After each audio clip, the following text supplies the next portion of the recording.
Here's Chapter 1, I Am Hammer. So a bit of an MCU. The mutants are present in the world, along with corporations like Oscorp. So a mix of Marvel but 80% MCU. This is a villain SI/OC, so expect bad behavior. There's a lot someone with dubious morals and an international weapons company can do with knowledge of the timeline. Justin Hammer is an interesting character to play with. He's not as incompetent as it's portrayed in Iron Man 2, where the ex-wife was made into a joke about Hammer Tech, for example, despite the fact it was a rocket-propelled bunker buster fired from 10-15 feet away and therefore wouldn't go off at that distance. Rhodey's incompetence there being made into another Hammer joke.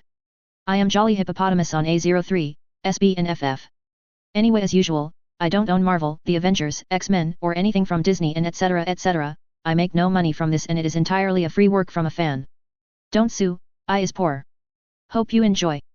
Nothing can perfectly encapsulate the word confusion, as completely, as waking up is not yourself. He'd woken up slowly, feeling comfortable as all hell, which should have been his first clue, really. Because his bare-bones shit bed hadn't ever been comfortable, not for as long as he'd lived in the rundown New York apartment he worked 80 hours a week to barely afford. Also there's always been this lingering smell. Like there was a dead body in the walls, and that odor now, for the first time, did not meet him when he awoke.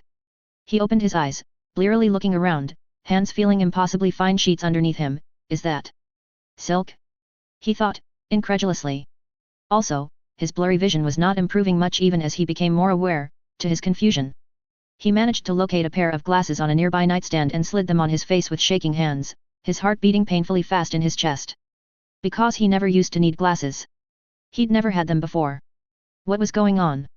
He was in an opulent suite, the bed alone probably the size of his old bedroom. The four-poster bed looked like something out of Arabian Nights, translucent sheets hanging down, covering the bed from all angles. As he peeked out of the curtains of sheets, he saw the rest of the bright airy room he was in. It was filled with expensive-looking everything. From antique-looking dressers with inlaid gold motifs, a painting on the wall he was almost positive was a fucking Picasso or something, and a full-size mirror that he was pretty sure was actually surrounded by a border of diamonds. One wall was simply floor-to-ceiling windows, showcasing an expansive and beautiful view of some manor ground with the ocean lapping at it in the distance. There was a desk set up that he could swear looked exactly like the one the goddamn president had in the Oval Office as well. What the hell? Where the fuck had he ended up? Who kidnaps someone and surrounds him with wealth? He wasn't exactly some little princess some dictator might kidnap for obvious reasons. No one would kidnap him as a sex slave of all things. Even he didn't want to have sex with himself. He was a down and dirty worker, with a rugged half-broken body to match. He was the lowest of the low, the kind of worker everyone spat on while working them to the bones for nothing. The ones that died alone in their apartments or on the street without anyone noticing. He'd resigned to that fate already. What else was there to do with life? He had no path forward. And now he was here. Wherever here was. Somehow. Also, he touched his glasses briefly, hands still trembling. Why? Why did he need glasses, now? What was happening? Sliding out of the crazy large and comfortable bed proved easy. How could anyone sleep in these silky smooth sheets? He'd almost slipped straight onto the floor. His heart rate spiked as he found himself on his feet, completely naked, and realized, while looking down, that he didn't recognize his own junk, or the rest of himself for that matter. And was he shorter? What is happening? He thought, almost in a daze, slowly moving towards the full-sized standing mirror. His head was suddenly pounding, like a piercing pain behind his eyes was drilling its way into his skull. He looked in the mirror. And promptly fell down onto the floor, thankfully protected by a lush maroon carpet that was softer than anything he'd ever owned. He felt like he was having a seizure of sorts, not that he'd ever experienced one before. But surely this incredible pain weakening his limbs and knocking him down was a seizure, because surely his mind was going. It must be. Yet. The face looking back at him, the one he'd seen in the mirror, belonged to Justin Hammer. Or at least his actor, as he'd known him as in the Iron Man movie franchise. A movie he'd seen a dozen years ago. Acknowledging what was in front of him had immediately knocked him down, a mixture of shock and pain, the pressure he'd felt in his head, the rush of memories from Justin Hammer being assimilated. He'd worked back-breaking shit jobs his entire life, constantly screwed over by someone, whether a corrupt government, a shifty coworker, insane ex-girlfriend or an asshole boss. He'd always gotten the short end of the stick.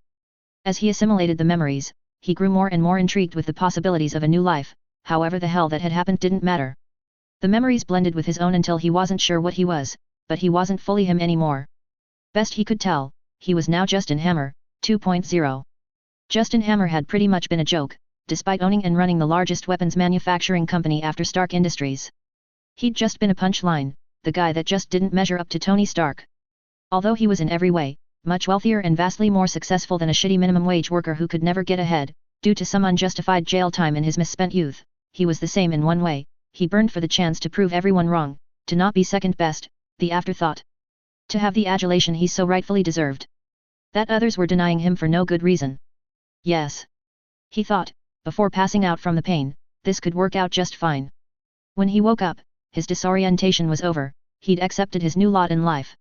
His memories had fully settled in. He was now, for all intents and purposes, Justin Hammer. It shouldn't be that easy. It really shouldn't.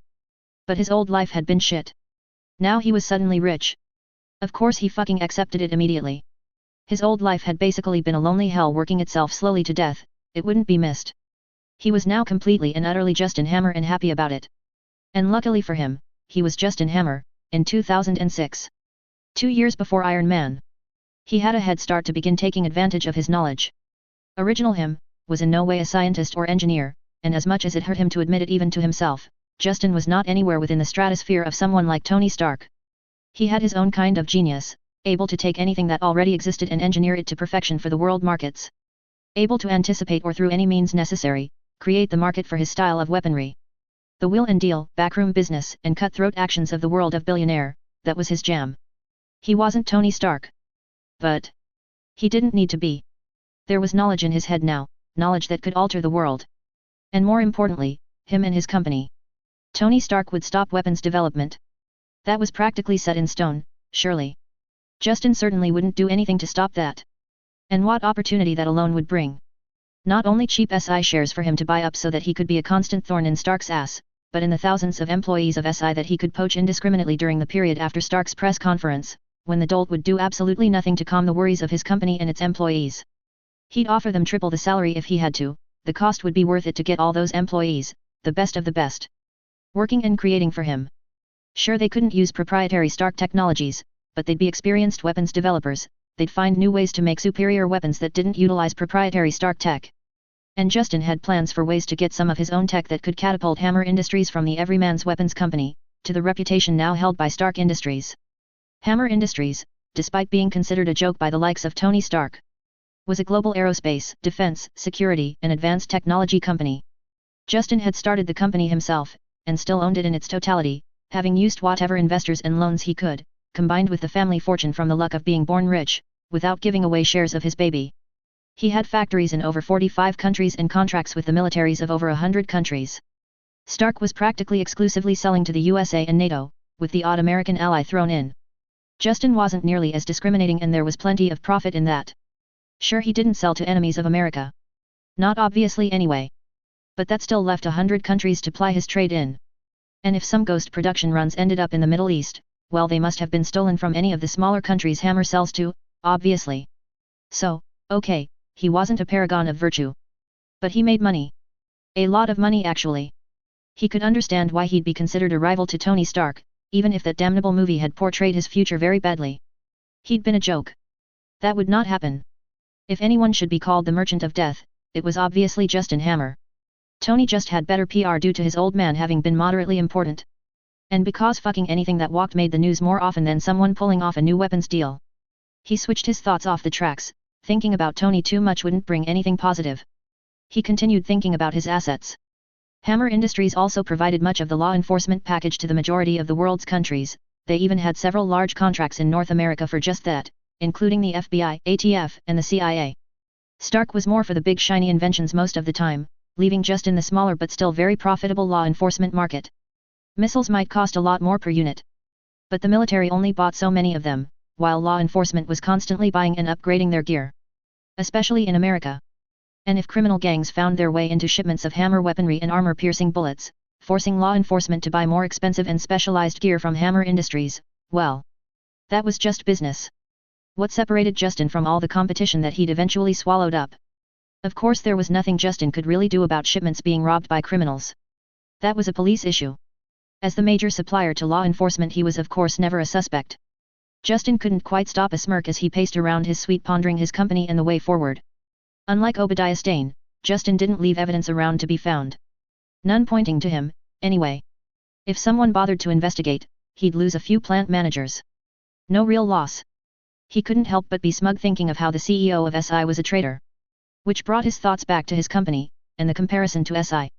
So, while his company did not quite reach the size of SI due to it being more diversified with several products outside weapons, Hammer Industries was still in the top 20, Justin's own fortune also placing him amongst the top 20 richest men in the world. If he could handle the next few years right, he'd claw himself to number 1 in both categories. He'd be higher up already, if the likes of Rahcon Energy and the Rand Corporation were not around, even Oscorp was around, which worried Justin slightly. Not that they'd be a threat necessarily. If Norman Osborn would be anything like normally portrayed, the company was likely doomed anyway. No, the worry lay in if this amalgamation of companies denoted a new timeline or not. He needed Iron Man to happen the same as before, it was vital.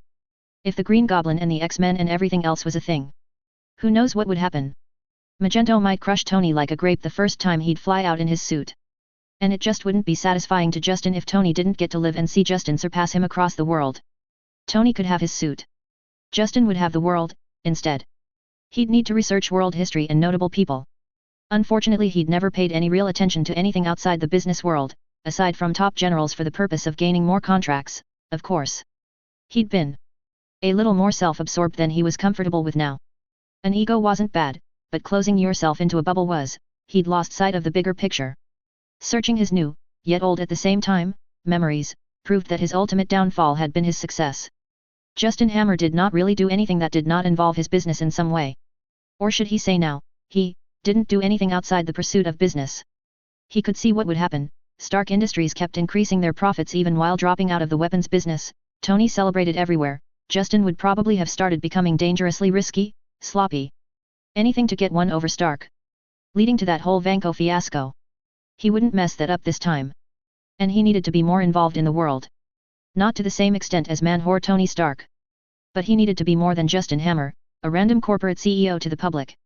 He'd been too reclusive and frankly, too impulsive in many ways. One consequence of that, which he needed to fix, ASAP, was his habit of going through staff. From his personal staff to his assistant to his security detail. They all either got fired, or resigned, within months of working with him. He couldn't have that continuing. With all that needed to get done, and all the threats he might face for improving his lot in life. He needed a trustworthy assistant a la Pepper Potts. He needed a well-trained trustworthy security detail. Preferably enhanced.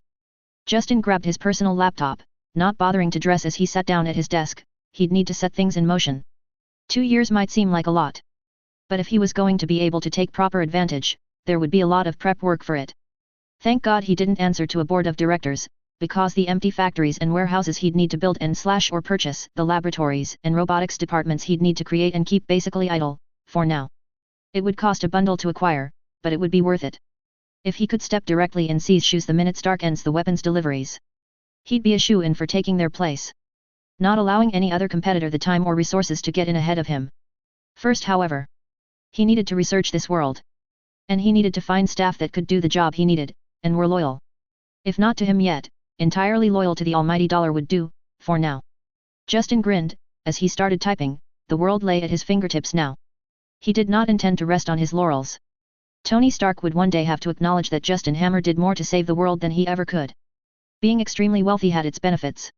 Within a few days Justin had already secured interviews with several notable people that could ensure not only his safety, but could also assist him in running his business and his eventual business empire.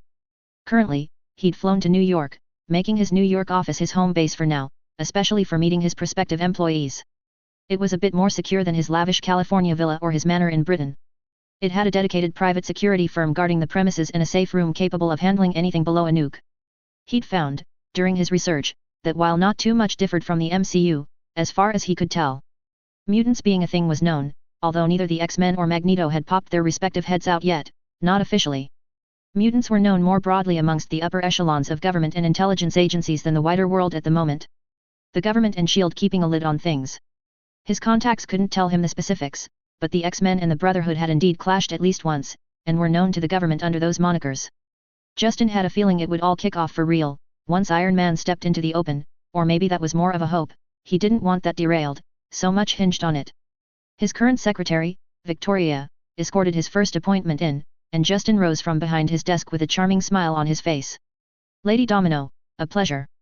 Domino, a tall, confident black woman with a confident smirk on her face and a white brand around her left eye, slid into a chair, crossing her legs, showcasing knee-high leather boots. Call me Domino, we both know I'm not a lady.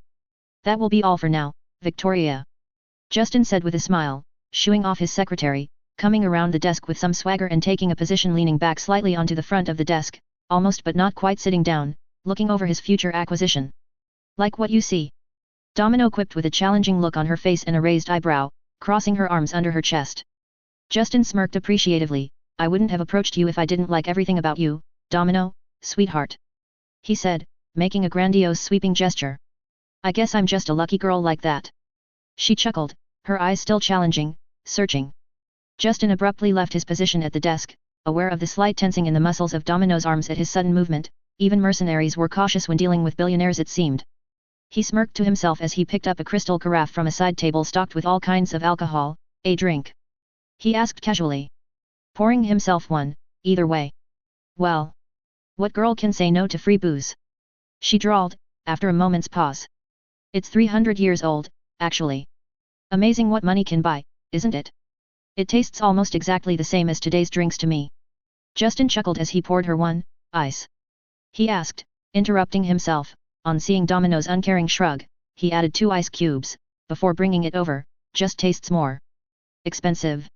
He finished with a small toast, as Domino grabbed her drink. As Domino took a sip, Justin laughed softly. Fascinating really, he mused out loud, at her questioning look. It must be amazing going through life, knowing you won't be poisoned, because luck, or should I say probability itself, would make me drop the glass, or any other number of interruptions due to bad luck on my part, or good on yours. He saluted her with the glass of alcohol. An amazing ability. Domino held the glass tightly in her hands. Most would say it's an underwhelming ability. Most have. She said, tilting her head curiously, studying Justin. Most aren't as clever as I, or as you, my dear. Justin said with a wink, the charming smile not dropping one iota. Luck is a superpower worth its weight in gold. If you say so. Domino said with a shrug, looking amused, taking another sip of her drink. Would you like it? Justin said abruptly, toying with his glass. Your weight in gold. His eyes suddenly pierced hers, weighing her reaction. Domino froze for a moment, gauging how serious he was, before a small smile bloomed into being on her face. Does it have to be my weight in gold? She asked playfully. I mean, I've been hitting the salad bars lately, I'm in pretty fine form, not ready for a weigh-in. She gestured to her body, which in the black and form-fitting clothes she was wearing, definitely could not be called heavy in any manner. Justin grinned sharply. 5-year contract. You work for me, no one else. And you'll receive double your weight in gold at the end of every year.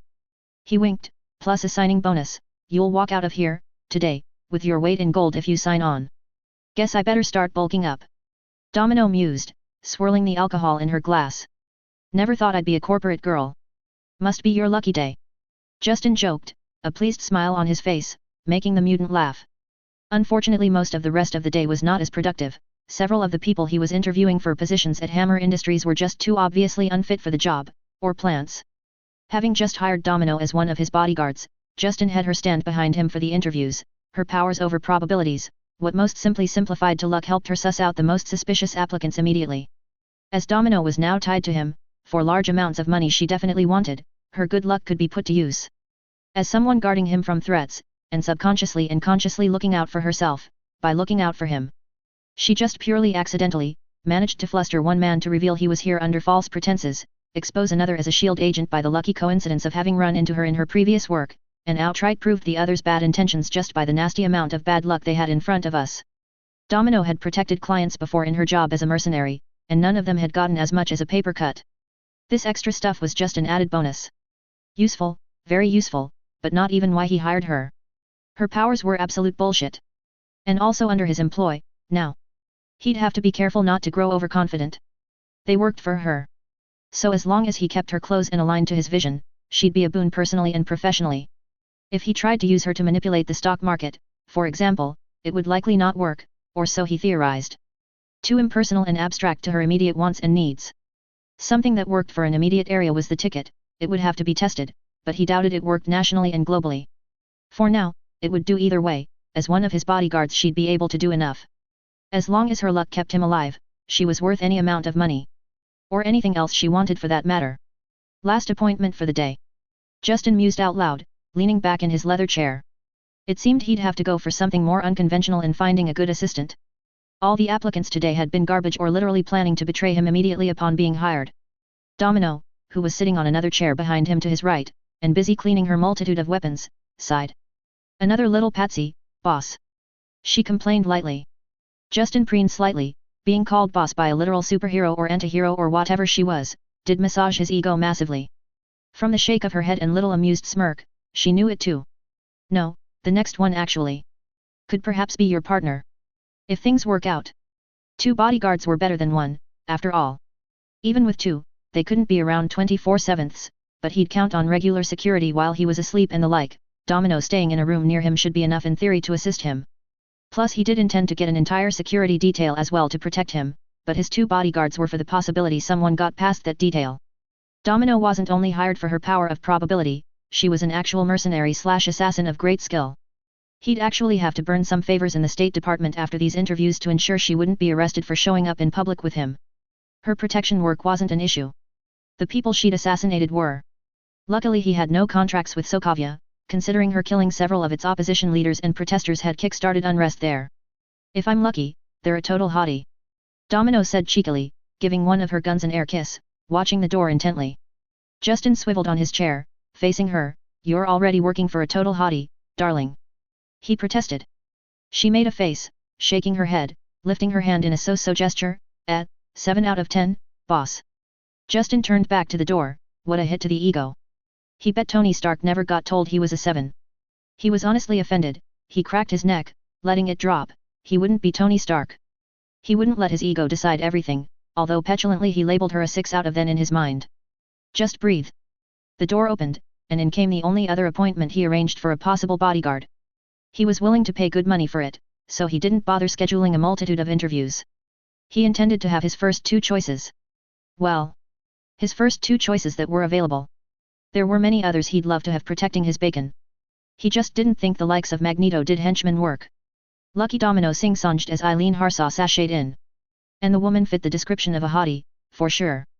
It was like a Playboy centerfold had just walked in, long blonde hair, curvy body, and legs that went for miles.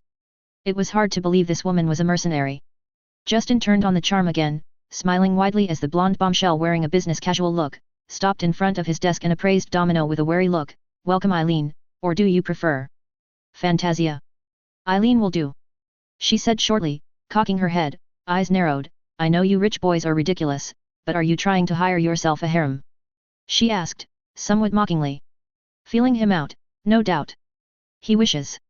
Domino snorted, one arm resting over her knee, that she'd pulled up on the chair, the other playing with a disassembled gun. Still her eyes never left Eileen's. Justin's face twitched slightly. I hire the best. He said pointedly, the fact that the best happen to be women. He held his hands out in a what can you do gesture. That said, it's not exactly a downfall that they are both very attractive women. Good for my reputation if nothing else. I came to this interview out of curiosity more than anything else. Eileen said dismissively, already half turning away. Making it clear she wasn't impressed. Are you thinking long-term or short-term here? Justin asked, with some bite to his voice. Nothing made him angrier than being dismissed. He was still one of the richest men in the world, if nothing else, yet. He could definitely disappear people. Even mutants. You have nothing I want. Eileen stated bluntly. Domino gave a low whistle, holding her hands in the air playfully when Eileen turned her way with narrowed blue eyes. I wouldn't be so sure of that. Justin said, calming himself down, crossing his hands in front of him on the desk. Money of course, you can attain anywhere. He said casually, eyes intent on the blonde woman's. Although most wouldn't offer as much as me, for such a thing as bodyguard work. As you said, money I can get anywhere. Eileen said with furrowed brows, what are you getting at, rich boy? Justin barely suppressed another annoyed twitch. His smile turned somewhat darker. You're a mutant. He said bluntly. Domino here, will through my connections, be completely free of any previous entanglements with the law. He shrugged lightly, just as an example of my reach. Domino's head tilted slightly as she heard that. Justin hadn't actually told her that, yet. But it was the first point of his argument now. The law doesn't even know I exist. Eileen snorted, you don't have anything to tempt me with. She turned to leave. Her curiosity apparently sated. You're a mutant. Justin repeated slowly. Shaking his head, making it clear he thought she was a bit slow on the uptake. Eileen stopped, a growl at the back of her throat. So you keep saying. She bit out, testily. How long do you have? A year? 5? I give it a decade at most. Justin said, leaving back casually. His charming smile back on his face.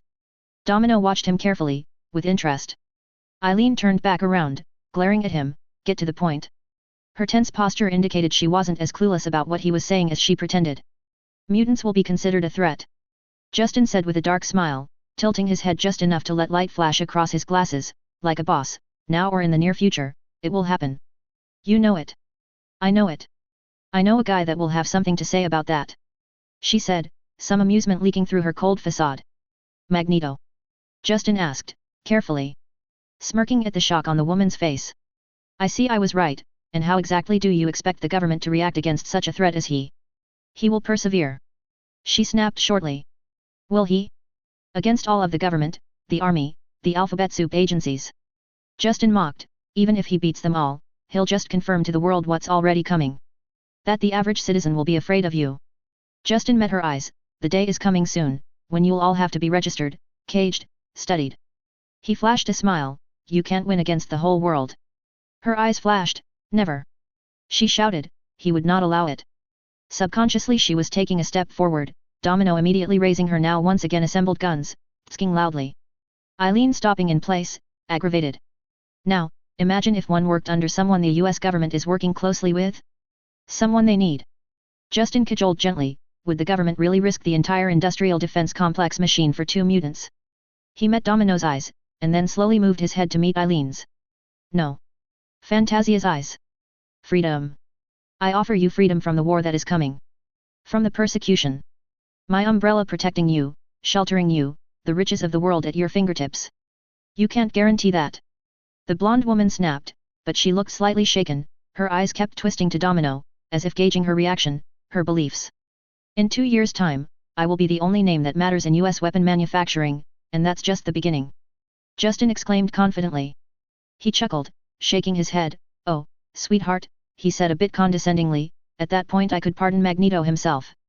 Fantasia hesitated, licking her lips. Before she slowly walked forward to sink into one of the chairs in front of the desk. She hesitated again, I'm listening. She finally said. Justin smirked, he had her. Now, she might be a closet Magneto supporter, but honestly that didn't matter as long as she stayed loyal for the next 5 years. He only needed 5 years to turn the world on its head. She'd be incredibly useful. Her abilities with electromagnetic and bioelectric fields were not only able to immediately disrupt and make inoperable the weapons of the common human. Guns. Tanks. Helicopters, making an assault on him almost impossible. She could also affect superpowers. As in turn them off when near her, or make them behave erratically, if too powerful to shut off completely. She could control bioelectric energy fields and the nervous system to boot, inflicting pain, paralysis and loss of coordination. So anyone attacking him would have an incredible hurdle to get over to get past her and Domino's probability power twisting luck their way. She wasn't as unknown to law enforcement as she thought, her power set he'd gotten from their files, personally he had no memory of her from what little he knew of the X-Men. Obviously the more enemies and the more enhanced she faced, the less useful her powers would be, she could only do so much after all, so she wasn't all powerful, but she would be very useful. His personal safety was practically guaranteed now. And if she wasn't 100% loyal? Well. Mutants didn't lead particularly great lives in most cases, even the mercenary kind. 5 years of getting anything she wanted, money, power, fame, men, women, food, technology, weapons, jewelry and clothing. Anything. She'd have to be very determined to hate him to not end up wanting to stay. Justin would win her over. Both of them. They were too useful to end up in the always war between the X-Men and the Brotherhood. Or whatever would happen once the Avengers and Shieldra intervened in mutant affairs. He almost wanted Tony Stark to come attack him now, once he became Iron Man. The look on his face when Fantasia could just disable his suit with a wave of her hand. Justin could hardly wait. Unfortunately any further search for the perfect loyal competent right-hand man or woman had to be put on hold. With the amount of purchases that Justin was pushing through, including large swaths of server farms, his presence was actually needed in many cases. As over half of his intended purchase existed in the United States, that meant smooching with state politicians to ensure everything went smoothly, and that no one threw a wrench into it all just to try and gain bribes from him, or that Rahkan or another large company took the chance of doing some corporate sabotage just because they could. So he'd been traveling across America for the past week. He'd regularly done the same to other companies, so he knew the bastards would do it if given a chance. Which found him, dressed to the nines, his 2 bodyguards following behind him, entering a charity gala in Colorado of all places, each impeccably dressed in the finest fabrics and jewelry money could buy. Domino rocking a pink number, while Fantasia went all black and backless, her pale features standing out even more. Justin had no idea where they hid their weapons, he knew they still had some. Their primary job was as bodyguards after all, even if mundane weapons weren't their only way to achieve that. He was donating 10 million to this charity, it was for children or puppies or something. He hadn't listened when Senator Byron invited him, he'd been too annoyed, he still had another 3 states to visit. At least his donation vastly eclipsed the rest combined, which would surely get him some nice coverage in the news at least, and with him looking good together with the old senator, the well-connected man would ensure the state didn't put any hurdles in the way for his purchases, or argue the fact that some of the land would not be filing the appropriate schematics for what they were building, or any. For national security reasons, of course. Just business as usual. The kind of wheeling and dealing that had brought Hammer Industries past its rivals. Except for the one. He'd barely entered, shaking hands with the old man who should really just lay down and die already, after spending 50 years in the United States Senate, when a commotion erupted behind him. His guards immediately drew him to the side slightly, before they both relaxed, immediately recognizing the commotion for the non-threat it was. "It's just Tony Stark," Domino said, smoothing down her dress, rolling her eyes. "What? What the fuck is Tony Stark doing in Colorado?" Justin said lowly, feeling his blood boiling. And sure enough, to the shouts of questions from the press that had let him through with barely any notice, Tony Stark strolled inside without a care in the world, a wide grin on his face. "Mr. Stark, I had no idea you were joining us today," the old senator wheezed out, stepping forward with a politician's smile on his face, reaching out with a hand. Tony stepped forward and gave the senator a friendly pat on the shoulder, completely avoiding his outstretched hand. "Wouldn't miss it for the world, I'm a big proponent for the environment." Tony looked around, lifting his sunglasses slightly. "I'm sorry, my personal assistant probably sent me something on what today was for, but I don't read anything she sends me, so I'm afraid I have absolutely no idea. It's a charity gala for the Organization for Preserving the Climate and Natural Beauty of Colorado," the senator explained long-sufferingly, with a tight smile. Obviously the man had dealt with Stark before. Also, the environment? Justin had really not been paying attention to this gala, it appeared. And what was Byron even doing here? He was a NRA bot, die-hard Republican.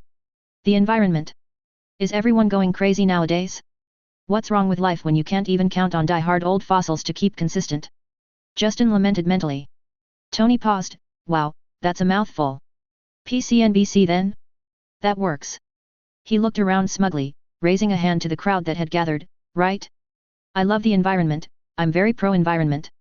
He put his arm around the shoulder of the old senator, who visibly looked annoyed now. "Tell me, sorry I forgot your name." Tony paused as if to let the man introduce himself, before continuing on the second he opened his mouth. "Never mind, not important. Look, who's donated the most? I'll just add another mil, be the biggest shark, you know how it is." "That would be me, Anthony," Justin said, stepping forward.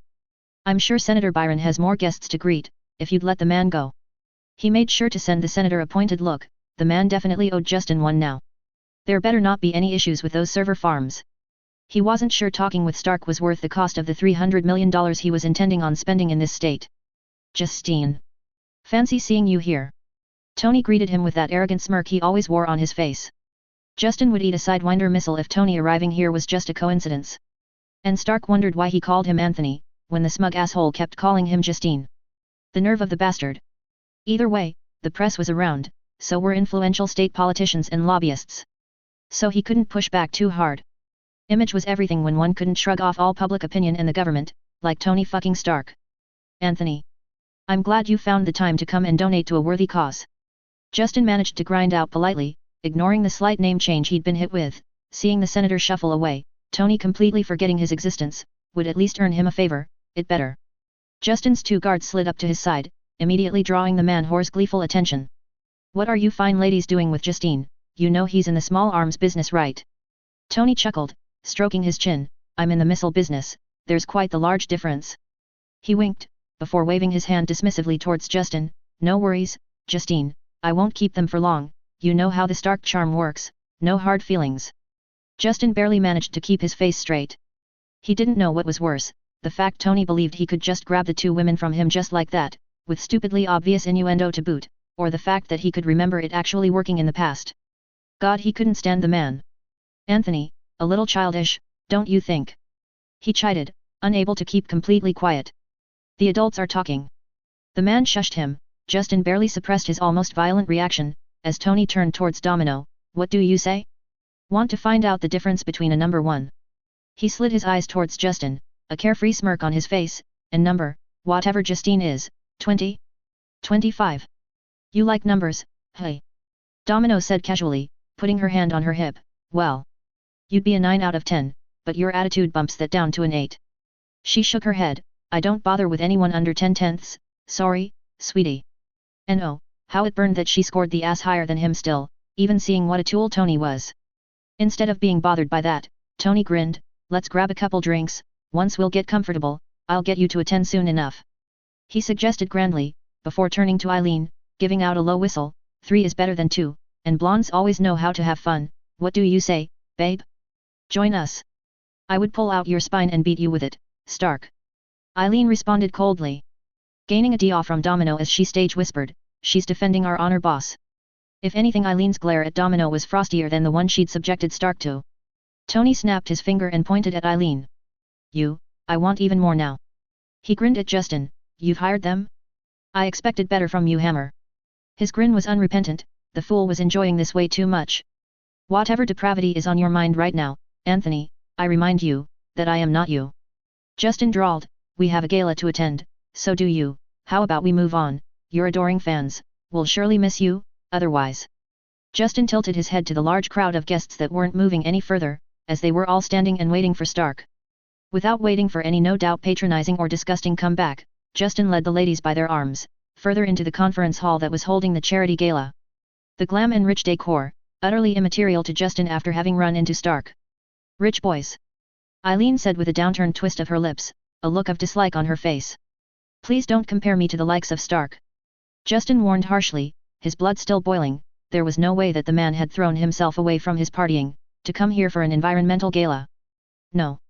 He was no doubt wondering why Justin was buying up so much real estate. He was here snooping. The gala ended up being a complete disaster.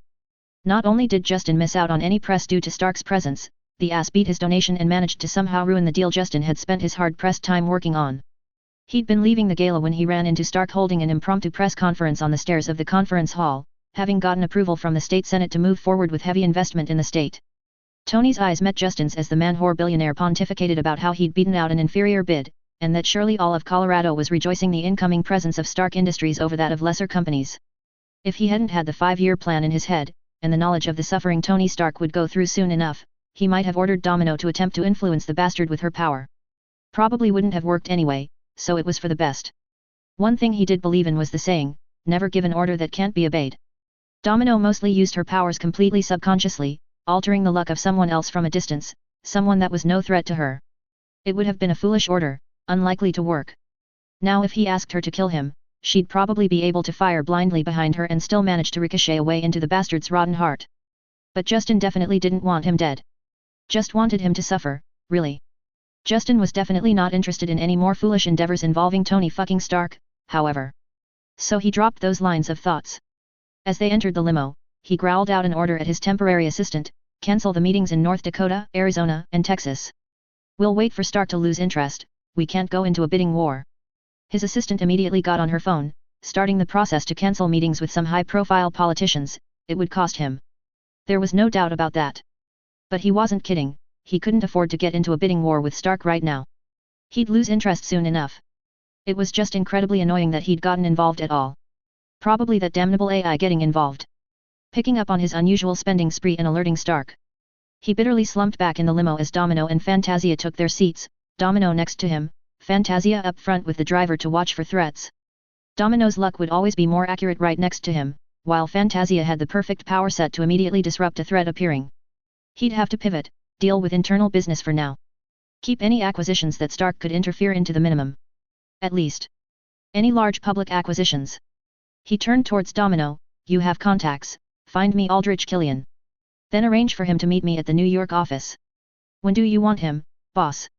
Domino said, casually tapping away at her phone. Yesterday. Just get him in. Justin said, grabbing a bottle of whiskey from the fridge, not bothering with a glass as he took a sip. Stark's gonna make an alcoholic of me. He growled, suddenly throwing the bottle, smashing it on the limo floor, Domino not even reacting, just tapping away, but his secretary eeped and dropped her phone mid-call. Justin forcibly calmed himself, riding sullenly the rest of the way, not doing anything until he got on his private jet and into the air. Then he sat down with his laptop, and started plotting, if he couldn't move forward as quickly business-wise. Well, there were other things he could do. Research and development, for example. He still needed a security detail. A right hand. He took a deep breath, watching the clouds outside the window. He'd get Stark. Eventually he'd surpass him. He wouldn't be laughing at him for much longer. The next day he felt much better, letting the annoyance at Tony Stark wash away, as he walked into his New York offices, making sure to greet every employee by name. As annoying as it was to memorize that stuff, it actually did work for creating loyalty, as ridiculous as that notion was. Considering how often he was likely to be in the States now, he might have to think about moving corporate headquarters from London to here, considering all the important events that would happen in America. Possibly best to wait for the Chitauri invasion. He'd be able to buy up a lot of cheap New York real estate afterwards. He wasn't an insurance expert, but surely an alien invasion would not be covered in anyone's policy. If he remembered correctly, the accompanying Marvel TV shows had shown a lot of stalled rebuilding and worn-down areas after the invasion. He could step in, buy cheap, build what he needed for Hammer hegemony in New York, then sell the rest of the land for a heavy profit once the alien hysteria settled down and prices went back up. As he made his way towards his office, his secretary rushed up to meet him, Domino stopping her with a hand gesture when she got too close. Yes? Victoria? What is it that is so urgent? Justin said, trying to remain polite and professional. He needed his people to become loyal. He needed to avoid his knee-jerk reflex of shoving them down to their rightful position. Yes, sir. There's a man that arrived outside your office. He doesn't have an appointment. I'm not sure how he got all this way. I called security. They weren't aware he was in the building.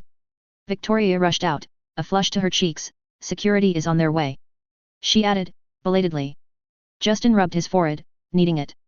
Cancel the security alert. My guard will be enough. He ordered. If whoever was here had decided to come and bother him by sneaking past his security, then they would likely be useless anyway. The security here is shit. Fantasia said bluntly, undoing the safety on her semi-automatic pistols. Yes, I'm aware. I'm fixing it. I only have so many hours in a day. Justin said with exasperation, waving her forward, Domino spinning her own guns in her hands lazily. Go make sure it's not a very idiotic assassin, please, sweetheart. I guess I'll stay with the boss, as usual. Good luck. Domino said cheerfully, saluting Fantasia. Justin pulled out his phone, sending out emails on production runs and regular business that he was drowning in without someone he could trust to take care of it for him. There was no point in wasting time while waiting. Tony Stark owed Pepper Potts the entire world. No wonder Justin never did anything but business. Without a Pepper Potts, he never had time for anything else. There were too many things he couldn't delegate to anyone less than beholden to him. Fantasia returned shortly thereafter, shaking her head, just someone very determined for a job interview. I've checked him, he's got nothing on him. Justin put his phone away, an annoyed twitch to his eyebrows. Well, then. He strode forward, Domino and Fantasia falling in right behind him again, Victoria trailing behind them all, still looking unsure of herself. At the last moment, Justin waved her away, if there was going to be anything compromising involved. Or if his guest needed to end up dead, the less people involved the better. He entered the waiting area, stepping forward with a smile, while inwardly his mind was moving at lightning speed upon seeing and recognizing the man within. So, an interesting way to apply for a job, Mr. Bakshi. He said sharply, shaking the man's hand firmly. Fantasia took position at the door, as Domino walked on forward into his office, correctly assuming the meeting would move there soon. I was not aware that you knew of me, Mr. Hammer. It's an honor. Sunil Bakshi said smoothly. The Indian-looking, British-born man was someone Justin recognized as a Hydra operative, or at least he would be in the future, whether he was one yet. That was an important question to answer. Come into my office, Justin said charmingly, leading the well-coiffed man forward, Fantasia taking up the rear. I'm sure you're here looking for the role of my personal assistant and right-hand man, although I haven't advertised that openly, so I'm impressed you not only found that out, but then infiltrated this far into my building. Shows. Moxie. As soon as they entered the office, finding Domino sitting on his desk, kicking her feet in the air, Justin ordered coldly, paralyze him from the neck down. Fantasia immediately did as asked while Sunil Bakshi tried to rear back and strike at her. It did him no good. Fantasia's power acted immediately at this close range, shutting down his nerves. Without needing to be asked, she grabbed the falling body of Bakshi and dragged him over to a chair, sitting him down awkwardly, Justin coming to stand in front of him. He had to hand it to the man. Even in this situation, his eyes remained free of panic. Now, you will tell me everything. And if I, or one of my pretty associates here, he gestured to the grinning Domino and the cold Fantasia, believe you are lying at any point, you'll never walk out of this room. Justin said calmly. He turned to Domino, flip a coin for me, darling, heads I'm lying, tails I'm telling the truth. Justin told her, waiting for her to fish out a coin before telling her, I am an elephant. Domino flipped the coin. It landed on heads. She flashed the coin for Bakshi to see. But for Justin it wasn't enough of a point yet. Flip it again, he ordered. And again. He made Domino flip the coin 50 times before he finally stopped. Showing the coin to Bakshi, revealing it's not a fake, 50 times in a row. Heads. He told the man quietly, leaning down to stare him straight in the eyes. Are you feeling lucky? Boss, that's my bit. Domino complained. Eileen, he's co-opting my bit again. She whined playfully. It's boring, and useless. You're boring and useless. Shut up. Fantasia told Domino coldly. She loves me, she really does. Domino said to the paling Bakshi, she just shows it in odd and mysterious ways. I've only known you for days and I already want to kill you. Fantasia said with narrowed eyes. The line between love and hate, Domino retorted, winking at her. Drawing a disgusted huff out of Fantasia. Justin chuckled, grabbing Bakshi by the shoulders, leaning right into him. My subordinates are eccentric, but I think they earn that, by you know. He couldn't help the no doubt maniacal smile blooming on his face, having the ability to squash you like a bug. He could see that Bakshi was very aware of his situation. Now, Bakshi, I actually believe you would be a very good fit for the position you are seeking. As long as any flights of fancy you have are correctly managed. Justin said abruptly, walking away from Bakshi, having a seat behind his desk. If you are truthful enough. Flip a coin, Domino. He ordered, staring at the nervous-looking man that was somehow managing to stay fairly composed. The question is. Are you Hydra? Mr. Bakshi. Justin said softly, with dark intent. There was no question about what would happen with the wrong answer in that tone. By the way, Bakshi paled even further and swallowed noisily. Justin already had his answer. Yet, he needed it to be official. Answer me. He shouted, slamming a hand down on the desk. Why yes. But I only just got recruited last year. I'm not here for Hydra. I saw an opportunity for my own advancement.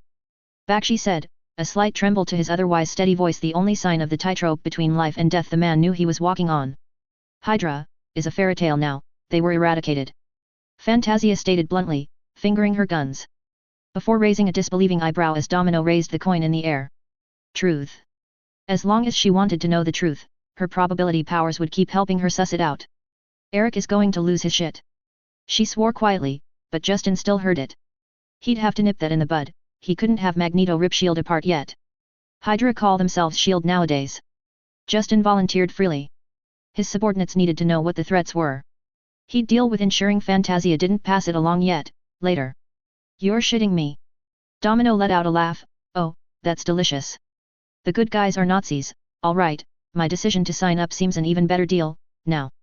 Bakshi looked intrigued at that revelation, you are dangerously well informed. He said softly. And you are a Hydra operative, and therefore useless to me. Justin said pleasantly, crossing his arms and leaning back in his chair. Or. He left hanging, dangling a lifeline. Bakshi was not an idiot, he saw what I was doing, but he also knew it was his only path forward. I am not trusted in the organization yet, but whatever information I have, will of course be at your disposal, sir. He managed to get out while projecting an aura of seriousness and dedication. Oh, he's good. Domino acknowledged, playing with the coin. He'd be pretty useful, you know. She pointed out. If Bakshi had a tail he'd probably be wagging it right now. The man seemed to be trying to project a certain, I'll be a good boy, master, vibe, with his face alone. Justin sighed, tenting his hands in front of his face, studying the man. He would be very useful. That was the problem. The temptation to use him. Hire him, let him inside his business. It was there, but the risks. Even if Bakshi was not yet the man who worked for Whitehall and who knew several heads of Hydra, he'd still be a large potentially devastating risk. Yet. Bakshi, like so many others who'd become fanatical Hydra loyalists, was the kind of man that would latch onto an ideal and follow it slavishly. Why couldn't that ideal be Justin's? Hydra was heading for the trash heap within years. Whatever little loyalty the man held to the organization would evaporate once the Winter Soldier debacle happened. He'd have a firm position as the right-hand man of, possibly by then, the CEO of the largest conglomerate in the world. It was keeping him from selling Justin out until then, that was the concern. And it was a pretty big concern, all things told. Domino. He said, a lingering thought striking. Flip a coin, truth or lie. Today Sunil Bakshi is going to betray me. Today Sunil Bakshi will sell me out to Hydra. Today Sunil Bakshi will steal secrets from my company. And on it went. Understanding blooming in my subordinates and begrudging respect in Bakshis. The man understood. He would live. He was hired. Justin was pointing out with ruthless efficiency how Domino would check, every day, the man's loyalty. So if ever he decided to betray Justin, he'd have less than a day to get away before all of Hammer Industries and its money went for his head. Would Domino's powers stretch to this limit? Or was the coin flip a very situational and an immediate response tactic only? Justin had no idea. But as long as Bakshi believed it, that's what mattered. Bakshi was not yet a Hydra fanatic, he wouldn't die for them. Not at this point in time. Justin could twist the man into serving him instead, he'd become a very useful subordinate. Or a very dangerous one. Risks. You couldn't do business without them. Fantasia, release Mr. Bakshi. Justin ordered mildly. Watching as the British man shuddered in relief at being able to move his limbs again, yet he refrained from making a spectacle, sitting at attention, showcasing his resilience. I will not let you down, sir. He said seriously. Justin smiled, and it wasn't a nice smile. Mistakes happen. He said lightly, betrayal. Lies. Deceit. He continued in a light tone, even Hydra won't protect you from my wrath in that case. My company and my position, even just my money, would be more valuable to them than your skin. They'd sell you to me in a heartbeat. The best part was, it was true. And Bakshi understood it as well. What would you like me to do, sir? It's not an organization you can just leave. Bakshi asked, smoothing his tie somewhat nervously, finally showing some emotion. Oh, continue on, but let them know you are cultivating me as an asset, so you can't go on any missions or be in contact with them very often. I have too much of a spotlight on me, you know. Justin said, waving a hand negligently. Once in a while divert a shipment of weapons their way or something to make it appear you're working for them still. Just implicate some plant manager or something, preferably someone we can afford to lose. Hydra will fall, I can promise you that. In today's age, secrets like that can't stay hidden, and I don't need you implicated once they burn. Justin laughed lightly, if you are implicated, you'll be dead of course, so make sure to keep yourself squeaky clean. Thank you, sir. I will endeavor to make myself worthy of your belief in me. Bakshi promised, bowing slightly. A twitch in his cheek was the only sign of how stressed the man was about the peculiar situation he'd found himself in today. Not exactly what he'd bet on for a job interview, Justin wagered. I will be watching you, I will kill you if I even think you're thinking of the wrong thing. Fantasia said slowly, from behind him, just one wrong move, and I'll do worse, I'll leave you alive, fully paralyzed. Justin smiled genially at the pale Sunil Bakshi. Don't worry about her, she'll warm up to you. He tsked, shaking his head at Fantasia, that's not how we treat people employed here, Eileen. You're my meal ticket, Hammer, I don't want him to fuck it up and get you assassinated, because Nazis are apparently a thing again. She said coldly, tapping a finger on Bakshi's shoulder, I was not kidding. She made sure to remind him. She really isn't. Domino agreed, jumping off the desk, stretching, we've got a good thing going here, it could be your good thing too. She suggested, permission to take a load off, boss. She asked. Justin waved his hand, don't go too far, the day is far from over. He peered at Bakshi with a thoughtful frown, several plans that had been percolating in the back of his mind were drawn to the forefront now. Domino happily skipped out of the room, as Fantasia remained right behind Bakshi. I have a task for you, before I give you the keys to the kingdom. Justin said finally, after studying the man for a few minutes. I'll give you a black account, with enough, but not a crazy amount in it, higher disposable assets, no trace back to this business, myself, or even to you. I want you to track down and capture a man named Kevin Thompson. He might be calling himself Kilgrave. Author's note. I avoided the trope of the Ancient One coming to say hi. Just like she doesn't stop every rape and murder she sees, she has no reason to interfere here. Justin Hammer isn't killing Avengers or creating incursions, so she couldn't care less that he's transplanted into the dimension. Personally I love the MCU's Tony Stark, so no one complain he's going to come off as an ass, because 1, he kind of is, 2, Justin Hammer could see him save an orphanage and find something bad about it. By the nature of who the story is about, Tony will be getting fucked a bit. So this SI and Justin Hammer have something in common, they both have a bit of an inferiority complex, and a habit of blaming their problems on someone else rather than taking accountability for their actions. That said, unlike Justin Hammer, the SI has experience from the bottom, and work ethic and grit to go with it, so not quite the wine baby silver spoon fool portrayed in the MCU. Cheers! Here's Chapter 2, Tying Up the Loose Ends. Warning for some light mentions of torture, kidnapping and such. Justin Hammer isn't a Boy Scout. Some politics mentioned in this chapter. Let's just preface any issues here. I'm not American, I don't care about American politics, this is a fanfic of the MCU and fake, made-up politics, please don't take anything in this fanfic too seriously. Anyway, as usual, I don't own Marvel, the Avengers, X-Men, or anything from Disney and etc., etc., I make no money from this and it is entirely a free work from a fan. Don't sue, I is poor. Hope you enjoy. Sunil Bakshi was a very ambitious man, it was the main reason he joined Hydra, when the opportunity presented itself, well that in the fact an offer like that tended to be fatal to those who said no, of course. Sunil was pragmatic enough to know that while he was an efficient and competent individual, he was not a creator, nor a leader, he knew his limitations. So what else could he do other than attach himself to an ascendant power? Ruling was still ruling even if one had to be subservient to someone else, or so Sunil saw it. He did not have such unbendable pride that he couldn't see the advantages in being the number two, instead of the one in charge. When he'd heard the rumors around Hydra that Justin Hammer was discreetly looking for a personal assistant, one that would be working as his right hand in the world of business and beyond, was it any wonder he decided to hedge his bets and make himself available? It would place him in a position of considerable influence, and look good to his masters in Hydra as well. So whether Hydra would succeed or not, he'd still be in a good position either way. He'd read the file they had on Justin Hammer, he might not be high up in Hydra, but he was clever and determined. It wasn't overly difficult to clone the file system at the one Hydra base he was aware of, even Hydra falling to the simple ploy, walk in like you belong, act like you're honestly terribly busy and on important business, you won't receive a second glance. Worked like a charm. No one stopped him or even asked what he was doing there outside of his regular debriefs. Probably wouldn't have worked as well if he wasn't already Hydra, but it was a moot point, since anyone not in the know, quite literally didn't know where to go. Except what he'd found in the files he'd nabbed, had described an easily impressed blue-blood industrialist with both an ego issue and an inferiority complex. One likely to have tantrums, and one who went through staff like others went through underwear. Mercurial, hard to work with, squeamish and hands-off. Not really the impression Sunil had gotten when he'd met Hammer himself. The man had been assertive, cold, and completely in charge of the situation from the first second of the encounter. He'd somehow recognized Sunil. He was but a footnote in Hydra currently. Somehow Hammer was not a Hydra head with an emplaced fake file, as had been Sunil's first thought when he'd recognized Sunil. But then how had he recognized him, if he wasn't Hydra? It was maddening to not have the answers. The thought that he was Hydra, didn't exactly lessen when Hammer ordered his subordinate to paralyze him. That was very in line with Hydra behavior, after all. Very efficient as well, which Sunil could appreciate, although not particularly enjoy, as it was done to him. Being a prisoner in his body was a new experience for him, one he was not keen to repeat. Hammer had been in control of the situation completely, had read Sunil like an open book to a frightening degree, and possessed an impressive amount of information.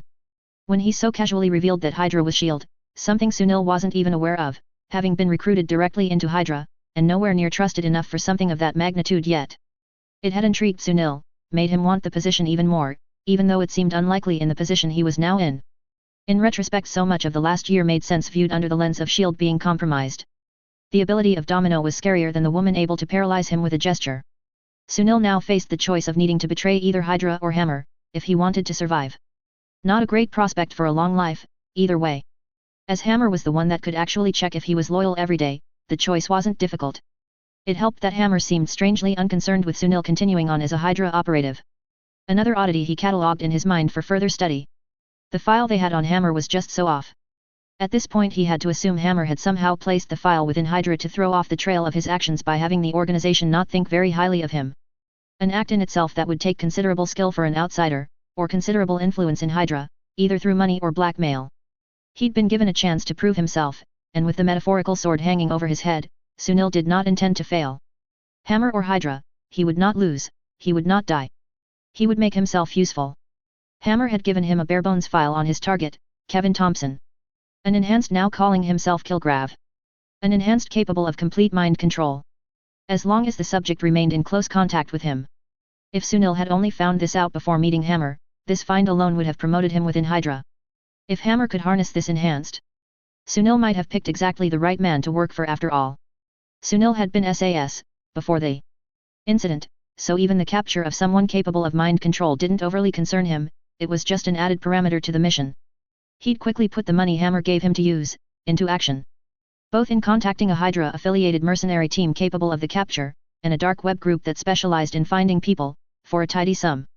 Freelancers, but ones that were very good at what they did. Through his old contacts in SAS and MI5 he knew how to contact them. The British government had sometimes utilized them to help their forces find potential terrorists before they could implement their plans. It had taken him over 2 weeks, each day spent learning more about Hammer Industries, preparing himself for the role, as he had no doubt he would succeed in his task. And if he spent the rest of his black budget on asking that same black web group to find as much as possible on the names Domino and Fantasia, well, that was only due diligence. He needed to be sure of his potential rivals after all. In the end, it had been anticlimactic, mind control abilities or not. They'd found Kilgrave, the enhanced having taken over a rich playboy's mansion where he was using his entire family for his amusement. As there was no time limit, Sunil coldly kept the team watching and not interfering in Kilgrave's depravities, of which there were many. There were too many unneeded risks in sneaking up to the mansion, too many chances Kilgrave could cotton on and take control of his mercenaries if they got close and he noticed. That possibility was why none of them knew who exactly was paying them for the job in the first place. Any trail if Kilgrave won the day, would lead to Hydra, not Sunil, nor Hammer. Sunil did not intend to fail, so the precaution was likely unnecessary. They'd waited and waited, until finally Kilgrave exited the mansion, on his way elsewhere, 5 days after they found him. His playthings were broken beyond repair. Which is how they tracked him down to the city in the first place, the man leaving a trail of broken people behind. Kilgrave had no chance to utilize his ability when a team of men fired tranquilizer darts into his back, popping out from their hiding places, firing before Kilgrave was even aware of the danger. Out of range enough that his ability shouldn't be able to affect them taking the shot. Which proved correct. They had the unconscious man in a van, bound, gagged, and on N4 to keep him in a medical coma, within 2 minutes of the man exiting the gates of the manor. Sunil did not know what exactly Hammer wanted with such a man, the possibilities were endless for such abilities. But he had proven himself, now. He picked up his phone, having just received the confirmation that their captive had arrived at the safe house Hammer had arranged. A hidden basement of a derelict warehouse in Philadelphia. With the press of a button he placed the call. The phone picked up on the other line. "Sir. We have him," he reported. Justin Hammer allowed himself a small pleased smile as he put his phone down. Not only had Bakshi proved himself, giving him that assistant he needed to free up more time for himself, but he now had Kilgrave. He couldn't do much with the man, yet. So he'd remain in a medical coma until his plans came into a more fruitful phase. He hadn't wanted the man running loose until then, so this worked out just fine. What if he'd run into the man one day, if he remained free? No, a mind-controlling sadist had needed to be taken off the board for his safety, and everyone's he supposed, not that they mattered compared to him. He glanced at his guest, giving him a megawatt smile. "Apologies Aldrich, you know how it is, business never ends," he said smoothly. Aldrich Killian didn't answer, just glared at him impotently. The man was honestly quite rude. When Killian had continuously rebuffed his polite inquiries to meet, well, Justin had to insist. Really it was his own fault. The man who'd one day create the Mandarin debacle and who'd blackmailed the Vice President of the United States, had an ego even larger than Justin's. Perhaps even matching that of Tony Stark himself. Of course he wouldn't come for a meeting, he was too self-important and focused on his plans for Extremis. Which also told Justin that Killian already had a financial backer. So Killian and his plans worked their way up higher on his to-do list. Because unluckily for him, Justin had a few plans of his own. And vastly more wealth and knowledge in which to implement them. "I believe we were discussing where exactly you've hidden away your little think tank currently. And the location of Maya Hansen?" Justin asked coolly, leaning back on the couch of his private jet, a glass of scotch in hand. Really, Killian had himself to blame. If he'd come to the New York office on his own, none of this unpleasant business would be needed. He'd just need to cooperate and accept Justin as his superior, take the funding on offer and go about things Justin's way. And well, that's where the snag was, he supposed. Killian wanted it his way only. Justin wanted it his way only. One of them was going to be very disappointed. Considering their position right now, it wasn't going to be Justin. Well, he was still slightly disappointed. He'd expected some sense of sanity from his fellow Tony Stark hater, not a rabid animal incapable of realizing his situation. "I'm not telling you anything, it's my invention," Killian snarled, eyes almost bulging out of his head, where he sat on the chair opposite Justin's couch, limbs and neck all tightly clamped to the chair with metal bands, allowing him no movement. Fantasia was on a different assignment, so he couldn't utilize her lovely paralyzing abilities today. The classics worked just as well however. Mayhap even better, as Killian could feel it, and struggle, yet not gain an inch, feeling more hopeless and exhausted for every moment. Luckily it was 2006 and he wasn't a fire-breathing monster quite yet. Justin would never have let that onto a plane of his, captured and restrained or not. Risk management was more of an important skill than any of his engineering skills nowadays. Especially with how crazy the MCU would become. Your invention? Surely not, it's Mile Hansen's work, with a little help from a drunk Tony Stark that kick-started this all, you just happened to. Justin searched for words, shrugging in the end with a condescending smirk, be there. He chuckled snidely, might as well have been Osborn or anyone else, you just happened to pass by and picked up an asset. Killian was practically frothing at the mouth at the casual disrespect, making Justin feel all the more pleased that he'd decided to go the strong-arm route with this fool, instead of buying him and using him. He'd be a disaster in the making. Extremis would just make his character flaws more dominant as he'd double down on himself. Like the man had enough good qualities to double down on, he was a deluded egotistical maniac. He might actually die from spontaneously combusting if you keep riling him up, boss. Domino said with an amused glance at the struggling Killian, the lady of luck sitting next to Justin on the couch, flipping through a fashion magazine. He makes it so easy. Justin said with a mocking shake of his head, just watch. Justin turned to Killian again, Tony Stark, while drunk, advanced Extremis more than you've done with a whole team and millions of dollars.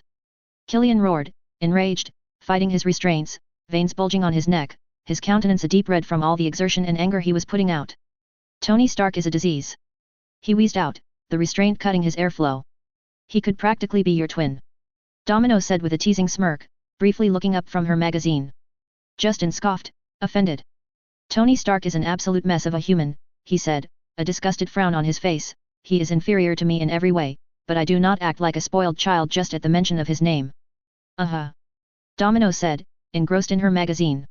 Justin gave her an annoyed look. He was not obsessed with Tony Stark. He wasn't. You're interrogating me. Stop talking about Stark. Killian spits out, hair disheveled, his countenance one of rage and disbelief. Justin clicked his tongue, annoyance rising. What a precious princess, he mocked, taking a slow sip of his scotch, watching the AIM founder. Can't even handle not being the center of attention even now, asking to be interrogated more. Justin shook his head, one eye twitching in irritation. How on earth could this one ever be a possible rival to Stark? He grumbled, dissatisfied with how one-note Killian was. Stop saying his name. Killian growled. Pushing so hard against his neck restraint he managed to choke himself, coughing and spluttering as Justin watched on, unimpressed. This could have been him. This kind of pathetic one-note mind, fixated on revenge. How very disappointing. He'd had plans for Killian, ones that were now defunct. The man was of no use. Except the information he held. Since you're so eager, Justin sighed, putting away his scotch, where is Mile Hansen? Where are AIM's labs? Not the official fake one, the unofficial one? Be a nice fellow and share, since you are so talkative. Justin waved to their surroundings casually, replacing the carpet on a jet is a complete pain in the ass. Do you have any idea how much the staff will bitch and complain if we have to do that? Not that Justin cared, he'd probably just buy a new jet. Just cut his dick off, always works on making men talk. Domino said idly, continuing to flip through her magazine as Justin and his security detail all stared at her. Killian for the first time looked something else than enraged. He finally had a look of fear on his face. Wow. Justin said, leaning away from Domino slightly, okay, Domino, not needed, okay. He complained, you're scaring my guys, here. Domino raised an unimpressed eyebrow, why are they worrying? They have nothing worth cutting off anyway. She said with a sweet smile, daring them to argue with her. Some of the men were shuffling nervously at her look. Justin laughed, shaking his head, amused despite the annoyance that was Killian. We keep being sidetracked, no one's cutting off anyone's dicks, okay, that's just not kosher. He eyed Killian thoughtfully, the man's eyes rolling in his head as he strained to break his restraints again, grunting at the effort. At least not unless I'm out of the room first. He amended, Killian seemed the stubborn sort. Over the past 2 weeks he'd finally assembled a proper security detail, former special forces types, the ones who knew to keep their mouth shut, men willing to do anything for the amount of money Justin provided. Their families would be taken care of no matter what, college, careers, etc. Justin would provide for them. And the same principle of carrot and stick worked there too. The men were well aware that Justin could also go after their families in a heartbeat if they tried anything. Or his subordinates could, if he died due to their incompetence or betrayal. Fear shouldn't be the first avenue used by a leader, but it should always be in his back pocket, ready and waiting to be unleashed. They wouldn't betray him, and they got rich for simply following him around. Everyone wins. Justin checked his watch, they were still a few hours out, he sighed, he keeps being very unresponsive to my questions, it's rude, he doesn't answer my calls, then I wine and dine him on a private jet. He sighs dramatically again, break his fingers, let's start there. He ordered his men. He leaned back, and picked up his scotch again, as the noise inside the jet picked up dramatically. A few hours later they landed at their destination. He had to hand it to Killian. He was an utterly annoying and simple man, but he didn't give up easily. Although it moved along briskly still, probably Domino's presence ensuring every hit, or break, was done in the exact way to draw as much information out as possible from the man. Probably for the best that he never came to the New York office in the first place and had to be hunted down instead. His sudden disappearance worked so much better now, when Justin wasn't officially the last person to see him alive. He placed a call as he walked down the stairs, exiting his jet, Domino a step behind, his security detail already having secured the landing site. Bakshi, I'm sending you details on a location with scientists and data I need, take them all, scrub the place of anything in regards to their research after, and destroy it. The man still had the team that took Kilgrave, he could just redirect them to this new task. Perhaps they were worth simply putting on retainer. At least until his own security team was more capable of both protection and striking at his enemies.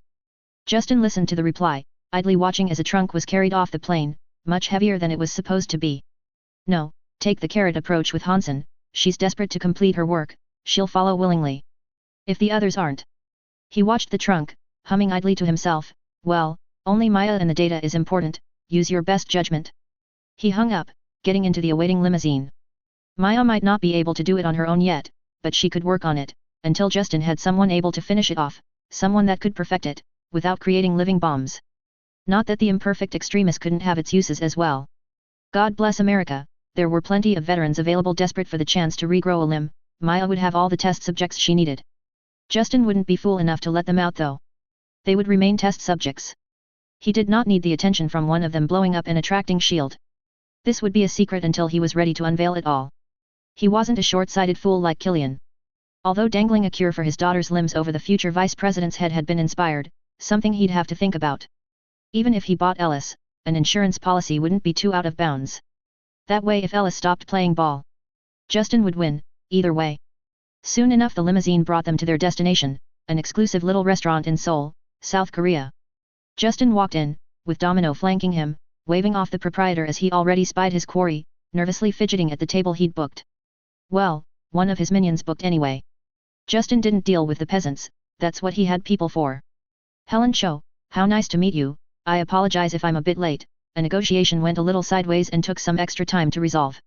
Justin said warmly, grasping the young South Korean woman's hand, and kissing it softly, smiling charmingly as she blushed cutely at him. I'm early, so no apologies needed, Mr. Hammer. She said nervously, pushing a lock of hair behind her ear. Justin sat down opposite of her, while Domino stood behind him, eyes going around the locale lazily. Call me Justin, Helen. Is it alright if I call you Helen, sweetheart? At her nervous nod, he continued on, this is cozy, right? I hope it's alright.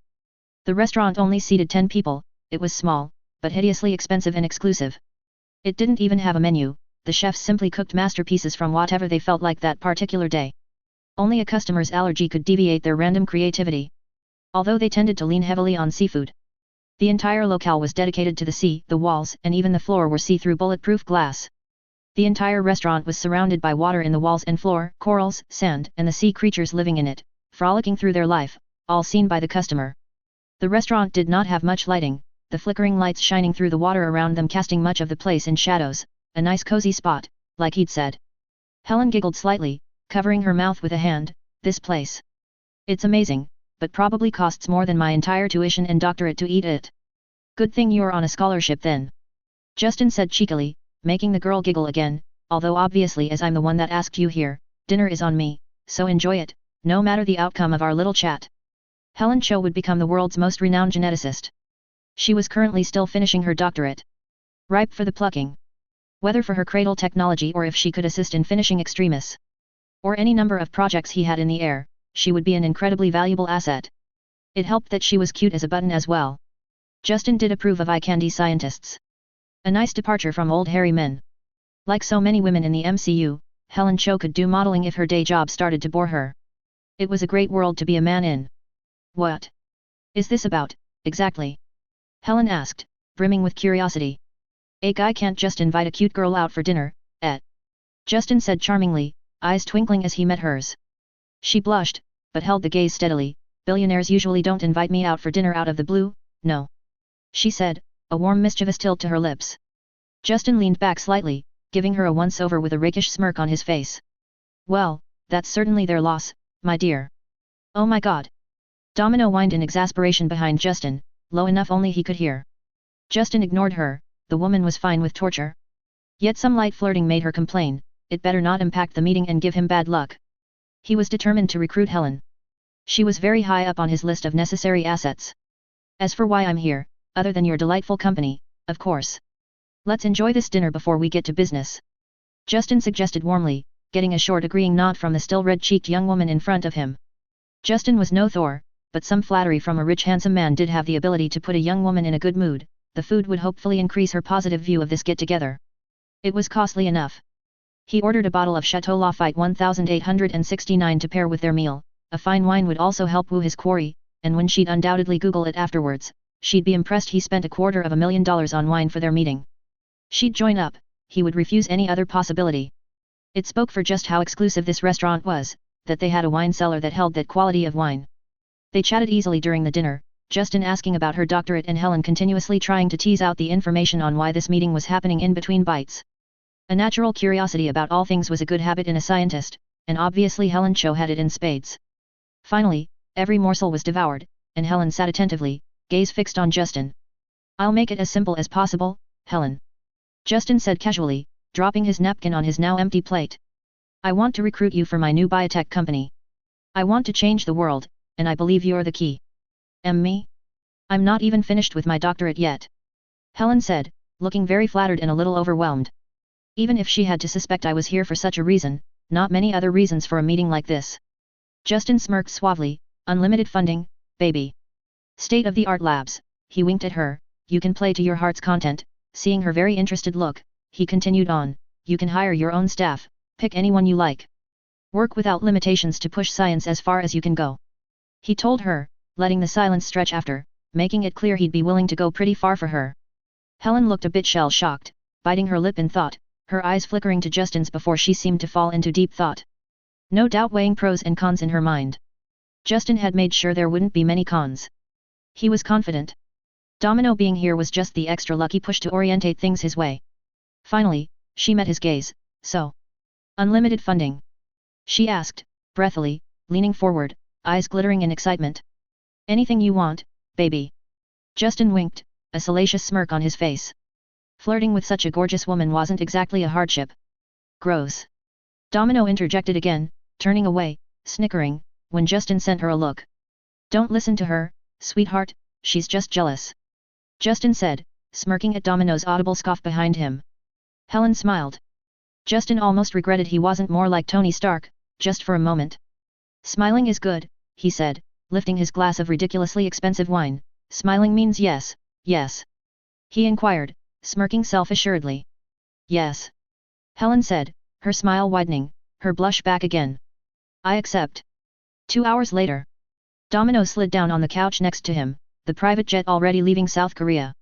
Justin glanced at her, snorting softly, out with it, you obviously have something irreverent to say, as usual.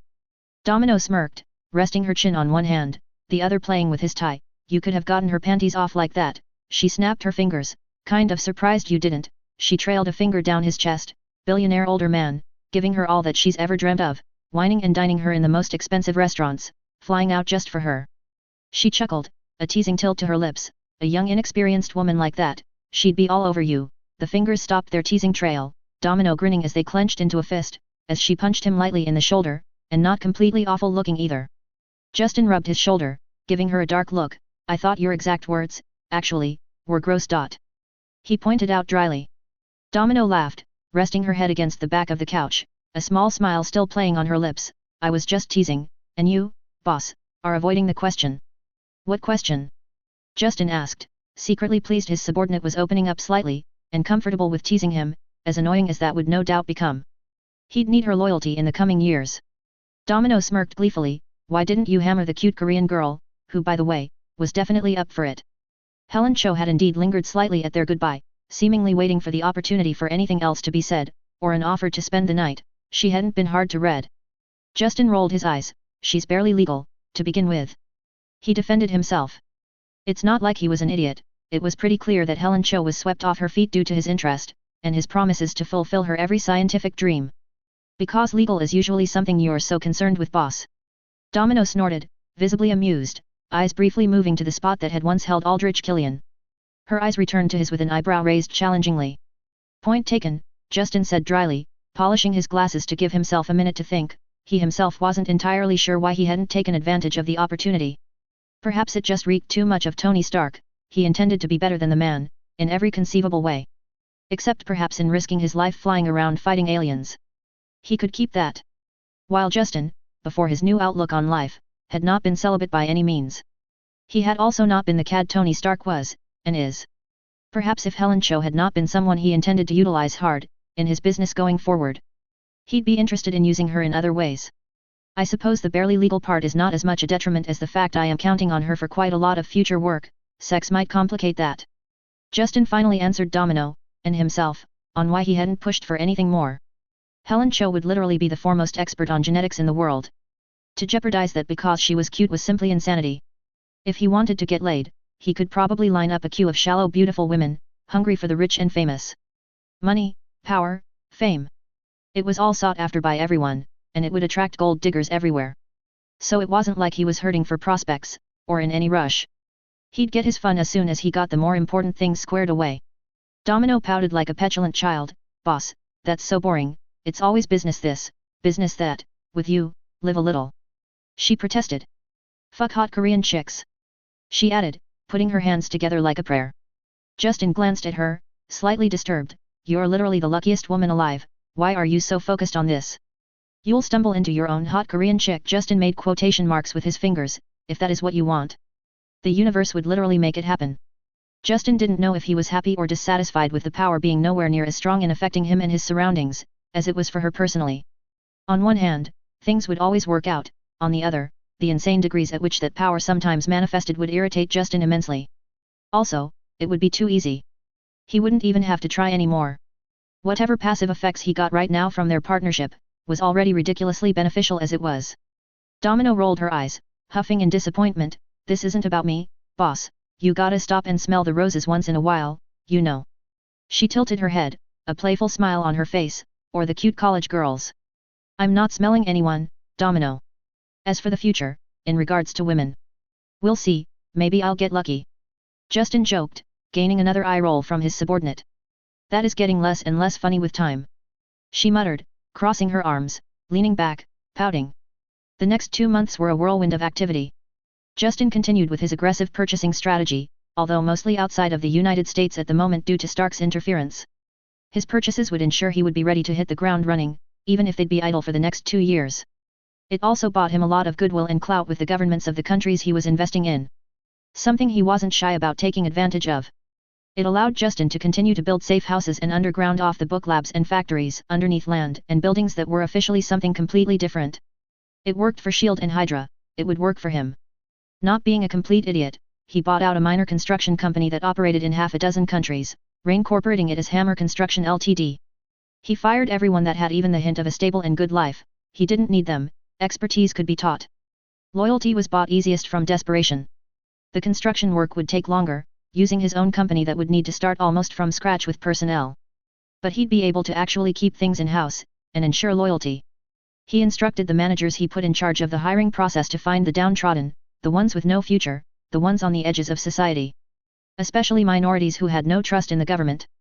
Justin would offer them work, well-paid work. The education to make them able to perform it. Housing if needed, healthcare. He'd lift them out of the dirt. And it would take longer, yes. It would cost him at least quadruple the amount to achieve, rather than just continuing on normally, and that was probably underselling the cost heavily. But these people that would make up Hammer Constitutional Ltd. They'd be his. They'd know who raised them from misery and despair, who safeguard them even still with good wages and homes. They'd be loyal. They wouldn't talk. Exactly what he would need from a construction company that would need to grow rapidly to manage what would come. Because Justin would not allow anyone from the outside to have any part in his more sensitive businesses. While he was at it, he set up the bare bones of what he would need for the future. creating companies that barely existed in anything but name yet, starting a slow, staggered hiring process for talent. They'd be paid for simply research for the next little while, but again, he would take the extra cost and eat it right now, to drag in the absolute ability to print money in 2 years. First off the list, HammerTech. Knowing the technology of his own future as well as that of the MCU, plus knowing several very intelligent people in this reality he could snatch up. He foresaw himself crushing the likes of Apple, Samsung, Sony, and the like, and creating a future where Stark wouldn't be able to dominate the consumer electronics market, because HammerTech would beat him to it. He'd start now, spending the money to launch satellites into space, making things ready for his own, eventual, 5G network across the globe, for when the H-Pad and H-Phone would hit the markets, followed by the H-Watch and similar modern innovations. Hammer phone was unfortunately not as cool as a Stark phone for a name, so H-Phone it was, or should he say, would be. He'd be aided by the abilities of his most important future recruit, even without being a genius of the level of Stark, he'd have the people and capabilities to advance ahead of his competition then, other than Stark, but he'd be in Afghanistan once the time to release everything arrived. He'd have months of catch-up to try and recoup and catch HammerTech, and that's without having the suppliers, the factories, the staff, the training and knowledge in place and operational for that tech, unlike him, who would have everything ready to go by then. By the time Stark caught up and released an equal, or better, product, Hammer would still have a dominant market share and a more widespread network that Stark would need a year or two to attempt to match. And that's if he had enough time to dedicate to it, which considering Stain, the stop of weapons production and sales, the beef with the government, S.H.I.E.L.D.'s involvement and his palladium poisoning. Justin projected it would take over 5 years for Stark to catch up, and by then he'd never fully dislodge HammerTech from the top position. Although he'd be able to make better, more expensive phones, HammerTech would hold the market for the majority of actual people that could afford a regular level of tech. The likes of Stark would immediately understand what he was doing once the first satellite went up, of course, but that was okay. He couldn't possibly understand exactly what Justin could achieve, couldn't know what cards Justin had, to achieve what Stark would think he wasn't capable of. And he'd underestimate him anyway, especially as HammerTech would hardly be operational yet. It wouldn't be ready for 2 years, probably a little later even. His best recruit would only be available in that tiny window 2 years from now, and that would give Justin the advantage in the consumer electronics market, and so many more advantages that he could only shudder at the possibilities.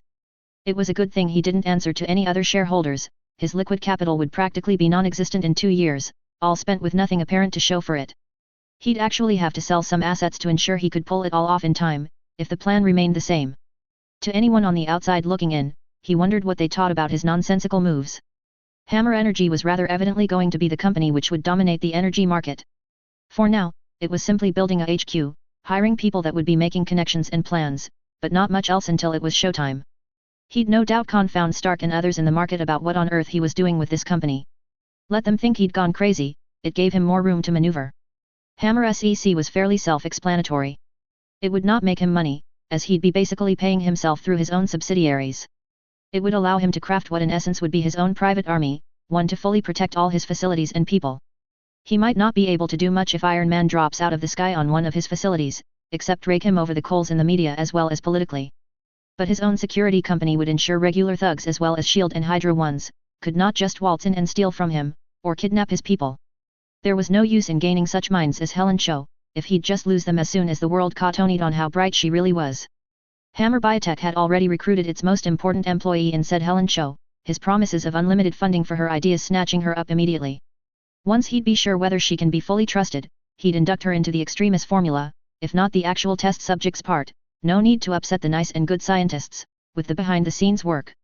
He already had feelers out for other scientists he knew were going to be useful. He'd eventually fold Extremis under its umbrella once it was viable for consumers. Well, a weaker version anyway. He wasn't going to let people become superpowered across the world. The healing aspect, however. He'd make a killing even if it didn't approach the complete regeneration of Iron Man 3. Even an almost completely watered-down Extremis would have him completely own the pharmaceutical market on his own. No need for all these pills anymore, Extremis is there to help with what ails you. He'd already recruited Dr. Wilfred Nagel. Well, recruited because he was Hydra, so he'd been forced to kidnap the man to ensure secrecy of the project. He'd turned out to be amenable to his situation when he found out what he'd been kidnapped for, and the kind of resources he'd be working with. Although only having just begun working on the super soldier serum, this was the man that recreated the serum, but was blipped away, forcing him to finish it in 2023-24 instead of 2018. He was currently 12 years younger than the man he would be when he recreated the serum. He obviously had the ability, so Justin had him taken. It was unlikely Hydra would care, as he was a rather low-level scientist on the project at this time. While not interested in being a superhero, or in the spread of them, the super soldier serum would be a valuable asset to have in his back pocket. And might be worth taking just for the health benefits and to be less squishy, even if he had no intentions to personally fight as much as a single alien. This arm of his business was why he'd sent Fantasia on a little trip those months ago, even before he had Nigel. 2 months ago, while Justin Hammer was on a private jet with Aldrich Killian. Eileen arrived at her destination in Baltimore, 4 men from the new security detail following along, their 2 cars coming to a stop right in front of their target's residence. They were all wearing FBI gear, their coats visibly blaring out their affiliation in bright yellow letters. Trying to hide what you're doing when you're up to no good just draws attention in these kinds of neighborhoods, approaching in broad daylight as something official, and people will only remember the badge and uniform, not the people wearing them. Eileen had been taught about such things by Mystique. She wasn't a novice, in any manner. Although no longer part of the Brotherhood, she still had the skills. Something that had made her a very well-paid mercenary, even more so now that Hammer had hired her. Even as she walked up to the door she could see doors closing and windows shuttering all down the street. No one wanted any part of the government's attention. The activities today might not even get reported at all. All the better for Eileen and her boss. She rapped her knuckles on the door, affecting the bored voice of an official doing a routine job. FBI, open up. There was only silence for minutes, even after a repeated request. Eileen nodded to her team, 2 of them silently going out back, to ensure there were no quick escapes. FBI, if you don't open the door, we're coming in. She warned, adding a tone of annoyance to the bored officiating voice she was using. Just routine business, nothing special, just wanna talk, etc. etc. Fall for it you old coot. I'm coming, leave my damn door alone, a voice called out angrily. Sudden shuffling heard inside. Within a minute several locks could be heard being undone, each with deliberate slowness, then the door opened just a smidge, an older black man peering out distrustfully. What ya want? He bit out, showing no inclination that he'd let them in. Eileen immediately paralyzed him, pushing the door open with a smirk, as the old man fell down on the floor with a loud thud. She winced slightly at the mental strain she suddenly suffered under. Apparently super-powered people were a lot more difficult to paralyze. She felt like she'd just finished a day working out. Weird, she wasn't as affected doing the same to mutants, so what was different? She might have to ask her boss to let her conduct her own experiments on the man. She hadn't had much chance to experiment as a mercenary. When your life was on the line, you did the tested and true if you wanted to live. She stepped in over the body, his eyes staring ahead in impotent rage and fear. The 2 men in the back were breaching through the back door at that moment, having heard the thud. Eileen immediately sent them to scour the house for any witnesses. A broken back door was no matter. Perhaps it would even add to the confusion of what happened this day should anyone investigate. Her men returned quickly, shaking their heads. Nothing, as she'd suspected. Well, that was easy, wasn't it, Isaiah? Eileen said, crouching down, meeting his eyes with a crooked smirk.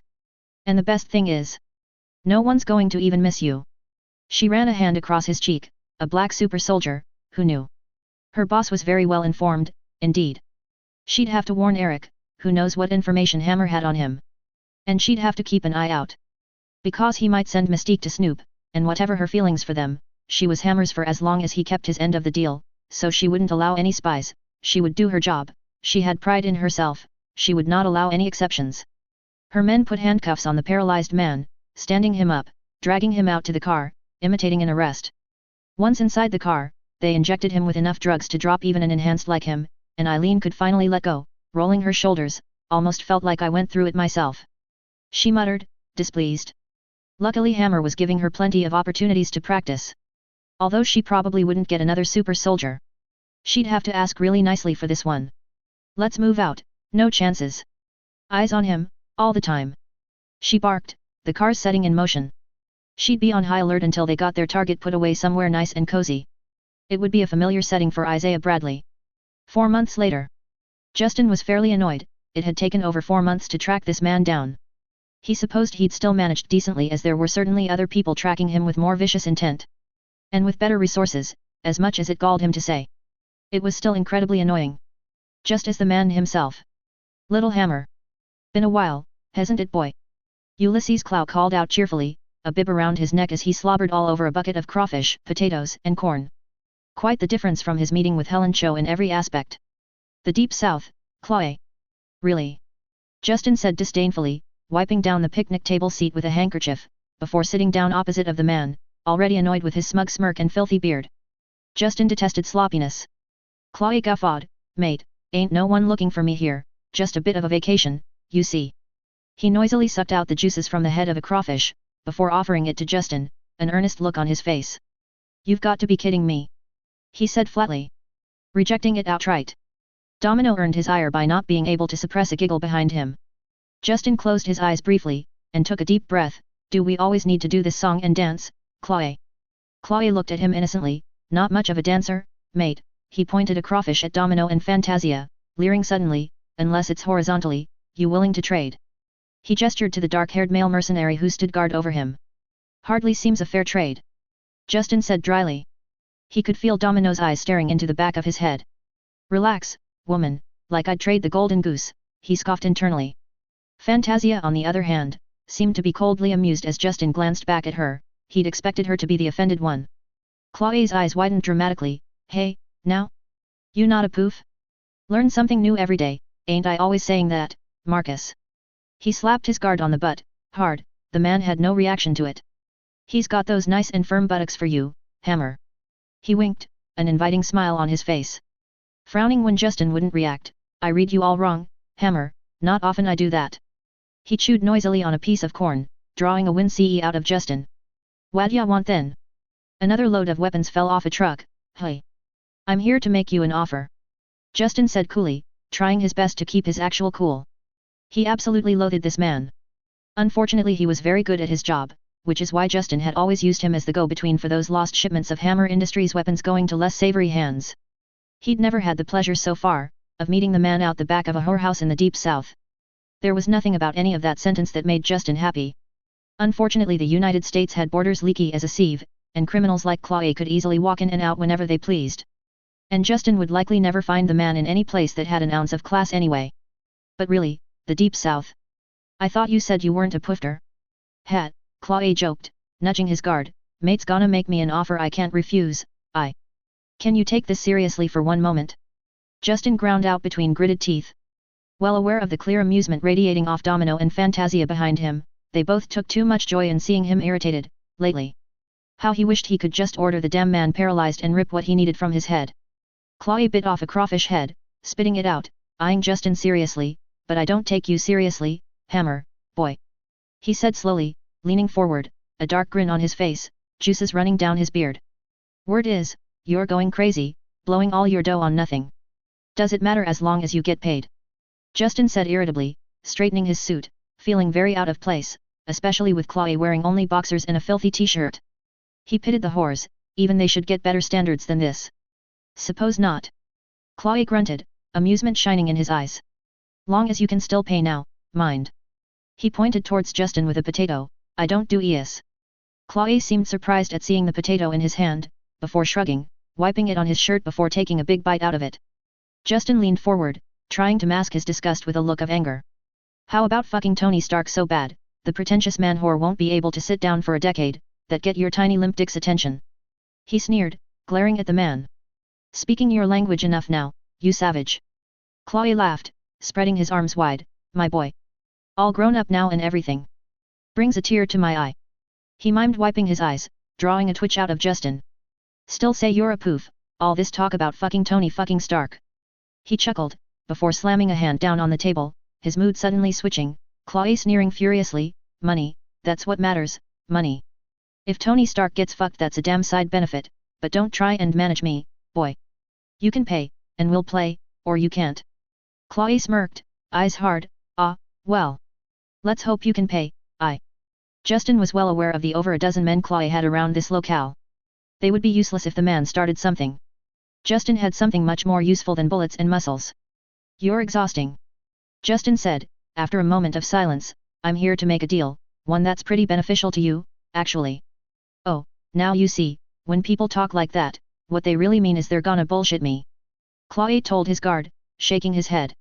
His eyes finding Justin's again, a spark of anger in them. I don't like bullshit, Hammer. You love bullshit, Justin fired back with a sneer. He put his own hand on the table, grimacing as he felt something sticky. You should listen to my offer before you cry about it. Klaue laughed. True, I do love some BS between mates. He grinned toothily at Justin. So. Mate, enlighten me. He spread his arms again, sticking his chin out. You've got my undivided attention. I want all your vibranium. Justin began, only to get cut off by Klaue. Not with the way you've been sinking your cash reserves, you can't afford it. Klaue said bluntly, his eyes narrowing, asterisk what's your scam here, eh? These two ladies gonna what? Rough me up? Peg me? He looked thoughtful for a moment, I might go for that, just this once. Winking at Justin's subordinates. I don't want it now. Justin said, now beyond irritated, in 2 years I'll have the ability to practically print money, I'll have the President of the United States as my bitch by then, I can get you money, weapons, a pardon even, if you want it. Justin slammed his hand down on the table, inwardly shivering at whatever sticky mess now covered his hand. That's what he gets for trying to imitate Klaue. I can get you fucking diplomatic immunity even, if I push hard enough, even those Wakandan war dogs can't get on your ass easily then. Probably. They were a little crazy about vibranium.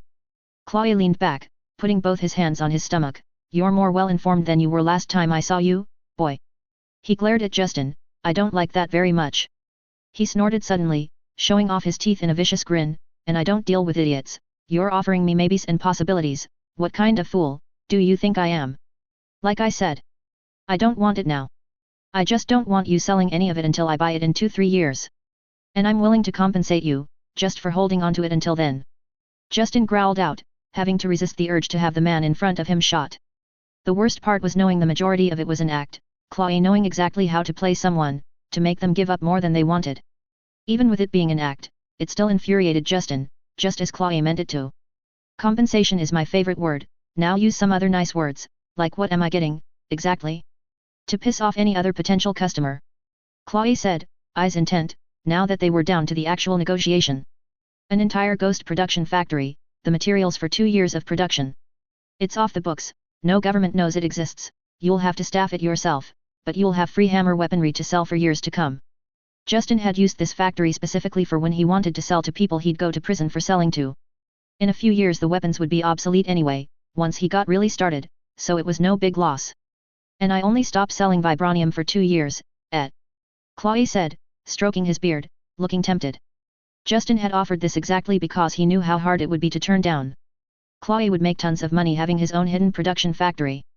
The ones he usually used tended to be very temporary, and he eventually lost money on having to abandon them when Wakanda sniffed too closely. 3 years. Justin countered, just in case he had a slow start in his technology revolution. Throw in a night with one of the ladies too, Klaue suggested with a dirty grin. The fact he'd stopped being such an argumentative asshole, indicated to Justin that he was going to accept. Not that any of them would even entertain his other suggestion. I somehow think they're not interested. Justin replied, eyes cold. Do we have a deal, Klaue? All right, fine, I'll do it, if you can give me that factory within the month, I'll do my end of it. Klaue laughed, a pleased smirk spreading across his face. I still say you'll be bankrupt before you can ever afford my vibranium, boy. We'll see, Justin said icily. Fantasia, do it. What the fuck? Klaue roared, as he was suddenly paralyzed from the waist down. Kill them. He snapped out to his men. Absolutely furious.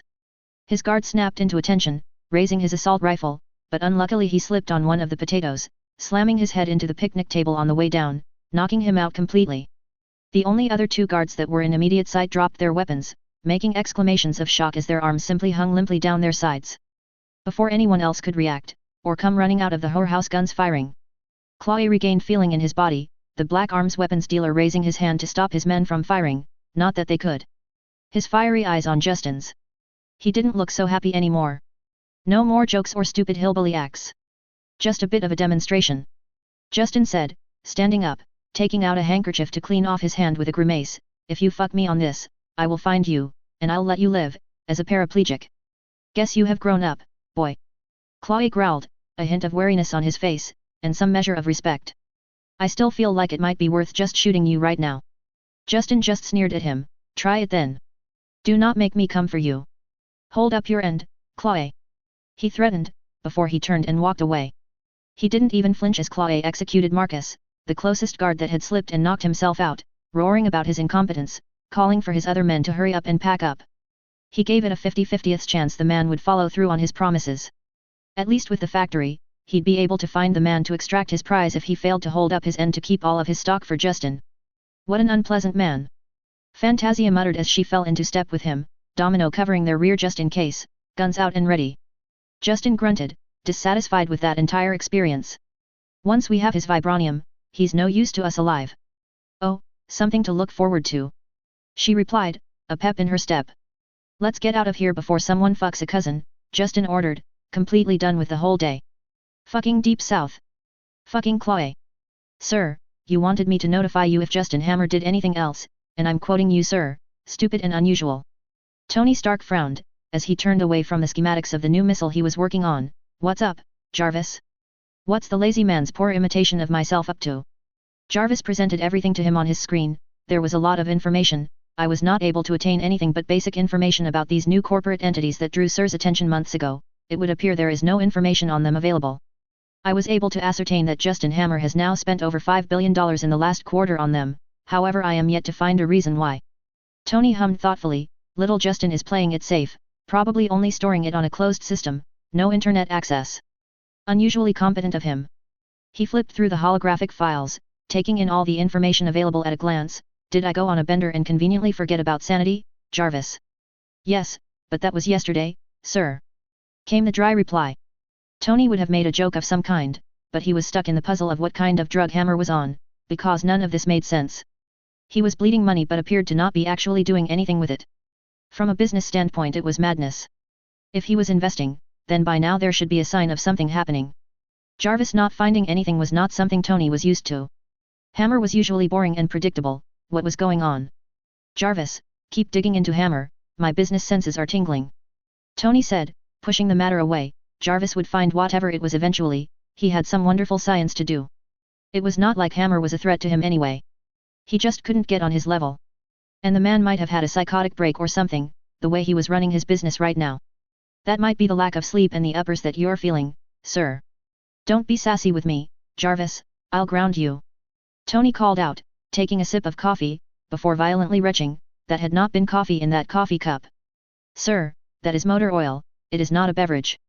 Jarvis said drolly. Shut up, Jarvis. Justin picked up the phone, back in his office after months of traveling across the world. It was time to set the stage for conquering the world. Not the plebeian way, with arms and blood and out in the open for all to see and take a stand against. No, he'd do it the proper way, with money, favors and blackmail, visible still, certainly, but only a fraction of what really would be going on to be seen on the surface, the rest buried in the shadows. The call is picked up on the other end after a few rings. I don't usually accept anonymous calls, this better be important. A smooth voice answered on the other end, only a hint of annoyance filtering through. Randall, how is my favorite chief of staff? Justin said with fake cheer, leaning back in his chair. How's Governor Ellis doing? A little birdie told me he might be looking to upgrade.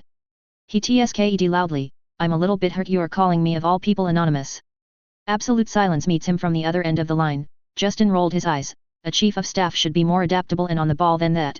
He'd never make it as White House chief of staff with that reaction time. Randall, come now, no need to be shy. He drawled, you don't become chief of staff for a governor with presidential ambitions and not know my number.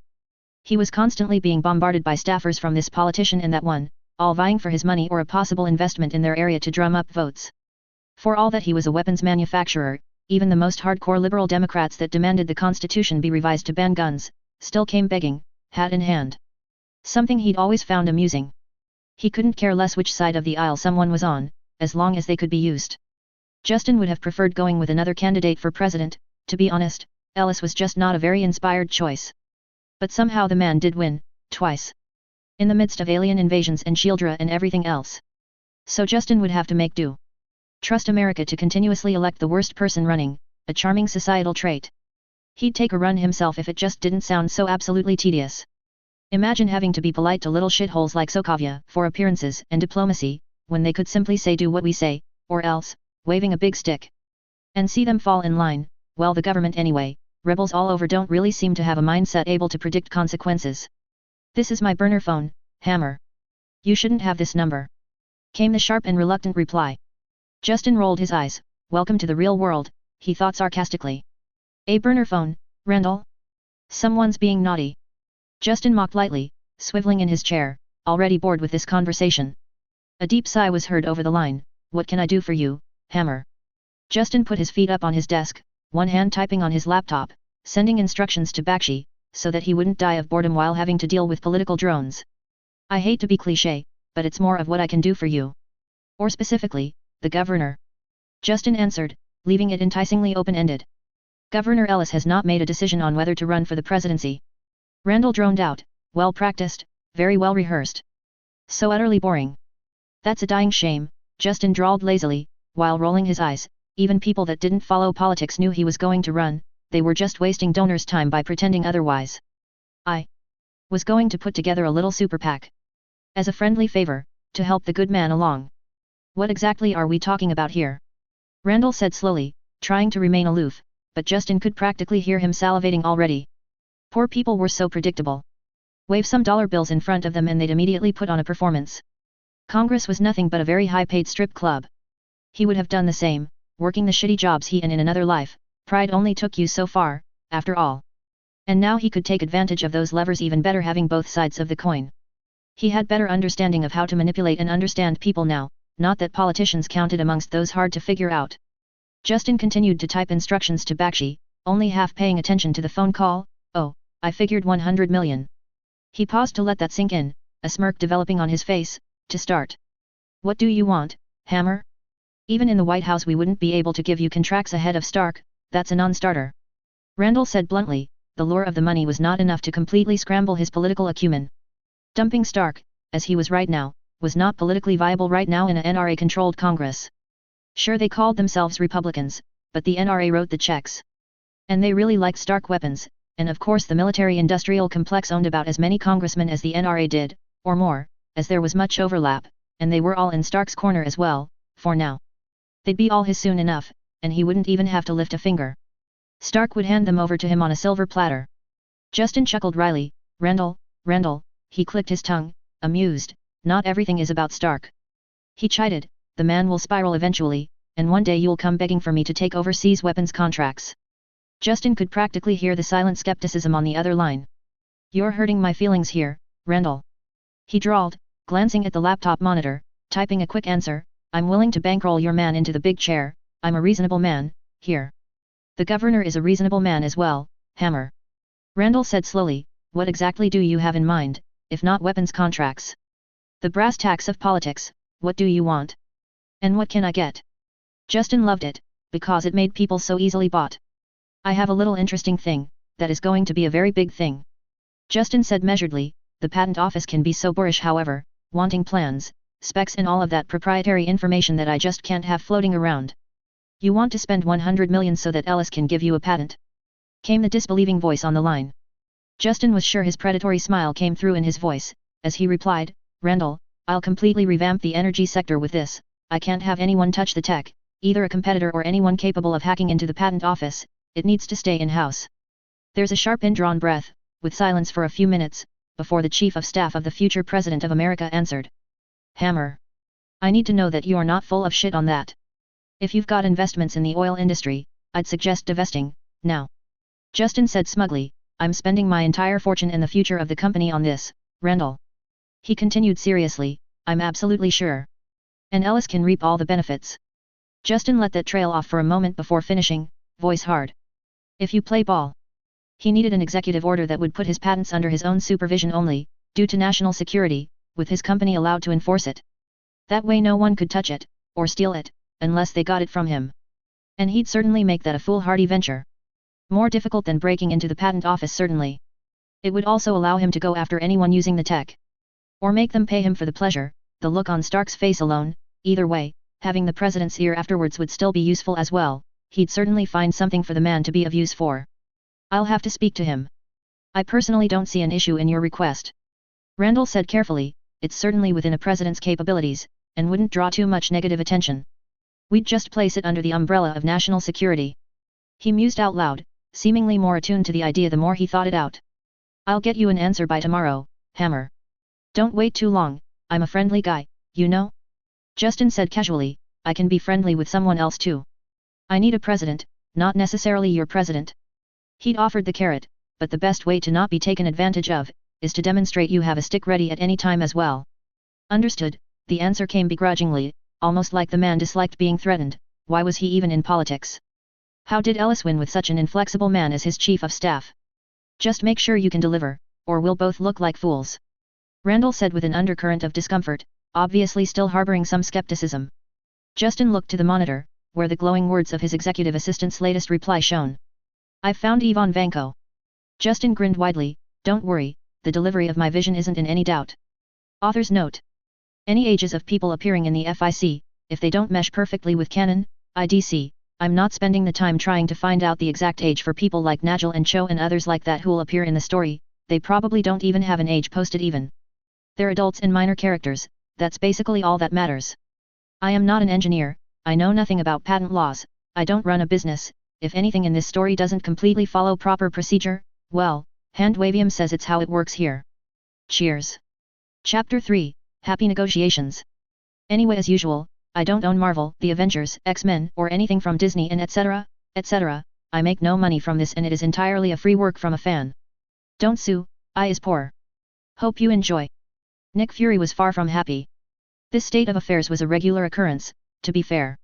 Mostly because the world itself seemed dead set on pissing him off, stumbling around like a drunk toddler, setting fires that inevitably only he was called on to deal with. S.H.I.E.L.D. was becoming more essential for every year that passed by, 2 threats appearing for everyone they neutralized. And the governments of the world seemed perfectly happy to stick their heads in the sand, when they weren't actively fanning the damn flames. Fuck the governments, Fury would be happy if Thaddeus Ross stopped being such a giant pain in the ass. Did the man have any idea how hard it was to cover up for his jaunts across borders, all filled with collateral damage? It's why he needed something like the Avengers Initiative, at least it would cut down on collateral damage, right? He stowed the irritation as his next appointment walked in without as much as a knock, Natasha Romanoff, one of the only times a threat had successfully been turned into a useful asset. Actually lessening his headaches. Barton deserved a raise for that achievement alone. Not that he was getting one, Fury didn't want the agent to get too smug. Now if he could do it again, maybe he'd get a pat on the back, once could be a fluke after all. He'd just order Coulson to do the patting, he had a reputation to uphold. Romanoff. He said neutrally, a finger a hair's breadth away from a button that would electrify the area in front of his desk, lethally for anyone else, but she'd probably survive. Paranoia was fully justified when everyone was out to get you. And there was always the possibility her turn to S.H.I.E.L.D. was just a Black Widow long OP. Doubtful, as she'd taken down Dreykov, but anything that wasn't at a level of 0 probability, meant there was a possibility, however slight. Damn it, nowadays he even had contingencies in case he himself turned out to be a Skrull. Maybe if he was he'd get rid of the motherfucking headache. Boss, got something for me. The Black Widow said playfully, the woman no doubt fully aware of where Fury's hand was, but likely approving of the caution. The woman seemed to get off on throwing off anyone's perceptions, and her regular amusement at everyone's caution wasn't winning her any friends in S.H.I.E.L.D. Considering the woman barely tolerated anyone not named Coulson or Barton, Fury considered himself lucky there hadn't been any incidents yet. Broken bones didn't count, that's basically playground scuffles as far as he was concerned. Maybe you'll get somewhere, the analysts can't make heads or tails of it, so I'm sending you in. Fury said, sliding a file across the desk. Somewhat annoyed at the ease and grace in which the woman slid down into a seat and flipped open the first page, a raised eyebrow her only expression. Justin Hammer? The industrialist, isn't he simply Tony Stark without the... She made a motion with her hand, everything. Romanoff asked, while her eyes moved rapidly, devouring the file. Fury grunted in annoyance, he used to be a hell of a lot less annoying than Stark. He gestured to the file, then he pulled all this shit, meeting with black market arms dealers like Ulysses Klaue, spending billions on factories and new companies that's standing practically empty. Like he's waiting for something. Preparing. Romanoff muttered, a glint of interest in her eyes. He's recruiting heavily. She noted, having gotten to the end of the file. Hammer Industries and its newly created subsidiaries were hiring at an intense pace. Even the lowest positions come with heavy-duty NDAs for all employees too, which was odd. Janitors needing to sign 3 different NDAs was new, even S.H.I.E.L.D. wasn't that pedantic. Their janitors only needed to sign 2. Yeah, but for what? Fury said seriously, his one eye meeting hers and impressing the seriousness of the mission. What does Hammer know that we don't? Because damn it, no one spent that kind of money for no reason. And he refused to believe the man had a mental breakdown like the press was starting to say. In his experience things were never that easy. Or what is he intending to start? Romanoff said softly, with the weaponry he has available. She let the thought trail off. Which really put another point of view of why the man would meet with scum like Klaue, didn't it? Fury did not need a major weapons manufacturer supplying terrorists, they were a pain in the ass enough without that kind of support. Find out, get close to the man, do your thing, Widow, we can't be blind on this one, Hammer is up to something, and we need to know, yesterday. Fury ordered impassively, mind already turning to the fires fanning another Balkan war instead, Like anyone needed that, the place was already a mess, which was now his mess. The Black Widow didn't fail missions, one way or another, he didn't need to worry about Hammer any longer. It wouldn't be the first time a CEO had to be removed for the world's best interest. If Hammer wasn't on the up and up, he'd have an accident. Either way, bye headache. Bakshi, is this really the best we could do? Justin said with disappointment, gesturing to the surroundings of the warehouse. Having just walked in with his retinue. These are valuable and important friends of ours, this is hardly a 5-star treatment, man. The warehouse was dark and dreary and hardly could be considered clean, except for the sectioned off and sterilized center section, that was holding his valued guests. This was an unacceptable rush job. They should have been able to do better. After all, they'd had to organize a prison break and everything, how hard was it to clean up a warehouse? My apologies, sir, our assets in the Russian Federation are limited. Sunil Bakshi said deferentially, following a step behind him. Already tapping away at a tablet, once we move to the facility in the UK, the situation should improve markedly. I'll hold you to that, buddy, Justin said, clapping the man on the shoulders, before resuming his pace towards the center of the warehouse. Where a medical station was set up, the station was covered by layers of plastic sheets to keep it contained as best as possible for their location. All of it for treating Anton Vanko, a full team of the best doctors money could buy crowding the sickly man. His son Ivan sitting at his bedside holding his hand, his sharp eyes having been focused on Justin since he entered. Ivan, terribly sorry for the accommodation, we'll have that fixed by the time you reach your destination. Justin said confidently, swaggering up to the group of people, coming to a stop just outside the treatment area. Don't worry, your dad will have the best treatment possible. Ivan snorted bitterly, treatment no matter, can't be fixed so easy. He let out a slow deep breath, a pained expression on his face, slow death. Justin tilted his head, making a considering noise, don't be so quick to give up, my friend. I have something in the works. Justin eyed the doctors, raising an eyebrow towards Ivan while gesturing to the side. The docs were his, but there was no need to share more than necessary with the peons. Especially things like Extremis and what he'd need Ivan to do. Those secrets were literally world-altering. Something that would make Earth something more than the backwater redneck planet you could roll up to and knock over whenever you wanted. Ivan gave him a long look, before he untangled his fingers from his father's, and lumbered over, separating far enough from the bundle of people that they couldn't be overheard. All the noise of the machines keeping Anton Vanko alive ensured there would be no eavesdropping. Justin eyed the prison tats with distaste, although the man didn't have as many as of yet as he would have had in Iron Man 2, it still gave a bit of a thug look. All right, Ivan, look, you're a smart man, you know I'm not saving Daddy dearest out of the goodness of my heart, Justin said, putting his hands on his heart for emphasis. I want you, I need you, his hands raised up to encapsulate the space around the man's head for a moment as he exclaimed, and that big beautiful brain of yours. What for? Ivan asked suspiciously, taking a step away from Justin and his theatrics. You break me out of Siberia, take my father, he grinned somewhat grimly, very good for me, I think. But not so good for you. Very good for me, buddy. Justin insisted, flashing a confident smile. Look, Ivan, we grabbed everything your daddy had when we took him, we know of his collaboration with Stark on the arc reactor. He didn't get to continue further at that point, Vanko immediately reacting. Stark? Ivan spat, face turning malicious, teeth grinding together, don't speak to me about Stark. His muscles rippled as he unconsciously flexed his hands and arms, Justin's hand immediately rose up, preventing Bakshi from stepping in. Justin looked at his assistant and right-hand man for a moment, a small smile playing on his lip. Everywhere I go, this is the reaction I get.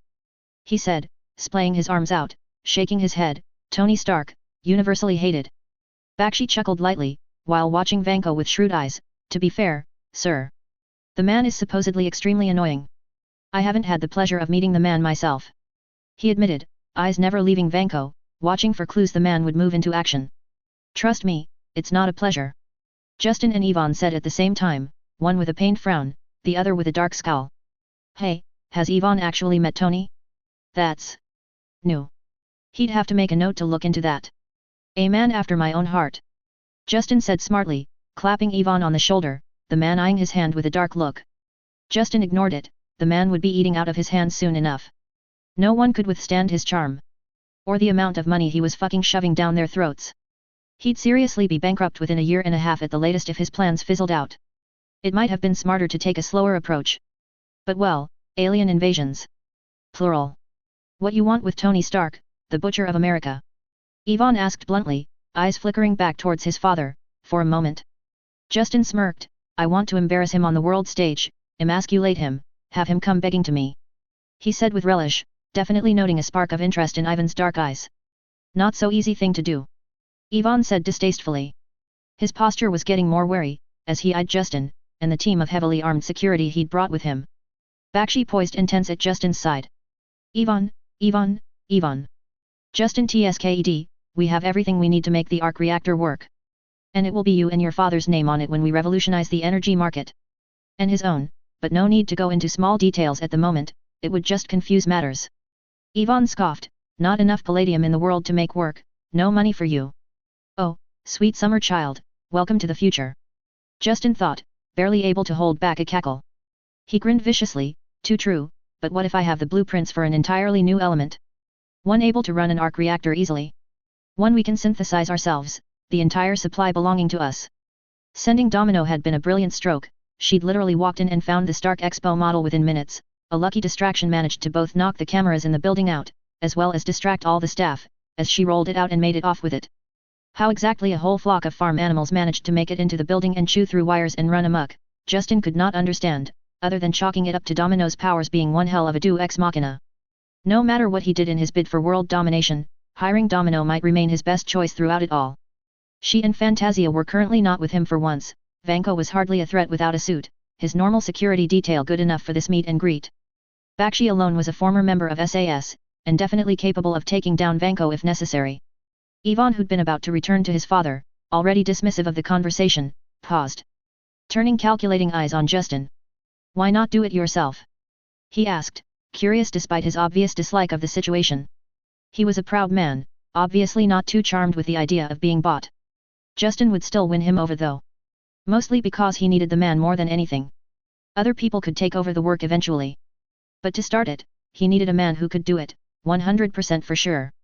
He wasn't above taking the man's father hostage if all else fails. Justin chuckled, putting an arm around Ivan, who seemed puzzled and irritated at the action. I hardly have the time to do all the science myself, buddy, and besides, your old man got fucked by Stark Sr., it's poetic to have you come back and fuck Stark Jr. over. How can I say no to that? And he'd be sure to tell Ivan to double cycle, Stark was the gift that kept giving. He had plans for arc reactor technology. Forget the fact that it alone would revolutionize the energy market across the world. What about batteries built for and charged by arc reactors during production? Phones and tablets that never needed to be charged during the electronics' lifetime, or at least until they bought the new version. Electric vehicles with batteries that only needed to go recharge at a Hammer-owned facility every few years, or to just have to replace the battery now and then. And that was just the tip of the iceberg. What about weapons with arc reactor batteries as a power source? The sky was the limit. The Phase 2 Tesseract guns could be humanity's regular weaponry, with him as the only supplier. When aliens rolled up, they'd find it much more difficult to knock them over, and the world wouldn't have to completely count on a few superhumans who couldn't even work together in face of extinction. And the best part would be, that Stark could never completely catch up on the market. Not legally. Because Justin would have the patent for the arc reactor, because the confident Stark idiots had never bothered filing for a comprehensive patent. He'd also have the new element that was going to be the solution to Stark's palladium poisoning once that happened. Oh, to see him use Justin's work to solve the riddle of his heart. Or the fact that by the time Iron Man left his cave, he'd have to ask Justin for permission to use an arc reactor for his suit, even though he built it himself. Justin would allow it of course, while constantly publishing the fact that Iron Man only existed due to Hammer Tech. Oh, how sweet it would be. Well, that was mostly fantasy. Tony couldn't sell it any time soon, but he could certainly use it for himself. But the thought was nice to have. Stark could create a Stark phone eventually that outshone what Justin could do. He's certainly enough of a genius, Justin had to admit. Given enough time, he'll knock something out. But he could not use arc reactor technology to make them last like Justin could. That alone would gain him a majority of the market no matter what gadgets Stark rolled out. And the more his technology entered every aspect of the average citizen's life, the more Stark tech would be a niche market. He was an engineer, he knew the batteries would be a possibility, especially with Vanko working on it all already, well, shortly. It would only go further once he got his hands on some of the other useful people that could push his world domination further. Tony had been too afraid of what the world could do with his technology. A foolish idea with what's out there. Justin would put it all out there. No one could make those batteries and other tech without his arc reactors anyway. And he'd make it a condition for any country wanting them, that they would be fully run by his people, and protected by his security forces, or they weren't getting an arc reactor. Thereby safeguarding the tech, but mostly ensuring no competitor could use it. As none but him would be able to synthesize the element for them anyway, the world would have to count on Justin Hammer, they'd be dependent on him. All of them. From the United States of America to China. What do you say, Yvonne? Want to get some Nobel Prizes while making Tony Stark eat shit? Justin asked, a malicious little smirk on his face. Just picture getting a Nobel Prize at the same time as we release the information. Stark has been sitting on this technology for decades, his old man getting yours deported to continue to hide it from the masses, wanting it just for themselves. With the media, the first spin usually got the win, no matter if it was entirely true or not. And the media loved to dump on Stark to begin with. He'd have to spend some money and resources on sanitizing Vanko's history, so that there would be no proof his winning scientist had been in prison for selling plutonium to terrorists. That would be bad press. But Russia was practically built for taking money to make things disappear. The growing grin on Ivan's face told Justin he'd almost won the man over. Now it only remained to see how quickly he could deliver. Because Justin had no doubt he could. He'd managed a miniaturized arc reactor without the resources Justin had behind him. What about my father? Yvonne asked, sobering slightly. Not quite ready to take the leap with the uncertainty of his father's health. Justin waved to Bakshi, who obligingly held out the tablet. Let me tell you about this little thing we're working on called Extremis. Hot stuff, like literally. As Ivan's face lit up as he read more and more on the research and the alleged capabilities of Extremis, Justin knew he'd not only won the man over, but he'd sown the seed of complete loyalty. And if Extremis won't be ready on time, well, he'd replace every organ in the damn man's body if he needed to for keeping Vanko happy. Ivan Vanko was the golden goose. Justin would not make any mistakes in failing in keeping him happy and laying eggs. As he got on his private plane, Domino the only one escorting him, he felt very pleased with himself. Bakshi and Fantasia would stay with the Vankos for now, ensuring they got where they needed to go smoothly, the rest of his security detail remaining behind as well, as he'd pick up another team on landing and hardly needed them in the air. Fantasia would ensure nothing touched his golden goose or his sickly father. He took a load off, enjoying the silence and relaxed atmosphere as the plane took off, leaving the cold and sterile landscape of Russia behind. The facility in Britain was not only completely hidden. It was state-of-the-art. It had better security than anything below Hammer himself, including a safe room that could take a nuke. The Stark Expo model was already there and scanned into the system, waiting for Vanko to take a crack at solving the new element. He had faith he would succeed. Either way, even without it, they could begin on creating and fine-tuning the actual arc reactors, both large and miniaturized. After all, they'd likely need a palladium-style arc reactor to be able to synthesize the new element to begin with. Justinium didn't sound so bad, did it? He'd have to begin the circuit of senators and governors and see where exactly he could get an arc reactor power plant facility started, without actually revealing to anyone that's what it was until 2008. It would take that long to build, no doubt anyway, but it would be disastrous if Stark found out at this juncture. He'd have to find someone that really hated Stark. To ensure there were no faults, the situation in Colorado with Stark swooping in, couldn't be allowed to happen in this instance. You missed one doozy of a meet and greet, Domino. Justin said, undoing his tie and leaning back on the couch. Fantasia having taken the woman shopping while he met with the Vankos, Justin had his entire security team with him in a secret location, he could afford to give them some time off. Oh, you poor thing, the meet and greet is right now, she said, laughing lightly, confusing Justin for a moment, until he met her eyes, which were turning golden, her skin gradually turning blue as she sensually sat down ahead of him, even going so far as to do jazz hands at him, a small amused look on her face. Mystique. Justin swore, immediately hitting the panic button hidden in one of his cufflinks. Domino and Fantasia were never getting time off again. How the fuck did she manage to slip into his detail without anyone realizing Domino was elsewhere? Mystique smiled mysteriously, you know me by sight, Eileen was right, you are an interesting one. Justin forcibly calmed himself, he'd understood Fantasia had ties to the Brotherhood of Mutants, but he had not expected this. In the back of his mind several strategies to neutralize his bodyguard immediately started percolating. Don't look so constipated, she didn't betray you. She simply shared her new interesting employment, which made us look further into you. You've been a busy man, Justin. Mystique said, now fully in her natural form, a tantalizing smirk on her face, like what you see, hey. She laughed a clear bell-like laugh at spotting his automatic once-over, uncrossing her legs and leaning forward. Justin Hammer, a mutant lover. She teased, a dangerous, heated look in her eyes. Mystique. A cold-clipped voice rebuked. And Justin felt a chill up his spine at the same time as Mystique straightened up and gained an impassive facade which lasted for just a moment, before she winked cheekily at Justin and hopped off her chair, doing a languid cat-like stretch. Justin might have watched something like that with interest, if he wasn't so totally focused on the man who'd spoken. Magneto walked out of the pilot area, striding forward with confidence. He looked very similar to his on-screen representation, old and dignified. Although there must be some fuckery with mutants' DNA or just him, because a concentration camp survivor shouldn't still be looking as spry as he did. He had to be pushing 70, but he barely looked 50. Thankfully he wore a simple tuxedo instead of a battle suit, missing the customary Xavier-proof helmet as well. For the first time since becoming Justin Hammer, he felt full of fear. He was in a metal tube in the air, with Magneto, the master of magnetism. His bodyguards left behind. Eric Lencher, I presume. He managed to croak out, attempting to keep his cool. It probably didn't work very well if the pithy look he received from Mystique was any indication.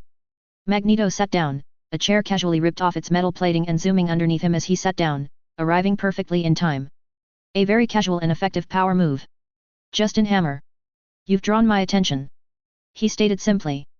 His voice stern, authoritative and to the point. Justin felt the beads of sweat materializing on his forehead as he tried to remain calm, sitting up more formally, wishing he hadn't undone his tie. I was unaware that I had interfered in any of your operations, if so, it certainly wasn't my intention. He tried diplomatically. If he'd known Magneto was around, or interested in any of his latest purchases, he'd have backed off so fast he'd be on the other side of the planet before he stopped running. Mystique laughed again, moving to stand next to Magneto's seat, draping herself over him, her arms hanging loosely around his neck. Oh, cutie, you couldn't interfere with us if you tried. She said with clear amusement. Magneto inclined his head slightly, ignoring his ally. You act like a man possessed, Mr. Hammer. One perhaps blessed with a certain foresight. He said leadingly. Justin froze minusculely, before forcing himself into moving, his hands coming up and removing his glasses, giving himself a moment of time as he rubbed his eyes in apparent tiredness. I move my business interests as needed for future innovations, yes. He said, placing his glasses back on, heart sinking as he realized neither of the two mutants would accept the answer. Cute. B, for the effort at least. Mystique said flippantly. I'd advise you not to lie again, She leaned forward over Magneto's shoulder, or you'll find out how dying slowly as every breath is drawn out of you, feels like. She said, tilting her head cutely, winking at him. Justin eyed Magneto and Mystique warily, there was possibly, perhaps, an opportunity here. As he tried his best to ignore that literal death threat and the weird flirty way it was delivered. Although he hardly wanted to share some of what he knew. There were certain events that would perhaps not be entirely disadvantageous to reveal. I have received some future knowledge, yes. He admitted with a bone-weary sigh. Better to cooperate slightly, than to risk pissing Magneto off. Justin was willing to fight quite a lot of people, his knowledge and resources allowing him to have an advantage most of the time. Magneto was on a list of, do not fuck with. With such names as Dr. Doom and Thanos. There's a reason he was perfectly willing to let Stark become Iron Man, let that lunatic fight to the death with the villain of the month. So cooperation it was, to a point. I thought so. You act like a man possessed with glorious purpose. Magneto said slowly. Forcing Justin to contain his reaction because that sentence struck a little too close to home. Does he have a pocket seer? That would be horrible for me. So no torture or death. Mystique said disappointedly, acting overly dramatic, pouting, laying her head on top of Magneto's, resting it in his hair. Magneto not batting an eyelash, sitting rigidly, cold calculating eyes watching Justin. What the fuck kind of Mystique is this? Justin thought incredulously. Magneto seemed fairly standard from what he remembered from the X-Men universe or comics, scary as fuck, but Mystique seemed a little too Harley Quinn. It was throwing him off. What event are you preparing for, I wonder? Magneto asked softly, eyes flashing, as he raised a finger, a sliver of metal tearing out of his chair, creating a simple needle that hovered in the air in between them. Justin suddenly realized exactly why he'd drawn Magneto's attention. The man suspected Justin was preparing for war with the mutants. Alien invasion. He blurted out, eyes on the spinning needle growing slowly closer. Now was not a time for holding back. If Magneto thought one of the largest weapons manufacturing powers in the world was gearing up to combat mutants he would die, no ifs and buts. Pull the other one. Mystique said, rolling her eyes. You expect us to believe that? Magneto raised a hand, the needle stopping its slow death spiral Justin's way. Mystique looked down at her ally and master. What, Eric, really? She exclaimed in honest surprise. Or at least it looked honest. With who Mystique was in her skill in subterfuge, Justin honestly had no idea if anything she was doing was just an act or not. Something that made him very uncomfortable. Not many are aware, but there are not only aliens out there, they are aware of this planet. There was an incursion by a species called the Kree in the 90s. Magneto said, piercing eyes meeting Justin's, give me the details. He ordered sharply, expecting to be obeyed. Justin was confused as to how in the hell Magneto was in the know about the Captain Marvel affair, but that was for another time. He met the man's eyes, steeling himself. The information I have is about an invasion through a portal in 2012 in New York. Just don't ask how I know. How do you know that? Mystique asked skeptically. It's very specific for an event 6 years from now. She snapped her teeth twice, loudly. Wouldn't be lying now, would you, Justin? I could do far worse than a love bite, you know. Justin couldn't catch a break with these two. And Mystique was freaking him the fuck out. What the hell was up with this whole thing? Magneto tilted his head down slightly, eyes narrowed. Answer the question, he ordered clippily. Justin was in a bit of a pickle here. He could hardly lie and claim to have encountered a seer of some sort. Magneto would want them. Neither could he reveal all about who or what he himself was. That just seemed incredibly foolish, like kidnapped by Magneto and pumped for everything he knew, kind of foolish. I received some very detailed visions about this specific event only while working on a new element. Justin let out grudgingly after a minute of silence, lying his ass off. All my moves have been based on knowledge of technology and people I received for this one event. There, if they accept that. I only need to reveal the events of the Chitauri invasion. Why you? Magneto asked, showing no reaction to his story, nor did Mystique, who for once decided to be entirely neutral in body language and facial cues, which made things further difficult for Justin as he wasn't sure whether they'd bought that or not. Justin spread his arms out. I'm me, an industrialist able to take advantage of the knowledge to prepare humanity for aliens attempting to subjugate us. Please buy it. Why not Tony Stark? Mystique jumped in to ask, drawing an annoyed eye twitch from Justin. Never mind, she corrected herself immediately, he'd probably have ignored the vision as a drug-addled dream. She joked, drawing a tiny agreeing smile from Justin, almost against his will. He could always appreciate a Tony Stark put-down. The invasion is very localized. Justin said slowly, sounding it out like he'd just thought of something. Someone could gather a lot of public goodwill if they saved New York from an alien armada.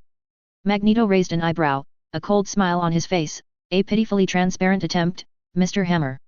He chided. I will decide my own movements, I do not need your input. His eyes narrowed dangerously, only your full and truthful cooperation. No matter what he tried to hold back, in the end Justin was forced to reveal most of the actual events of the Avengers movie. Including Loki and the formation of the Avengers. Although he managed to exclude Captain America's name. He didn't need Magneto to somehow go intervene there. He'd put Tony Stark as a technology consultant, if nothing else ensuring Magneto had no reason to go clean him off the board or anything similarly catastrophic to Justin's plans. So Magneto now knew of the Chitauri, when they'd arrive, where they'd arrive, and about Thor and Loki and who would fight against the Chitauri invasion. Generally, not too many details. Thankfully he'd been able to hide the information about Thanos and the Tesseract as Magneto hadn't asked, so he didn't have to lie. Justin hadn't revealed that the invasion was handily defeated either, claiming his vision never saw a conclusion, just the beginning. He couldn't risk mentioning the nuke. Magneto might intervene to let it happen. It wouldn't exactly be a bad outcome for the Brotherhood if the humans nuked their own people like that. The division it would sow would only benefit Magneto. Magneto calmly threatened Justin several times during the conversation, mentioning it like another man might ask if he liked biscuits. But at least the longer the conversation lasted, the more it seemed Magneto at least partly believed him and wouldn't kill him needlessly. Eventually Magneto was satisfied, giving Justin a short nod, and thankfully for his blood pressure.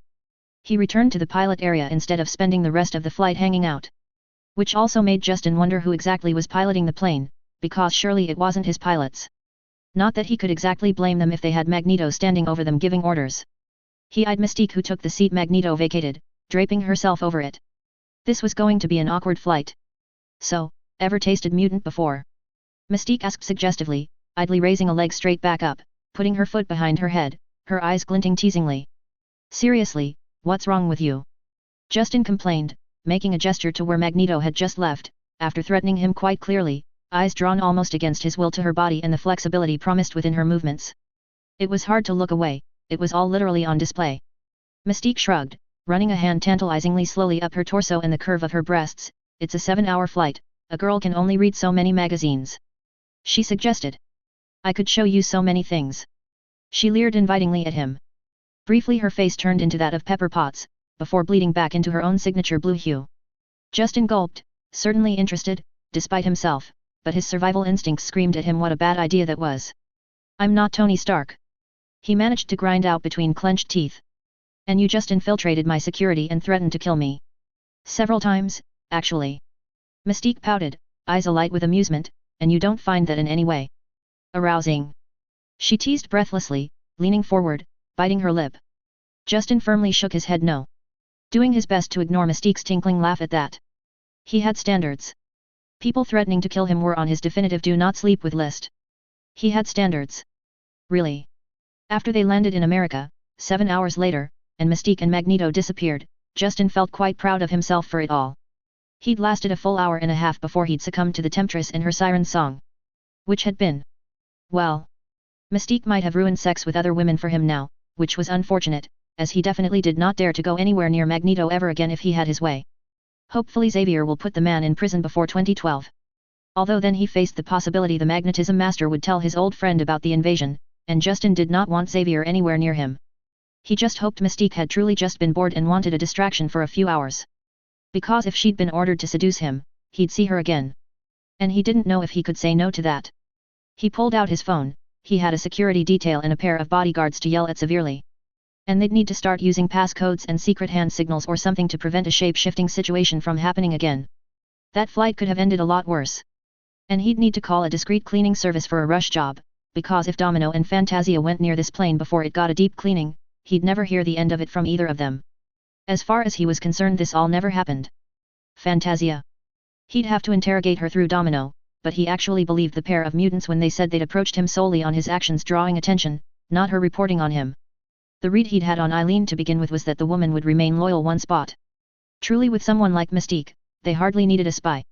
Also if Fantasia truly had been spying, Magneto would have had more information than he had. Still. Best to put Domino on it, see if she'd be lucky and draw out a different answer. Trust but verify was a saying for a reason. What was his life even anymore? Goddamn mutants complicating things. At least New York was likely to be interesting this time around. He pitted the Chitauri really. Magneto would not be a nice welcome for them this time around. 2007 rolled in without much notice. Justin was still busy flying all over the world, making deals and setting things up for the future. Vanko had not managed to crack Justinium yet, but he'd managed to build an arc reactor just fine, so the plan was still a go. Even without the new element, Justin started in on the plans for an arc reactor power plant. Eventually breaking ground just after the new year in Texas. The new governor loathed Stark for sleeping with his daughter, so Justin could count on his silence on the project. Other than the governor, no one else, outside Justin's own company, knew what was being built. The governor's own people and the state legislature were only aware Hammer Industries had a contract to build a facility in their state, labeled multipurpose. At the same time, Justin went on a shopping spree across the rest of the states, drawing attention, hoping that if Stark was paying attention, he'd focus on that instead of some random building project in Texas. Ellis was also running for president now, so Justin made sure to spend on that, as well as making appearances for fundraisers and dinners. Let Stark think it's all about politics and greasing the wheels. The more he looked at Justin, the less he'd look at what Justin wanted to keep hidden. And with how much Justin was spending, people would be looking at him. And as long as they were focused on him, and not what his people were pulling off in the background, that was fine. There was a reason a majority of his plans and orders were actually put down in writing or on a closed internal system only, through Bakshi via burner phones, usually. He didn't want to leave an electronic trail for Jarvis to find if Tony let him off the leash and the AI actually hacked into Hammer Industries. He'd have his own countermeasures for that soon enough. Domino had cleared Fantasia at least, so Justin had managed to avoid that particular headache. Although new security protocols had needed to be instituted in case of future shape-shifting issues. It also put into perspective how dangerously easy it could still be to destroy him, if any particularly strong villains or heroes made the attempt. Domino and Fantasia could shut down most attempts, but as the situation with Magneto showed, they couldn't always be available, and likewise they wouldn't be able to stop someone like Magneto raining fire from a distance either. Domino would survive it, but Justin wasn't sure that luck would extend to him for such a barrage. Planning for Magneto was almost pointless, but he could plan for anyone else. He needed his own team. A counterpoint to the Avengers or the villain of the month. A team that would in itself prevent people from trying to get him. Something that would keep organizations like S.H.I.E.L.D. and Hydra from trying anything overt in regards to him. Justin was an engineer. And with the power of an arc reactor, and admittedly some help from Vanko in working out the kinks, he'd managed to create something to allow his team some firepower, and the start of his own eventual privatized Avengers. The Abomination had turned out to be an alright bloke eventually, right? So he might even be able to get his own Hulk on the team. He was almost giddy in excitement as he walked down the hallways of his special projects lab in Arkansas, 2 specialists he'd headhunted especially for this job following him. He turned to face them, walking backwards, almost bouncing in his excitement. Are you excited? I'm excited, this is big, boys. I want to know what managed to earn me a 6 figures paycheck. Brock Rumlow said agreeably. Justin had literally poached him, minutes away from the man signing on for S.H.I.E.L.D., waving an enormous paycheck and high-tech gear in front of his face. The man was not yet the Hydra brute he'd become without Justin's intervention, but his skills and his obviously strong will would serve Justin well. The man that would have become Crossbones had survived a building falling on him and continued on, undaunted. Granted, as a terrorist, but that strong will and fighting spirit impressed Justin either way. They all had some skeletons in the closet, and he wasn't even a terrorist yet, so no biggie. Oh, it will be worth it, you're going to love it. Justin promised, giddy, as he looked towards his other specialist. Come on man, smile. Justin shot him the finger guns, winking, this is the first day of the rest of your life, buddy. Frank Castle simply raised an unimpressed eyebrow. I'll smile once you've delivered, I don't trust suits. He grumbled, hands in his pockets as he walked on. Justin chuckled but left the man alone. If Rumlow had an impressive will, it was nothing compared to the sheer determination of the Punisher. Justin had gotten to him before he became the Punisher to be fair, but that didn't change the underlying strength of character and will. Obviously Justin would make sure the man's family was protected to hell and back so the future issues wouldn't happen, something which had bought the man's begrudging interest, even if he probably wouldn't face the same threat now, not that he knew anyway, what exactly Justin had saved him or his family from by changing his life. The money was just the cherry on top to really sell the contract. Of course the man was still serving in the military doing tours still in Iraq and Afghanistan when Justin had come knocking, but he had simply bought out his contract, it paid to have connections with generals and politicians.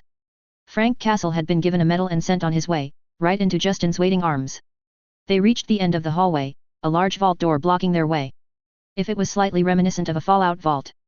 Well, what was the point of having money if you didn't geek out and had fun with it? Justin patted the door, flashing another smile at the two men. Ready, gentlemen? He asked, rubbing his hands together gleefully.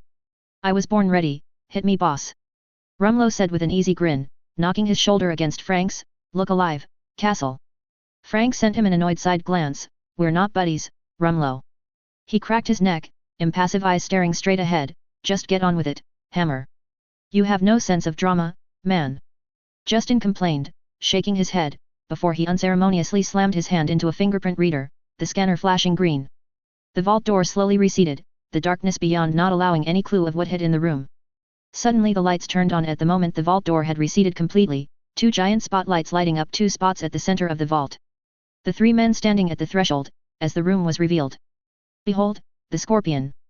Justin exclaimed, flinging out his left hand, showcasing the giant black and dark green Scorpion armor, an arc reactor planted in its chest glowing brightly. It looked brutal, all sharp edges, bulk and lethality. A real tank, but with power of quick movement and the nice surprise in the agile tail. His right hand flung out dramatically, he was honestly having the time of his life. Behold, the Vulture. A gleaming green armor with wings was showcased, also with an arc reactor in its chest. The sleek, futuristic-looking armor was still able to take plenty of abuse despite its lighter look. While the Scorpion was a tank of an armor, the Vulture was more a mix of the actual Vulture armor and the War Machine armor. Justin quickly stepped into the room, making his way to the Vulture armor. This baby can tank anything below a Frickaing missile. You've got a plethora of miniature missiles alongside the wings and back of the suit, M4 assault rifle inside the left arm, a sonic cannon in the right, and see those compartments along the side. Justin pointed to the sides of the suit up close to the wings. You've got drop charges, baby. Enough juice in them to eradicate any obstacle. It wasn't an Iron Man suit, no repulsor technology, that, unfortunately Stark had patented already, even if the Jericho was not yet fully in production. But for a first prototype it was already dangerous enough. Once he got his hand on vibranium. Oh, this is so worth it. Brock muttered, a wild look in his eyes as he reached out and touched one of the wings, terror from the skies. I can't wait. Someone was excited, and it was Justin. He did a little dance on the spot, before giving the grinning Brock Rumlow a high five. Justin stepped towards the Scorpion armor, once he'd calmed down, leaving Brock to admire his armor and waving Frank over. This beauty is built for brutality, a tank could ram you and not even scratch the paint on this thing. He knocked against the armor lightly with his knuckles. You got arc reactor powered laser cutters in the tail able to cut through steel like butter, if you don't crush them with the weight of that baby. Your arms can electrify to the tune of so many volts that anything you're holding down will be barbecue. This suit can spin a tank on a finger like you're a Harlem Globetrotter, it's the good shit. Justin said, a manic smile on his face as he stared at his creation. Sure, Vanko helped, and he'd totally ripped off actual villains, but it was still his creation. Months of work, and it was all worth it. Frank eyed the suit, a gleam in his eyes. What kind of firepower does it have? He asked, laying a hand against the Scorpion helmet, his own face reflected in the shiny metal. Justin grinned, rubbing his hands together. This is just the first prototype, we gotta work the bugs out and everything, so if you got input, we can tinker and add more through testing. For now, it's got 20 miniature heat-seeking missiles in compartments on the back of the suit that can be controlled through the suit's interface with computer-assisted targeting. He patted one of the suit's arms fondly. You've got M4 assault rifles internally in the arms at the moment, I was also thinking of adding a shoulder-mounted machine gun. Frank nodded distractedly. Yeah, it'll do. When can it take this baby for a test spin? Brock joined them at that point, echoing that request, a wide, dangerously sharp grin on his face. Justin laughed maniacally, waving his arms around. This facility is your new home, gentlemen, put them through their paces, suggest additions, we'll make you dangerous. He generally didn't try to act like a regular Sunday cartoon villain, but sometimes it was just so satisfying letting out a proper cackle. And standing in a secret facility in front of 2 power suits seemed like the proper locale. Oh, how Iron Man would lose his shit when these two joined the stage literally right after his reveal. Justin couldn't wait. Natasha kind of detested Justin Hammer at this point. She usually didn't have anything personal against a Mark, but this time, she really did. She'd figured it would be an easy in and out kind of job. She'd infiltrated way worse after all. What was a corporation against terrorist cells and worse? Well, for one, it appeared Hammer Industries took recruitment very seriously. As in, it would be easier to get hired at the White House seriously. She'd tried to get in for a position relatively close to Hammer himself within his headquarters' secretarial pool, to dig for information for one, the second objective being catching the man's attention. Businessmen like that were always liable to set their attention on beautiful young women in vulnerable positions working under them. Her shield provided references and resume had never failed her before, her alias pretty watertight for this kind of work. Yet, Hammer Industries' hiring process was insane. It wasn't enough to call her references and clarify her work history and who she was, which was easy enough as the references were specifically paid by S.H.I.E.L.D. to provide cover with references to agents. No, the recruiter demanded to meet with each reference and be provided examples of her work.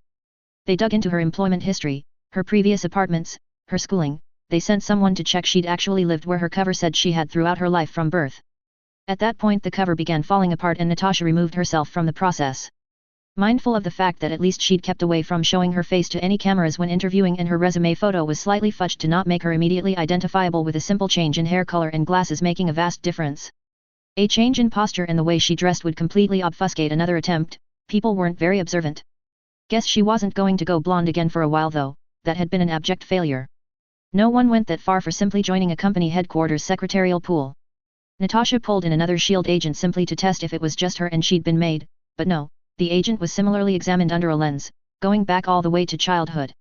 Most S.H.I.E.L.D. covers could last through any electronic search and even a robust physical one, but for anything but the most high-profile mission, they did not hire people to pretend to have been childhood friends and neighbors, faked physical copies of elementary school records, medical records, and the like. It was just not possible for every mission. Natasha was forced to request exactly that kind of deep cover, leading to her second attempt to infiltrate the company ranks 3 months after she'd begun the mission. Fury was not happy. Natasha was even unhappier. Clint was being unbearable at her failure. Even Coulson had made a comment. Natasha was determined to get this mission over and done with before she'd never be able to look Coulson in the face again. It was just Justin Hammer, for crying out loud. Then, she got rejected. After 5 interviews, the most comprehensive background check she's seen outside intelligence agencies, and a personal meeting with the head of HR, after private investigators had combed through her entire fake persona's life. Everything had looked like she'd finally be hired. Then she received the email rejecting her application, stating she wasn't the right fit for the company. Natasha was not usually very emotive, but she'd let out a short scream of frustration at that point. She could no longer try and get into the company because at the 5th level of the hiring process she'd been forced to subject herself to fingerprinting and a retinal scan. Ostensibly because she'd need that for once she was hired, to access certain areas, but also it of course gave the company another avenue to prevent infiltration. She couldn't return under another alias now. She should have ejected when they asked for the scans, but she was almost in and she let her impatience get the better of her. She'd been forced to use a third deep cover and change her looks, again. This time giving up on any chance of entering the company. If she wanted to know what Justin Hammer was doing, she'd just have to seduce the man and get in that way. At least this time, instead of changing her looks too much, she got to use the tried and tested Natalie Rushman alias. Maybe going more natural would suffice. Of course that presented another problem that added to her frustration with this mission. The damned frustrating man, that she really hoped Fury would order dead, once they discovered what he was up to, was never in one spot for more than a day. By the time Natasha arrived in New York, he'd be in Los Angeles. By the time she made it there, he'd be in Bogota, then Johannesburg, and so on and so on. Every time S.H.I.E.L.D. gave her the man's flight plan, he ended up somewhere else, the man was more paranoid than most S.H.I.E.L.D. operatives, his flight plan was never correct. Finally, today, she'd have him. Hammer Industries was throwing their annual charity gala in London, and there was no way Justin Hammer would miss an event that was entirely about him. If he did miss it, she'd have to throw her hands up and crawl back to fury. And the idea of it galled her something fierce. She entered the event center, wearing an expensive black number that left her back bare, a long slit in the leg and barely leaving anything to the imagination vis-a-vis cleavage. If she didn't nab Hammer tonight, Fury would have her ass for the expense. The dress cost more than she made in a year. Somehow she didn't think it would be reusable for many missions. Clint for one would look terrible in it. They had a pretty decent profile on Hammer, although the last year had thrown quite a lot of it out the window. Natasha had gone with her natural red hair tonight, letting it fall down her back. Hammer was reputedly a sucker for redheads, which worked to her advantage. To her relief, she spotted Hammer pretty quick. He was actually here. Months of work and frustration finally culminating in tonight's OP. And for once not surrounded by bodyguards, likely due to the high-profile event having too many guests who'd be uncomfortable with someone so obviously armed. Natasha was going to settle her frustrations by hate-fucking Justin Hammer until he broke his pelvis and fell madly in love with her, and then hopefully she'd get the pleasure of putting two in his skull in a month or two after getting everything she needed out of him. Natasha ensured her cleavage was on full display, dropped her frustration and anger behind a mask, and approached the man with a mischievous little ballsy smirk on her face. Hips swaying as her high heels clicked loudly against the ballroom floor. Every report they could get said he constantly surrounded himself with strong and confident women lately. Natasha could do strong and confident just fine. Justin noticed the Black Widow entering the charity gala with some amusement. She was a definite bombshell, drawing eyes in a designer dress that accentuated her every curve perfectly as she flowed across the floor like sex on legs, dripping sensuality. All of the rich brats coming to the event with their parents just entered puberty, he thought with amusement, watching a wayfish heiress literally stumble in her heels and fall, jaw gaping at the woman slinking past her. She was playing it very hard, Justin couldn't help but think. Taking a sip of champagne as he surreptitiously watched her, which of course she noticed, her path diverting his way. He wasn't surprised. She was probably pretty pissed off by now. Having seen her infiltrate Stark Industries in the second Iron Man movie, Justin had figured that she, or someone else from S.H.I.E.L.D., would eventually try the same with him. Especially with all the strange moves he was making. So he'd gone overboard on the security of the hiring process and the checks on his own employees. Not only to block S.H.I.E.L.D., but equally to stop corporate espionage. Once he was the only name in clean energy and weapons, he could practically print money. So he could afford to waste money on a very intense screening process. No one got hired, unless recruited personally by him, without a deep intensive background check. Which included hiring private investigators to examine their entire life. Looking for physical copies of everything, and interviewing the people that would have known them, lived next to them, taught them, supervised their first summer job. Everything. It cost him a bundle, even though only those that passed through the first few levels of interviews got the full experience. A fake cover wouldn't hold up against such a search without being very good. In Natasha's case, she'd done really well the second time. Unfortunately for her, Justin actually knew who she was. So it was easy enough to reject her application once she finally maneuvered past the HR process. Hammer Industries had already fired 4 employees actively selling information to competitors and stopped 7 attempts to infiltrate, whether from intelligence agencies or competitors they weren't sure, but their covers hadn't been deep enough for his new security protocols. Then there was also letting Domino play darts with the list of new hires. Everyone she was lucky enough to hit by completely random throws, were checked over extra thoroughly. With the London Gala being the only event he's guaranteed to be at in the next few months, he'd expected this play. He must have a death wish, but he was actively looking forward to having an enjoyable time and then reveal he knows who she is and thank her for her time, claiming that unfortunately S.H.I.E.L.D. agents don't make good girlfriends. He'd have to make sure there was camera surveillance in the room. Her face would be hilarious. If he dared to go through with it. In the end she might actually kill him for that. Black Widow was an apt name after all. She finally made her way through the crowd. Justin casually swiped a champagne flute from a passing waiter just in time for her to arrive, offering it to her with a charming smile. A drink? It must be thirsty work making every man and woman here swoon as you pass them by. The Black Widow accepted the flute and took a sip, humming appreciatively, licking a bead of the liquid off her lips. Do I make you swoon, Mr. Hammer? She asked, a teasing smirk blossoming onto her face. Justin chuckled, clinking his flute against hers. My dear, you'll have to work harder to sweep me off my feet. He grasped her hand, lifting it to his lips, giving it a lingering kiss. You can call me Justin, Miss Rushman. Natalie Rushman. Natasha said with a sensual pout. I'm a big fan. Justin grinned, having to work at it to hide the underlying amusement. Hopefully Natasha would read something else into it. He laid her hand on his arm. Well, for a fan, the least I could do is escort you, Natalie. He offered. She of course demurely accepted, leaning into him as they walked. She was going to be one very disappointed agent. Bakshi had been nagging him about taking a vacation, what with his constant 24/7 work schedule over the past year. So, anticipating Natasha's play for this gala, Justin had completely handed off all work to Bakshi, Vanko, and Fantasia. He no longer carried any electronics with any company information or contacts on them, having a simple burner phone for contact with Domino who'd still hang around in his general vicinity as his bodyguard. For the next couple weeks, he'd vacation around the world, eat at the finest restaurants, stay at the best hotels, attend the most amazing events, and not once take a work call or meet any employees. How very frustrating for the widow. At least he'd have such nice arm candy for his imposed vacation. Even if she'd probably be desperate to kill him by the time he was finished and she'd have to report back to motherfucking Nick Fury with absolutely nothing to report. Life was good. Author's note. If someone ever tells Fury that both Stark and Magneto were both already way ahead of him in their attempts at figuring out Justin Hammer, that headache of his is going to get much worse. BTW Mystique isn't a bored slut or anything. But she is Magneto's best way of putting a leash on a possible asset, to place a carrot to go with the stick he'd already waved around. For all his protestation, Justin could hardly keep his eyes off her after all. Partly because of knowing the character from a previous life, partly because, well, super hot woman. So yet. She'll definitely be back. Learn some self-control, Justin. So the first two members of Justin's Thunderbolt-style team have been recruited, hope they're not too unrealistic. It being 6 years or so before Avengers, let alone Winter Soldier, I'm hand-waving away Rumlow being Hydra yet.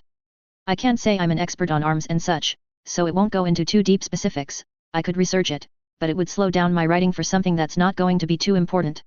When the Scorpion shoots someone in the story, it's going to be about what he did, not what caliber gun he's using, etc. I know that's kind of anathema to space battles, but it is what it is. This story runs on hand-wavium. Besides, once Arctech really gets going, these suits will be vastly upgraded. Chapter 4, Expanding the Team. I'm going with the beginning of 2008 as Iron Man 1 and then around 6 months later in the summer is Hulk, IM2 and Thor, I.E. Fury's big week. I don't care if this fits the official timeline or whatever. It's what the timeline is here. So at the end of the chapter we'll be just a few months shy of Iron Man 1. Chapter warning, Justin is kind of a complete shithole in this chapter. Take it as it is, a villain SI with low opinion of the Avengers, taking every opportunity to kind of ruin them, but keep them still able to fight later. Anyway, as usual, I don't own Marvel, the Avengers, X-Men, or anything from Disney and etc., etc. I make no money from this and it is entirely a free work from a fan. Don't sue, I is poor. Hope you enjoy. Justin couldn't help but feel a tiny bit smug at the moment. The last few weeks had been exactly what he needed. He'd been running ragged, flying across the world and constantly working, constantly planning. Dealing with difficult, annoying people, politicians, that he couldn't just kill without getting slapped with annoying labels of being a supervillain and such. So this vacation really had been a terrific idea, naturally would be after all, it was his idea. His eyes lingered briefly on the smooth and toned curves of his current paramour, the one who'd spent the vacation with him, truly the whole reason he took one in the first place. She was a masterpiece, sculpted to perfection, every inch of her not only beautiful, but lethal. It was like sleeping with a tiger. Knowing that in any moment of pleasure only death by claws awaited you. Not that he worried overly about death, she needed him alive to extract information after all. But really, he had certainly been moving in other circles in his old life, but even Justin's memories couldn't find anyone that measured up in beauty amongst the supermodels he'd dated. Mystique didn't count, she could literally be anyone. And for the last few weeks, he'd had her completely, in every way. Some that ought to be illegal. Probably were illegal depending on what country you'd ask. The Black Widow herself. Although she called herself Natalie Rushman at the moment. He lightly let his hands run across her soft and silky, yet so deceptively strong arms, as she snuggled into him. They'd had a long fun night of absolute debauchery in the penthouse of Rio de Janeiro's most expensive hotel. Justin worried at times she'd managed to shatter his pelvis with the way she went at him. The woman was a master at her craft. Still now at this moment, Justin could not say for sure whether she was sleeping, or faking sleep, to perhaps catch him making a phone call or a comment while thinking himself safe. It was always amazing, of course. He'd thought Mystique would be impossible to compare to for the rest of his life, but naughty little Nada's Haley measured up. Oh, did she ever measure up? Although the added thrill of manipulating and fooling the Black Widow was almost comparable in pleasure for him. He'd tried things he'd never even thought one could do in his past life, or his current one, the woman determined to weasel into his heart and confidence, through his pants, seemingly not able to say no to whatever he proposed. Either that or Nada's Haley was a kinky girl. They made them different in Mother Russia, he supposed. Gotta keep warm and all that. He was fairly certain she'd bugged his phone in every locale they've visited, from Milan to Paris to Vancouver. Wherever he visited for pleasure and relaxation, the spy likely tried to find whatever connection these visits had to his business or goals. Of course there were none. He hasn't even had any contact with his people this entire time, by design. Poor woman must be getting frustrated by now. Weeks of laying down and taking it for England, so to speak, and nothing to show for it. She was good at her job though. Justin simply assumed she must be getting angrier, because he'd seen nary a sign. She really was a magnificent actress. If he hadn't already had meta-knowledge about who she was, he might have even fallen for her. She was that perfectly adjusted to match his likes.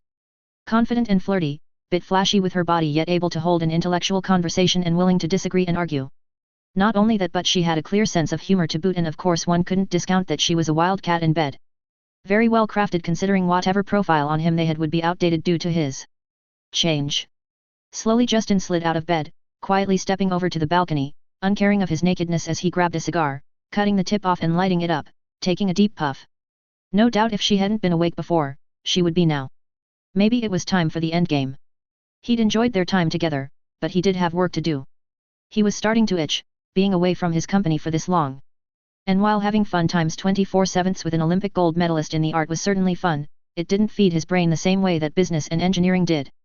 Power was a drink one drank heavily from and was hard to put away for any amount of time. He'd have to pick a nice place for the ending. Somewhere with his people prepared enough that she couldn't kill him when he dropped the bomb that he'd known all along about her, and that he had been stringing her along, using her for his own amusement. His own little revenge for her future stupidity, her helping to ruin the world. He also literally had recorder everything with the Black Widow now, that could make things interesting come Avengers, if he wanted to stir the pot a little. If not, as Haley was even capable of feeling embarrassment. That's a thought. Could he drive a wedge already? Make her look bad at the very least? Certainly. For the first time in weeks, Justin picked up his burner phone, stepping over to the desk where he'd left it for the night. He could almost feel Nada Shaley's ears metaphorically perk up, or perhaps he was projecting, because she'd never given even a hint to him, in words, action or body language, that she was paying attention in that way. Like he said. Masterful acting, truly world class. Which makes one wonder why she sucks so bad at it around Stark. Unless that was another ploy, to make her seem less dangerous. He dialed the only number on the phone that was actually real. Bakshi. He said calmly as soon as it picked up. Sir. Is the line secure? Bakshi replied, aware that we were in a communications blackout. Likely guessing the only purpose for my sudden contact. It's secure enough. He turned and glanced at the bed. It's time. Set it up, I'll bring my date, she's proven interesting enough. That should grab her attention. Is that wise, sir? Bakshi asked. I detected the faint amused undercurrent in his voice. It seemed I was not the only one that found this little ploy on the Black Widow amusing. Although as my right-hand man, Bakshi obviously had some reservations about pissing off one of the world's most famous assassins. Obviously the man didn't know how to live a little. Or wasn't aware of how completely she'd been tamed and leashed by S.H.I.E.L.D. now. She wouldn't give me a slap over the head without Fury ordering it first. And for all that Fury was acting tough, he was all about the status quo. He wouldn't rock the boat. Not to the extent of assassinating him. Now Pierce on the other hand. But he doubted Hydra saw him as an obstacle yet. She's vetted enough, make it happen. Tonight. Justin said, taking another puff of his cigar. God, the finer things in life really were just ridiculously good to enjoy. He hung up right after, carelessly tossing the phone on the desk again, returning to the balcony to greet the rising sun, smoking in the nude. Internally making bets on how long the spy was going to leave it before she woke up and joined him. 12 minutes later he heard the rustling in the bed, not as Haley letting out a cute little yawn as she tiptoed up to him, melding into him, an arm around him, enjoying the sun with him, just as uncaring if someone spotted them. I'm surprised you have the energy to be up so early. She purred out, a little smirk on her perfect lips as my body reacted. You give me every reason to want to face the day, my dear. Justin said with a wry grin, blowing some smoke into the humid morning wind, I have an important meeting later today. Justin ran a hand through her vivacious red locks, before twisting her hair in it, pulling her head back harshly, leaning down and murmuring, you'll be there with me. Their position allowing him to hide the gleeful smile he wore. The power in his hands to do this to an eventual avenger. It was exquisite. One that so eagerly fucked friends, colleagues, and the world's governments, in a future that wouldn't happen any longer. Still, he held a grudge. She had no idea just how outmatched she was simply through meta-knowledge. The poor woman. Hours later. Justin would miss these little times, as he leaned back in the limousine, just cuddling the exquisite woman on the way to a warehouse he'd bought on the outskirts of Rio de Janeiro. The political climate had changed slightly, and the bribes and political favors needed to hide a remodel of it to his expectations was no longer worth the trouble. So he was fine burning the location for his little Nodus Haley and her shield masters. He'd just tear it down after and build condos for his employees or something equally useless for the spy organization to keep an eye on from now on. She leaned her head against his shoulder, wearing an understated green dress that Justin had picked out for her. One that made it especially hard to hide a weapon in. Considering how much it showed, barely using any fabric at all to be called a dress, she'd have to hide one inside her, if she wanted to get away with it. Which, fair enough, she might have. He wasn't a complete fool. She would be displeased in a few minutes after all. So keeping weapons away from her was only smart. He wasn't going to go so far as to probe her for one though. It would reveal everything too soon. Are we going anywhere important? Business stuff, baby. Not as Haley asked teasingly. Quickly licking her lips, a gentle reminder of all their fun times. She rarely did anything these last few weeks that didn't allude to it in some way. Trying to wear down his defenses, no doubt. Make him get addicted to her presence. It would have probably worked on anyone not aware of what she was doing. Justin patted her leg, lips twitching. He had trouble containing his amusement this close to the payoff. I think it's time you see what's really going on behind the scenes, is all, my dear. He demurred. You say it like it's a big deal. She said coquettishly, snuggling tighter into his side. Is it going to be very exciting? Justin let out a laugh, drawing a curious pout out of his fake sweetheart. I'm sure it will have its moments. He patted her leg again, smirking. You'll never forget today, I promise you that. Of that he had no doubt. They pulled up minutes later. Justin felt the slight tension that suddenly appeared in Nada Shaylee's arm muscles just by him holding onto her arm so tightly to catch the minuscule hint, when his security detail met them at the site, Domino and Fantasia at the head of it. Domino, Nada's Haley knew solely through spotting the woman now and then on our travels, as she remained my bodyguard just with more distance during our play dates. At least in person for this persona of hers. Justin had no doubt Nada's Haley had already devoured all of S.H.I.E.L.D.'s information on Domino and Fantasia before her mission. Ladies. Justin said amicably, shall we? He nodded towards the charcoal-colored looming warehouse in front of them. The surrounding area looked run down, covered in graffiti and debris. Justin's staff had kept his own warehouse safe, but now he'd have to buy up the whole area and get it respectable if he was going to make his warehouse into condominiums. Couldn't live near all this trash after all. And the garbage around here was bad too. Is that an offer for a threesome, boss? Domino asked playfully, eyeing Nada's Haley up mockingly, making the woman meld into him with an obvious attitude of mine. Or a foursome, I suppose. Domino asked Fantasia with a glint of laughter in her eyes.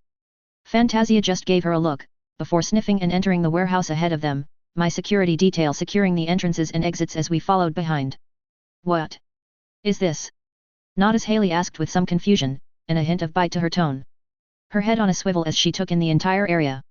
Oh ho ho, someone's starting to pick up what's happening here. Justin thought, as he stepped away from her, sauntering off to the throne-like chair that was the only visible furniture in the empty warehouse. He sat down on it casually, leaning back. What's this? You mean you don't know? He mocked, as Domino and Fantasia took their places next to his throne, ready to defend him if necessary, as a grin bloomed on his face. Why? Have I completely fooled the one and only Black Widow? It was interesting to see the change. As Natalie Rushman shredded all the soft angles of her persona, the stance and the cute little way she tilted her head disappeared, and transformed into sharp edges with a sense of imminent danger clear in her stance and movements, a predator instead of the silly but confident socialite she'd been. She was now Natasha Romanoff, her eyes hard and cold. And angry. Couldn't forget the anger that was literally coming off her in waves. She was livid. Who told you? She bit out, an intense aura emanating from her, her eyes held murder in them. Someone's a little bit angry, hey. Domino quipped from my right, waving a hand in front of her face. I can practically smell the stench of second-hand embarrassment all the way over here. Justin's smirk got wider as his bodyguards got into the mocking as well, watching the tense spy. One that was well aware she was very much outgunned right now. Not that she'd attack him without orders first anyway. He was way too high profile. And she was too much of a kept animal. Fantasia scoffed, tossing her blonde hair snobbishly. What can you expect? She must be mortified to have been on her knees for so long and achieving nothing in the end. She smiled coldly. What an amateur. So you knew all along? Natasha grit out between clenched teeth. Yes, thank you for making my vacation so enjoyable. Let Fury know that I'll definitely throw a couple million on hiring you for my next vaca as well. Justin said, waving a hand dismissively. You're a terrible spy, but you're all right on your back. Perhaps it's a mistake to mock her so, but Justin couldn't help it, he just felt so powerful in this moment. He couldn't wait to hold this feeling over the rest of the Avengers too. Well, from a different beginning of course, he wasn't sleeping with all of them. You're going to let me just go? Natasha asked suspiciously, eyes flicking between his two bodyguards for a moment. Looking for the trap. Natasha, Justin tsked, shaking his head, you're not important enough to take down. You were a distraction for me on my holidays, don't get a big head, darling. Boss, that's just cruel. Domino giggled, holding a hand over her mouth. For all that she claimed cruelty, the woman seemed delighted at the current situation. Even Fantasia seemed coldly amused. The Black Widow had a reputation amongst mercenaries like my two bodyguards. The schadenfreude was evident in this situation. You think too highly of yourself, Hammer. Natasha said coldly, back straight and unbending. The way her fists clenched didn't speak of such calm, however. He'd managed to unsettle her if she was giving off such easy tells. Or she was showing me what she wanted, it was honestly hard to tell with her, for all that Justin was mocking her, she was a terrific spy, he just had prior knowledge. Well, when you're this high up, it's so easy. Justin said casually, snapping his fingers like he had a sudden thought, how's Laura by the by? You know I've always wondered if the reason you simp around Barton so much is simply because you can't have kids, so you impose yourself on their family. Justin's grin turned slightly malicious as he saw his words take effect. And my starting gambit toward Hawkeye starts. Natasha. No. The Black Widow took a step forward, unblinking eyes meeting his with fear and hate in them. Who told you that name? Her words snapped out sharply, reverberating across the empty warehouse. Tell me. She ordered, the threat of violence clear in her tone. Fantasia raised an arm, hand pointed in her direction. Justin reached out his own to stop her. No need to batter down the poor little spider. She's just a little shocked that her boss just can't seem to protect the information important to her and her little clique. Justin leaned forward in his chair, meeting the Black Widow's gaze unflinchingly. Don't blame me for the failings of Fury, why on earth did you and Barton trust him in the first place? Aren't you supposed to be a spy? He's the spy. You're lying, trying to throw me off the scent. Natasha said coldly, you won't steal me away from S.H.I.E.L.D. Her eyes narrowed, where did you get that name? She asked yet again, nostrils flaring angrily. Domino started to giggle as Fantasia rolled her eyes, muttering under her breath about deluded bitches. Justin shook his head pityingly, oh dear, you're under the impression I want to keep you? As a bed warmer perhaps, but darling I don't need you for any other skills, you're overestimating yourself quite a bit I'm afraid. Teasing her is just too much fun, I'm having a hard time to stop myself from breaking out laughing maniacally. Justin thought, as he smirked, watching the widow seething in anger. Boss, want us to escort the itty-bitty spider out of here? Domino interjected before the widow could retort. Bakshi will be upset if you miss your flight, she reminded him playfully. Justin eyed the tense spy across from him, before waving a hand, take her away. He'd always wanted to say something like that.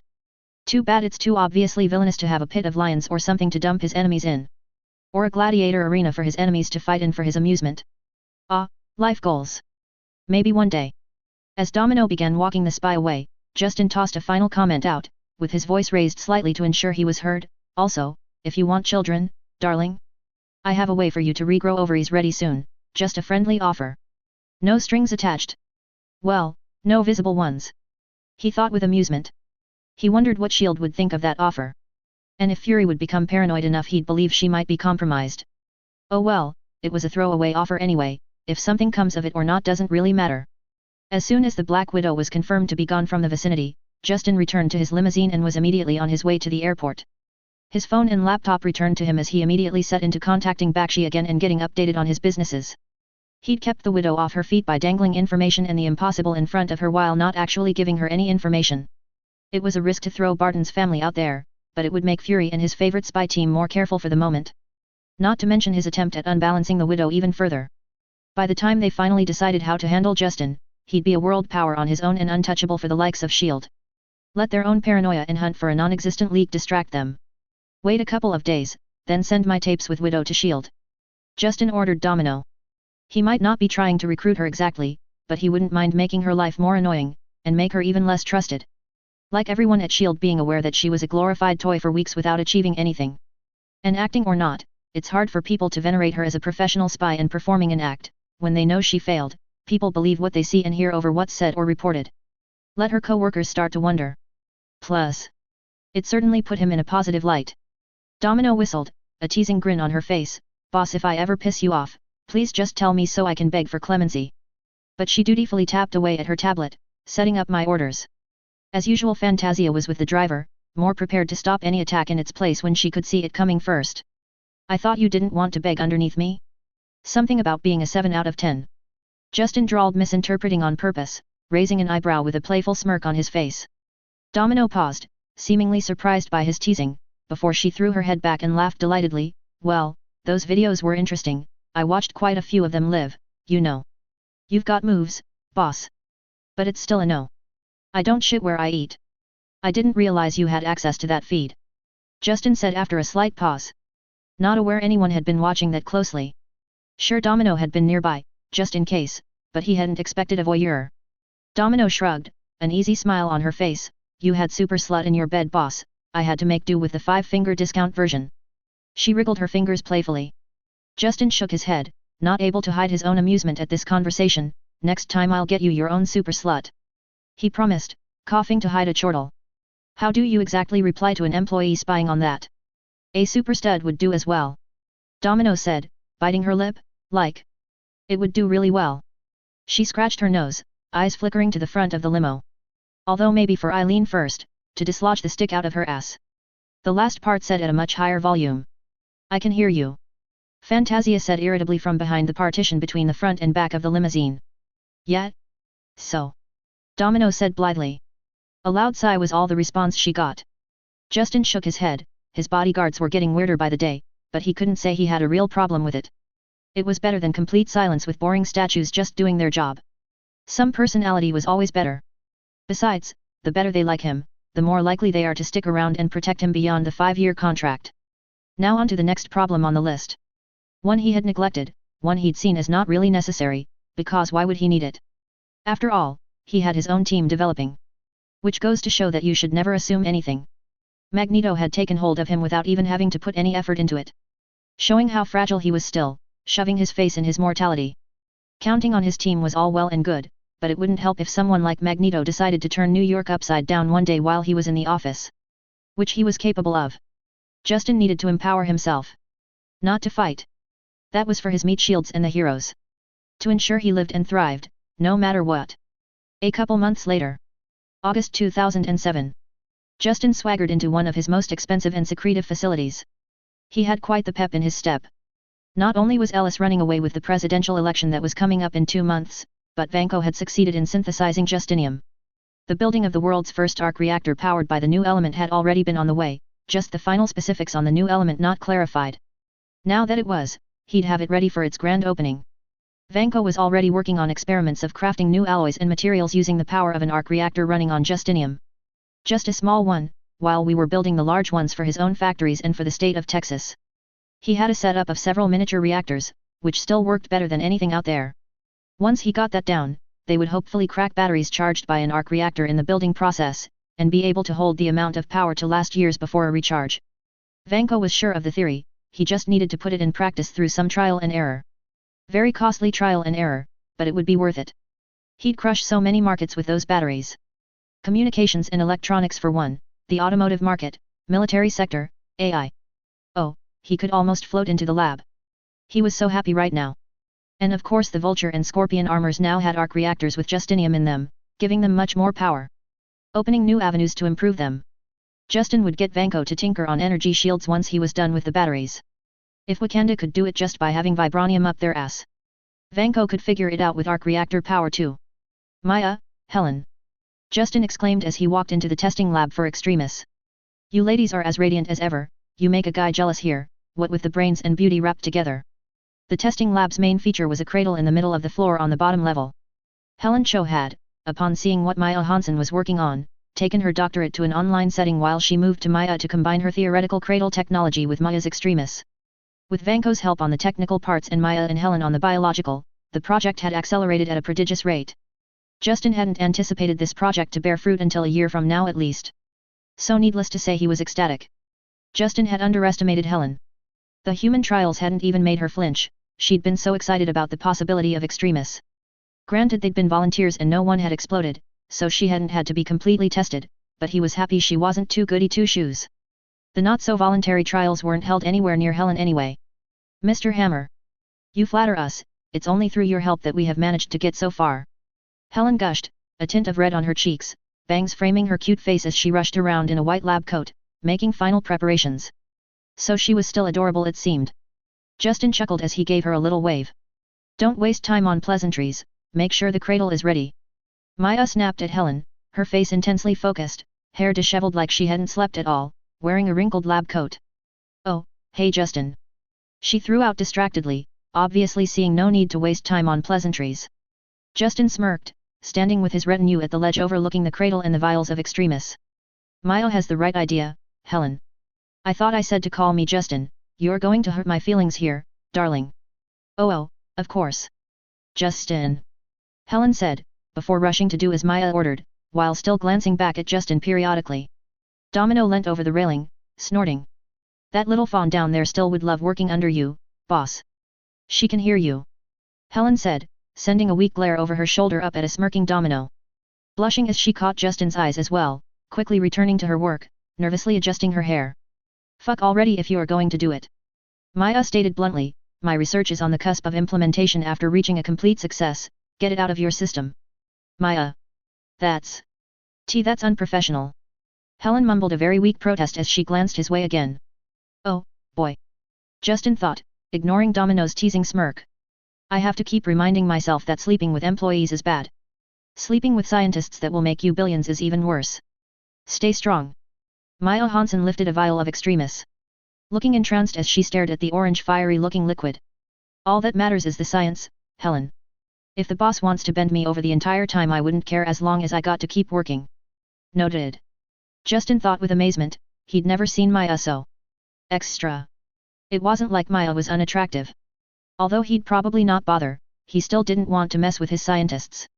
It just seemed like he could only lose in that situation. What the fuck kind of conversation is this? Frank Castle grumbled from behind Justin and Domino. The man looked gruff, bored and unimpressed to be here. He'd had to be practically torn away from his armor, he'd been obsessed with it since his first time. Brock Rumlow on the other hand seemed relaxed, even though his eyes were sharp and taking in everything around them. The super soldier serum, boss? He asked with anticipation. Their presence and that of a serum certainly had that connotation, didn't it? Frankly, although he had people researching the super soldier serum as well, it was not high on his priorities. It wasn't really that important. Justin chuckled, almost vibrating at the railing as he watched Maya and Helen bicker lightly as they went over the last checks. Not quite. Extremis just kept misfiring with the super strength aspect in it. Maya and Helen finally found success when I ordered them to discard that aspect and concentrate on the more important one. More important than super soldiers. Frank said, stepping forward, a spark of interest in his stance. Justin grinned, regeneration. He breathed out, fingers twitching on the railing. Domino gave him an amused look, shaking her head. Brock hummed, what kind of regeneration are we talking about, boss? Justin turned slightly to meet the vulture's eyes, the kind where cutting you in half is a minor inconvenience. Shit. That is better than super strength. Brock acknowledged, sharing a covetous look with Frank, that what we here for. Amongst other tests, yes. Justin said. The two men backed off to hold a quiet conversation between themselves. Over the last few months of working out the kinks in their armors, they'd managed a good working relationship even if they couldn't quite be called friends yet. They'd receive the full Extremis treatment. He couldn't have his team die. It would definitely be annoying to recruit replacements. That offer on for everyone? Domino asked, faking nonchalance. Eyes locked on the Extremis vials with curiosity. Not yet. Justin said, continuing on before she could get the wrong idea, we need mutant test subjects before we can adapt Extremis to make sure you don't explode or something, we don't know enough about the X gene and how Extremis would react to it. She'd probably still be fine just through luck, but Justin wasn't willing to risk it. They could blow up a few dozen mutants first and make it work. After all, there were a bunch of them that had entirely useless powers. Hey, need me to round some people up? She volunteered. Justin turned to face her fully, considering it. If it can be done quietly, and the people for the first trials are expendable. He said carefully. Domino shrugged, everyone has people in their life that's kind of expendable. She said, leaving it at that. Mr. Hammer. We're ready. Helen called up. One of the military volunteers already laying in the cradle, hooked up. This particular volunteer was missing both legs. He'd already accepted a post in his security team if this worked. Justin certainly wouldn't have let him walk away afterwards. It's one of the reasons he was so sure his arc reactors taking over the power grid of everywhere, as well as his Extremis initiative, would work. He'd practically have impossible to kill security teams protecting them. Shoot them all you want, they'll still get up and shoot you back. His facilities would be safe. Supervillains, heroes, S.H.I.E.L.D., Hydra. No one will be able to even touch his facilities after this rolled out. Everyone watched in anticipation as Maya and Helen hooked up Extremis to the fore. The cradle hummed as it was initialized, the technology helping direct Extremis in a way that required less power in the serum itself for the first activation. That lack of enough direction being one of the reasons the serum was usually so explosive. 10 seconds until full effect. Maya called out, barely breathing, she was following the information on the screens attached to the cradle with fanatic eyes. 10 seconds later everyone in the viewing gallery drew in a breath as the man's legs began growing. Within a minute the man in the cradle had a fully functioning new set of legs. Justin leaned back slightly, letting out a shaky breath. It worked. He'd read the reports. He knew it did already. But seeing it. Sir. I'm yours until the end of time. You want me to kill someone, I'll kill them, you want me to blow up the president, I'll do it. The man in the cradle swore, staring down at his new legs with tears in his eyes. Ah, loyalty. Extremis will be very profitable for me. Justin thought smugly. The incoming president is my buddy, actually, so we'll put a pin in any bombings. I look forward to you being on my team, Arthur. Just for demonstration, do you volunteer for a damage test for Mr. Hammer to see? Maya asked Arthur, the Navy SEAL veteran. Anything, I'll do anything, fire away. He said firmly. Without a warning Maya ran a scalpel over his throat, cutting it, the wound healed before our eyes before there's more than a few drops of blood escaping the cut. Wow, that feels weird. Arthur mumbled, Helen loosening his bindings, preparing to let him out of the cradle. Justin waited for the man to be escorted out. Not everyone working for him needed the full picture. He walked down to the floor, shaking both Maya and Helen's hands vigorously. A Nobel Prize is coming your way soon. He promised. The other samples. They work. Maya led him over to a cabinet holding a row of vials, gesturing to them. As you asked, we have several different weaker strains of Extremis. Domino raised a surprised eyebrow, leaning forward to peer at the vials, her own face reflected from the glass. Why? Would you want it weaker? She asked, confused.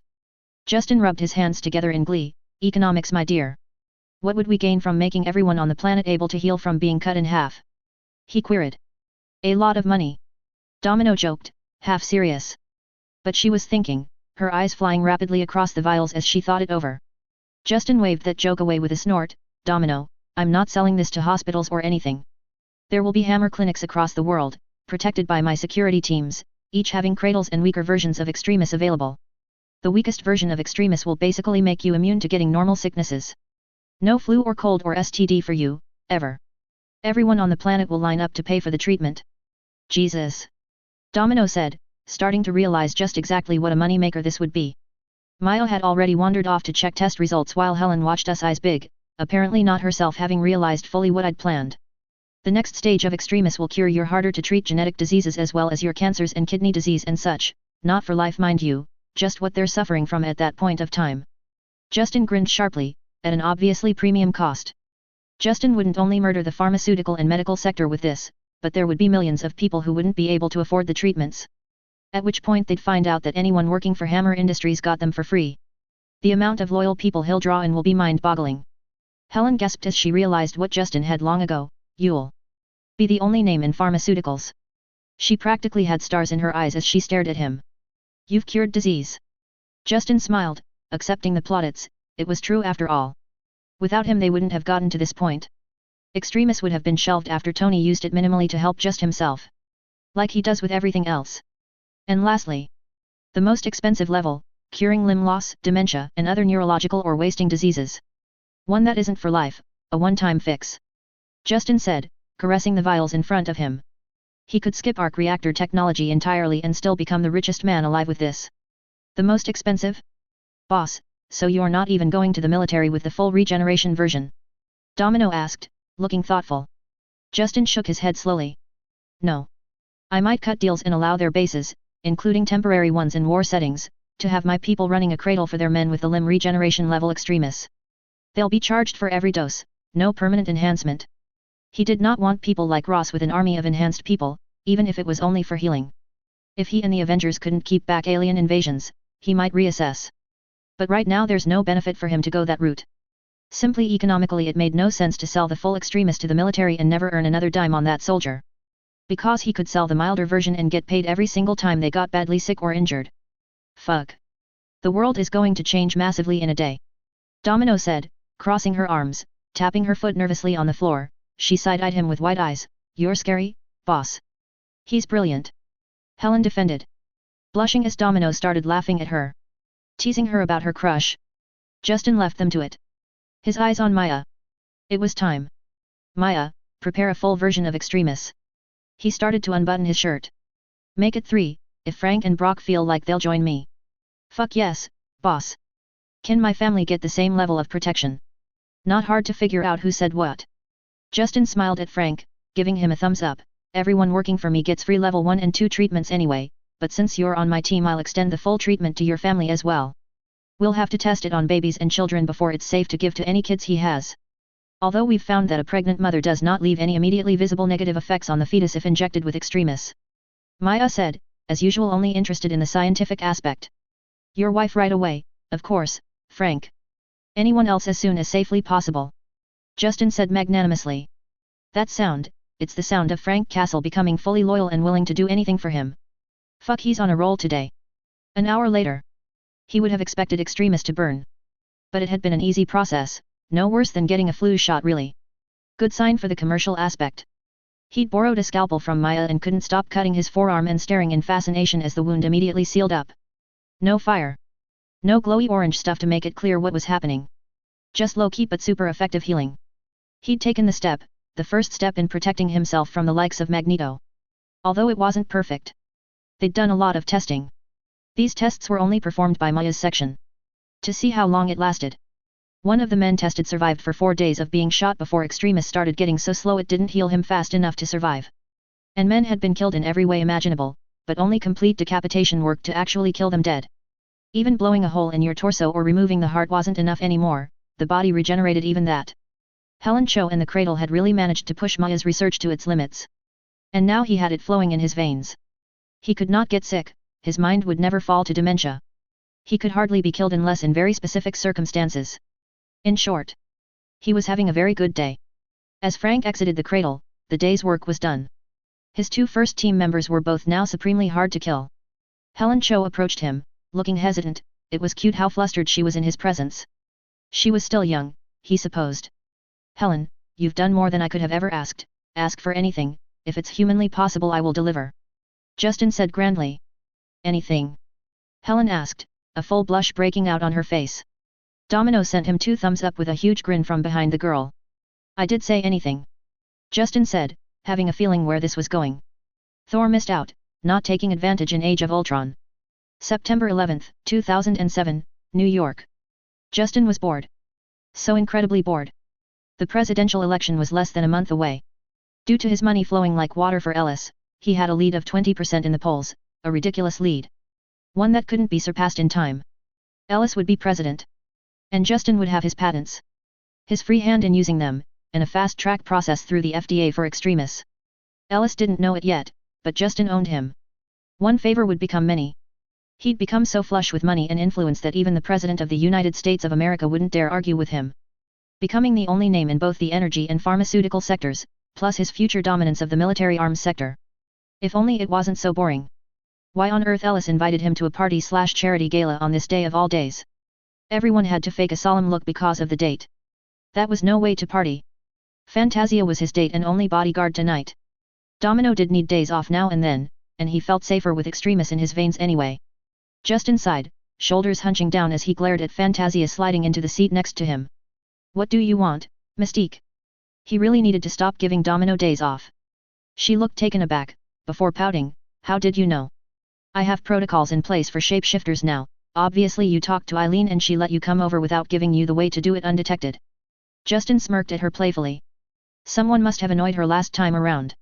He'd told Fantasia to let her through if it happened again anyway, as long as she was alone, made it easier to spot her coming. It's no fun if you ruin the game from the start. Mystique whined, looking petulant. No doubt because she couldn't switch appearance in this very public setting. Justin waved down the bartender, letting Mystique pick herself a drink on his dime. Naturally she picked the most expensive thing they had. How nice of you. She cooed, hugging the bottle against her cheek.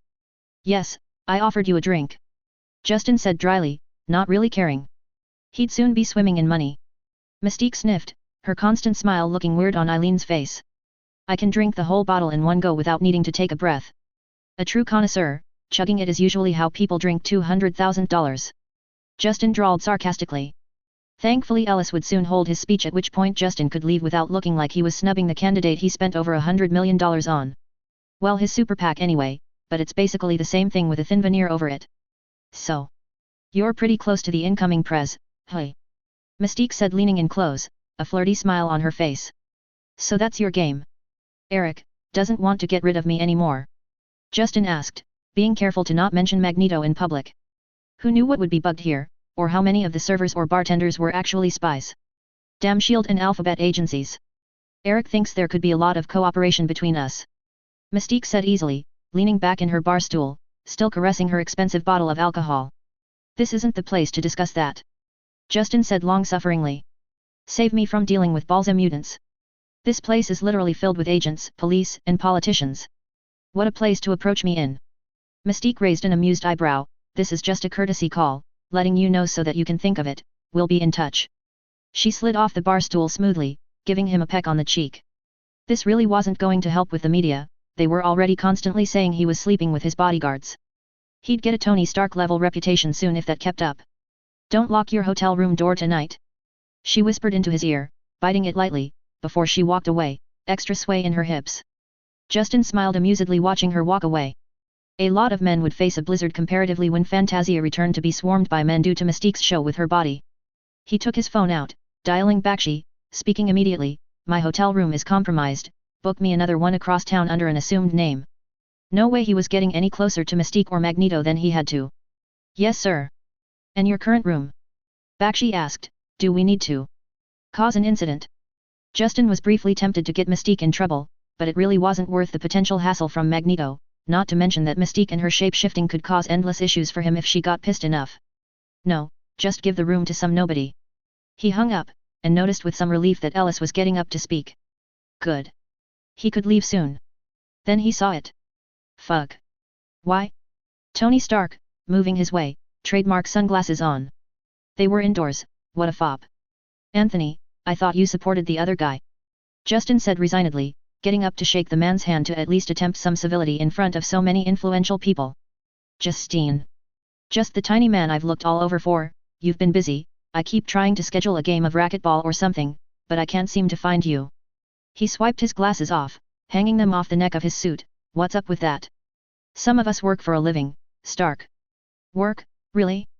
That's what you're going with? Okay, all right. Tony Stark said, gesturing at him with large motions, obviously having worked pretty hard to get drunk. No homo, but you do look better, what's the trick? Water polo? Competitive tea drinking? Did you want something, Stark? Justin said lowly, leaning away from the expansive gestures of the man. Fantastic, he got the man in one of his manic moods. Yeah, I want something. I want to know what you're up to. You're buying the farm, the pigs, the nuts and bolts, all of it, but you're not doing anything with it. What's up? Tony said, clapping him on the shoulder, his breath stinking of booze. I just wanna, you know. He cut off, a weird expression on his face. Hang on, I gotta piss. Don't go anywhere. He put his finger in Justin's face. We're not done, Justine. He warned, as he stumbled off towards the bathrooms. As soon as he was out of sight, Justin drained his drink and left immediately. Forget staying in town, he'd find something to do in Canada tonight. He didn't want anything to do with Tony fucking Stark. Not until he was the one with all the cards. Soon. Vanko. No. Justin said, covering his face. What had he done to deserve this? Ivan Vanko just crossed his muscular arms and scoffed, yes. Suit good. How did this even happen? Iron Man hasn't happened yet. Why on earth did Vanko build Whiplash? And yes, he'd named the suit just that. Justin stared ahead at a suit. More reminiscent of what he'd seen Shocker wear in some video games than an Iron Man suit if he was honest. The sleek suit was obviously powered by an arc reactor, but it also had 4 more in the back, giving power to not only the whips that Vanko could deploy from several places on the suit, but the Shocker-style rings around his arms. He'd cracked repulsor tech to manage flying, but instead of doing repulsors in his hands like Iron Man would soon. He'd gone for something a bit more brutal. Justin had been shown the video of Vanko testing them out. The arms crackling with power, almost blindingly so, before a wave of pure arc power shoots forward and destroys anything in its path. The collateral damage. Justin moaned, rubbing his eyes, having removed his glasses. You cannot fire that in a city. Vanko rumbled, looking mullish, hand coming up to rub his cheek. I aim good, no problem.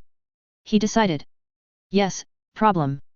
Justin bit out, you're angling to get on my team, do you have any idea what public opinion? Or the politicians will do if you fight someone in DC and they dodge? What if you blow up the White House? Needs renovation. Vanko said with a toothy grin, in no way affected by Justin's rant. Justin gaped, staring at him, that is not an acceptable reaction. He blustered. Was he the only engineer that was sane? Vanko clapped him on the shoulder, chewing on a toothpick, seemingly entirely unconcerned. No worry, we'll work fine. He promised. You're my #1 scientific asset. And you? You want to fly around fighting weirdos? Justin's voice might be becoming a bit shrill. But really? Vanko was a resource. He didn't want him blown up. He also didn't want him getting in a fight with Iron Man. The collateral damage would be. And God, if he killed the man, who's going to do all the drudge work with the heroes? Cap and his two stooges were pretty useless as they are. If Stark isn't around to gear them up, creating War Machine, etc., it would make things so much more difficult for Justin. You're taking Extremis first. You can't die. That's an order. All right. An order, buddy. He said, defeated. There was no point in alienating his valuable golden goose. With Extremis he was at least unlikely to die.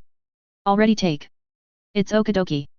Vanko said, walking off to continue tinkering on the whiplash armor. Why the fuck did no one tell me? I need that fucking AI. No matter what universe, Ivan Vanko just does whatever the fuck he wants, apparently. Well. If he ever figures out Kilgrave, maybe that will change. Justin was sitting in his office, finishing some touches on the speech he'd hold when he would take 3 sectors of the economy over his knee at once, when Bakshi walked in and disturbed him. Yes? Justin asked, not often interrupted by Bakshi without at least a knock or a call ahead first. We've found him, sir. Bakshi said, nervous energy running through him. Justin slowly leaned back in his chair, rubbing his lips in thought. This would be a dangerous step. But oh so satisfying. And it would give him a counterpoint on his team versus the Avengers. Where? He asked. The sensors on the base in Siberia were triggered. Bakshi confirmed. Justin smirked.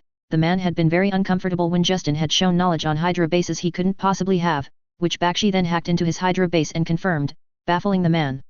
Justin liked keeping him on his toes. An awe of his abilities and knowledge would keep him on his side in the eventual necessary battle with Hydra.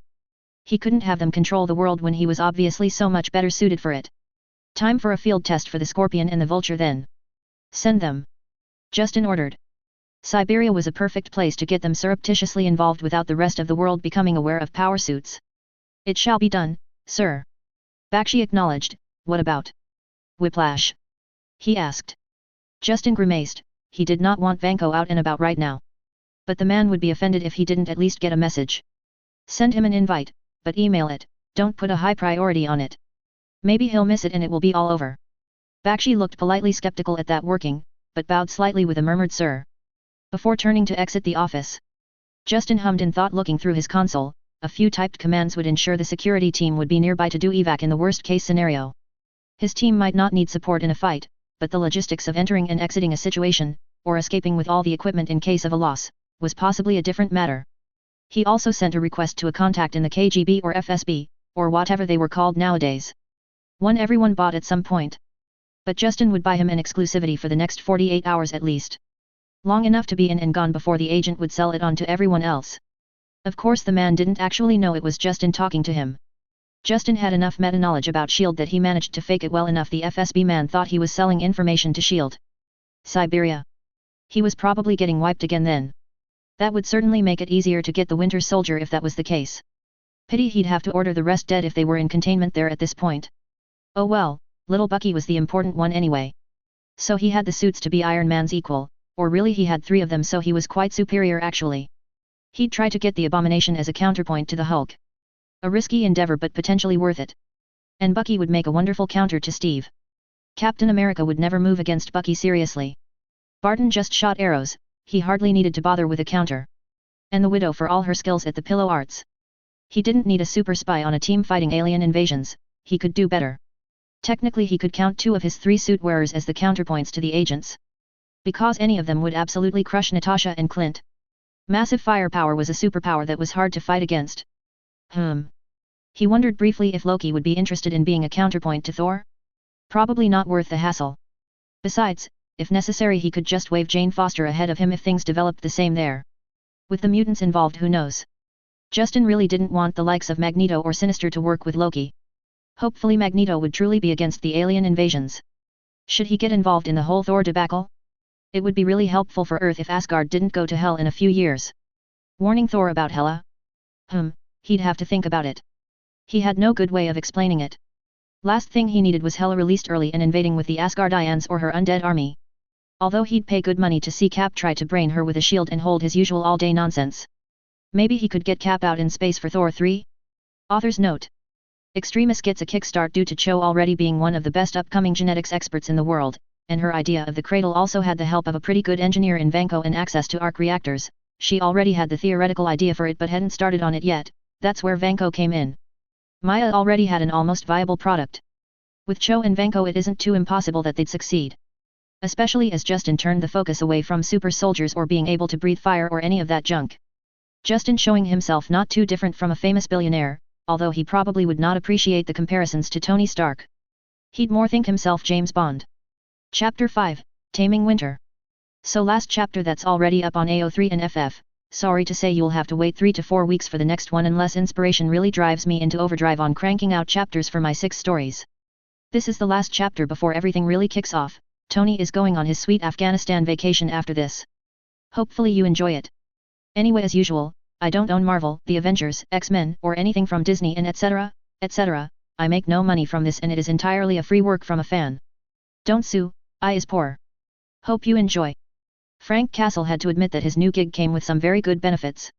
The pay was, for one, absolutely ridiculous.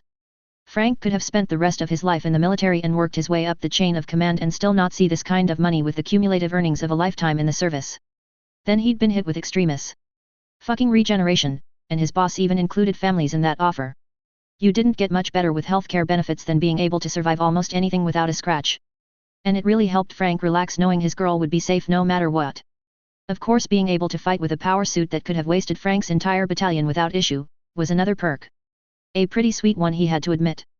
Now if only the people he worked with weren't so much. Just much. I fire, problem solved, day. No more bunker. Vanko, or Whiplash as he was called right now, said. Codenames in use during the operation as per the protocol he'd set up, since no one else was doing it. Not that anything was likely to breach their comms, but no need to create bad habits. Bad habits invited bad ends. Frank had nominally been put in charge, which he suspected the boss only did to punish him for not being as obviously excited as the other two to be working for him. He just wasn't that kind of expressive kind of a person. Frank grit his teeth together. We're supposed to take the target alive, Whiplash. He reminded the eccentric scientist, for the 3rd time. The man was way too trigger-happy for a man capable of wiping a small town off the map with the press of a button. Whiplash splayed his hands out, somehow managing an innocent look even covered head to toe in armor. He hearty, no? Survive falling stones, no biggie. Rumlow chuckled, the synthesizer in the vulture armor making it come out fairly sinister. He got you there, Scorpion. He said, likely more to annoy Frank than any actual wish to proceed in such a haphazard manner. Rumlow, for his faults, had actually been trained in the proper ways to go about missions. He just didn't care. Frank, crouched low in the Scorpion armor, his tail slightly raised above the ice ravine they were hiding in, using his sensor suite to watch the bunker that likely held the Winter Soldier. The boss has put a lot of money and resources on us. Do you two chucklefucks really want to mess this up by going in half-cocked? Was it too much to expect some manner of professionalism from the two? He thought with irritation. Rumlow made an agreeing noise. It's going to be more fun to go through the place with maximum carnage anyway, right, Whiplash? He said, nudging the smaller man. Compared to the beastly power suits of the Vulture and the Scorpion, Whiplash was positively tiny, being man-sized. That said, between the 3 of them, Whiplash had the superior firepower. Whiplash laughed. The men maybe cry like tiny girls when see us kicking the asses. He suggested, practically brimming with excitement, violence just leashed under the surface. The genius behind the suits was insane, of course, why not, Frank thought with exasperation. Frank really wished the members of his team had been recruited from the service. Rumlow didn't count. S.H.I.E.L.D. had delusions of grandeur compared to proper soldiers. In his opinion, the play soldiers of S.H.I.E.L.D. were too arrogant to ever be good soldiers. As far as the censors can tell, he's likely there. Frank murmured, can't say for sure, but there's recent activity and the tracks show something large was moved in recently. If they were moving in equipment, he might be there. Or they're just setting up for him coming. Rumlow said, for once taking it seriously, intel might be faulty. Wouldn't be the first time I've seen that. Frank hated agreeing with Rumlow, but he'd seen the same too. Intel, especially the kind that was almost too good to be true, very rarely turned out to be correct. We'll have to operate under the assumption that intel is correct. He said, unhappy about it, but they had a specific time-constrained mission, they couldn't wait. Fighting now better, waiting bad.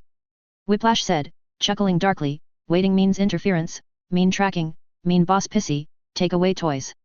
The rings around Whiplash's arms briefly charged, lighting up their little ravine. I like the toys. The vulture's head turned to Frank, your call, Frank read from the movement.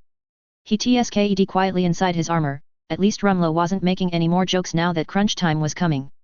Vulture, take to the skies, once we're inside, blow all the exits, your sensors should have it mapped by now. Frank waited for any word that Rumlow had in fact not used his own sensor suite yet.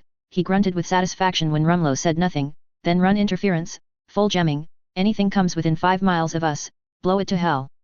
Blowing the exits meant they'd have to blow their own way out afterwards, so no quick exit for them, but it was necessary to ensure there were no survivors escaping them.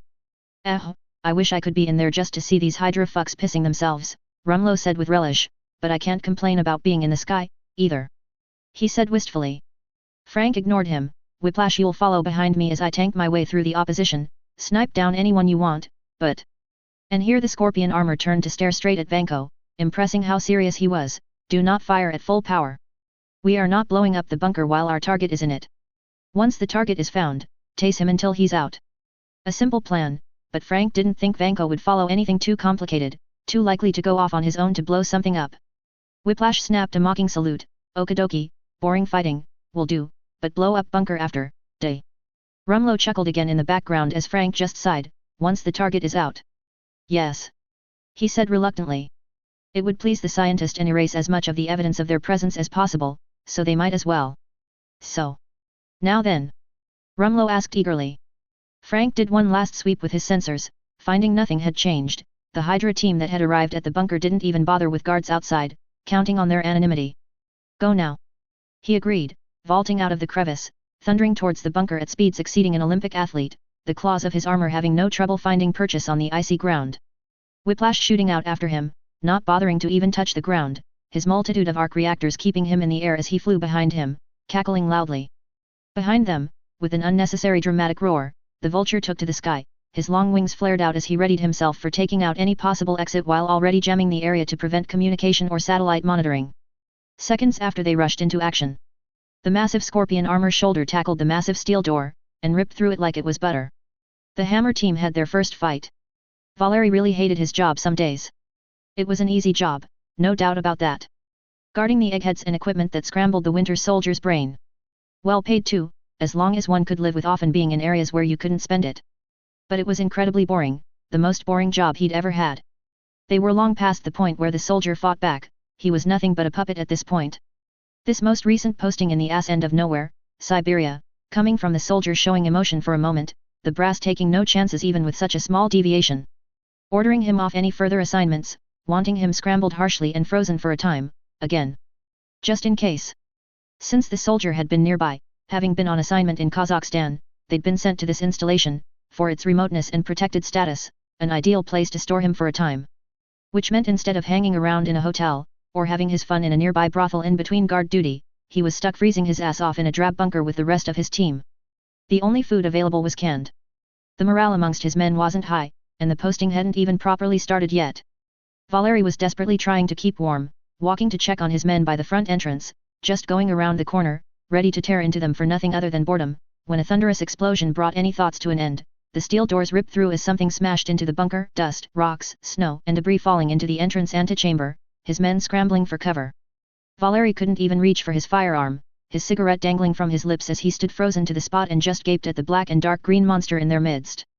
A metallic scorpion, tall enough he barely fit in the room, Valeri's brain finally rebooted enough to hit the alarm button on his radio. They needed the soldier, now.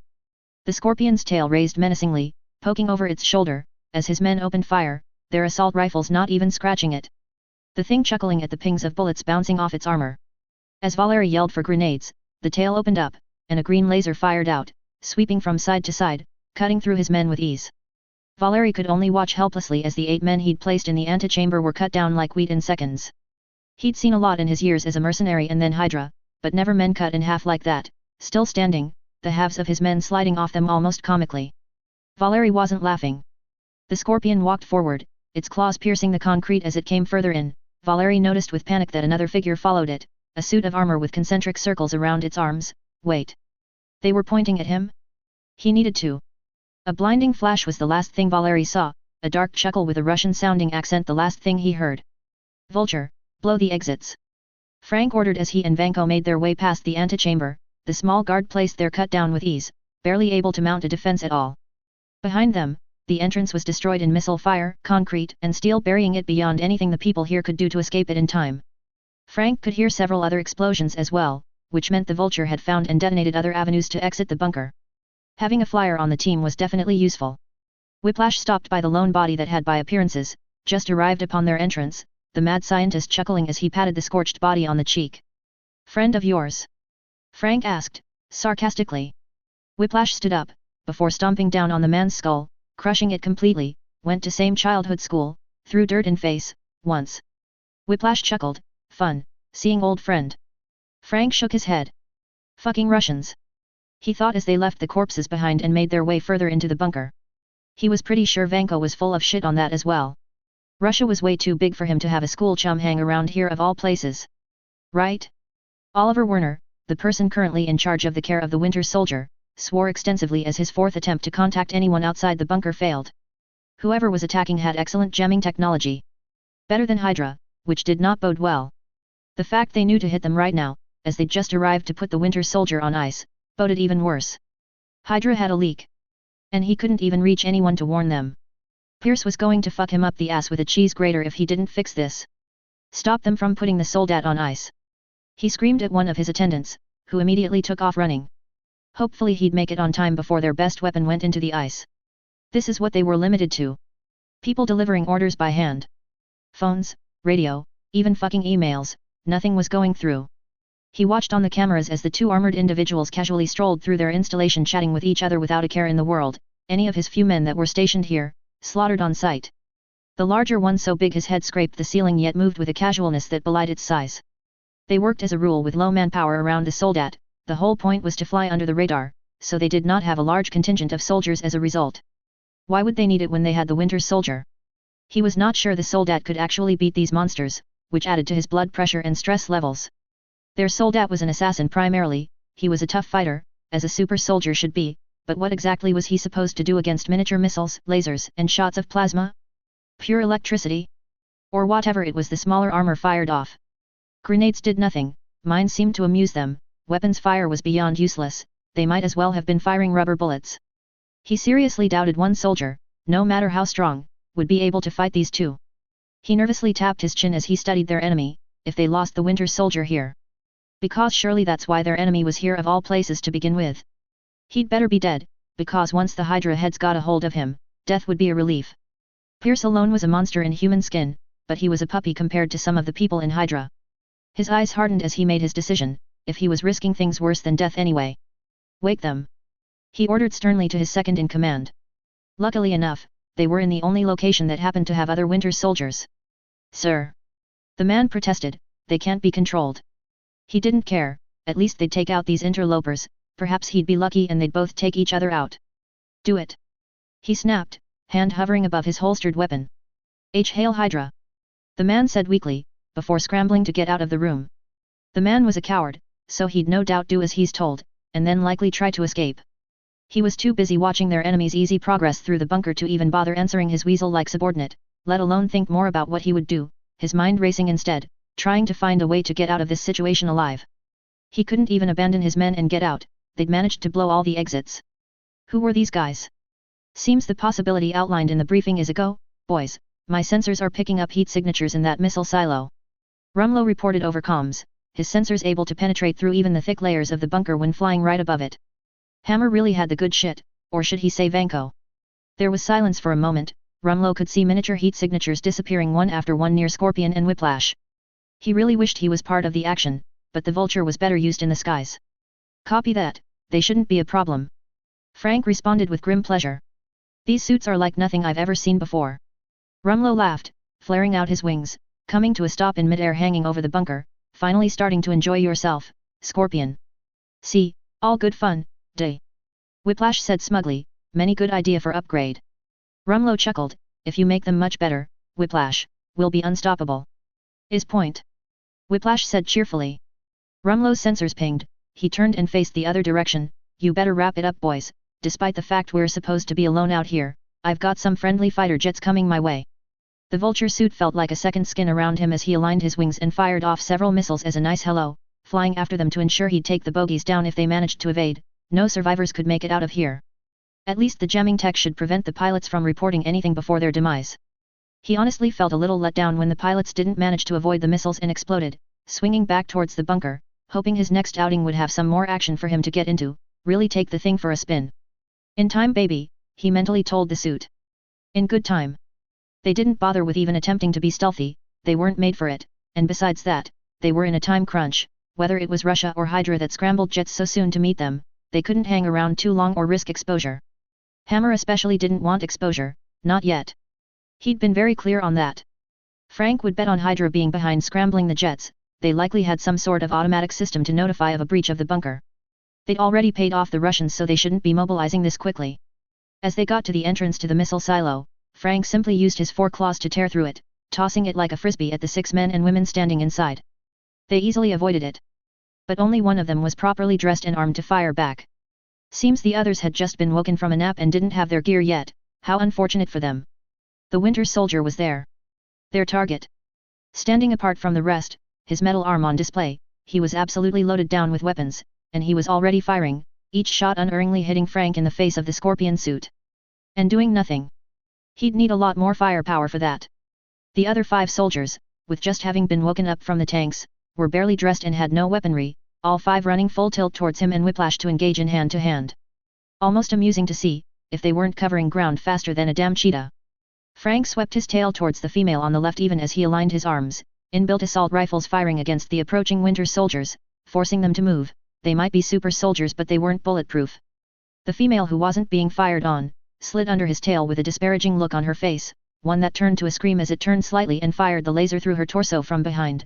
The woman cut in half in seconds. The super soldier serum apparently couldn't heal as well as Extremis, bad luck for them. He idly noted Whiplash firing back and forth with their target, good. Of any of them, Whiplash was likely least suited to be pounded on by a group of superhumans. Frank had a lot of armor covering the Scorpion suit. It came into use as he continued firing. The soldiers splitting up, coming at him from different angles, one managing to hit him with a powerful haymaker that made him slide back 10 feet, thanks to the inertial dampeners on the inside of his suit. Frank didn't even feel it. The soldier paid for getting so close. Frank moved forward, back to the soldier, quickly the power inherent in his suit allowing him to leap forward. The suit was not as slow and cumbersome as it looked. His right claw ripped through the man's head as his left arm continued firing against the other soldiers, who annoyingly enough, dodged it all pretty well. Oh, well, Frank thought, firing off his tail laser to deny them as much of an area to operate in, they can't do anything to me, and they can't dodge forever. Only a matter of time now. Whiplash versus Winter Soldier. Whiplash flared the power of the arc reactor at the back of his right shoulder, spinning him perfectly out of the way of the metal fist of the Winter Soldier. At the same time he let off a paralyzing explosion of electricity, flowing out of his suit in an expanding dome from all the emitters he'd implanted in his armor. Annoyingly enough, the soldier managed to throw himself out of the way and at the same time leave behind a bundle of grenades, forcing Whiplash to lose sight of him for just a moment as they exploded, throwing up debris in the air, stopping his next shot from hitting his elusive prey. Run run little rabbit, all you can do, hey. He turned on his exterior speakers and taunted the elusive man. He idly turned his right hand towards the other fight, the rings around his arm briefly lighting up, a bright lance of arc power shooting out, forcing the other soldiers into the kill zone of the Scorpion to avoid his shot and the laser that kept hemming them in that the Scorpion was making such good use of. It pleased Vanko to see his creations put to such good use. It would provide amazing data to allow him to continue to improve them. The Winter Soldier had still not shown up, annoying him. He swept the silo with his sensors, his lips curling as he found the man up on the catwalks of the missile silo itself, just finishing putting a heavy-duty sniper rifle together. You think tiny toy hurt me? Why not use fists? Scared? He continued to taunt the bogeyman that Russian children were read bedtime stories about. This whole thing was cathartic because of memories of little Ivan, who'd worried the Winter Soldier would come out of his closet to strangle him. Except the soldier didn't fire at him, he fired, and one of the catwalks fell down upon Vanko, who gritted his teeth in pure annoyance. It didn't actually hurt him, but this bug was getting annoying. Refusing to engage properly. He idly noted the Scorpion putting down the last of the other fools, his intervention enough to force them all in close to the behemoth. I'll get yelled at. But, Vanko thought, every arc reactor on him flaring up with power as he glared up at the irritating bug that would only fade in and out in battle instead of fighting him properly. The rings around his arms were now glowing so brightly that anyone looking at Vanko wouldn't be able to see anything but the light. Whiplash, no. The Scorpion yelled. The Vulture cutting in on comms at the same time, guys, I'm seeing a lot of heat build up, what AR? Vanko let loose, a beam as thick as a pickup truck flew from his arms, obliterating the missile silo as it flew over the Winter Soldier. He wasn't stupid. The silo crumbling down with an incredible amount of noise, half of it having been erased from existence, the soldier falling, debris raining down on him. The shockwave itself likely having knocked him out. Never mind, it was whiplash. The Vulture finished. I think they'll notice that, jamming or not. He added. The Scorpion turned to glare at Whiplash as stone and cement rained down on them, a particularly large piece being punched away by the enraged man. Whiplash, go get the target before he's buried, and we will be talking about this. No life signs in the building except you guys. The Vulture reported, now visible above them floating over the ruined silo. Hey! Whiplash! The Vulture said slowly as Vanko dug the Winter Soldier out, when you fired that, how did you know I wasn't right above you guys? Whiplash paused, forgot about you. He admitted, laughing to himself. The Vulture and Scorpion both decided that they'd need a serious conversation with Whiplash going forward. No wonder the boss thought the man was nuts. 1 week later, Hidden Lab, New Jersey. Justin stood on the other side of the cell, watching through the almost completely unbreakable glass as the Winter Soldier lay unconscious on an examination table. Unless he was hiding the Hulk in his pants, he wasn't going to be able to break out of the cell. And it would be easy enough to knock him out again through the ventilation system, isolated just for his cell to apply knockout gas. Fantasia let out a breath next to him. He's a myth, I've heard of him of course, who hasn't, in our business, but I hadn't believed it, not really. Fuck that, the fact he's James Buchanan Barnes, is even crazier. Domino said, eyeing him through the glass with a thoughtful frown, did you know that ahead of time, boss man? She queried suspiciously, turning to eye him. Fantasia as well giving him the evil eye. Justin grinned, you should just assume I know everything, my dear Domino. He said smugly. Domino snorted, shaking her head, you don't have enough money to pay me to believe that. Fantasia sighed, giving Domino a look, considering what's coming, that's both untrue and a ridiculous argument to have anyway, he obviously knew. Justin knew she was speaking on the absolute windfall of money he was so close to achieving. He'd literally soon have the ability to buy anything he wanted, after all. Including countries. Not that he wanted any, they'd be beyond annoying to rule. Maya Hansen left the cell, finished with her examination. You are not going to stop shocking me with crazy things, are you? She asked dryly, eyes going to the unconscious World War II veteran. Justin just grinned easily, it makes life interesting, you know you love it, Doc. He gestured to Bucky, what's the prognosis? Maya frowned, crossing her arms, Extremis might work. I'll need a lot of further testing. Parts of his brain have been scorched so hard I'm surprised he has any memories, I'm not surprised his long-term memories have issues. Extremis should return his brain to a peak state that theoretically should fix the underlying issue. But? Justin asked, frowning slightly, it sounded like she was not very sure about the effects. Maya threw her hands out, he's a super soldier, she stressed, I don't know how that will interact with Extremis, or if his brain healing will bring back memories, I'm not an expert on the human brain by any stretch. Maya hadn't even finished Extremis on her own, so she wasn't an expert on that either, but Justin didn't say it. Pointing out she'd needed Cho and Vanko to help wouldn't win him any points with the woman. Justin hummed thoughtfully, he did have a resource for her however that he didn't need for anything else too severely. I do have another man with the super soldier serum, a more expendable subject. If you have a test subject you can play around with without worrying about consequences, would that help you work out any kinks? He asked, uncaring if it meant the death of Isaiah Bradley, I'll get you a brain specialist to bounce ideas off to. Even if he'd need to bury them in so many NDAs their grandchildren wouldn't be allowed to talk until their deathbeds. Maya smiled, eyes shiny with the madness of science behind them. That would do perfectly, she chirped, all smiles now. A subject to test everything on would drastically increase the chances of success on the main subject. Justin texted Bakshi, putting his phone away right after, walking away from the comatose Winter Soldier. Bakshi has been made aware, you will get access to Bradley again. Good luck Doc, I expect results. He'd fix Bucky up, and then have up to 2 years to condition the man to be in his corner. It wouldn't be hard to showcase the evils of S.H.I.E.L.D. and the governments of the world compared to all the good he could do. He wouldn't even have to lie. The governments of the world were just that bad at taking care of their people. Justin making Extremis available to everyone already would set him apart massively from governments who would have hoarded the invention and used it to make more super soldiers. The fact Justin wasn't but he could have, would win him a ton of clout with Barnes. Sure he wasn't Lily White, but someone like the previous Winter Soldier wouldn't care about that overly, not if it made the world greatly better against minor sacrifices. Of course he'd have to make sure that Bradley wasn't revealed, that part of his operation would probably have to be buried by the time Barnes was up and about. But really, it would be worth it. And he'd make sure Bucky didn't follow Captain America around like a puppy. It wouldn't be that hard to get the man a therapist that would subtly work the man away from that unhealthy relationship. Constantly hinting that Steve had used him. How selfish he'd always been, taking up military resources by lying and trying to get in when he was obviously unfit. Caring more about himself than the service. It could be spun that way. After all, if that Steve had been allowed in, he would have gotten people killed. Even when he became the super version of himself, even if he won by doing it, he didn't follow orders. The damage he could have done, just because it worked a couple times, what would happen to all the regular soldiers that didn't have his protection if he messed up the general staff's strategies? The best way to lie was to mix in so much truth that the lie didn't sound so unreasonable. Of course this would have to be done very slowly over the process of 2 years by the therapist, but it had potential. He'd likely never make Bucky an enemy of Captain America, but he'd settle for making him friendly, but with no interest in going to work for the spandex idiot. With Bucky as his man, Captain America would not move against him unless he announced an intention to conquer the world or something equally asinine. He'd made an investment in the one-armed man, whether he agreed or not, he belonged to Justin now. Justin just couldn't help it, chortling to himself as he watched, in his new Manhattan office, having just returned from New Jersey, as his computer screen played a video of Natasha Romanoff being heckled by newbies. He'd utilized Bakshi to find out what effect his lovely little ploy with the Black Widow had on S.H.I.E.L.D., mostly just for fun, and, he admitted to himself, a slight bit of curiosity to see if it had worked, in making her seem less competent.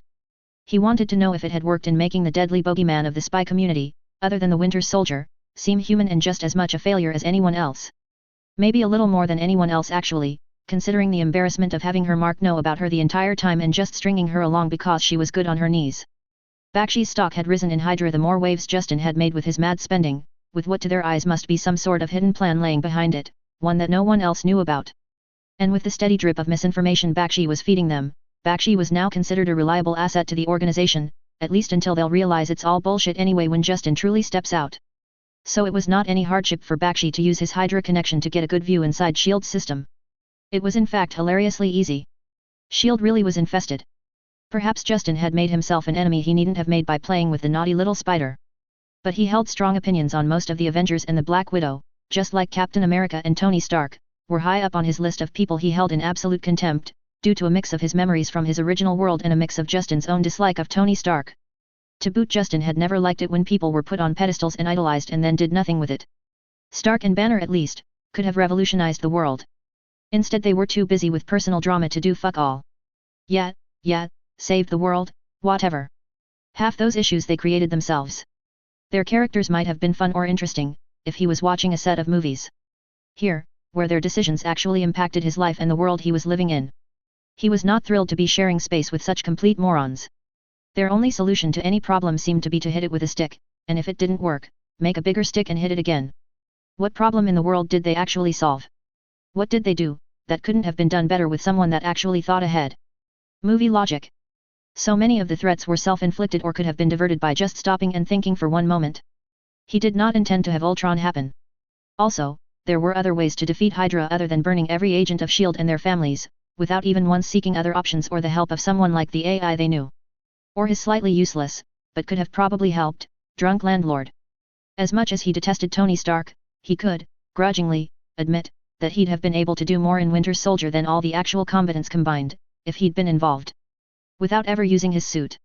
His AI, his hacking skills, and the fact helicarriers were built with his tech. Even his connection with Rhodey could have brought in a small cadre of military brass to authorize an operation. Hydra couldn't be everywhere. If anyone could sift through someone's life and confirm they were clean, it would be Jarvis. Only movie logic had someone like Nick Fury back down to Captain, doesn't matter who dies, as long as Bucky lives, America. Movie logic dictated the absolute stupidity that led to the world losing half its population.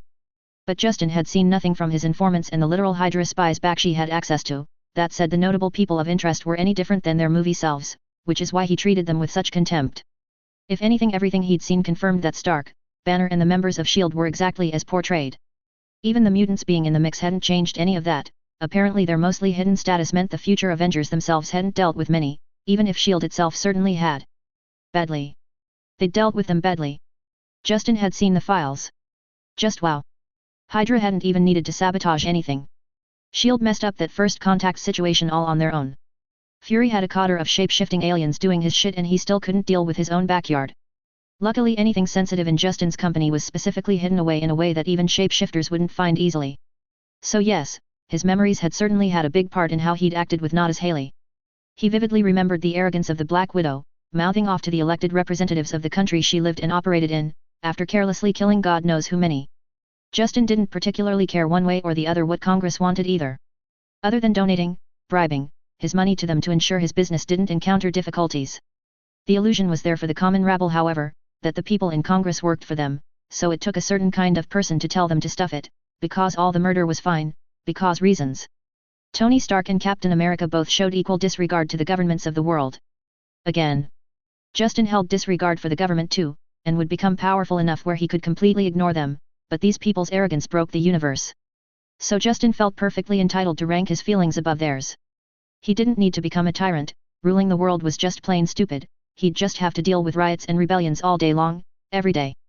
His plan would have his companies become so interwoven with human life day to day, that no government would ever dare offend him, knowing he was untouchable, or he might withdraw his services from that particular country. Much simpler. Of course he could be simply defeated by all the governments of the world making him an ultimatum. But they couldn't even agree to stop bombing each other, so that frankly was never going to happen. Justin was practically within reach of world domination. A decade tops. Without ever having to deal with elections or rebellion or anything silly like that. And yet, he felt his arrogance, justified, he thought, with his coming achievements, was matched by the so-called heroes. Who, except for Spider-Man, the one hero Justin could really respect, even if he thought him ridiculously self-limited, seemed to disregard the common man and elected officials like they were trash. Natasha Romanoff had not yet had the chance to betray every S.H.I.E.L.D. agent. Nor the secrets that likely protected many lives, that also were leaked and led to numerous deaths. She had not yet helped Captain Righteous hold secrets from a teammate that ruined everything. She had not yet played both sides in a civil war that ensured Thanos won. Justin was a villain, however, even if he wasn't the spandex type of villain. So he didn't quibble about minor things like punishing someone for something they hadn't done yet. And either way, it was hardly like she was an innocent woman to begin with. So therefore, he could, with conscience clear, eat popcorn while chuckling along as S.H.I.E.L.D. newbies heckled the feared Black Widow. Her sex tape having spread faster than the speed of light in the spy community. Of course, dear Natasha took them down for the sheer temerity of the baby ducklings daring to talk smack to her, backed up by the ever-loyal Hawkeye who seemed none too pleased at what he was hearing. But it didn't help her, as immediately one of the members of the strike team that was around in the canteen, made a loud comment on having seen her make those exact moves in bed and asked if she was doing a reenactment with the recruits. Justin would never admit that he giggled and almost choked on his popcorn, as the Black Widow looked around in barely hidden frustration, finding no real allies. Thank God that S.H.I.E.L.D. was paranoid enough to have mix as well as cameras spying on even their own people at their most relaxed. This all wouldn't be as fun without the sound. Guess being a duplicitous cold bitch that likes betraying everyone and everything isn't working out for dear not as Haley, Justin thought, smirking to himself, practically feeling her reputation lowering amongst her fellow agents. Justin turned the monitor off with a pleased sigh. That worked out really well. Good luck spying on Stark Industries as a well-known porn sensation, not as Haley. He thought viciously. Even Stark couldn't miss that. One Avenger's reputation shot down. Who should he go after next? 1 week before the Afghanistan situation. Justin might not have the reputation of Tony Stark, but he could still arrange a meeting with a US general on short notice without an issue. Especially this type of general. The one willing to make deals that were not all above board as long as it benefited America. He sauntered into the testing site, the general he'd be meeting having already cleared him, his bodyguards and security detail, and the equipment they were bringing with them, ahead of time, so they could skip the tedious frisking process. Justin wouldn't have done that for his mother, God rest her soul, so he couldn't understand that carelessness, but it did save him time today, so he was pleased. Never interrupt someone making a mistake after all. Letting stupid people stick around, just made it easier to continue to get one over them. General Ross, an absolute pleasure. Still as fit as ever I see, however do you do it? Justin called out as they entered the area specifically built to test small arms and rifles. The bunker had targets scattered throughout, barriers interspersed to test how much damage to a structure a shot could do, as well, they also had those see-through dummies with fake organs in them, so that they could see what a shot would do to a human body. All of it behind a clear line to one side of the bunker, making the safe side set apart from the unsafe side. Some barriers hiding dummies behind them, some allowing just part of a head peeking out. Giving many options to test a weapon. Justin couldn't quite bring out the big guns yet, and risk leaking it to Stark and his pet AI. But some small stuff that he'd ask Ross to sit on for a week or two in exchange for a deal of mutual assistance, as well as help with the top brass when the time came?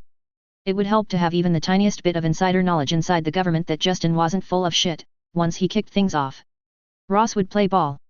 It helped that he was really not Tony's biggest fan. And having Ross in his corner would really help speed up Justin's plans once he really started releasing innovations left, right and center. He was a notable patriot with a bevy of very useful connections. He would push ahead stubbornly at full speed if he believed Justin was the wave of the future. No need to tell the poor old man yet, that Justin had no intention of only selling to America or NATO. His innovations needed to be worldwide if they were going to be able to defend themselves from alien invasions. If people warred with each other and killed each other with his weapons? Well, they were going to do that anyway, what did he care?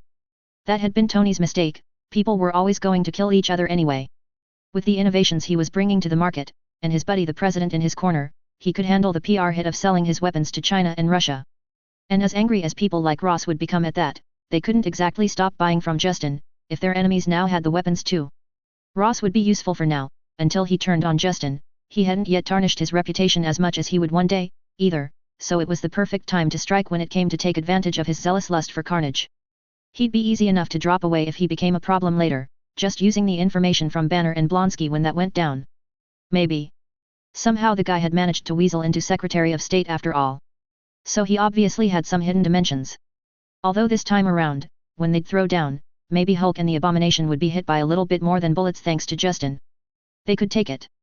Flanked by a few aides and another lesser general that Justin did not recognize, Ross stepped forward, in full uniform, to shake Justin's hand. Hammer, this better be something worth my while, I don't appreciate having my time wasted. Ross said sharply, don't waste my time with flowery language, show me what you have or get out. Justin showed no reaction to the harshness in the general's demeanor. Hammer Industries had not exactly blown the market apart with innovation, so he supposed he did not yet have the reputation to move past Thaddeus Ross's skepticism. Well, time to change that. Justin stepped away from the general, snapping his fingers theatrically, a small black rod immediately being tossed through the air by Fantasia, which Justin caught and twirled dramatically in front of him with a playful smirk on his face. He held it out in front of him horizontally. Oh, I think I can deliver. He said, sliding his thumb over the activation button. A blue force field expanding in front of the baton, forming a riot shield-looking force field, the handle protected behind it. It covered most of Justin's form. Yeah, Wakanda, suck it. He had force fields too. Every eye in the room was drawn to him as he casually waved the shield around, showcasing how weightless it was, and the ease of maneuvering it. The battery on this baby, proprietary Hammer tech of course, can last for over 12 hours once activated and without taking any fire, and over 4 hours with sustained small arms fire. He put the shield in front of himself, ducking down a little to cover himself fully. Now, for assault rifles or anti-tank weapons and the like, they'll hold for a bit, but further testing is needed to figure out how long. Either way, it would be superior to anything else on the planet. Except cheaters like magic users or mutants. It would also by happenstance give the police something to use to protect themselves against power users, at least the straightforward ones. Wasn't much anyone could do to protect themselves from the likes of Magneto. Well, the baton was not metal. For that reason exactly, Justin could be petty, who knew? Still wouldn't do much, but it was better than nothing. Justin, the blue glow of the arc battery-powered force shield reflecting off his glasses, grinned at the surprised general who had a covetous look on his stern face. Now, I see you have a personal weapon strapped on, General, if you would PL. Justin didn't get to finish before General Ross swiftly removed his pistol and from just 6 feet away fired 6 quick rounds at different spots on the shield. Each unsuccessful in piercing the shield. Justin sighed, you could have let me finish before you shot me. He chided, not really annoyed. He had supreme confidence in this product, and Extremis would ensure he'd suffer no real damage if it should fail. Plus, Domino and Fantasia were here, it would take some pretty fine shooting by the general to truly hurt him.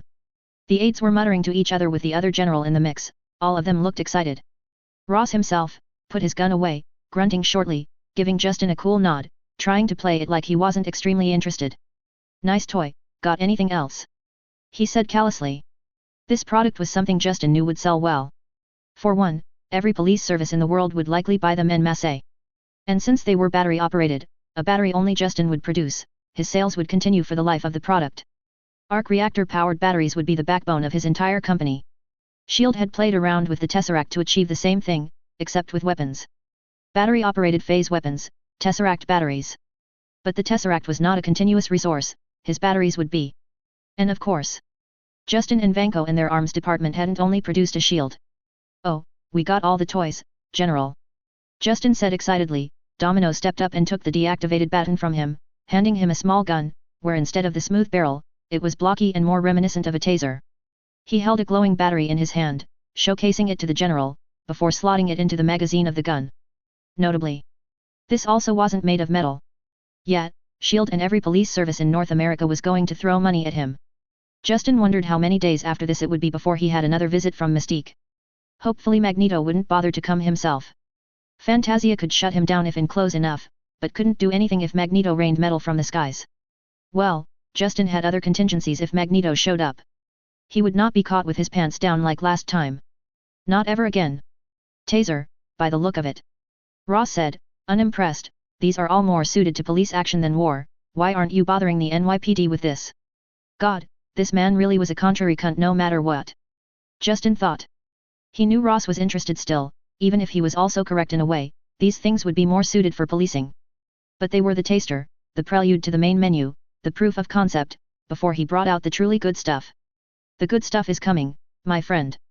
Justin said, before pointing the taser at Fantasia, this had already been set up beforehand. He pulled the trigger, and instead of working like a regular taser, a quick bolt reminiscent of something from Star Wars, more than conventional arms, shot off and impacted the mutant.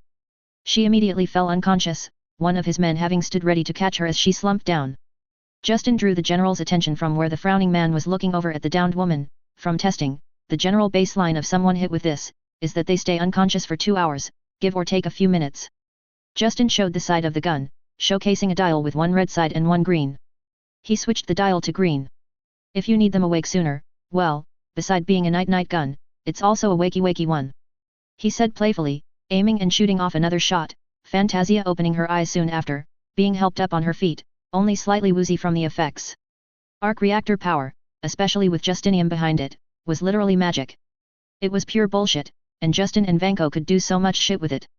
Tony Stark was a goddamn asshole for not doing more, instead being busy punching people in a suit of armor. Ross still remained stone-faced, making a gesture like, get on with it then. Not seemingly aware of the excitement behind him, where his aides and lower general were all practically wetting themselves.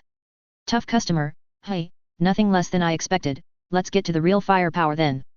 Justin said, his grin a little bit strained. He knew the man would be an asshole about this until he saw the finale, but still, Justin was showing him a revolution. Where was they? Oh my gods, and they, how did you do that? How about I let you take this next one for a spin, General? Justin said, waving one of his security detail forward with a case. The man put the case on one of the tables meant for precisely this kind of thing, Ross and his coterie crowding around as the case is unlocked and flipped open, showing an assault rifle, one slightly blockier than normal. Yet, he was going to piss Magneto off. It wasn't made of metal either. It was a proprietary hard plastic alloy that needed the power of an arc reactor to pull off manufacturing properly. If Magneto had never threatened him, he'd likely never would have bothered to push Vanko to find a solution, so really, it was Magneto's own fault. No more pulling guns out of people's hands, asshole. No bullets for him to fire back. He'll have to learn to dodge or it's night-night time. Of course this does nothing to prevent him from lifting a tank up and tossing it at the people firing, but at least it's something. Regular grunts is no longer something he can completely ignore. Ross grunted in apparent satisfaction, that's more like it, Hammer. His visage darkened as he met Justin's eyes. This better not be to something that just makes people sleepy. War isn't like some street corner in Manhattan. He barked. TCH, like the motherfucker can't see exactly what I see, one of his jobs is deploying after threats like Magneto. Justin thought. No matter, he wouldn't allow the surly general ruin his day. Justin smiled slyly, waving to the assault rifle, well, an eternal rest is something this baby can give anyone. Ross scoffed, but he couldn't quite hide the eagerness in his eyes as he lifted the weapon out of the case. easily handling it as it wasn't too different from normal US military equipment. More lightweight though, which would likely be an adjustment. Battery is already in, this baby is ready, all you gotta do is aim, and press the trigger, General. Justin said eagerly, rubbing his hands together. The rifle, except for its slightly blockier design to make room for the battery and to shape the firing beam, was otherwise modeled after any regular assault rifle. Ross stepped over to the firing range, getting a feel for the weapon, putting it in a proper firing position, then he removed the safety, and with an eye on the human doll target. He fired. Between one moment and the next a blue beam left the rifle and impacted the doll, its entire lower torso burning away on contact, the steam of the organs exploding rising up. It was without a doubt, a kill shot. Everyone on the general's side were gaping in shock for a moment, the aides soon tittering with each other while the general amongst them looked like Christmas had arrived and Santa brought weapons of mass destruction for everyone. Ross hummed, firing off another shot at one of the barricades, the gun firing almost completely silently, the shot hammered a decent-size hole into the barrier, proving its versatility as no regular assault rifle would have done that damage to a structure, pleasing the general. He turned towards Justin, for the first time since they arrived, he smiled, eyes glittering with greed. All right, you got me, Hammer, I want all of it, yesterday. What else you got? He asked after a moment, caressing the rifle. Justin's grin turned positively evil. Wakanda Royal Palace. The meeting was tense, the different representatives from the various tribes of Wakanda seated in a circle ahead of their king and his heir. We cannot allow this, the outside world cannot be allowed the technological level to threaten Wakanda. Kabi argued passionately. Receiving more agreeing mutters than opponents. T'Chaka sighed deeply, the arguments had been ongoing for hours, the information their war dogs had returned after months of efforts on spying on Hammer Industries having clued them in on how close they were on matching or even potentially exceeding Wakanda's technological advantage. Baba, you need to say something. T'Challa whispered to him, bent close so none of the tribal council elders could hear him, or read his lips. T'Chaka knew he needed to make a decision. He just wasn't sure what the right one would be. For the future of Wakanda they could not allow the entire world to reach a parity in technology. They would not react kindly to the hidden nation having kept to themselves this entire time. Yet to deprive the world of green energy and advancement, was that the right choice? He knew his son was steadfast in his belief, but he was yet young, had not seen the consequences of making the wrong decisions. The enemy did not have vibranium, but this arc reactor technology was capable of feats that almost matched their vaunted metal. But it also stood to do a lot of good for the world. Never before has he had the choice where so much good could be done, but such a choice would weaken Wakanda to an extreme level. In the end, he's the king of Wakanda. There is only one choice. He raised a hand, stopping the arguments. Justin Hammer will need to be removed. He said tiredly, a sad undertone to his judgment. The war dogs will kidnap him, learn who is the head researcher on these technologies, and then execute a raid to destroy these and remove the researchers. He smiled sadly, he is too much of a threat and will have to be killed once all useful information has been extracted. T'Challa gave his father a proud smile as the arguments in the council ceased, the majority praising his decision, their loyalty visibly rising with such wise judgment. Wakanda would remain ascendant. Mystique was annoyed, she double-checked her orders, a frown on her face. Why did Hammer have to be so obstinate? Did he really think she wouldn't find out and report it to Eric? She might not be able to infiltrate the upper echelons of his organization due to all the crazy obstacles they'd put in place to verify their staff on a daily basis. But a regular low-level grunt did not face that kind of scrutiny, she had no problem walking in and out and finding out information, even if it was never the top-secret stuff she was so used to getting. So Hammer was about to provide an arsenal of highly effective non-metal weapons to all comers. That is a remarkably bad decision, she'd thought him smarter after his little chat with Eric. She'd have to go after him now, she looked over her orders again, what a pain. At least Eric just wanted to talk, for now. Unfortunate for her however. It was much easier to plan out an assassination than a kidnapping. Especially with someone with such a paranoid level of security as Hammer. She'd find a way. There was always a way when you were a shapeshifter. See you soon, Justin. She thought, licking her lips, she'd make him suffer for making her work for it this hard. It was only fair. Justin was waiting, filled with anticipation and he admitted, some fear as well. What if something went wrong? His plans needed Tony Stark out of the way for maximum success. He could work with him not being captured in Afghanistan, but it would be less than ideal. He hadn't remembered the exact date for his kidnapping, but spying on SI through Bakshi's Hydra allies, had gotten him advance notice of the weapons demonstration in Afghanistan. So now he was waiting. Impatiently. His phone buzzed, and Justin almost knocked it off the desk in his rush to reach it. One text from Bakshi filled him with euphoria. He's taken. Justin laughed, it's my world now. Tony. He screamed to the ceiling of his penthouse. Author's note.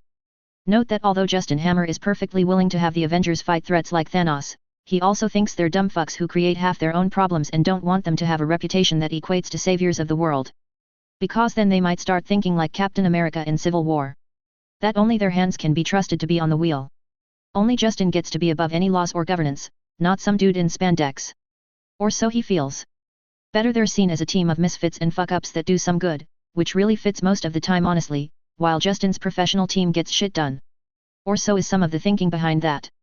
Of course, as Justin is soon ready to kick off, some of the people that keep an eye on such things are not happy. Wakanda or Magneto, which is worse? Interestingly enough, only the so-called good guys want to kill him. If Wakanda even qualifies as good T'Challa. Chapter 6, Off with his head. So it's that time, Tony Stark's on vacation, let's see what everyone gets up to while he's in Afghanistan. Anyway, as usual, I don't own Marvel, the Avengers, X-Men, or anything from Disney and etc., etc., I make no money from this and it is entirely a free work from a fan. Don't sue, I is poor. Hope you enjoy. Virginia Pepper Potts sighed for the umpteenth time, her eyes losing focus as she attempted once again to catch up on paperwork. She'd escaped Stark Industries to huddle pathetically in Tony's Malibu mansion to perform her work. Partly to get away from Obadiah and his constant remarks of her working under him now. Partly because here, with Jarvis, she didn't feel so utterly alone and hopeless. Happy would stop by to bring her food sometimes, and they'd all sit and be pathetic together, waiting, hoping. Or, like today, trying to do the paperwork she was supposed to finish. She'd never failed a deadline of anything before. It was getting late too, so she'd probably have to sleep over again. She'd feel worse about taking advantage of it, if it didn't so obviously make Jarvis feel better to not be alone. Yet every time she tried to focus, the familiarity of her surroundings inevitably drew her mind elsewhere. She was half tempted to beg Jarvis to finish it for her, it would be the first time ever she'd cheat on her homework, so to speak. And of course that would happen because of Tony, she thought, worry gnawing at her insides. Jarvis, any update on the situation with the military? She asked, her voice only breaking slightly as she closed her laptop, giving up on work for now. She'd finish it later. Pepper Potts wasn't a quitter. As you asked, Miss Potts, I directed the email requesting permission to assist in search and rescue to the highest echelons of the Pentagon, bypassing the commander that was stonewalling the request. Jarvis reported, and Pepper could feel hope blooming in her chest for a moment, her hands closing into fists as her heart thundered in her ears. For days they'd requested to be allowed to send in a private team to assist with the search. Jarvis had access to Tony's personal funds, and had agreed with Pepper that they'd hire every mercenary alive if it was necessary. Surely someone had a power or something that would help. Pepper knew of mutants through Tony and his government connections, and surely one of them would find Tony if they paid. But the military refused to let anyone join the search. Colonel Rhodes was the only ally they had down there, and he was still constrained by the military. Obadiah had refused to release SI funds for the effort when Pepper had asked, wearing a saddened expression on his face that had told her he'd already given up. Pepper had gone to the shooting range right after that meeting, she'd fired and fired until she couldn't see through the tears. He was not dead. He wasn't. I am unable to understand their illogical behavior. Jarvis admitted, sounding as frazzled as Pepper had ever heard before. Sir is of great importance to the military, they should request additional assistance. Pepper's slight feeling of hope died, as she bowed her head, eyes shut tightly as she listened to Jarvis continuing his report. The request was denied, and it was accompanied by a request from the White House to stay out of military affairs, that the theater in Afghanistan is too volatile for civilian interference and that the military has things well in hand. Pepper let out a breath while trying to hold in a sob. Keep it together. Jarvis is upset enough without you having a breakdown on the couch. She scolded herself mentally. She cleared her throat, blinking tears out of her eyes as she looked directly at one of the cameras she knew Jarvis was watching out of. Mr. Stark was attacked and abducted by terrorists in Afghanistan, they don't have things well in hand. She thought out loud for Jarvis' benefit, fingers nervously tapping the lid of her closed laptop. The military failed in protecting him, now they're stonewalling us from going in and finding him, and at the same time. Her eyes found the large flat-screen TV, and at the same time. One day after Mr. Stark disappeared, Hammer. You believe the two might have some correlation, Miss Potts? Jarvis asked. Pepper's eyes narrowed in thought as she watched the news program airing right that moment. Hammer had once again come out with a new product, having made 2 breakthrough reveals a day, ever since Tony disappeared. This time the video showed workers easily handling unloading heavy equipment, wearing a simple barebones exoskeleton suit, once again powered by the arc reactor batteries he'd unveiled. The thief. She thought disparagingly. If it's a coincidence, it's one hell of a coincidence. She answered Jarvis, following the news program with distaste, Did you manage to find out how he pulled off building arc reactor technology without C's say-so? She asked. Jarvis was silent for a moment, which she interpreted as embarrassment. Sir never patented the technology. He answered, with, she believed, a hint of exasperation. She was getting good at reading Jarvis, spending all her time here. Pepper continued watching with a grimace as the program returned to the H-phone and H-tablets they'd been gushing about for a few days and how they'd be able to go up to a year without charging arc batteries again. There was already a deal in place for HammerTech to provide batteries for home computers as well, so they'd never need to be plugged in at all, just replace the batteries, the power theoretically giving computers an incredible boost in performance and memory according to the salivating experts that had debated it on national news. Computer tech still needed to be refined for the new model, but it wouldn't take long. As it was, computers were obsolete just months after releasing anyway. All that and there was still the H-watch they'd shown in one of their promos, which would be able to receive texts, track your blood pressure and even be able to perform credit/debit transactions, amongst many other features. The businesswoman in her applauded his nuclear strike on the tech sector. The suspicious jaded assistant of Tony Stark thought it was all too convenient. Using Tony's arc reactor technology in everything right as he conveniently disappeared. He's an irresponsible idiot. She groused, feeling a migraine coming on. The worry, the fear, and the extra work Hammer brought on, was not doing wonders for her health. Sir, or Mr. Hammer.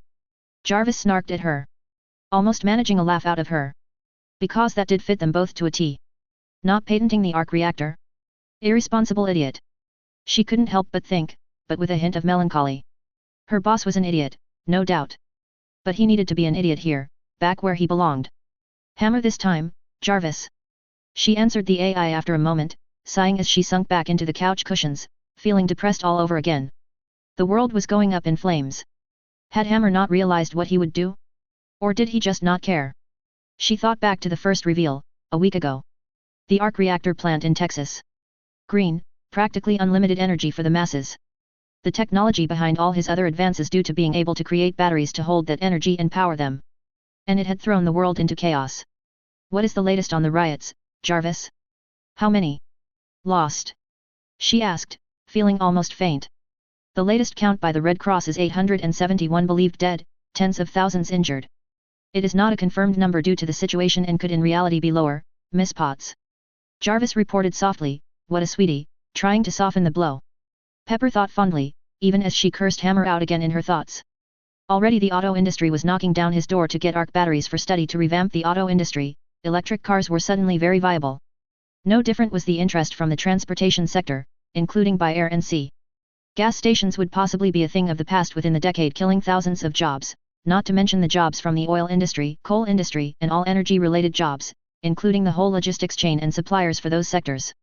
The Middle East was on fire right now, as people rioted and protested. Hammer Industries, the oil and gas sector taking a major hit since the news, their stock tanking, middle-class citizens losing their sure-bet rainy day holdings.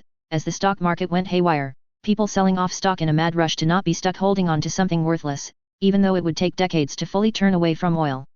They'd immediately realized they'd be obsolete within a not-so-distant future and everyone was panicking, people and companies both.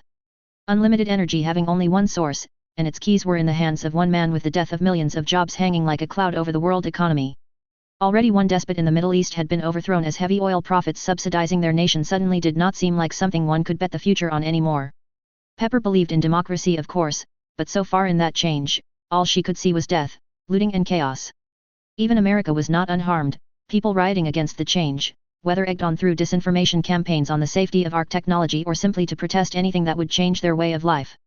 Washington, D.C. was practically locked down, inundated by miners, oil workers, and truckers. There was a reason why Tony did not just release everything that popped into his head. Some things would have horrific consequences across the world. Hammer's reaction to the chaos in the Middle East had been to promise them Hammer Industries factories to replace the jobs they'd lose in the oil industry. Ever the opportunist, like some self-serving promises would stem the chaos. Hammer had been too slick in all he'd done for her taste, rolling over the energy sector in one move, possibly destroying thousands of jobs immediately, millions to come.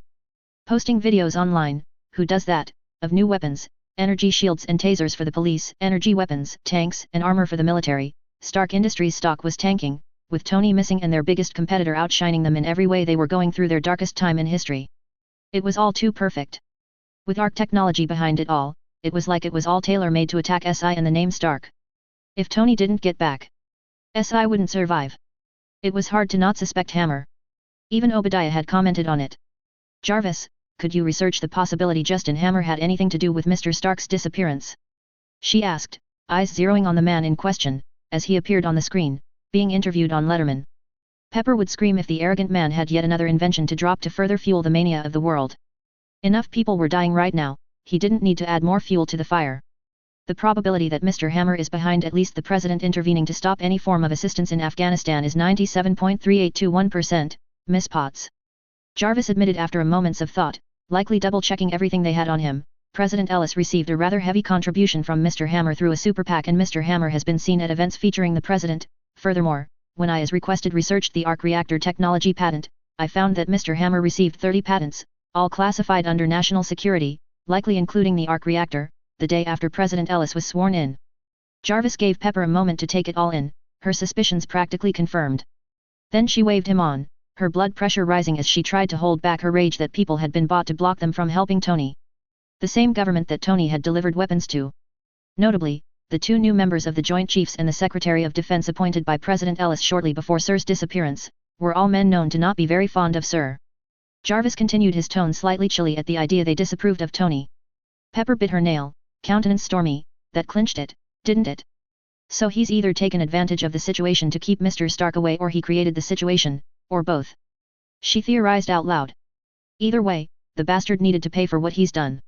At the very least he's definitely behind blocking any further assistance being sent to Afghanistan. At least it pointed in that direction, and Pepper knew how cutthroat the business world could get. It all made sense. She'd always ignored it when Tony got going about him. It had felt off-putting when Tony had put down Justin Hammer before, but now she felt he hadn't been harsh enough on the despicable man. I can find no evidence of Mr. Hammer having any presence or contact with anyone in Afghanistan, but that does not mean he is not involved. I admit Sir has been keeping a close eye on his business transactions, perhaps a motive for revenge. Jarvis said in a considered tone. Can you send all you have to my laptop? I want to look it over, see if there's anything you might have missed. Pepper asked, receiving an automatic confirmation from the AI. It was unlikely he'd missed anything, but Pepper had run into occurrences where the AI simply misunderstood something due to humans' inherent complexity before. Especially as his number one model for humanity was Tony. Either way, she was almost certain Justin Hammer was behind the terrorist attack as well now that she thought about it. Why else drop all of these new inventions now? He'd been building up for a while, hadn't he? All in preparation for this. It had all been planned for precisely Tony's absence, she felt it in her bones. She couldn't prove it, but she was sure she must be right. She noticed the commotion on the TV out of the corner of her eye. Letterman seemingly speechless, she asked Jarvis to turn the volume up as she put her full attention on the TV screen, wondering what the irritating fop had done now. And how many would die because of his irresponsible business practices this time. Not to worry, President Ellis has assured me that FDA approval will be speedily delivered for the miracle healing treatment Panacea. Due to the concern of hostile actors attempting to reverse engineer, suppress, or poison the process, it will be delivered entirely in Hammer Industries-run clinics, under the brand of Hammer Health, instead of through the local healthcare systems. Letterman stopped gaping, seemingly getting over his shock at the bomb Hammer had dropped on his show, as he began straightening his tie, coughing lightly to clear his throat as he obviously, to Pepper, tried to center himself, before he asked another question. And this has been tested? You have to admit, it sounds kind of unbelievable. Everyone has heard about some sort of miracle drug before, it's never panned out. Justin Hammer smirked arrogantly, placing one leg over his knee as he gestured with one hand. Absolutely, I've even taken it myself already. He admitted, to loud gasps from the audience, Hammer raising his hands placatingly. No need to worry, it's perfectly safe. Panacea, one will work like a vaccine, preventing you from getting a cold, the flu, any STD. Once you've taken it, you're safe.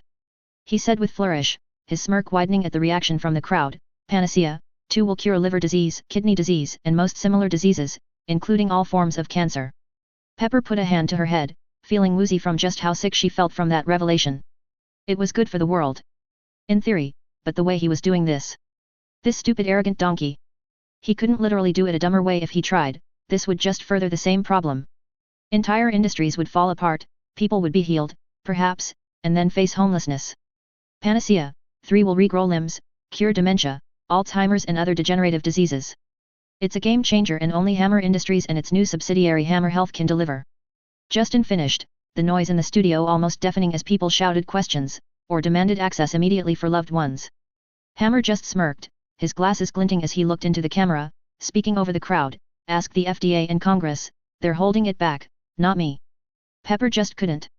You don't call out government agencies like that, not as a businessman. She ignored the nagging thought in the back of her head that Tony would have done the exact same thing to purposely piss off Congress. She'd grudgingly admit it would probably work in this instance, so Hammer's intelligence wasn't in question, just his character. People would not stand for such a miracle to be held from them for long. Every person dying from cancer would have loved ones battering down the walls of every government facility across the world, blaming them for holding it up. Politicians would fold, no one wanted grieving widows and orphaned children picketing their offices, it was a bad look. Letterman finally managed to get the crowd to quiet down, looking more shocked than Pepper had ever seen him before, even beating out when Tony had been on the show and casually announced his sex tape to preempt the person trying to blackmail him from gaining anything from releasing it themselves. How expensive will this all be? I mean, Justin, you're waving the holy grail in front of folks here. Letterman asked. Is this stuff even affordable? I mean, a miracle treatment isn't much use to folks if it's $1 million. Panacea, one will not be too harsh on your wallets, but the rest will be expensive unfortunately. Justin admitted, smiling smarmily as he raised a hand to prevent an explosion of noise, that said, anyone employed by Hammer Industries or any of its subsidiaries get it for free and we are hiring everywhere for every position. Likewise, I've created a global insurance company that will, as part of its first year promotion, and for the first year only, offer a free shot of any Panacea treatment you desire, if you sign up for the bundle, house, car, health and life insurance. He winked at the audience, it's just started, so give it some time to get going before you all call, by the by, or go to hammercare.com to sign up and someone will contact you as soon as we are staffed up.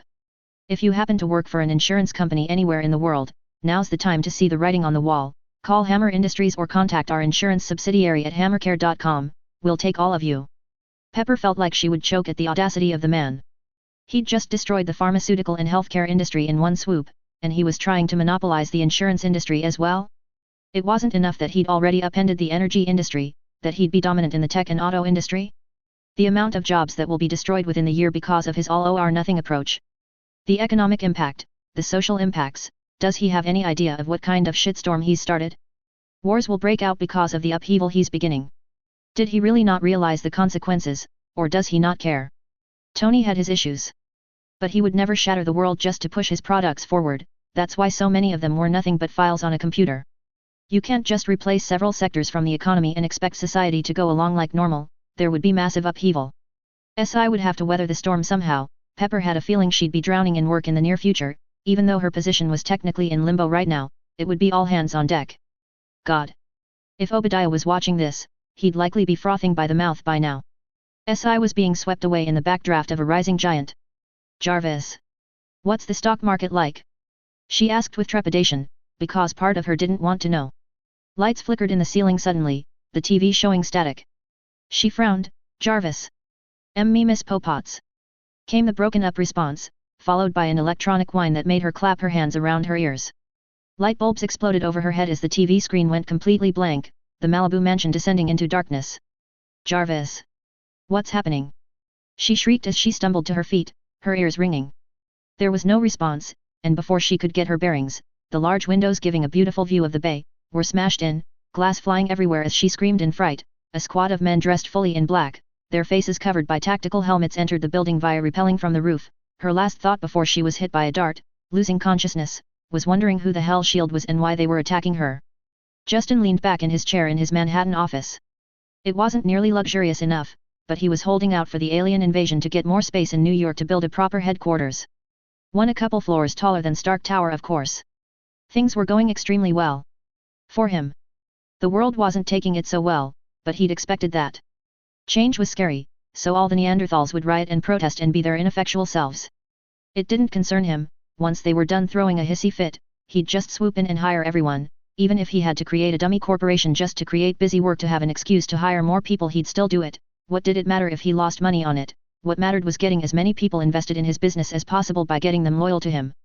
These riots, attacks, protests, they wouldn't achieve anything. It wouldn't harm him. Every government in the world was melting his phone lines trying to get him. Wanting arc reactors for their nations. Weapons for their armies. Panacea for their people. It was almost too easy. With the auto industry and the largest computer companies of the world begging at his feet for arc tech as well, he felt invincible. It had never been about the money, although it was definitely useful and would help him towards his goals, it had been about the power. The President of the United States of America called him. Not the other way around. Of course the fool was worried about the short-term pain of the changes to the economy, worried about his ratings. Like 4 years or 8 mattered. Justin would be remembered for centuries. Either way, he'd promised him another fat payday for his re-election campaign and fobbed him off on Bakshi to discuss coordinating plans for the public response. He wanted to bask in the silence, just feeling the smug satisfaction of a plan well executed. Everything had gone perfectly. Well, almost everything. He thought, frowning slightly, when his men had raided Jarvis, both in the Malibu home and his server farms. He hadn't expected Pepper to be there. At least his men had been gentle with her. He could admit he admired her in a way, for everything except her unreasonable infatuation with the man-child. At least her presence meant he wouldn't have to work too hard to blame the whole operation on S.H.I.E.L.D. None of his men were blatantly masquerading as their operators, of course, but here and there, his teams would have a man who forgot a detail somewhere on their uniform. It would hopefully have been noticeable enough. He hummed in thought, now that he was on that train of thought anyway. He pressed a button on his phone, the speed dial immediately going as he spun his chair lazily. Day. The heavily accented voice came from the speaker. Yvonne, you wonderful beast of a man, any preliminary reports yet? Justin called out cheerfully. A grunt came over the speaker. Programming not as good, can do, but take time, very well done, maybe too well. Vanko answered, sounding distracted. Justin didn't like hearing that, his chair stopping in its rotation as he leaned over the phone. I thought you said that if I got you a copy of the JARVIS program you'd be able to make me a copy. He could hear the shrug over the line, the man answering verbally shortly thereafter, I maybe exaggerate tiny bit, not expect so good work, very difficult. How long, Yvonne? Justin asked, brows furrowed. Maybe everything wasn't going his way after all. He needed an AI, both for security reasons and for the administration of his business empire. He didn't have enough people he could truly trust to run things. He needed an AI to handle the workload. If not do anything else. 6 months. Yvonne replied, for once not sounding happy. It seemed the Russian wasn't pleased that Tony Stark was so obviously superior in something. Justin rubbed his face. 6 months of Vanko working on nothing else was a catastrophic loss. He needed him to keep upgrading and maintaining the suits. To continue to upgrade Hammer Industries' security and to build more cradles, although he could probably start finding someone else for that. He needed him to craft something to protect his mind, like Magneto, except not as obvious. He had let it fall to the wayside since no one had a reason to go after him too strongly. But his knowledge on mutants was not as strong as he'd like, and he didn't know if anyone other than Xavier and Jean were telepathic. He felt fairly safe from them. The good guys wouldn't mind fuck a business magnate. They needed good press too much. But what if someone else could do it? He chewed on a nail thinking about it. No. Leave it for now. Concentrate on what you already have. Justin ordered, disregarding his own AI for now. Once Samuel Stern got a brain upgrade, it would take the man literally a day to become the world's best programmer or something. He'd use that man to fix up a Hammer-loyal AI. Once he'd determined the man's loyalty. A rogue AI was not something he wanted anywhere near his planet. Win Nobel Prize. Yvonne agreed and switched the subject at the same time. Justin let out a huff of amusement, looking forward to seeing Vanko accept his Nobel Prize in a greasy tank top and with tattoos on display. Soon buddy, it's only been a week, it will come, go have a bottle of vodka or something, my treat. A snort came over the speaker, all is your treat, you sugar daddy, is saying, day. Justin shuddered, feeling dirty, never call me that again, alright buddy? Or your whiplash privileges will be grounded, alright. He trailed off, realizing what he'd just said, and rested his head against the desk, just barely avoiding the compulsion to slam his head repeatedly against it.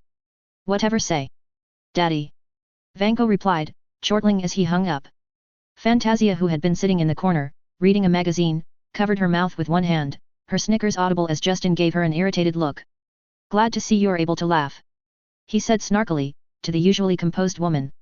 She simply raised an eyebrow in amusement, going back to her magazine instead of replying, some quiet snickers, barely audible, coming from her corner for a few minutes. Justin shook his head, turning to his monitor, bringing up his email, getting started on the literal mountain of emails he'd received. They'd been on a hiring binge for the last couple months, to fill all the empty factories and buildings they'd built, but he was still missing a lot of upper management, so now he got a lot of the reports someone else really should take care of. He'd use Bakshi, but unfortunately he needed the man to deal with all the incoming politicians and businessmen that he just couldn't be arsed to deal with until they actually had a deal or something concrete to offer him. He saw an email from Frost Industries and immediately deleted it after reading it, wondering how they got his company email already.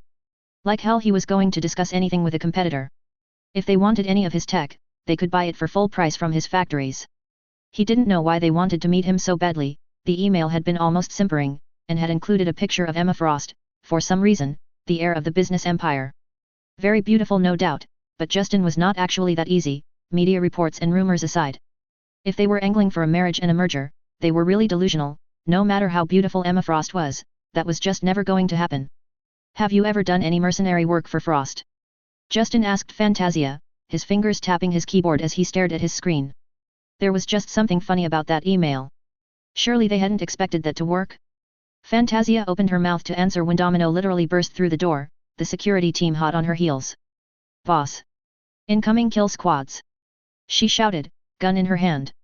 Fantasia immediately had weapons in her hands, pulling Justin ahead of her, towards Domino, making him duck as she covered him from any possible sniper through the window with her body.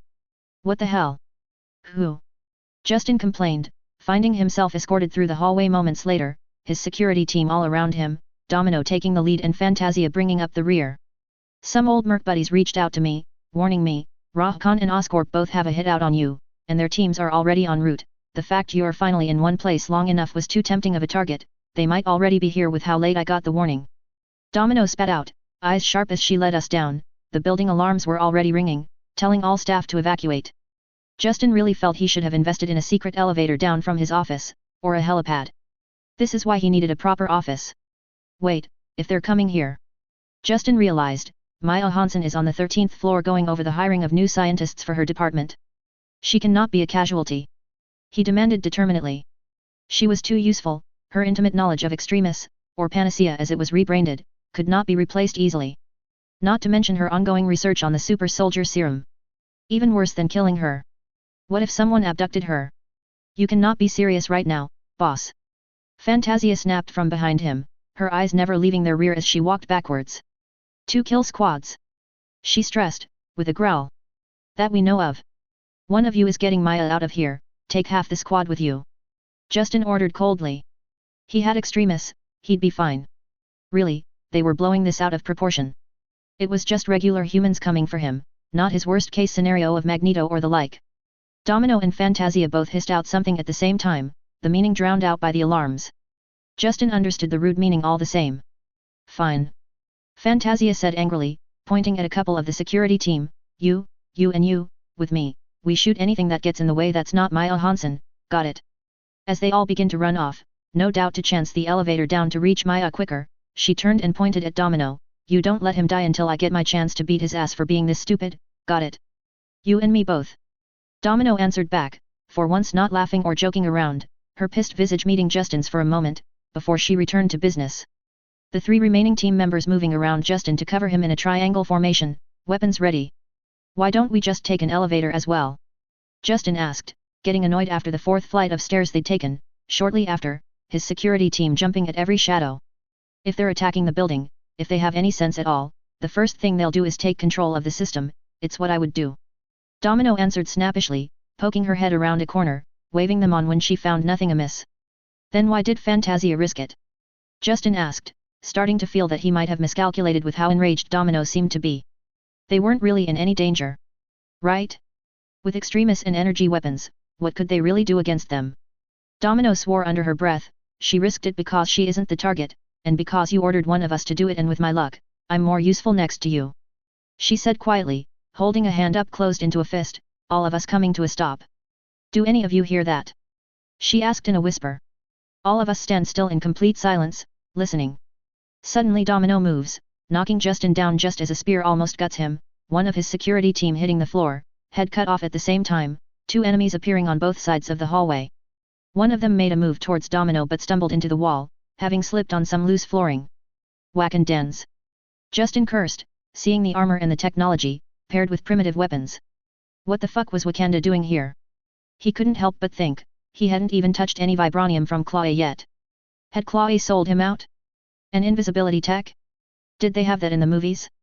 He didn't remember people doing it, only their aircraft. Then things took a turn for the worse, as soldiers dressed in dark green bodysuits and cybernetic-looking armor appeared at the end of the hallway, firing at both the Wakandans and Justin's team. Justin recognized those guns and that armor, it was his business after all to recognize those kinds of things. Oscorp had discontinued the line of weaponry because they inevitably heated up and exploded due to their explosive ammunition. By happenstance all the bullets coming their way just happened to hit Wakandan spears instead of him and Domino, and either deflecting back before exploding, or exploding at contact, forcing the Wakandan war dogs to defend instead of pressing the attack as they got pushed away from Justin.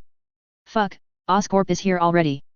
Domino shouted, shoving Justin into an adjacent room, a spear going for her missing, as the Wakandan accidentally got smacked in the face by the other war dog's spear as he moved to defend himself from the bullets using his cloak and its inbuilt shielding. Only one other member of Justin's team made it in with them, the other cut down from a combined attack of Wakandan spears and Oscorp fire as the two war dogs from the back of the hallway rushed into close quarters. "That guy has a missile launcher," their one remaining guard said, horrified. Domino simply fired out the door, the bullet ricocheting impossibly, and soon there was an explosion down the hallway. Justin, knowing his weapons, theorized she must have managed to shoot it straight down the barrel to impact the ordnance within, which was absolutely insane on a ricochet shot. Who even brought a missile launcher into a building with close quarters fighting anyway? Extremis isn't very useful if you have several people trying to rip you apart. Justin thought with trepidation, realizing he'd been too cavalier about the threat. Seeing two men with Extremis going down in seconds due to expert attacks made him feel slightly less invulnerable. He hadn't expected this kind of backlash. Assassination, yes, but not several teams of this kind of quality and tech, not a full-out attack on his headquarters. Where were the regular security teams? Could they even do anything? Had they been taken out in secret? Eileen could really use a fucking hand up here. Domino shouted into the radio. On the 13th floor, Fantasia chuckled humorlessly, pushing a terrified Maya Hansen down the garbage chute, sending one of the soldiers with her, sans gear because of his size, before turning to face the Rahkan hit squad from one side, and yet another hitman from the other. The other two were already dead. Extremis didn't help very much for one's head exploding apparently, the shots coming quicker than Fantasia had been able to react. Of course competent enemies would take the knowledge of Panacea to mean a kill shot would have to be complete brain destruction. She hated competent enemies. Whether they were here for Maya, or just cleaning up before hitting Hammer, she didn't know, but she had her orders. So Maya was temporarily safe now, so she could do her thing. How many people were wanting to kill her meal ticket anyway? And how on earth had they managed to all pick the same place and time to dance? "Sorry, my dance card is kind of full, you're lucky aren't you? So get lucky and get out of it," she said through the radio on her belt, before turning it off. "Can't convince you to take a payment to drop the contract, can I?" she asked Bullseye, the red-armored mercenaries from Rahkan watching them both warily, fingers on the triggers. At least they were only skilled normals, nothing special. Someone at Rahkan must have panicked, sent out some normies instead of hiring quality. But someone had tried to go the other route. Who? She wondered. Bullseye chuckled, standing at the other end of the hallway, wearing a tacky trench coat get-up. "Now, you know that's not how it works, sweetheart." Faster than the normal eye could see, a projectile was launched, but Fantasia had already been prepared and moved before that even happened, having seen him waste her two guards in a second. The shot missed, even as the hit squad on the other side found to their confusion that none of their weapons worked any longer, as they tried to take advantage of the hostilities beginning. Her power disabled it all. "What did you do?" Bullseye screamed in anger, a vein bulging on his forehead, highlighting the tacky tattoo on it. She didn't know who hired him, but they made a very big mistake sending someone with the power to never miss, against someone that messed with powers and could mess with someone's coordination. Fantasia smirked superiorly, "I made you miss. Why? Didn't enjoy it?" she taunted, letting out a sharp mocking laugh to rub salt in the wound. The squad behind her had dropped their weapons now, rushing in for hand-to-hand combat, even as Bullseye drew several throwing knives with a manic glint in his eyes, ready for round two, somehow expecting a different result. Men, they just weren't capable of realizing their inferiority. Fantasia clicked on the radio again, cool as a cucumber. "Actually, give me." She thought about it as the thundering feet approached from behind her. 3 minutes tops, then I'll be on my way up," she told Domino. "Maybe 2. She amended, as she flexed her power, the squad behind her all falling into each other as their limbs started misfiring randomly as they lost all coordination. She smiled beatifically at Bullseye. "You will last 2 minutes at least, right?" She made his hands twitch, forcing him to drop the weapons he'd pulled. "Give me at least that much of a workout, won't you, weakling?" "We're in a bad spot here, boss," Domino said, guns facing the only door into the room. They'd escaped the crossfire situation, but also locked themselves in without an escape route. "Would your probability power handle going out the window?" Justin asked, holding a gun nervously. He'd never had to face actual battle before, but he knew how to shoot. Domino shrugged, "Mine sure, but I doubt it would handle you. It's not completely foolproof you know, and 30-something floors is a bit much." "Why is it silent?" the remaining guard whispered, fingering his energy rifle. He'd held up remarkably well so far, never losing his nerve. Justin had done the right thing in mostly hiring veterans. Domino twitched, scrunching up her nose cutely. I hate smart enemies, she concluded, having realized something we hadn't. They're both here after you, they're likely saving themselves the trouble of fighting each other and negotiating a truce to spend their efforts on getting to you. Right then we got the broadcast from Fantasia, Domino taking it in with a shake of her head. That girl, she made it sound like she was in trouble for no reason it seems. To Justin she sounded relieved, and here he'd thought they just needled each other all the time. Justin was feeling marginally better at the news, but not by much. Fantasia being good down there, didn't necessarily mean much for him up here yet. Hey! A voice called from outside the door. We have reinforcements incoming, you're surrounded, don't shoot, we're just coming in to talk, see if we can negotiate something, it's us or the spears, take your pick. Justin glanced at Domino, who shrugged, guns pointing at the door, giving him the option to answer. We won't shoot if you don't. Justin called back, any stalling worked for him, Fantasia would be back and make these guys obsolete. He really wished he'd prioritized himself over Mile right about now. The door opened, the Wakandan war dogs could be seen standing behind the mercenaries. Justin had no idea what they were after with this, or why they'd allow the mercenaries to negotiate. Did they just want the two groups to wipe each other out? He wondered. Or they all wanted to stall too. Which would mean bad things for Justin. Apparently the fight outside had left only 3 mercenaries left alive to match the 3 of them in the room.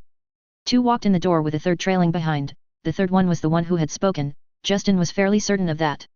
Without warning the third kicked the door closed behind them, making everyone flinch, but before anyone could fire, he blew the brains out of both mercenaries ahead of him, Domino and his sole remaining guard both squaring their weapons at him as Justin looked on in absolute confusion. Then the mercenary changed, and Mystique stood there, holding the 2 guns in her hands and an absolutely disgusted look on her face. You know, when a girl comes to see you, she doesn't like seeing that you've invited every Tom, Dick, and Harry to have a party, Justin. She quipped, sashaying forward, dropping the 2 guns, at Domino's gesture, sticking her tongue out at the bodyguard. Why are you here, Mystique? Justin asked, wondering if he's dreaming up this entire ridiculous day. I'm here to kidnap you actually. Mystique said casually, leaning against the table, arms crossed under her breasts. Then all of those guys showed up, she tilted her head back towards the Wakandans who were strangely not doing anything. Couldn't let them all kill you, I'd get scolded, way too much of a hassle. Domino laughed, relaxing slightly, her eyes and guns still facing the door even so, only you boss, only you. She said, shaking her head. Keep your eye on the prize, Watson, she's all right. For now. She ordered the remaining squad member. Justin sighed, look, if Magneto had a problem with how I'm delivering weapons, he shouldn't have threatened a weapons developer. He told Mystique, feeling sweat on his brow, he was feeling a lot more vulnerable now to any retaliation now that he saw how even mundane retaliation was more dangerous than he'd imagined. Mystique stretched like a cat, letting out a thoughtful hum. Hey, is that really it? You were feeling tiny, so you made a big strong thick gun to keep you all safe and snugly. Is this really the time? Watson snapped, obviously a bit on edge with how almost half his team died in the space of a minute. Maybe he hadn't been as cool and composed as Justin had thought. Justin's cheek twitched in irritation, if that is how you want to put it. He growled out, even as Domino chuckled and gave Mystique an appreciative wink. They all ignored Watson. The boss might take that, we'll see. Mystique said nonchalantly, wagging a finger in Justin's face, but no more moves against him specifically, or we might begin to take it personally. Justin nodded, his hands aching with how harshly they'd been holding onto his gun. Just like that? He asked, not sure if he believed it. Mystique laughed, oh, honey, we've survived for a long time without the world being aware, did you think we could do that if we just fought everyone that had an issue? We can be very reasonable. She tapped her lip with a finger, smirking, to a point. Let's not have this chat again, there's so much more we could do together. Hate to break off you two fucking each other, but... Anyone else wondering why we aren't being attacked? Domino asked, tilting her head, listening for any sound from the hallway. I lied about the reinforcements, but the ones outside with the snazzy spears shouldn't have given up so easily. Mystique added, hopping up on the table, flexing her legs without concern, what a mystery. She said with a grin. We all slowly looked at each other, before Domino gave Watson a nod, the soldier moving to the door, Domino moving into a firing angle, Mystique waving her legs in the air as she calmly occupied the table.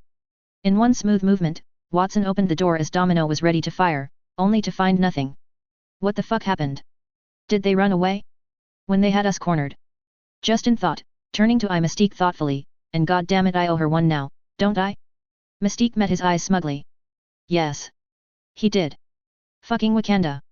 They barely managed to leave the office before the radio clicked on, Fantasia's voice coming through, hey, boss, hopefully you're still alive, if you are, just wanted to let you know I just wasted a guy fighting with a spear of all things, after he planted some sort of funky looking bomb.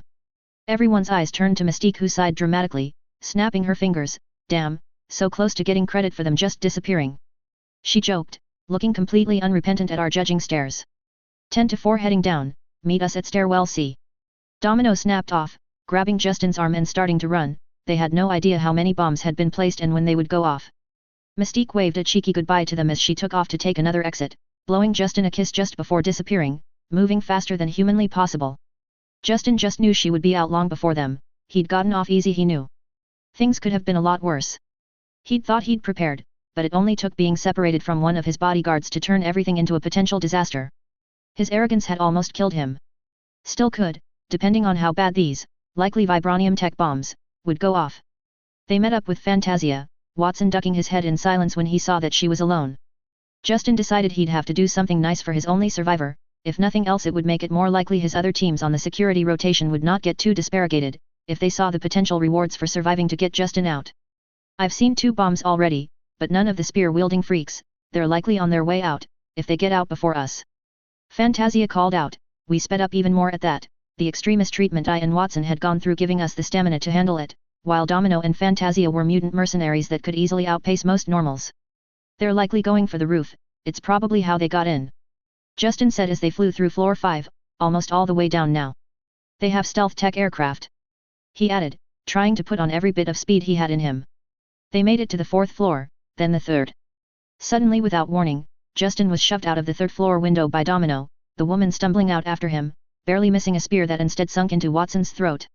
If that was her luck power working, it kind of sucked for Watson, but she saved Justin so he wasn't too bothered. He could survive a 3-floor fall, easily. Fantasia took one look at the situation and jumped out as well. Justin didn't know what she saw as he was already hitting the ground, feeling bones snap due to his awkward landing and just as quickly realigning and healing as he coughed out blood, groaning in momentary pain, Domino landing next to him. Onto a flatbed that was transporting mattresses. So her luck didn't completely spread to the person she protected. Good to know, he thought, rolling over, glass shards cutting into him. Apparently not all Wakandans had retreated. They'd planted bombs, and a squad had gone down below to prevent them from running out. That's why they'd been fine with stalling upon encountering other teams. At least Watson would survive a cutthroat, he thought, as Fantasia expertly hit the mattresses as well, coming out of her fall without a hair out of place. If there was any mutation any mutant had, it was the supernatural ability to always look good no matter what happened. Justin was not jealous. Not too much. Maybe just a little. Before Watson could fall down to them, the building exploded with a deafening roar, everyone flinching back from the debris about to hit them. Before the building seemingly imploded on itself, every piece of the building sucking itself in until there was nothing left of the building except the basement levels.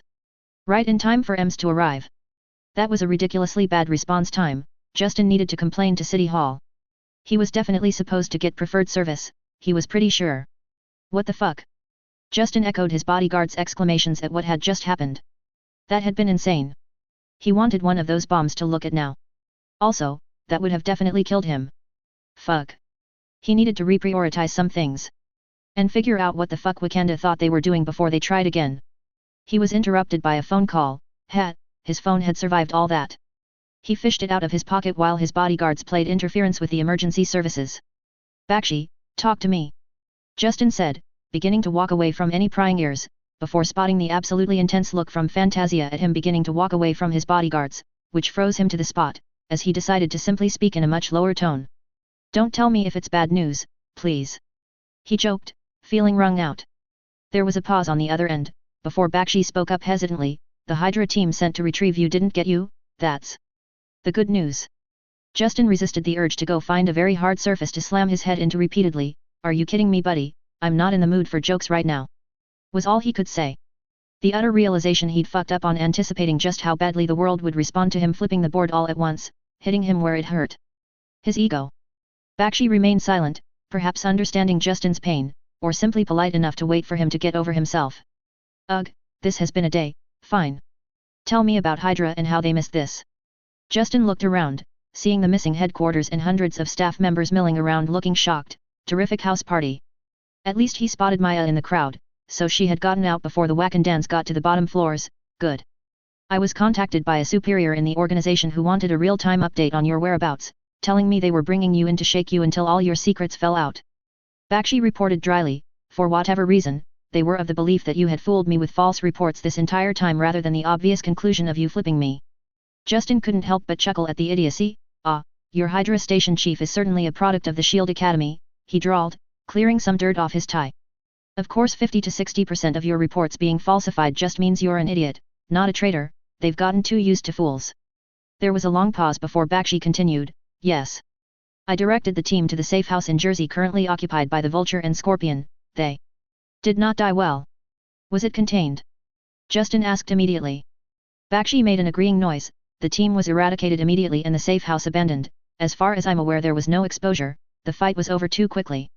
Justin let out a sigh of relief, he really didn't want to explain the Hammer team to the public yet. Well, you've burned your affiliation with Hydra now. He pointed out, not all dissatisfied with it, it proved Bakshi's loyalty after all. Yes, sir, somehow I thought that you, who will own the entire world within my lifetime, might be more profitable for me going forward. Bakshi returned in good humor. Justin noticed Domino and Fantasia looking annoyed with him, both watching the crowd with flinty eyes, done with telling Ems to go fuck themselves apparently. We'll talk later, get yourself out to Safe House Epsilon, you're a target now too. He ordered, not waiting for an affirmative before hanging up. Domino and Fantasia immediately moved to him and gestured to a car he hadn't even seen pull up. Within minutes they were on the way to a safe house, which had a tunnel to another safe house, which would allow him to get out of the city safely. He needed to reorient, figure out how to beat all these bastards that were now gunning for him. I can already see you getting cocky again. Don't. Fantasia said sternly. Domino nodded along, for once in perfect agreement. We did make it out. Justin pointed out. Not really arguing with them, because he did agree he'd been playing it looser than he had ever imagined. That was the first salvo, simple teams coming for your head. Domino said, spinning her gun as she talked, eyes looking out the window, searching for threats, although I have no clue what was up with the guys with fur coats sporting energy shields, but the point's the same. Next time she pointed the gun at him and mimed firing, blam. Someone just sends a cruise missile at your face. She made a face, shaking her head, or a team of Black Widows comes for you, or a squad of cybernetic freaks, or some mutant we've never heard of that turns people to goo by a look. In other words, Fantasia took over the double team, and not the pleasant kind he sometimes dreamed of. Start listening to us on your safety, splitting us up was retarded. Splitting your entire security team to guard all your new clinics, leaving you with a rotating team of only 18 guards, was a mistake. Justin could admit that, seeing how his 6 guards, even with Extremis, didn't amount to much firepower if caught in a bind against superior numbers, energy weapons didn't help if they were shot down before they could act. He'd never expected people would go straight for decapitating strikes once they found out about the limb replacement thing. His enemies immediately caught on that he'd likely have regeneration. He'd underestimated everyone. What's the point of training military veterans, giving them limb replacements etc., if you're gonna be making them mall cops? Use them for your security, train some regular folks to be good enough to at least self-destruct a cradle if someone comes for one, don't waste your best men. Domino interjected, the silent you dumbass that they both wanted to say, heard loud and clear by Justin. Justin sighed, he'd let them win this one, they were right after all. You both have full control over my security. He acknowledged. You better get me a secure line to the White House, I better get Ellis his story before he starts panicking. Justin said, his thoughts turning to fighting back. What are you going to do? Domino asked curiously.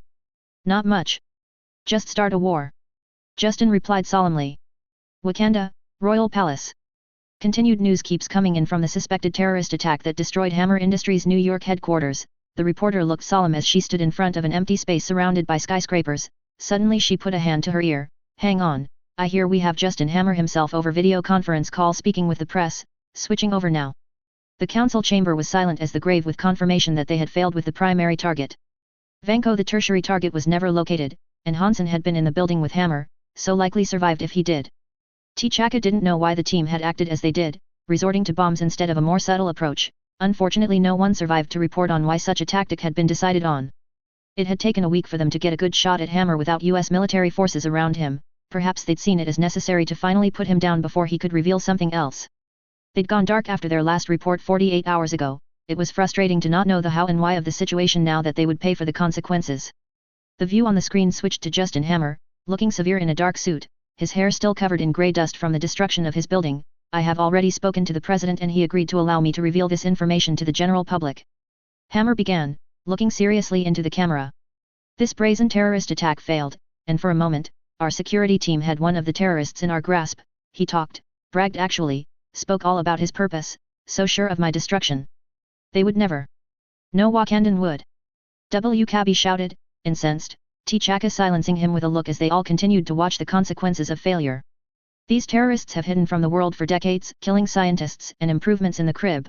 To prevent the world from matching them, they've hidden behind a force field all this time, their abundant vibranium deposits allowing them technology the world could not match, hiding, holding it to themselves, refusing to help their neighbors, the world. Hammer smirked suddenly, staring challengingly into the camera. Until now. You've revealed yourself in trying to destroy progress, and you have failed, Wakanda. It is war. T'Chaka said softly, the council erupting in accusations and excuses, his son looking around him in shock, never even having imagined the failure of the war dogs to be a possibility, no doubt. They had no choice now, even if they paid reparations, denounced the attack as done by rebels, proclaimed innocence in the accusation for assassinating and repressing technologies, it wouldn't matter, none of it. He wouldn't be surprised if everything from the John F. Kennedy assassination to local missing person cases would start to be attributed to them, demonizing them. It wouldn't be the first time the colonizers used such a tactic to denounce them as lesser, not as worthy of freedom. Wakanda had hidden because of these same people that would now take center stage to accuse them. The white colonizers around the world would see an African country, teeming with resources they want, and with the excuse that they'd repressed their people, stopped technology that could have saved lives, killed people that could have revolutionized medicine or ended world hunger. They would never let go now. Not until they held all of Wakanda in their grip. They could only die fighting, or go down as slaves. There were no other options he could see against the coming storm, the greed of the colonizers would ensure it. This will be the end of Wakanda. He intoned solemnly.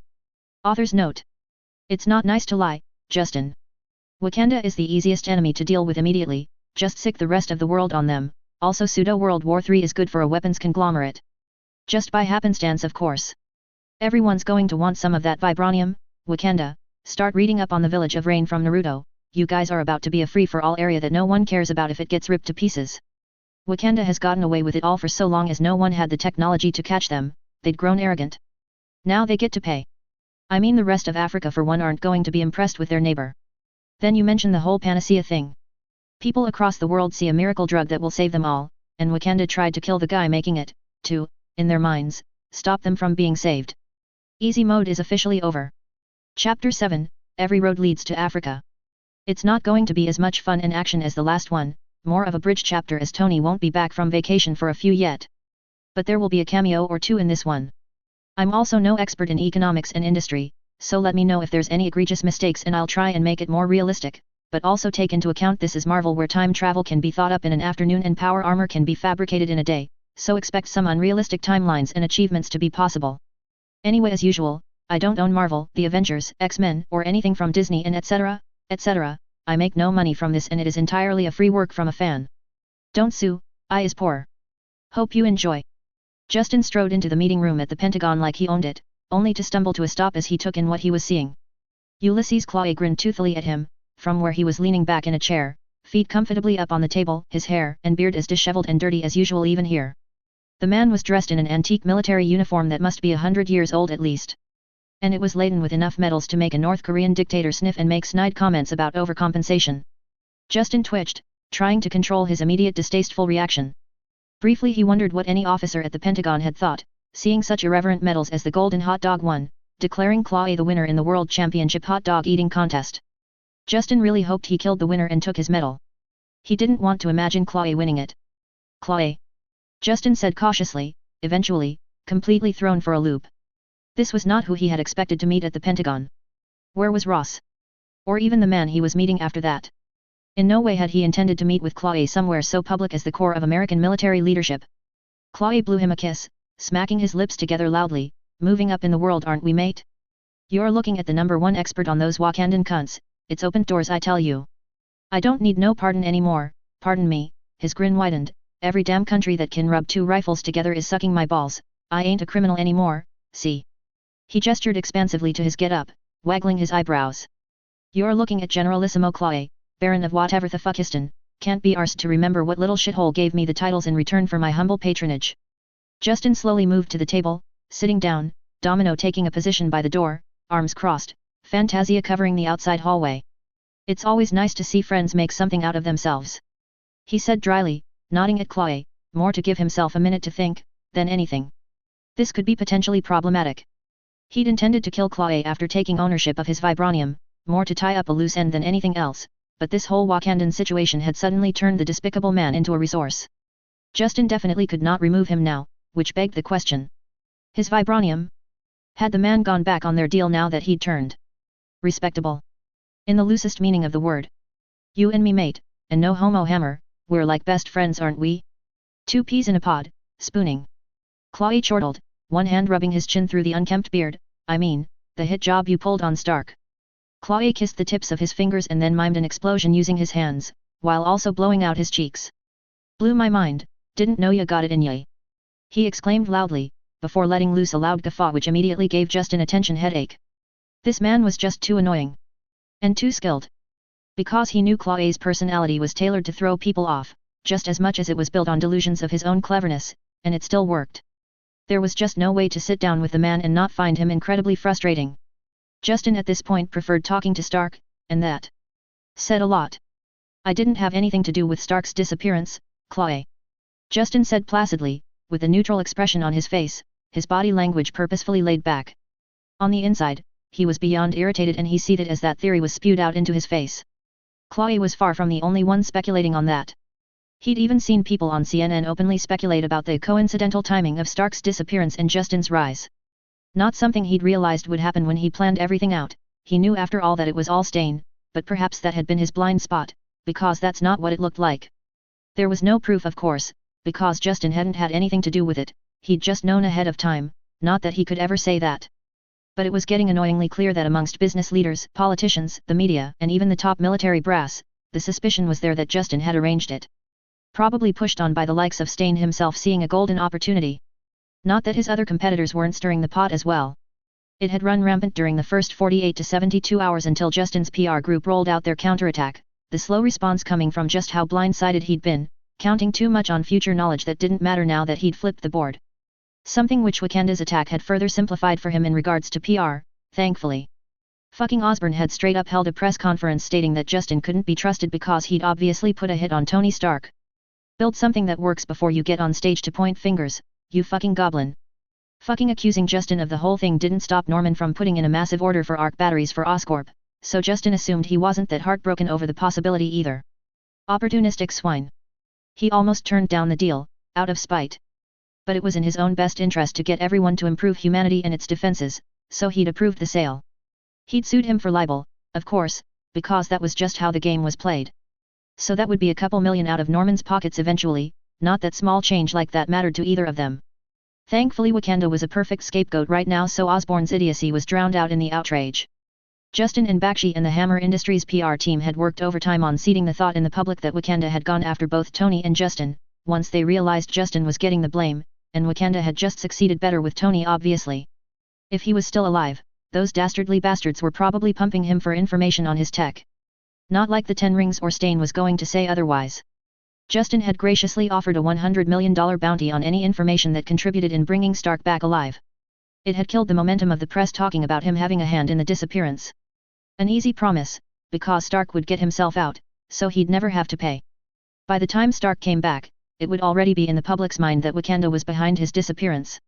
Justin's opponents would still say it was Justin of course, but to the general public, the boogeyman Wakanda was behind it all, no matter what Stark claimed at that point. Poor man must be beset by PTSD, you know? Or Wakanda used a cat's paw in the Ten Rings, really, it wouldn't even be difficult to get it all pinned on them. Considering Stain would take that gift and run with it, the man's own godfather, it wouldn't be a hard sell to the public. For all that Stark was very famous, he'd never been actually well liked. Justin on the other hand had cured all the diseases. Solved the energy crisis, global warming, albeit eventually as it was all just getting started. What had Stark done for the everyday man? Even if he bleated about arc reactor tech being his? Then the public would turn on him. Because he never delivered it. Stark would be too behind to ever catch up upon his return. If Stain didn't just steal the company from him, which was a possibility depending on how obstinate Stark would be. In that case, Justin would have to give the man some cash and a workshop. He still needed Iron Man. He still held out hope Tony would beat out Stain and shut down his weapons division, but he could live with Stark being a number 2 and continuing to improve humanity, forcing him to do so this time, with Justin's own superiority rubbed in his face. Klaue winked at Justin exaggeratedly, before looking around for cameras in the conference room, with wide eyes and a conspiratory grin on his face. Of course not, Hammer. He stage whispered, we're both upstanding gentlemen, you're absolutely right, terrible business that thing with Stark, terrible. Then he winked again. Justin really wanted to kill this man. Surely one murder wouldn't be too bad? Yet, someone in the government had obviously set this meeting on Klaue's behest, so he wasn't someone Justin could just kill. Right now. So you're working for the US government now then? He probed instead. What have you done with my vibranium, Klaue? If the US or some tin pot dictator had all his vibranium now, he was going to do very unpleasant things to the man, consequences be damned. Klaue laughed, looking unbearably smug. Nah, you know me, I ain't got no problem prostituting myself, oldest profession in the world it is, very respectable, profitable too.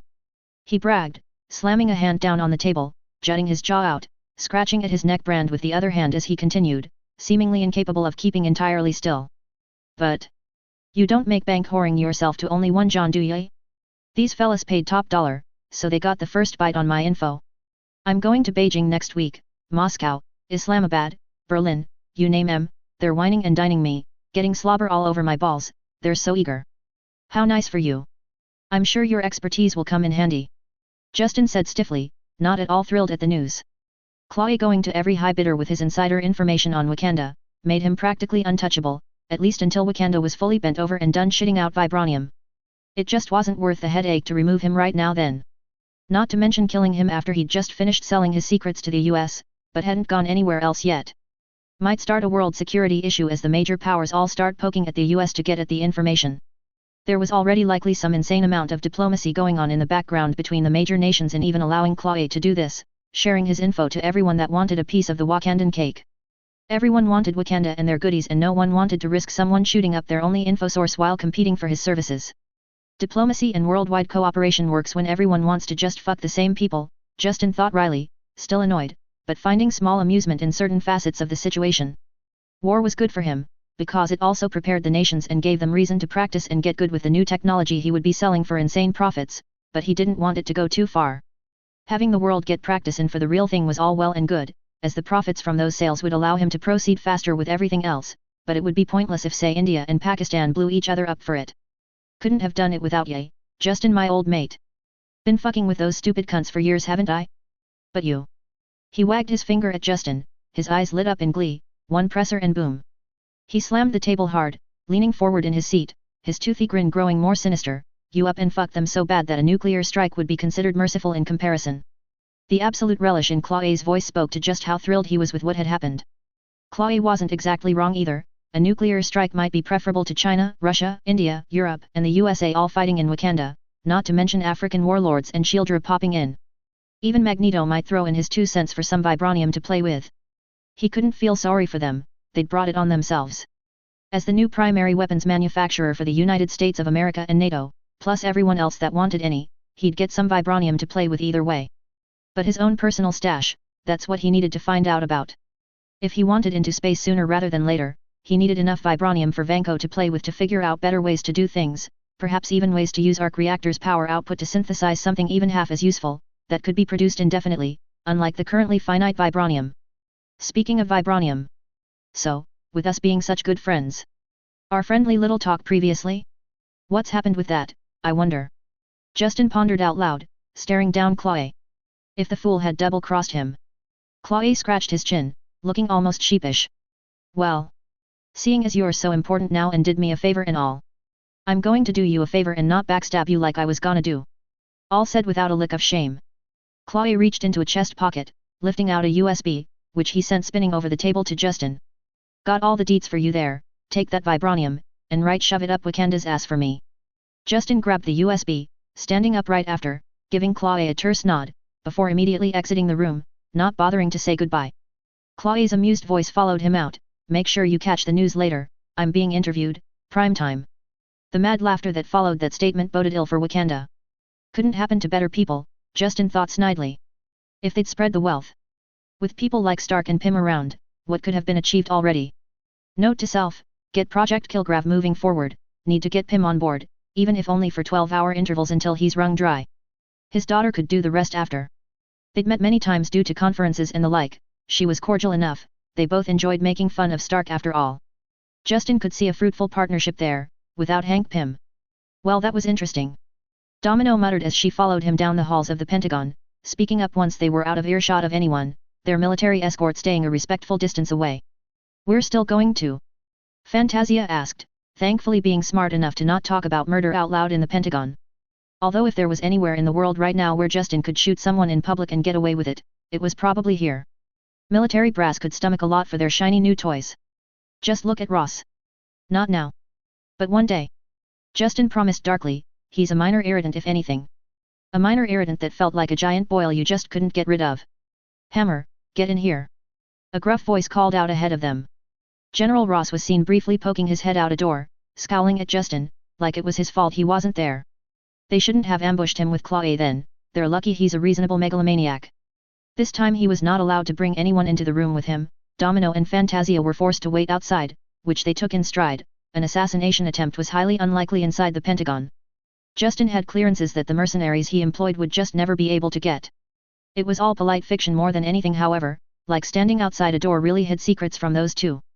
As always with the government, pageantry was the name of the game. More about being seen doing something a certain way, than actually being effective doing something. Sorry about surprising you with that degenerate, goddamn CIA and the State Department shoved him down my throat.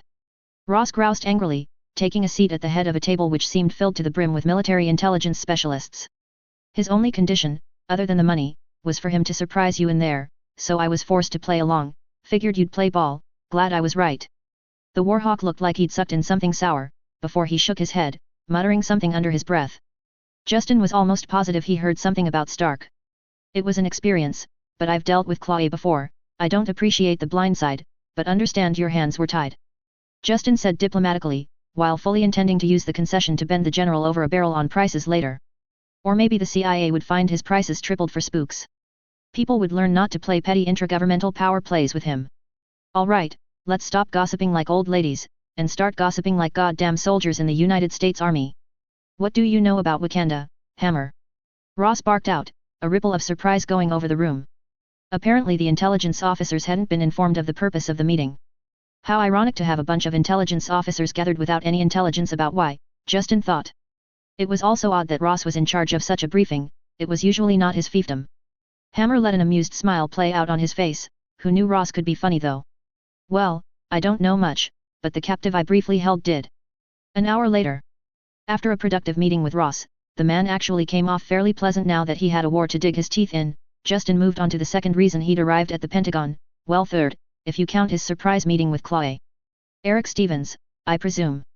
Justin asked the young man that had been waiting patiently in the room, seemingly engrossed in the news, Wakanda the topic, or course. Justin stepped forward to shake his hand. The young soldier jumping up, seemingly wary of him. I have an offer for you, I'm aware of your history, and figured you might want some restitution. Justin's smile took on a bit of an edge. Killmonger wasn't a trustworthy sort, but he was useful, as long as Justin didn't make the mistake of actually trusting him with anything truly important for now. Besides, he wasn't the same veteran he'd been in Black Panther, he was still a fairly fresh soldier, only a couple years in. Perhaps he wasn't a complete snake yet? If Project Kilgrave worked out better than expected, maybe that could be fixed too if he was. Considering the way young Eric kept staring at Domino, and the way she showed off her physique in casual ways, a knowing smile on her face, teasing the poor soldier. Interesting. Perhaps simpler means would resolve it all anyway. Ah, the future held so many things, Justin couldn't wait. He smiled as Eric Stevens slowly sunk into his grasp during the process of one simple conversation. It was good to be him. Same time, undisclosed location, Washington, D.C. Serious questions have been asked, you have not given us a satisfactory answer as of yet, Director. Alexander Pierce said sternly, the monitors behind his back showcasing the shady outlines of the World Security Council all murmuring their agreement. Nick Fury, the lone man responsible for the intelligence failure of the goddamn millennia, at least if you listen to the Security Council, stood calmly before their scorn, hands behind his back as his lone eye met Secretary Pierce's, the two men able to say a lot without words. Mostly along the lines of, can you believe these fools are waiting our time with this? These kinds of days were the ones where Nick wished he'd never taken the damn chair from his predecessor. If only he could trust anyone else to do the damn job. Almost made him wish for a clone. And Talos damn well didn't count, last time he'd had him cover for him, he'd come back to find that Barton believed Nick was secretly pining for Hill. Like his damn operation was a soap opera. Fucking scrolls. If only the council hadn't fucked him with that cease and desist.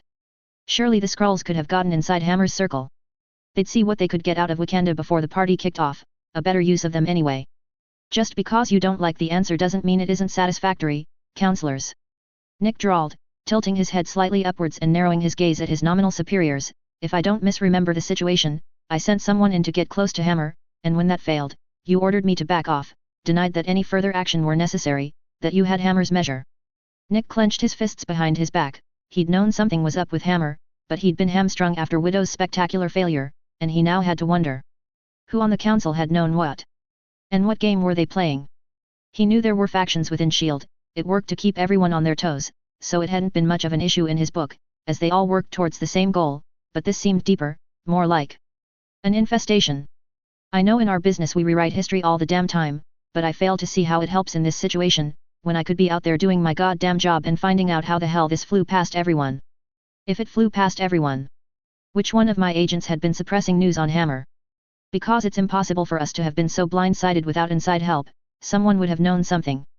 He thought, looking at the different shades in front of him, wondering who exactly was working against S.H.I.E.L.D. amongst them. One cannot create a miracle cure, green energy, including motherfucking energy weapons better than their own Phase 2 program, which Hammer had dropped in the world's lap like a proverbial hand grenade, without anyone knowing about it. The intelligence apparatus of every major nation had been pantsed thoroughly by an uppity, silver spoon in his mouth, billionaire, but S.H.I.E.L.D. was supposed to be better than that. He refused to believe no one knew. Which beggared the question. Who, and why? Why would they keep it suppressed? To what end? I'm not sure I like your tone, Director. One of the shades said, its voice scrambled. Nick of course knew who he was, it was his job to know, but he'd leave them their pageantry.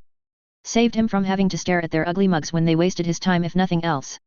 There tended to be more wild flailing after the fact, than permission to prevent situations in the first place, the Council becoming more like the UN Security Council every day.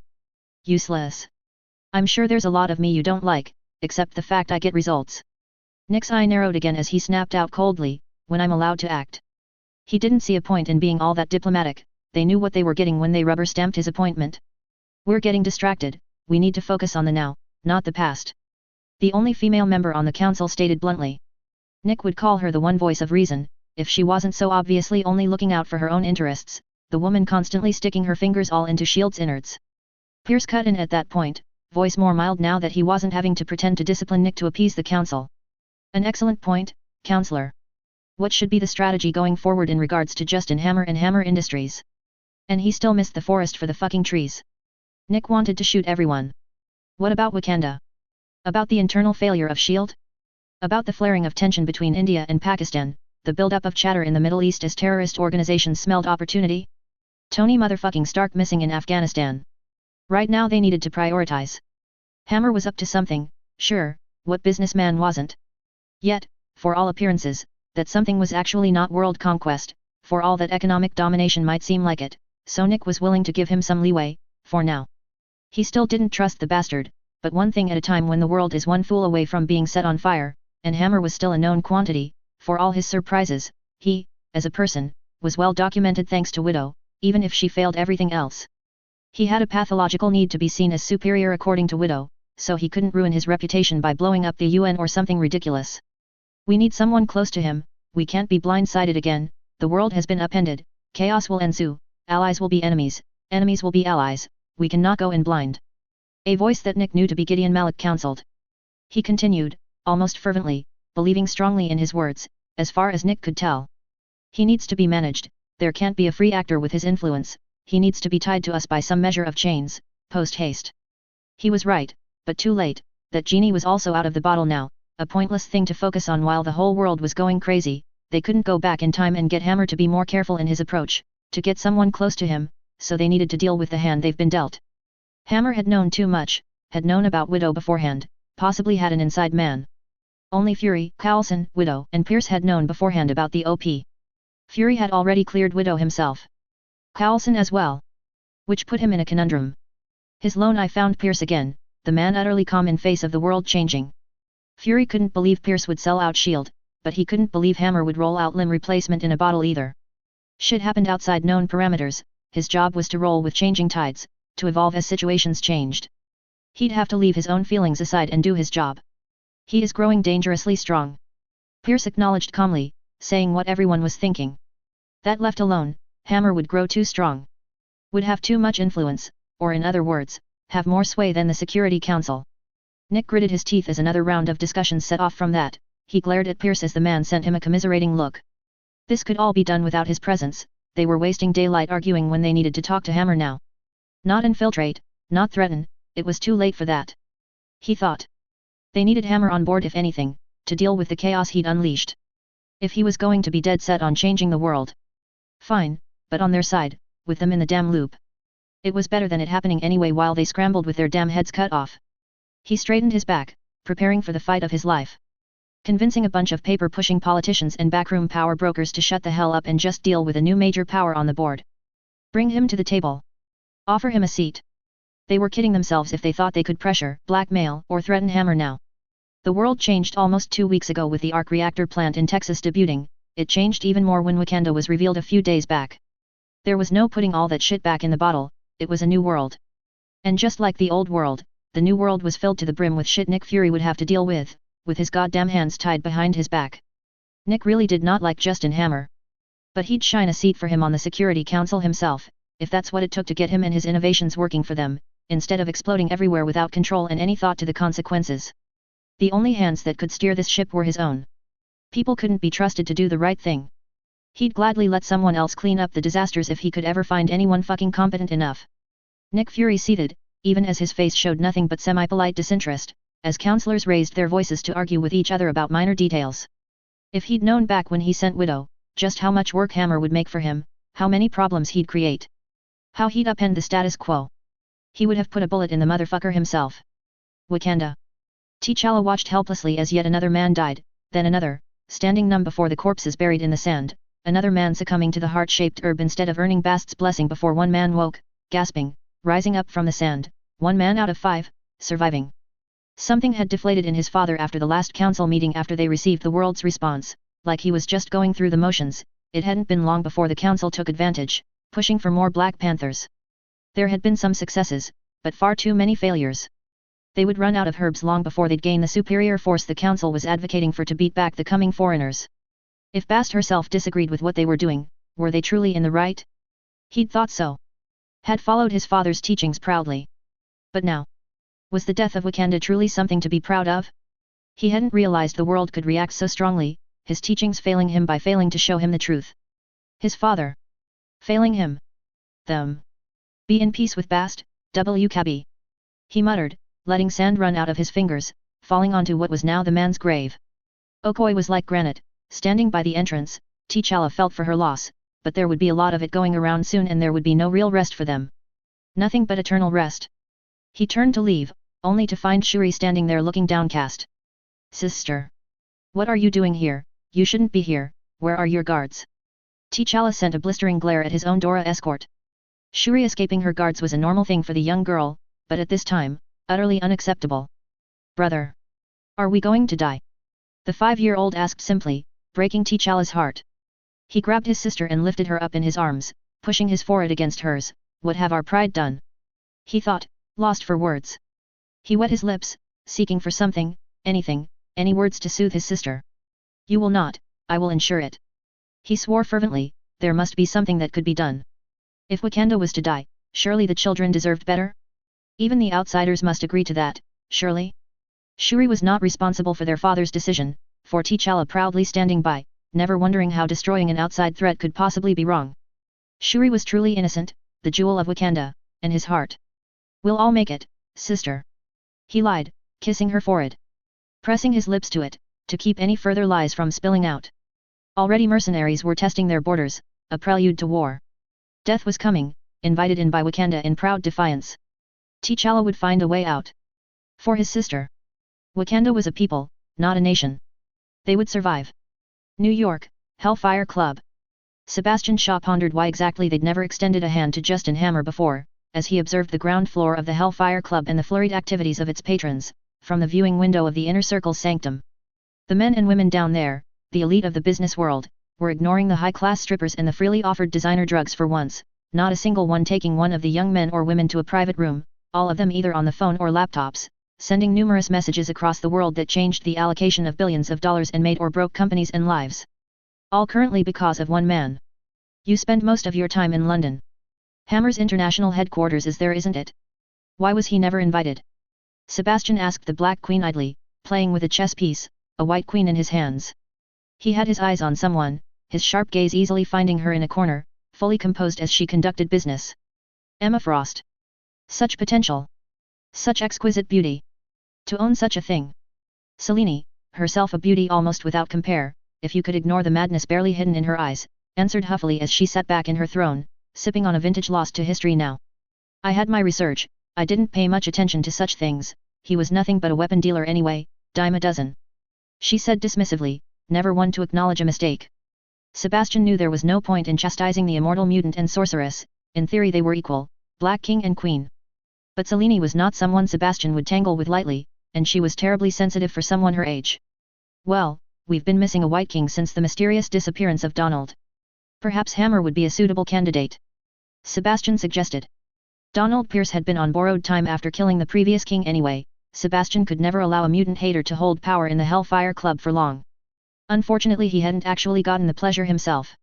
His gaze followed Emma as she stood to speak with her brother who'd entered the premises. She'd surprised him with her removal of Donald, especially as he had no idea how she'd pulled it off, hence the mystery. I thought you wanted Magneto for the position. Selene drawled, barely paying attention, leaning back on her throne, putting one leg over the other, hiding her exposed sex from view. Sebastian gave an agreeing hum, admiring the sweaty post-coital form of his rival and occasional lover. We've cooperated with him and Xavier to keep mutants on the down low. I'd thought of bringing him further into the fold, but Hammer is. Sebastian thought of a word to describe the absolute chaos the man had unleashed, one of a kind. He finished, his own nude form not showing through the one-way glass window as he stared down possessively at young Emma. Well, it's not like I care anyway, do as you will, as you always do anyway, Sebastian. Selene said uncaringly, as always more concerned with her own personal power over anything else. He's not a mutant though, I've checked. She volunteered. Sebastian chuckled, his thumb stroking the head of the White Queen chess piece. It's not an actual requirement for the position, my dear. Unlike Donald, Hammer is a known mutant lover. His lips quirked into a covetous smile. Mystique had been very open about that last time they met. He could be very useful. Sebastian decided, his mind made up. Hammer would make an excellent White King. He obviously held no issues with discretion, considering no one had been aware of the aces up his sleeve. The Hellfire Club had people everywhere. And they hadn't heard a single thing. It was, in a single word, impressive. His mouth twisted into a snarl as he saw that fool Warren Worthington Jr. flirting with his Emma after specifically being ordered to stay away from her. Worthington is playing with fire. He cursed out loud, feeling a burning need to crush his pathetic skull. Worthington? Do you particularly need him for anything? Selena asked lightly. Not at all. Sebastian growled, watching Emma laugh at something he said. A brief flare of power was felt in the sanctum, Sebastian glancing back at Selene cautiously. Dare I ask? He asked slowly. He's dead. She sniffed, taking a slow sip of her wine, dangling her leg, drawing Sebastian's hungry attention. Reached out and crushed his heart in his chest telekinetically. He wasn't that far away after all. Sebastian's brows furrowed as he stared down at the very much alive Warren, the boy still flirting with Emma. Warren is down there still. He's still alive, I'm watching him right now. He growled, wondering what Selene's game was. She raised an imperious eyebrow. Who's Warren? She asked, impatience leaking through her voice. You wanted me to kill Worthington. Sebastian felt a headache coming on. Immortal sorceress she might be, but she was also a pain to deal with. Warren Worthington Jr. He stressed through gritted teeth. Oh, I don't know that one. Selene said casually, I killed the old one, I remembered him, he wasn't far from here, watching opera in fact. I guess that's punishment enough this time. Sebastian said, putting it out of his mind. Perhaps Worthington Jr. would prove to make something out of himself now that he'd have to take the reins. As long as he learned his place and didn't touch Sebastian's things. And it was good to have a reminder why it was for all their benefits that Selene spent most of her time in London again. It would be a pity to induct Hammer only to have Selene kill him immediately after all. Several days after the Pentagon meeting. We need to wrap this up, I need to get on a flight. Justin said, his H-watch having gone off to remind him of the time. His factories in South America and Africa were literally working triple shifts, 24/7 to keep up with the demand right now. Even with the wildly optimistic projections they'd imagined, they'd still undersold just how quickly consumers would jump on a bandwagon. The press from Panacea's unveiling and Wakanda's attack further driving demand for anything related to Justin. His phones, Tablets and watches were selling faster than he could produce them, which was severely straining his company as they'd barely rolled out their own satellite network and telecom business in the first place to deliver a full Hammer Industries advantage by taking a slice of each step of the tech and telecommunications pie. He'd been firing satellites up for the past 2 years, and if he hadn't been such a busy beaver with that, his launch now would have fallen flat as he was looking at close to 100 million new users across the world. In a week.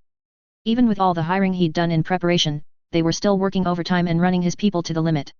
Every facet of his companies were the same right now. He'd underestimated how revolutionary some of it was, how eagerly governments, companies, and people would jump on it immediately.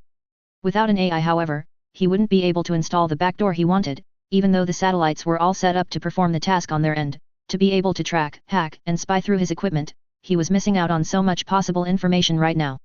C'est la vie. He'd get his Jarvis copy one day. Although changed to be more suitable, of course.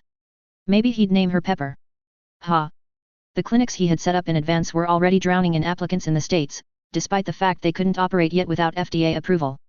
They were simply taking down the names and contact information of interested parties for when they opened for business properly. In some countries with less stringent governments, such approval had been granted since day one, and there, the clinics were booked full already. For the next 4.5 years. He needed more clinics. More staff. More production, more everything. He needed more companies to die already so he could take their people. The current meeting had been yet another meeting with a representative from the auto industry, one set up because they wanted a contract for batteries and to cooperate on creating a completely green car, Ford this time. The new plastics and metal alloys justinium-powered arc reactors had been able to create, drawing salivating looks from the auto industry. Not to mention the interest from the likes of Boeing, Lockheed Martin, Airbus, etc.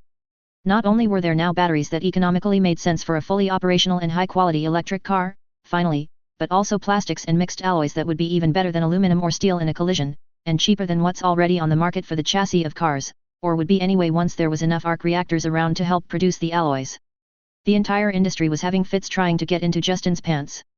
The aeronautical industry was, if anything, even thirstier. Fuel as well as wear and tear and maintenance, were huge costs for them. It would take some years of design work and cooperation between companies, but the industry would soon become much more profitable, which would make it easier for people to travel, as air travel became much cheaper. But more importantly, it would lead to advancement in fighter planes, and orbit-capable planes. Justin would partner with all of them. Someone would make the breakthroughs he needed. And all of them would make him money. Oh, where are you flying to? If you don't mind me asking. The blonde Nordic-looking sales representative, speaking on behalf of Ford, asked, with a smoldering look in her eyes. Justin had noticed a theme in people sent to negotiate with him lately. And a very distinct lack of CEOs and board members showing up. It seemed most major corporations suddenly had insanely attractive women between 20 to 35 in high positions. Perhaps it was just this MCU world, men and women both, he so rarely ran into anyone not insanely attractive nowadays. Case in point, Ford's supermodel sales rep. Johannesburg. I have a meeting with the African Union, I'm going to make them an offer they can't refuse. Justin quipped, winking at the woman, drawing a tinkling laugh out of her, as she shifted in her seat, purely by accident surely, dipping just low enough to showcase more of her décolletage. I'm sure they wouldn't refuse you, no one would nowadays, surely. She asked leadingly, the bedroom eyes were strong in this one, Justin couldn't help but to think. Well, that's the point of an offer they can't refuse. He wanted to quip, but he held his tongue. He was a smooth operator after all.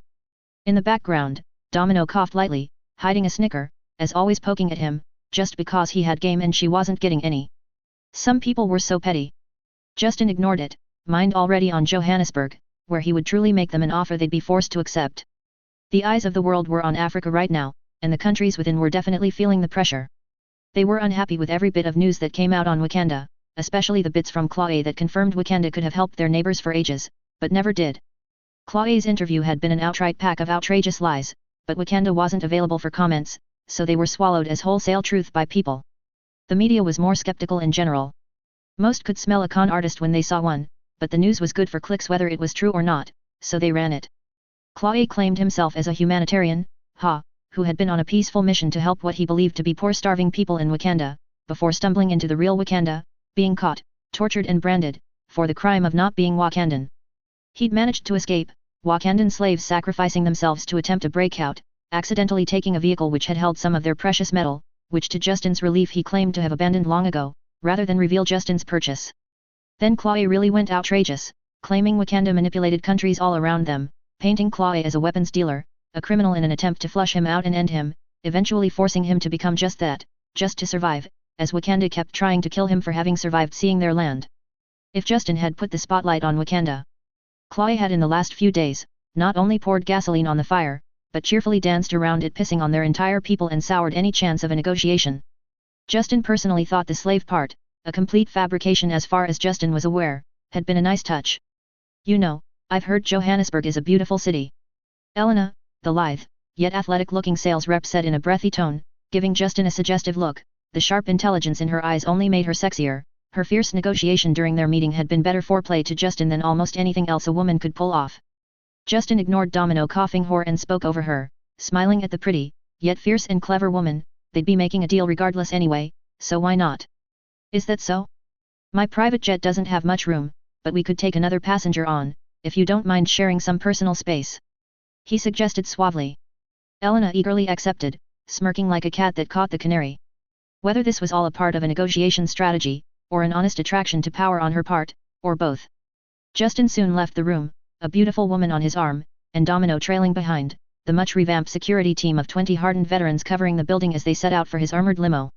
The secondary team in the outer circle keeping a watch of the area, numbering 30 more, would split up with one team driving on slightly ahead, one team taking the rear, his team of 20 keeping around him in their own vehicles. He wouldn't be caught with his pants down again. Fantasia was ultimately in charge of his security, which did also include drones flying above scanning everything and everyone in his vicinity, while giving Fantasia eyes in the sky with which to direct the security team. Fantasia was already at the airport, securing his jet, another smaller squad of elites with her. Once he revealed his Hammer team, he'd be able to include one of them as a bodyguard now and then as well if needed. Domino muttered about needing the good headphones on the flight again, sticking her tongue out childishly at him. As Justin thought of his upcoming meeting, he wasn't worried about his safety for the moment. Fantasia had it well in hand. With Wakanda revealed, Africa once again would suffer. It was just inevitable. No one, especially any of the African countries, believed the major powers of the world would share Wakandan spoils with them, not any serious amount anyway. Not to mention the pressure put on many of the countries near Wakanda from the likes of China and the US, to allow troop passage, to allow military bases to be set up, to provide logistics and services for what were basically invaders. Oh, they'd pay for it, nothing would be given for free in likelihood, but the ties that came with, would be hard to discard afterwards. It didn't really make any African nation much happier about having their sovereignty violated just so that the West and East could plunder an African nation. They didn't exactly have good experiences with previous attempts. And would have very mixed feelings on any foreign forces. Even if they also hated Wakanda's guts, probably more actually, because they'd actually suffered while Wakanda sat by eating popcorn and watching the whole shit show over the years. If not decried over not lending a hand during the colonization of the continent, the fact Wakanda never helped with the AIDS epidemic would be enough to forever earn Africa's hatred.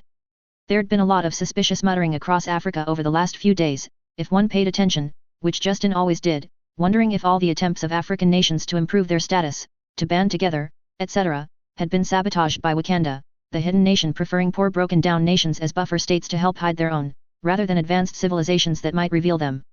Justin personally thought Wakanda was being led by people with more pride than brains right now, because Wakanda was just making it worse by not at least trying to get another story out. He got a text, the notification flashing on his H-watch, with a slow deliberate blink to activate his tech. He brought it up on his glasses, the product not yet made to launch, but giving Justin an interface to check texts and emails on the sly through his glasses. They also were always recording to a system only he had access to and could play it back to him. He still deleted it all daily, paranoid that someone would gain access, another reason to get an AI to protect his stuff. He focused on the text, pleased to see the bugs the product had previously had been ironed out. China rushing ahead to begin setting up a base, Navy assets already on the move towards Africa, rumor that Kenya has allowed them sucker under heavy threats of financial consequences for refusal. The text was from Bakshi, who still had a lot of contacts willing to talk to him thanks to the almighty dollar. Well, that would set a bug under the ass of the US like nothing would if true. Actual war was likely months away, mercenaries and warlords likely going to be bleeding for a while yet as nations prepared and set up. Unless Wakanda did something suicidal. Another text came in, Justin pulling it up as Elena and Domino sunk into discussion, their heads closed together as they whispered about something. Word is also coming from the African Union, Bakshi warned, a private negotiator has arrived in Johannesburg and is claiming to intend to negotiate a peaceful resolution with Wakanda, asking the African nations to condone his mission and hold off on allowing foreign nations to involve themselves until an effort for peace have been attempted first. Justin stared at the text in incomprehension. A private negotiator? Who the fuck had the brass balls to stick their dick into this quagmire and try to stiff the nations of their payday? Justin would likely get to meet them. And tell them to fuck off to their face. He wanted this war. He needed this war. It was perfect for starting the rearmament process across the world. He needed Africa to work for him. And this was as good of an excuse as he'd ever get. The African Union could theoretically all band together and invade Wakanda themselves, theoretically. It would be one way for Africa to get ahead. However, their militaries were neither on par with the major powers, nor well funded enough to both keep other powers out and fight a war at the same time, not to mention the logistics issues or the fact putting soldiers from nations who have been killing each other, on the same team, was a recipe for disaster. There was also the literal suicide it would be for several smaller nations to lose out on foreign aid if they tried to shut out the Western and Eastern powers like that. The facts were that many nations in Africa depended on foreign aid to feed a not insignificant amount of their people, not to mention the medicine the UN and various organizations provided. Although that would be less of an issue with panacea becoming available.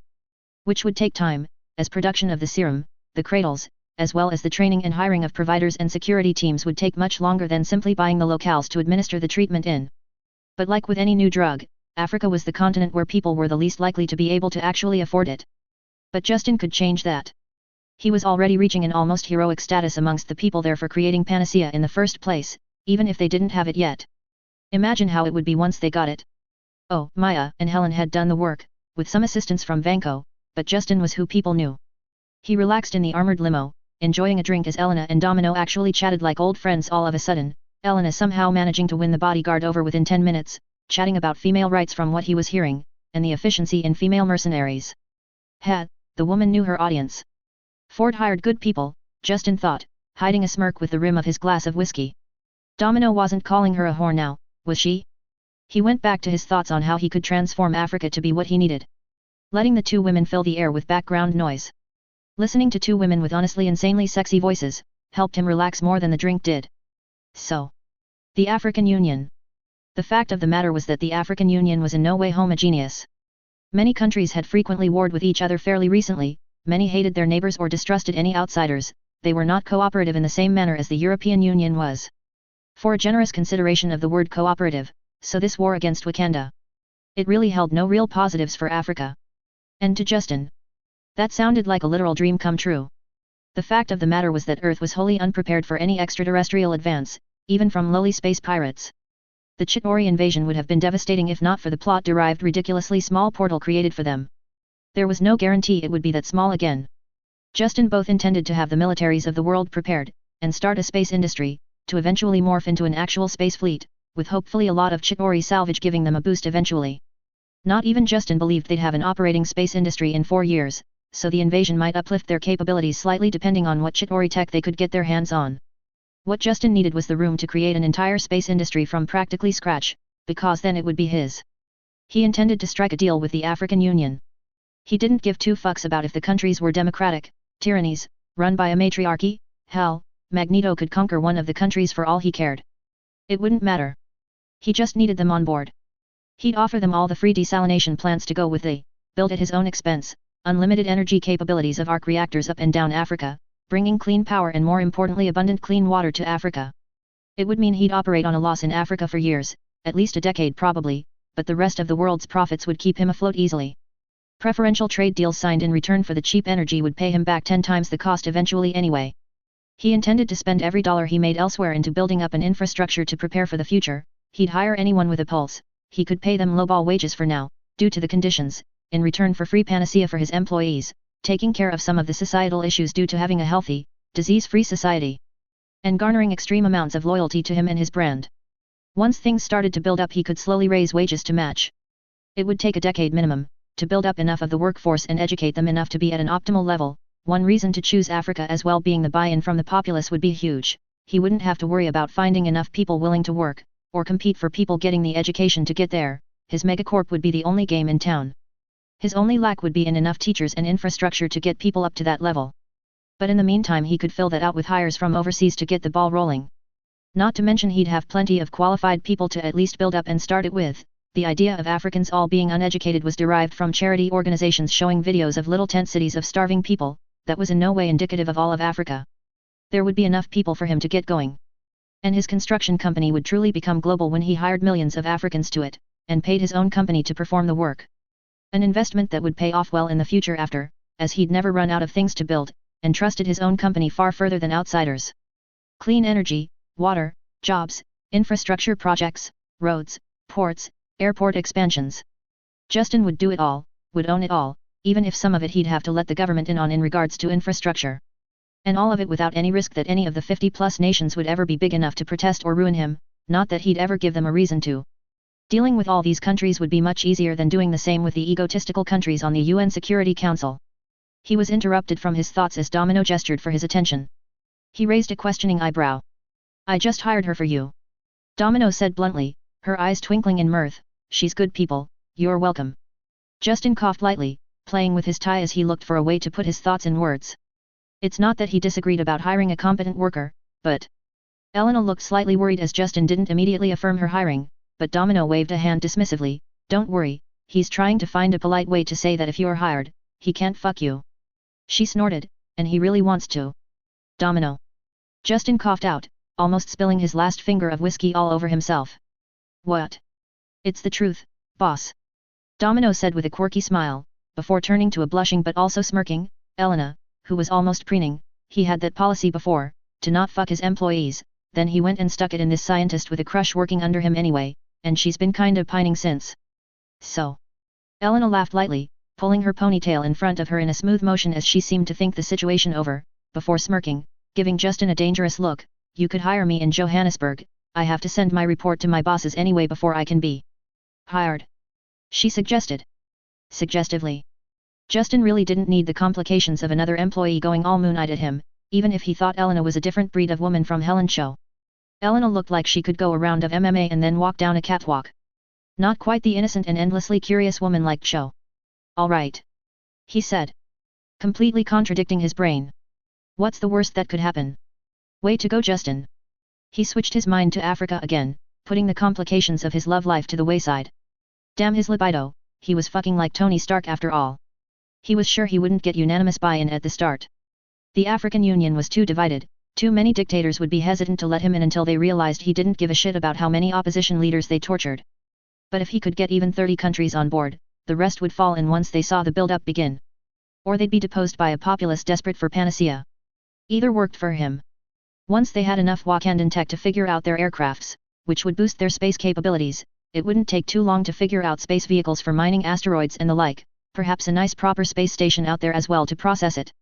With the likes of Vanko and Stearns, hopefully Hulk the movie would still happen there, putting their big brains on it. As well as other scientists putting themselves to use, and with plenty of vibranium in the world's hands, coupled with arc reactor tech and unlimited energy, a space force wouldn't be a pipe dream anymore. It just wouldn't be easy or quick either. Although the MCU world being kind of ridiculous, seemingly allowed for faster growth than was logical at times. He'd managed to build an arc reactor plant in Texas in what, a year and a half? And, Justin would with great distaste. Even contract the likes of Stark to do a couple pieces for space capabilities if necessary, he could put aside his dislike if it meant he boosted the probability to get Earth prepared sooner. If the man asked nicely to get to play. America, the EU, China, they all had a possible quicker route to achieving all this. They had better everything. But they also had innumerable roadblocks. Red tape. Special interests, organizations like SHIELD and Hydra, all of them were more prevalent and more intertwined with the major powers and would want their own pieces. If this went through the UN, some pieces would be built in Russia, some in France, some in China, some in America and so on, hardly speeding things up. Who knew what the likes of Hydra would pull off there too? For some reason Hydra didn't have a huge presence in Mozambique or Angola, go figure. They also would never accept Justin having a controlling interest in the space industry and space defense if he set up on their step. They'd want practically full control. He had the president by the balls in a general sense, but when it came to things this big, that wasn't enough to smooth the process over. Even Ellis would fall on his own sword rather than put US interests in space under hammer. Considering how ineffective the UN was, Justin would not allow the major powers to control space. Hammer Industries would become the premier megacorporation on Earth, and he would defend the planet, the major powers. Simply his customers. He didn't need China and the US waving dicks at each other in space, they had too many genocidal enemies out there to be able to afford that stupidity. Oh, they'd be there, on his space stations, his company producing the weapons, armor, tech, etc. He wouldn't be able to control every variable, since he needed the armies of the various countries, but he'd have the influence to be the voice above all else. The Earth needed Hammer. Now all he needed to do to really get it started was to convince a bunch of petty politicians, where at least a third were corrupt or held no interest in the betterment of their people, to go along with his wishes.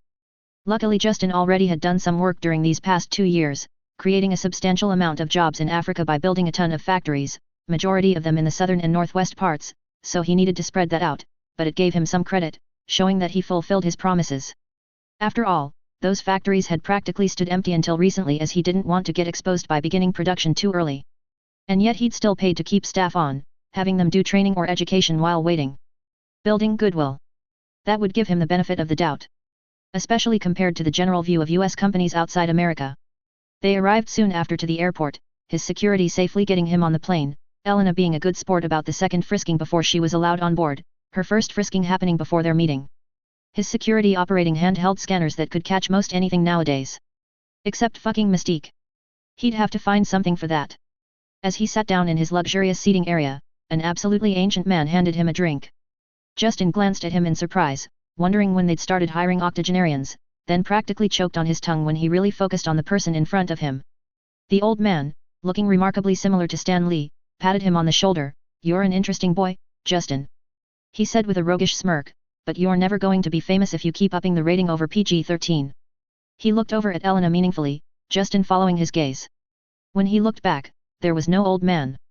Justin wasn't about to make himself look like a fool, so he used the playback feature on his glasses, only to find that they showed no such interaction. Fucking Marvel, he thought, wondering if Stan Lee was one above all or some shit. Elena sat down next to him, and Justin stopped thinking about it. There were far better things to concentrate on. Like the fact that Elena had taken ballet in her youth and was extremely flexible. Hours later. Pym household. San Francisco. Hope Van Dyne stared at her phone, not sure how she felt about the phone call she'd just received. Her father walked into the room, giving her a puzzled look. "What's wrong, Hope? You look like you've gotten bad news."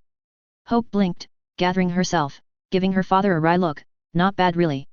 Just strange." Hank sat down at the kitchen table heavily, cleaning his glasses. "All right, lay it on your old man, let me impart some wisdom." Hope couldn't help but laugh, looking at him in some disbelief. "Wisdom, Dad? From the Hank Pym? Are you feeling all right?" He grunted, pointing a finger at her. "I don't need you being smart with me, Hope, now tell me what's going on." Hope played with the phone in her hands, trying to organize how she felt about it. "I think Justin Hammer just asked me on a date," she said, feeling confused. "He just called me up from landing in Johannesburg, said he'd thought of me and wondered if I wanted to go out for dinner when he gets back to the States." Hank let out a relieved sigh, earning a weird glance from Hope. "Okay, not the reaction I expected," she admitted, feeling slightly underwhelmed. Hank chuckled lightly, standing up and walking over to the coffee machine, fiddling with it, before speaking. "I was worried for a second, but Hammer is constantly surrounded by supermodels and the like, so I'm sure this is harmless." "Excuse me," Hope said, almost struck speechless, her phone clattering to the table as she dropped it in shock. Hank blinked, looking confused as he peered back at her. "Yes? You're obviously not his type, honey. You're actually intelligent," he scoffed, "not someone Hammer would go for." "Dad! Stop talking!" Hope ordered, grinding her teeth together, almost not able to believe what she was hearing. Unfortunately, tact was not something her father had ever heard of. Hank shook his head, making a pleased noise as the coffee machine spluttered into working order. "Hope, I don't know what's gotten into you, not being desired by the likes of perverts like Hammer is a plus, not a negative. It likely means this is a solely business-related meeting." Hope took a deep breath and counted to 10, but her father was still there when she was done, so it didn't work out as intended. "I am only good for talking business with, is that it?" she asked dangerously. "I don't understand." "That's your job, honey?" Hank asked, looking confused. Hope snapped up her phone, her chair clattering back as she stood up suddenly, biting out at her father. "Well, I'm going on this date, I'll be wearing a dress, it will be short, there will be dancing, and absolutely no business talk, it's a date." "Hope? What's gotten into you? Hope?" Hank called out as she stormed off. "Maybe Justin Hammer," she shouted back snidely, slamming the door on her way out. "Oh God!" she thought as she leaned back against the front door. Now she had to go on that date. And he probably wanted to see her for business just like her dad said. Ugh, why were men so stupid? Why was he even calling her anyway? With Justin, minutes before his phone call to Hope Van Dyne. Elena cuddled into his chest, drawing little circles on him with nimble fingers that made him shiver. the jet inbound to Johannesburg now, a notification popping up on his watch as they start to land. Remember to call Hope, start making inroads for PIM Technologies before you forget again, dumbass. Justin sighed as he searched for his phone. Right, he better get on that, having so many businesses on the go, all the politics and work that went into it, he kept forgetting minor details, like Hope. God, he needed more minions, competent ones. As it was, Bakshi, Fantasia, and Domino had barely had a day off in forever. Also, he was an asshole when he set reminders for himself. Well, better just get her out of the way before he'd have the African Union and this negotiator to deal with. He searched up her number and pressed call, stifling a yawn. Elena had really worn him out. Worst case, if he didn't have time, he could just substitute Elena for himself in doing a potential dinner with Hope, right? She was working for him now. Hey, Hope, it's Justin Hammer. Author's note. Sorry for the heavy Africa plan info dump, but next chapter he's in Africa and things pick up again, so it would be more out of place there, I believe. Poor Fury has a lot on his plate right now. And note that he isn't really against advancing humanity, he always wants a bigger gun, he, after all, knows there's aliens out there. Fury and Justin just have different ideas on who should get such goodies. Fury believing only certain trusted partners and mostly him and S.H.I.E.L.D. should have them. Justin thinks a few wars and the deaths and chaos that come with them is a small price to pay for all of Earth getting swole enough to kick aliens out of their yard. The Stan Lee cameo is almost a must. So there it is. Stan definitely doesn't think Justin would fit into Disney. Chapter 8, The World on Fire. Also Krosh posted on SB, A03 and FF and possibly Royal Road as well soon. Not entirely happy with the chapter, had some things needing to be set up, but adding in anything more actiony just felt off. Anyway, as usual, I don't own Marvel, the Avengers, X-Men, or anything from Disney and etc., etc. I make no money from this and it is entirely a free work from a fan. Don't sue, I is poor. Hope you enjoy. Ivan Vanko looked over the blueprint that one of the Hammer Industries research drones had sent him, grunting in amusement. The reward for good work was only more work, it seemed. He had dozens of different projects already. Thankfully the research division wasn't entirely incompetent, even to his standards, so much of the work could be offloaded onto them after he proved the viability of any given project. Hammer just kept asking for more and more though, thinking Ivan an unlimited well of innovation. Which was flattering in a way, and very annoying at times. Ivan had hardly had time to take Whiplash for a spin lately. He was insanely jealous that Vulture and Scorpion got to kill some fools while he'd been busy tinkering. He didn't begrudge Hammer the situation too much, the man had revealed the previous alien incursion, so Ivan understood the hurry. No one wanted some aliens to come down while humanity still wielded sticks. It was simply straining him, that once he finished something, anything. Hammer had something else for him. Tech to prevent mind reading, for example. Ivan wouldn't even have known where to start if not for his father, who knew details of old Soviet projects that had included such research. Hammer wanted it soon, but he also wanted the other projects soon too, which limited Ivan's capabilities in delivering on them by cutting his focus. He chugged down the last remainder of a bottle of vodka, ignoring the pinched expression of his assistants, that nagged at him constantly that bottles of alcohol were not a safe thing to hold, while utilizing a blowtorch, and other such silly beliefs. Americans were really too sensitive. He needed more Russians on the team. Proper men. As it was, he was drinking half as much as he used to just to avoid his assistants looking more pathetic than usual. The requests from Hammer was beginning to stack up now, as more and more work came in. He didn't even know where to start on some of them, he hated to admit it, but he needed more people of the extraordinary kind. Hansen and Cho were good, but not really in his field. Ivan, are you slacking off again? A bellow came from the other end of the workshop. Followed by an almighty crash of machinery and loud cursing in Russian. Ivan rolled his eyes as the assistants panicked and rushed over, whimpering about safety standards or something. If his father had the breath to curse, he was fine. Drinking isn't slacking off. He shouted back in Russian, a grin on his face. Arguing with his father again, it eased his heart like it hadn't in years. And you're not sharing? I've raised a neglectful son. Anton Vanko grumbled, his mechanic's overalls covered in soot and oil as he walked over, looking as healthy as ever, his skin a good color, life in his eyes and shirty in his steps. A far cry from the weak, thin, sickly man he'd been. Ivan might not be much of a follower normally, but for giving him his father back, he'd build whatever Hammer wanted. He'd watched his father slowly die, painfully, without any assistance, any money to help, because Stark had stolen from them by stealing his father's creation. Now Ivan had more money than he knew what to do with, a likely Nobel Prize coming of all things, and his name on the arc reactor. Not Stark's. Even if he had to share it with Hammer, it was still worth it. He only wished he could see Stark's face, could see him find out that the Vankos had returned to claim what was theirs. A pity that Hammer likely did away with the man. He'd protested, of course, claimed innocence, but Yvonne wasn't stupid. They'd waited precisely for the man's disappearance. Hammer had it all planned out from the start. It was obvious. If anything, Yvonne respected the man's ruthlessness and patience, waiting so long, preparing, and then pulling the trigger at the exact time where everything aligned perfectly for him. Yvonne would have preferred to do it himself, but if Hammer did away with Stark, he could be satisfied with that outcome too. Not as satisfying as spitting in his face, but Yvonne soaring sky-high while Stark ate dirt, worked as well. Yvonne scoffed at his father as the man came closer, waving at the well-stocked bar at the edge of the lab. "You're just angry that I thought of having a bar in the lab and you had to walk 50 miles through knee-high snow, uphill, both ways, before getting a drink after work, old man," he mocked, gesturing with the empty vodka bottle. Anton smirked, gently smashing Yvonne over the head with a wrench. 70 miles, Yvonne. Get it right. He grumbled, as Yvonne rubbed his head, laughter bubbling up through his chest. "Is my son too lazy to help his old man figure out this damn project?" Anton asked, gesturing to the still smoking pile of machinery at the far end of the mechanical lab. "Yes," Yvonne said cheekily, rolling back on his little rolling stool before he could take another whack from the wrench, "but I'll help you anyway, since you can't figure it out." His grin widened as his father grumbled some more. It felt good to shoot the shit with his father again, even the bump from the wrench felt like home, familiar. Their assistants fluttered around nervously, as they always did when Yvonne and Anton only spoke in Russian. They really should learn the language. Yvonne wasn't about to cut them any slack.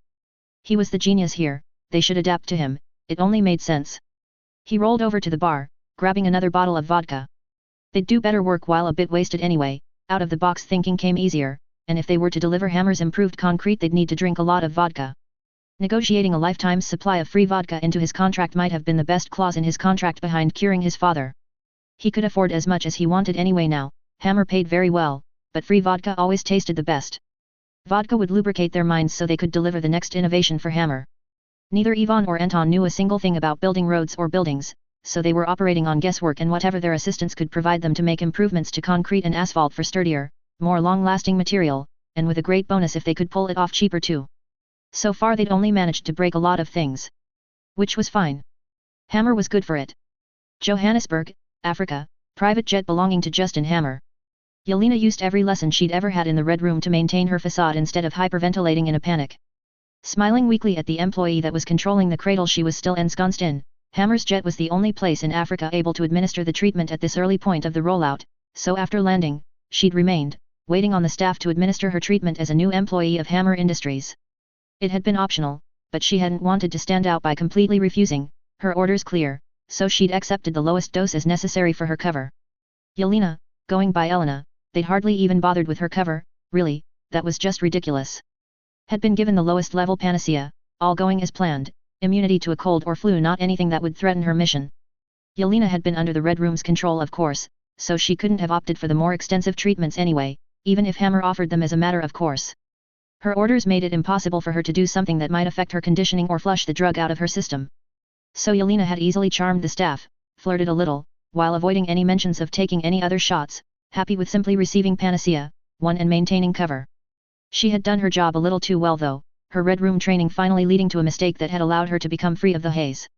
The tech working the cradle had noticed her missing uterus when she was scanned, and with her having utterly charmed the men, they inserted the heaviest treatment, Panacea 3, without letting her know, thinking they were doing her a favor. Which in the end they had. But not the Red Room controlled Elena. They'd freed Yelena instead. The treatment that was able to regrow lost limbs. Or organs. And the treatment her conditioning would not allow her to take because of the possibility it could cure the drug running through her system. And she'd lucked out and received it anyway. It had been a complete rejection of medical standards, they weren't doctors so maybe they hadn't understood it. But this one mistake Yelena could only be thankful for, as she tried to not break down and break her cover. Because now was not the time to fall apart. She couldn't let anyone know, couldn't let Dreykov know that she was free. It was like she'd been born again, slipping out of a miasma of not her, of something else controlling her actions, not even her thoughts, free as she faithfully carried out orders. The Red Room had been hired to get close to Justin Hammer, a wealthy industrialist that had begun making moves that would likely make him the world's first trillionaire. Yelena had been tapped by Dreykov, been personally instructed to do anything to get close, to do nothing to harm Hammer, in fact she was to protect him if necessary, to be able to get close and get any and all information on him, his allies, and company. She'd been briefed on what the Red Room had on the mercenary domino, and it was their belief that as long as Yelena was looking to protect Hammer, her powers would not kick in and reveal her at an inopportune moment, even if she was also spying. Yelena had followed orders, even if it was insane to count on something so flimsy. Insane until it worked. It had gone beyond their wildest assessments. When Domino had hired her after their first meeting, they'd planned on the operation to take at least 3 months before she could get inside the company. Arranging her position at Ford, pushing for further meetings using her looks to entice Hammer, that had been the original plan, which Domino had appended in one conversation. It also helped that Hammer was apparently such a horn dog that he fell in one meeting. Yelena had used everything they knew about the woman to be appealing to her, personality-wise, which had worked far better than she'd ever imagined. Then even better, Hammer had been infatuated enough to sleep with her, further tying her closer. Yelena made a face, as she climbed out of the cradle. Funny how she was completely fine with that only hours ago, and now she felt very uncomfortable at having used her body for such with Hammer. It was just skin, nothing to get emotional about, but she felt a slight tension at having manipulated someone she now owed so much to. He'd technically saved her, even if by proxy, and she'd used him to get close, all with the aim to ferret out his secrets and weaknesses for whoever had hired the Red Room. She hid the slight shaking of her hands by sticking them in her pockets, smiling at the medical staff, staying polite and attentive while she just wanted to go hide in a corner and scream for a minute. Everything had changed.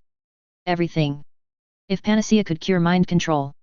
She had been saved, liberated. And now, she could liberate everyone else. The plan to get close to Hammer still remained. Not only for cover to ensure the Red Room didn't attempt to eliminate her or recapture her, as they surely would if she ran, but now for another reason. If she proved useful enough, Hammer might help her save all of her sisters. Bring down the Red Room. She'd have to be careful, get his measure first. There wouldn't be a point in getting out from under the yoke of the Red Room just to be leashed by a man cut of the same cloth. If Hammer was a decent man, then every dream Yelena had ever held could possibly come true. She wiped at her eyes as she stepped off the plane. Hold it together, she scolded herself, bringing back the facade. She didn't only have this option, she could also find Natasha. Her steps faltered, in her distraction at the events of her awakening, she'd forgotten. She put her sister out of her mind, her focus going completely businesslike as her training took over. She returned inside the plane. She needed to convince the men to not share her missing uterus with anyone up the chain, and ideally they'd know how to remove the procedure happening from the cradle, if it kept a scanning history in the first place. Her plot would not work if Hammer had any knowledge on Black Widows and heard of this. Even if he didn't know, one of his guards might. Both Domino and Fantasia were mercenaries with contacts on the darker side of the world. One sob story coming up, she thought with a mental sigh, hoping it would work. It was preferable to the alternative. Alexander Pierce scowled as he slowly put his phone down. It wouldn't do to smash it, having another built with the proper security would be a pain. It almost made him wish for a landline so he could so satisfyingly slam it to end a call, but the security measures they operated under would never allow that. The other Hydra heads were being foolish again, shaken up by the throes of change the world was undergoing. Too used to old trusted ways, to see the opportunity for what it was. A world in chaos would cry out for order. Project Insight was years away from completion, but even without it, Hydra could capitalize on the winds of change. If they weren't so foolish as to clip the wings of the Agent of Chaos. The knee-jerk reaction of sending a Hydra team after Hammer had been foolish and hasty. It was a pity that Sunil Bakshi had turned out to be more loyal to Hammer than Hydra, but at least the failed attempt revealed that much, if nothing else. There just hadn't been any need to attempt it in the first place in his opinion. The man's secrets weren't more important than the effect he had on the world, and he'd sell his innovations to all comers anyway, so they hardly suffered from letting him churn out more. As far as his read on the man was, Hammer would sell his weapons whether it was Hydra in charge, a democratic government, a tin-pot dictator, or any other form of governance. Egoistic money-hungry billionaires weren't that hard to figure out. He was already technically selling to Hydra, after all. Alexander always did get a chuckle out of spending S.H.I.E.L.D. budgetary allocations on stocking up Hydra with more weapons and tech, even if it took some doing to keep such things hidden from Nicholas, who was becoming a little too ornery lately. It might be time for a change, to usher in a new world required sacrifices in the end. Alexander scowled again as he stood up gingerly, walking over to the window to stare at the thunderous night sky, his hands behind his back as he discarded the thought, Nicholas was too useful at the moment. With all the issues he's having with the other Hydra heads, he couldn't afford to make S.H.I.E.L.D. go through a regime change right now. That fool Gideon! He thought, clenching his teeth in anger. He'd tried to reason with the man, but he was dead set on getting someone close to Hammer to spy and ferret out weaknesses and avenues to exploit. In fact, Alexander had a suspicion that the man had already set something in motion with how evasive he'd been. Gideon's assets were not fully known to him, but he doubted he had anyone that could succeed where everyone else, including the Black Widow, had failed. So likely outside contractors. Even more foolish of his fellow head, Gideon would get information only through the sieve of whatever the contracted party felt like sharing, if they succeeded. The last thing they needed was for Hammer to suss out another Hydra attack, they didn't want the man focused on rooting them out. He already knew far too much through whatever Bakshi knew. He hadn't had much access, but if he'd fooled his handler and station chief so easily, he could have also been privy to information he shouldn't have had. Those two men had, of course, already been liquidated for such a momentous failure. They'd failed too significantly by allowing Hammer to gain knowledge on Hydra by flipping one of their people unhindered. It also spoke more than anything of arrogance. Bakshi should have been on a tighter leash, they'd dropped the ball there. Gideon shouldn't even have had his hands into that branch, and yet he'd meddled, and fucked up. And now he was angling to compound that mistake by doubling down. If Gideon set Hammer against them right now. If he set them in the crosshairs over misbegotten fears. Gideon really was becoming a thorn in his side at such a critical juncture, Alexander thought. Times like these were when the Winter Soldier would have been useful. Even if taking care of another Hydra head without permission was liable to create its own set of issues. Gideon had argued Hammer was behind that catastrophe as well, and while Alexander wasn't ruling anything out in regard to the expertly performed attack that deprived them of their Winter Soldiers, he had also been in the game long enough to not fall into recency bias, believing the current enemy was behind everything that happened. Overestimating an enemy was just as damaging as underestimating them. They would do themselves a disservice if they looked at Hammer for every ill that fell on them. Hydra had plenty of enemies, albeit most of them were unlikely to have the knowledge and access to find out about the Winter Soldier's whereabouts. It was still possible, however. He believed it more likely someone else in Hydra had decided to make the Winter Soldier their asset solely. Once he'd pop up for missions again, he'd have his answer. He hoped it was Gideon. It would remove the necessity to have to explain to the other heads why he killed him. He put the aggravating coward out of his mind, switching back to Hammer, and the attack against him that had thrown the world into war. Not since 9/11 had America seen such a brazen attack on its soil, and just as then, it was proving a boon to Hydra. Already those with the right connections could see the shift, the slide towards authoritarianism in the government. Congress was crying out for more stringent laws on communication, border control, easier thresholds for seizures and detainments and a bevy of other measures to defend the country. Alexander was quietly pushing this along, for once with the conjunction of the other heads. All their political assets in America and abroad making the same moves, slowly cutting away at rights. It would simplify things once the world begged for Hydra's protection. Hammer had brought it all on with his ham-fisted releases, galvanizing the enemies of progress into one block, forcing them into the open. It would serve Hydra well, to cull some of these actors, or at least, it would serve Alexander well. The further along Hammer could push the world, the more chaos would ensue, the more the foolish sheep of the world would cry out for a steady hand, for order to soothe their easily confused minds, for Alexander to lead them. It was for the best that no other head spoke up about recruiting Hammer. Alexander would not suffer a rival, let the man continue to seed the world with tech, to send it into turmoil. Alexander would be the one to benefit in the end. A small smug smirk grew on his face as he stared at the night sky. And the next time aliens descended to his planet, he'd send them packing. Hammer's advancements of course, but him leading them, him taking the credit. He only needed Wakanda to not do something too foolish, and his people could slip into the very highest echelons of the military and Congress. They just needed to remain a distant threat, sharpening fears as his people worked behind the scenes to grasp more power. Once Project Insight did become operational, Alexander would already be primed to reluctantly, for the good of the world of course, take hold and usher them into a world of order. Hail Hydra! Hail! Alexander Pierce! Johannesburg, Africa. Justin truly detested politicians. He'd been in Johannesburg for 3 days now, and they were still squabbling. Oh, in essence most of them agreed they should take Justin's offer, in fact many of them were quite eager to do so.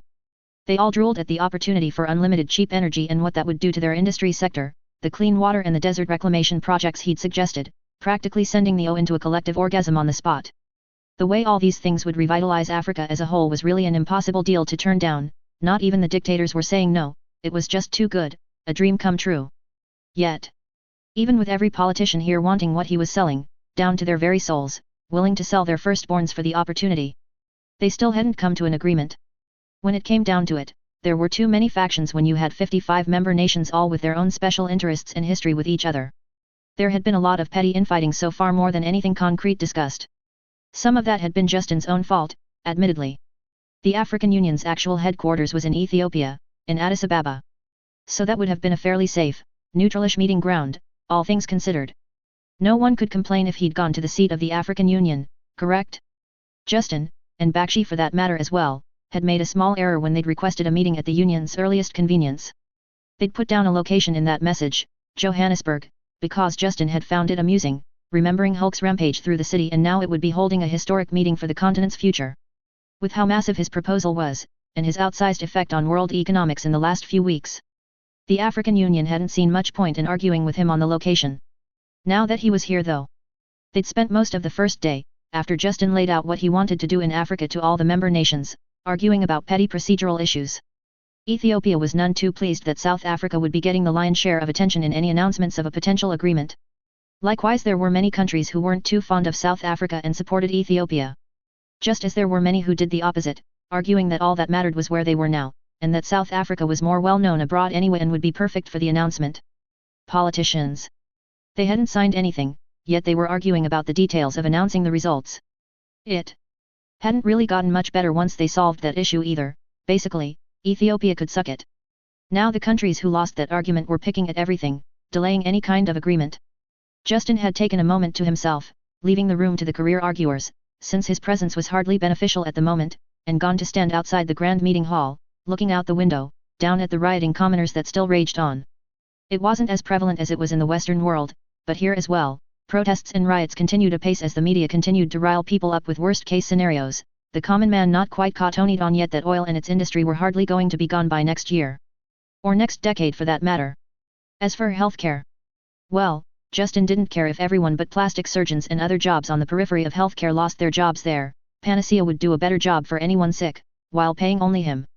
Logically, ambulances and ERs would still be around as well, if nothing else, just to stabilize people before they could get a Panacea shot, as Justin refused to outsource his treatments outside his clinics. Most healthcare systems were horribly inefficient anyway and ranged in cost from 5 to 15% of the total GDP in most countries. All these protesting idiots didn't realize how much their social programs, infrastructure, law enforcement, education, and the like, would improve with the death of the health industry looming, opening up massive investment elsewhere as that heavy drain eased off. Either that or there would be massive income tax cuts, depending on the country and their priorities, or if they were in an election year. Sir, I have the latest reports if you wish. Sunil said, coming up to stand next to him, impeccable as always in a dark suit, with a pale pink shirt underneath. He idly noted again that Bakshi was a very attractive man. He'd called Bakshi in to join him in Johannesburg when it became obvious this mess would not resolve itself quickly. Sometimes a personal touch was needed and Bakshi was very good at ingratiating himself with people. Justin stepped away from the window, wincing slightly at Fantasia's flaring nostrils as the woman glared at him, coming around the bend of the hallway. As overall security coordinator, she wasn't always by his side anymore. His security team must have called her. He sent Domino a betrayed look, the woman blowing him a kiss in return, completely unaffected. I'm perfectly safe. He defended himself with, as the woman in charge of his entire security stomped over to him and Bakshi. Sunil, the traitor, didn't even hide his grin as he took a measured step away. Justin would fire him, if he wouldn't drown in paperwork within the day without him. You're standing in front of a window, with at least 5 different buildings nearby with enough sight to take you out from even a half-assed sniper. Fantasia said flatly, I left you alone for 10 minutes, to go to the bathroom, and you find the only spot in the building where security won't do you shit. To be fair, I didn't think of it, and I probably would survive a sniper bullet anyway. Justin tried to reason with her, he was her boss in the end, but when it came to security he'd given her carte blanche, something which he frequently regretted already. I told you not to, when you asked why, I told you that too.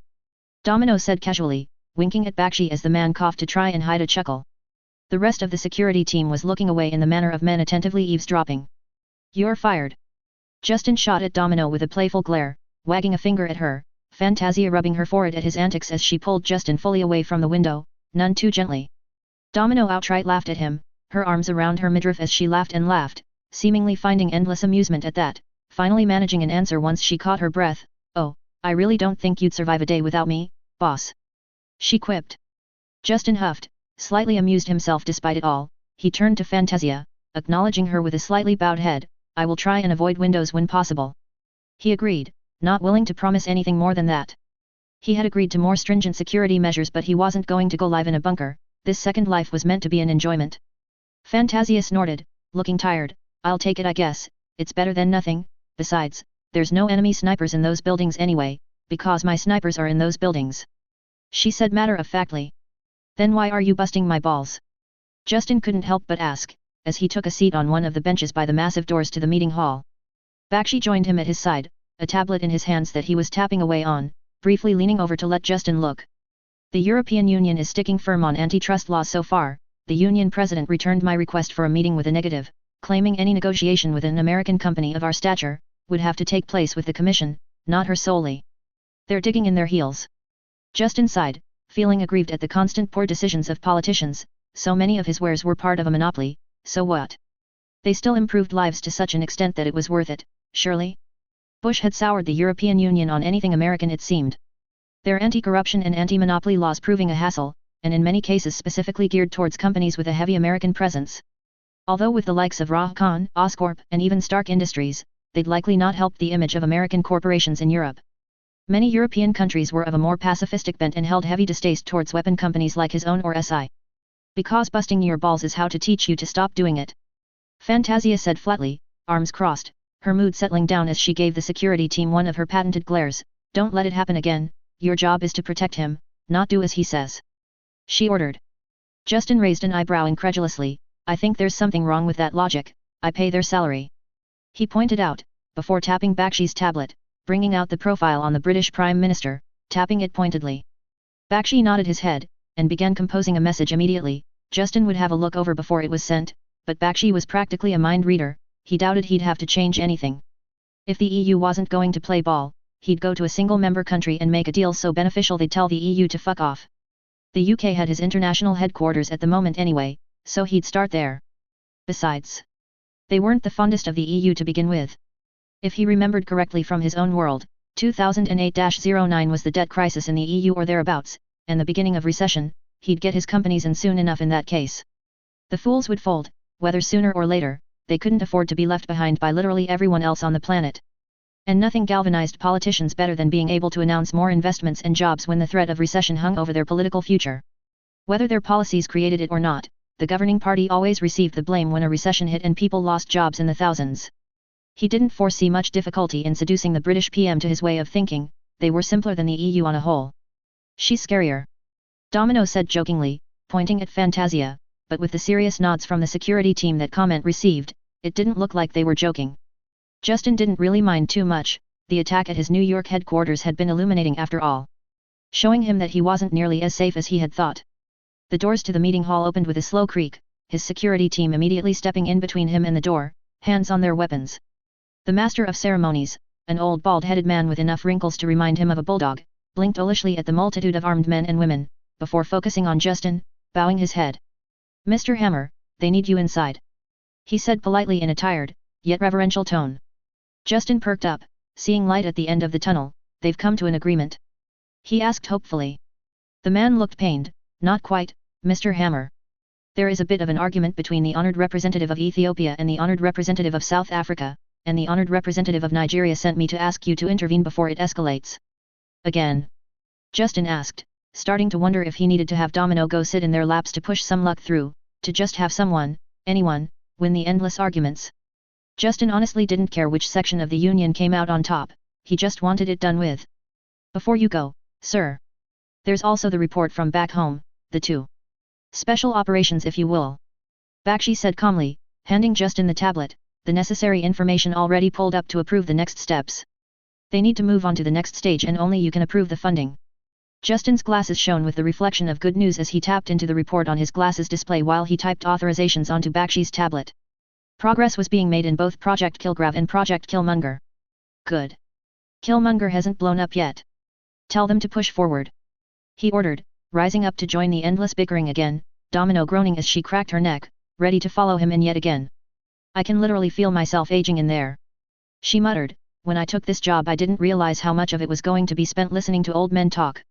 Justin sighed, patting her on the shoulder, if we go past 5 days, I'll let you shoot one. Domino perked right up at that. It said something about the endless arguments that the aged master of ceremonies did not look opposed to that solution as he ushered them back inside. Fucking politicians. Justin thought, putting a practiced fake smile on as he headed towards the commotion of two grown men hurling accusations at each other, looking ready to throw down. And I thought American politics was dysfunctional. Hammer Industries, Project Kilgrave site, America. Helen Cho concentrated as she slowly moved the samples into the petri dish and ever so slowly moved the dish under the scope of the microscope, a trickle of sweat on her brow as her hands kept steady for the difficult job, not wanting to lose another sample due to inattentiveness. When Mr. Hammer had said he had a genetics experiment that was kind of out there, for her to take lead on, she hadn't quite expected this.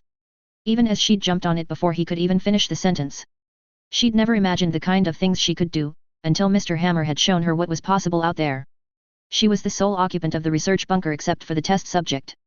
The entire bunker was insanely advanced in robotics, the test subject within a closed room that Helen couldn't access even if she wanted to, all sample taking and tests on the comatose subject done through robotic arms, hands, and devices, the samples transported out of the room through a slot in the wall into the adjacent lab. That research lab, where she tested the samples and studied them thoroughly, was also out of her reach. There as well, she watched through cameras from her control area, as she maneuvered robotic limbs with almost human-like hands, and performed tests, all state-of-the-art equipment around her, all remotely controlled, the lab not even having doors to access them from her area of the bunker. The microscope she looked through? A camera was watching through the microscope. It wasn't the ideal setting for research, but it somehow worked still. She even had access to different animals for testing, again all done through robotics, the animals kept in another room she held no personal access to. She removed her hands from the control mechanisms for the robotic limbs, bringing up her notepad into her hands as she watched how the sample interacted with her latest attempt to tease out the root cause of the mind-controlling pheromones. She wished they'd managed to find his parents and their notes, but they were either dead or gone without a trace. Since he was their experiment in the first place, they would have been invaluable. Normally she would be adverse to such a comatose test subject, especially one that so obviously did not volunteer, as it seemed. Too ethically dubious. To do such things as performing surgeries and tests on him, not to mention all the samples she'd extracted that would be quite painful. But she'd been read in on what kind of man Kilgrave was. A man like Justin Hammer saw power and he shared it with the world, bettering humankind. A man like Kilgrave only saw their own gratification, using and abusing power and leaving no positive benefit for the world behind. Until now. When this pathetic excuse for a man could finally help humanity, by helping Mr. Hammer. She'd found that she didn't have any moral issues with what she was doing any longer after reading about Kilgrave and his exploits, instead she saw only the possibilities, how much she could help Mr. Hammer if she got everything to work. Maybe he'd thank her again? She shook her head rapidly, her ponytail swishing back and forth. No, Helen, science time. Not that. Her eyes focused back on the camera for the microscope, as she watched a virus attack the cell sample, trying to see how the Kilgrave mutation would respond, if at all. Her hands scribbled notes furiously in her notebook as she watched. She couldn't wait until she got the Nobel Prize, even if she had to share it with Maya and perhaps even Vanko. Maybe if Mr. Hammer saw her up on stage he'd want to. Focus, Helen. She shook her head again. The problem with being alone in a bunker was that her mind tended to wander. She had a lot of alone time. It had taken some time to get used to doing everything remotely, and she'd flubbed quite a few tests in the beginning. It was lonely work as well. Her only contact with the outside world was through video calls, and even then, she wasn't allowed to do so to anyone outside Hammer Industries until Project Kilgrave was either finished, or terminated. Not that she could reach anyone outside Hammer Industries as she could only accept video calls.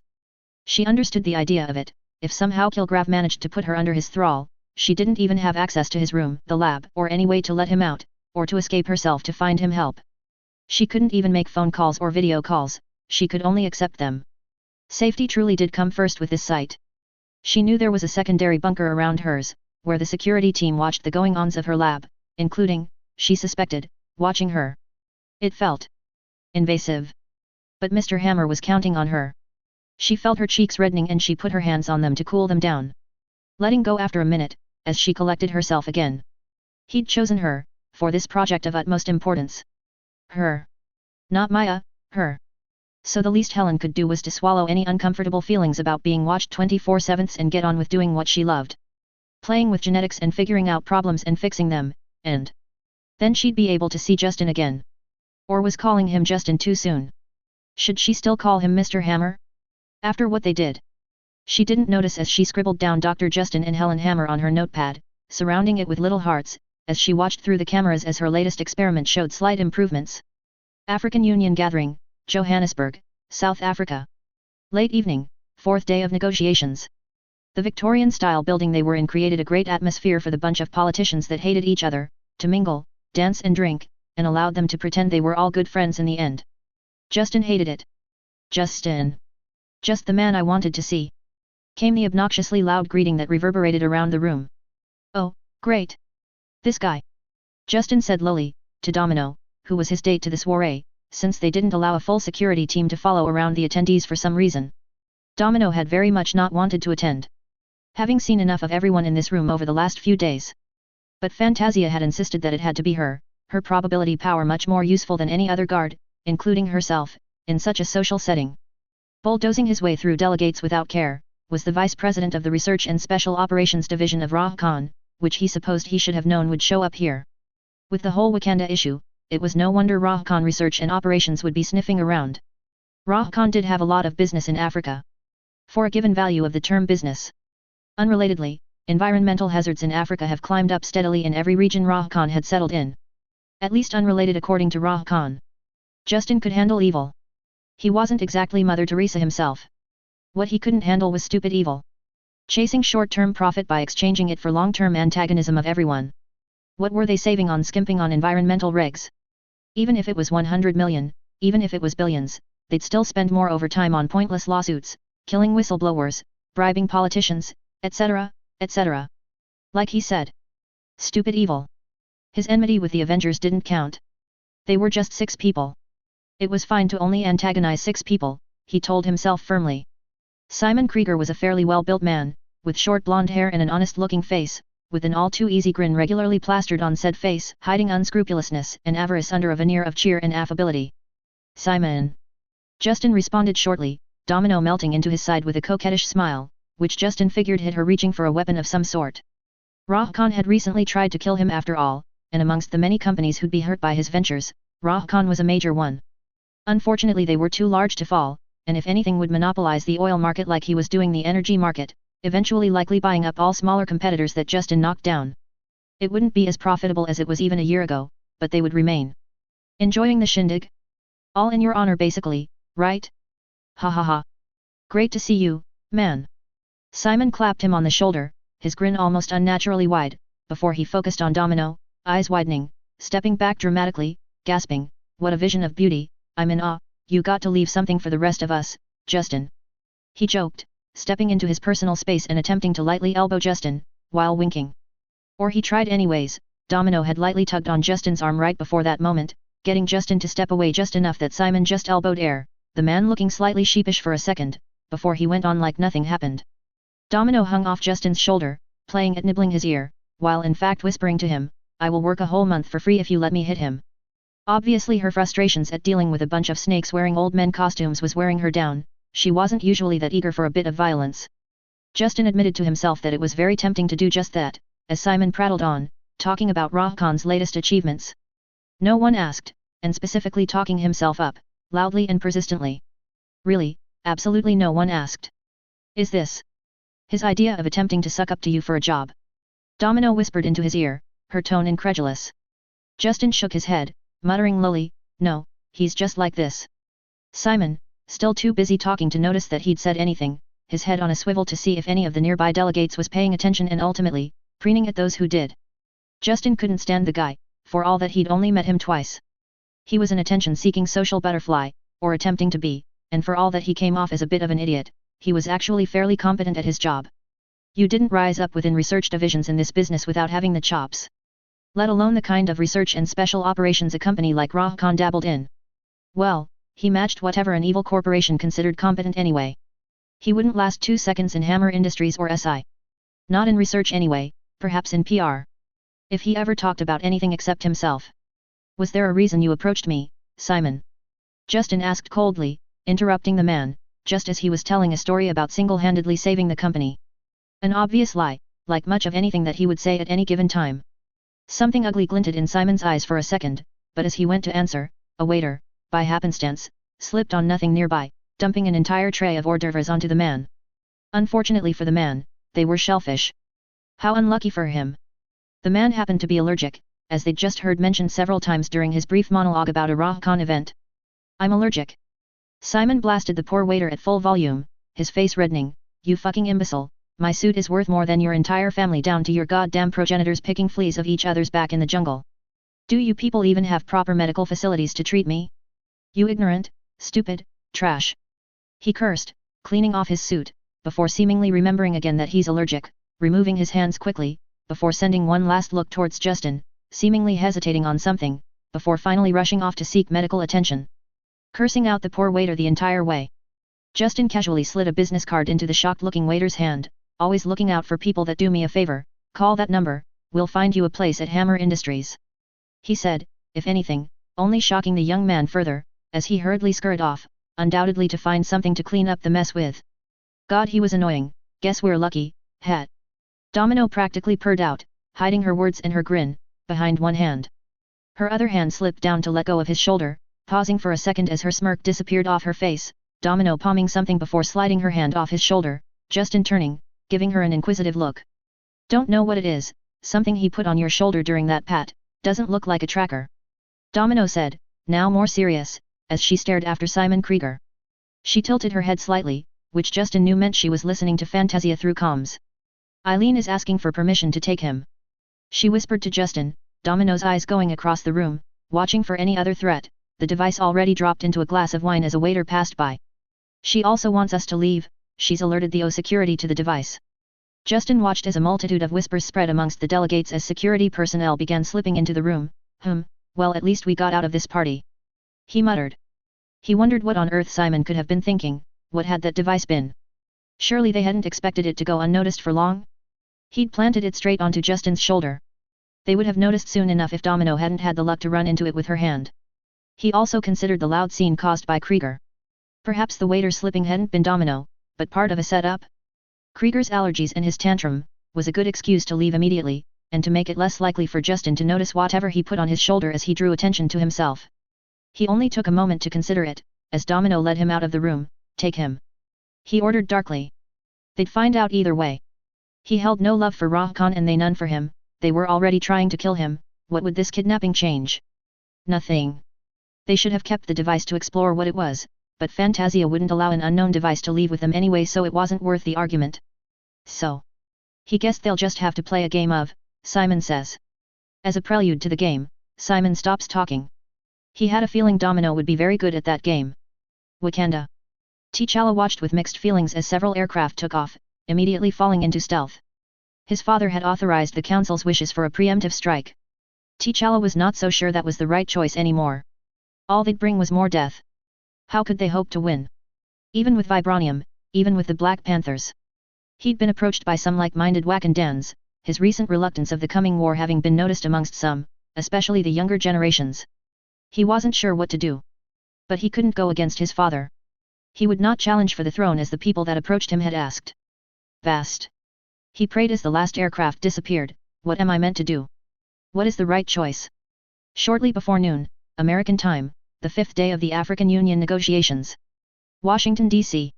A group of men and women sit solemnly together, heads bowed.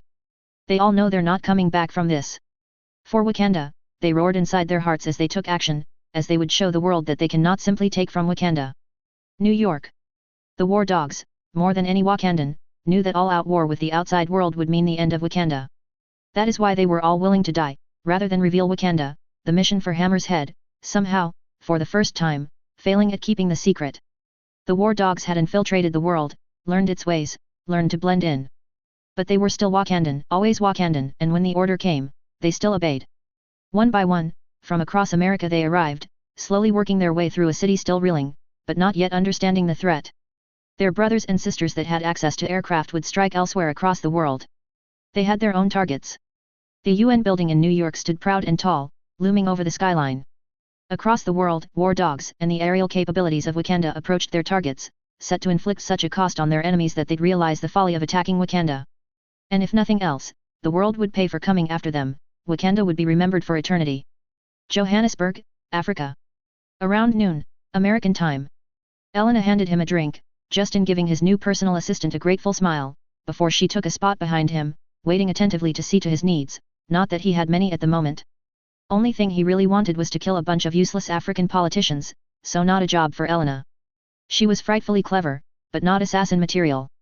They'd appropriated an office not too far from the meeting hall, Justin refusing to go too far from the fools, lest they stop everything on another stupid argument he could potentially nip in the bud. So. Simon is an out-and-out fool, then.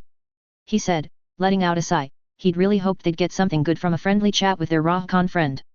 Fantasia and Domino both looked disgruntled. They'd spent hours interrogating the man, and had even finagled the device out of the hands of O security, and it had all been something innocuous in the end. The device was simply a means of giving Justin information on the sly. Given to him in the most idiotic manner. Simon Krieger was apparently hedging his bets, trying to inform Justin of possible Rahkan attacks, while also still remaining in the company in case they succeed at taking Justin out. He'd sung like a canary, and Domino and Fantasia had continued on far past the point where there was any real chance he was making it up. They hadn't been completely clear on the details, as Elena was too new to induct into the unpleasantness of some of the things they did. Poor woman would be undoubtedly shocked if she wasn't eased into her new reality. Most human beings, even corporate ones with no soul, generally balked at torture. The information had been useful, it would allow Justin to counter the attempts, not that they'd look terribly likely to succeed anyway. Now he faced the problem of what to do with Simon Krieger. Return him to Rah Khan? Hire him by force? Retire him? Each choice came with benefits and disadvantages. Unfortunately, the torture would likely mean Simon would hold a grudge, meaning sending him back to Rah Khan would just ensure he'd be gunning for him at some point, not to mention the likelihood he'd tell Rah Khan Justin was now aware of the attacks and they'd switch to other plans, ones he'd know nothing about. Hiring him was just... no. He pinched the bridge of his nose. Killing him would be the easiest solution, except for the fact he'd been last seen talking to Justin, so Rah Khan would likely change their plans anyway. Let him go, treat him, offer your sincere apologies for the misunderstanding. He ordered, with distaste. If Rah Khan was going to change their plans either way, they might as well let him go back with even the slightest chance he'd still continue to hedge his bets. Domino's mouth dropped open. You can't be serious, boss. She squawked. It's the best solution to this conundrum. Justin said firmly, giving her an even stare. Simon was a damn fool in the way he delivered it, that's all. Such a multitude of ways he could have passed him information, including simply paying a waiter to pass him something. And Krieger had gone for the extremely public and attention-grabbing avenue. Justin shook his head, taking a sip of his drink. Even if he could hardly get drunk anymore, the taste soothed him. Let him be Rah Khan's issue. He waited until Domino and Fantasia nodded, one reluctantly, the other professionally. Justin was still suspicious about the whole thing, so letting him go back was probably the right choice. He couldn't shake the feeling something more was going on with this whole thing though. He didn't think it was Rah Khan, they weren't this incompetent in their handlings. He wouldn't even have suspected Krieger of being this stupid, which meant if something else was going on, Krieger had managed to keep it quiet through torture. Perhaps he was simply overthinking things. Other than Rah Khan, Oscorp, Hydra, S.H.I.E.L.D., he didn't have too many other enemies. He winced, internally, except every oil company, healthcare company, insurance company, and all their owners and investors. Elena, go assist Bakshi, will you? He's been drowning in work. I don't really need anything right now. Justin ordered, swirling his glass, watching the ice cubes collide. He'll be able to fill you in on more of the company protocols as well, get you up to speed nice and proper, because we usually don't relax in one place for as long as we have here. Elena murmured her assent, giving him a quick smile before exiting the room, Fantasia begging her leave as well, to go deal with Krieger. Justin wondered again if he was making the right choice. But death was very final, and he wanted to keep an eye on the man, see if he was truly just an idiot, or if someone was behind him pulling strings. You should just kill him. Domino complained as soon as they were alone, I have a bad feeling about him. She warned, her nose wrinkled as she thought about the unpleasant man. Justin pursed his lips in thought, is this your power at work, or your dislike of the man, compounded with your annoyance at all the meetings lately? He asked pointedly. Feeling he had the right idea of it by the way she acted. Domino pouted, leaning back against the wall, does it matter? She fired off sullenly. Pretty much confirming his thoughts. Yes. Justin answered simply. If I killed every man that annoyed me, there would be very few men left alive. But you still plan to kill Klaue just because he annoys you? Domino accused triumphantly, a smirk growing on her face as Justin couldn't refute her. Well, that's different. Justin said with some irritation after a minute. Domino raised a skeptical eyebrow, smirk still in place, I'm sure it is. She drawled sarcastically. A knock came at the door, one of their security personnel sticking their head in after Domino's acknowledgement. Sir, there's someone here to meet you, says he's the private negotiator that's been trying to broker peace with Wakanda. Justin ran a hand through his hair, talk about fighting for a lost cause. He thought with some amusement. Fine, who is it? He asked flippantly. He'd been somewhat curious who on earth would even champion such a doomed peace initiative. Says his name is Charles Xavier.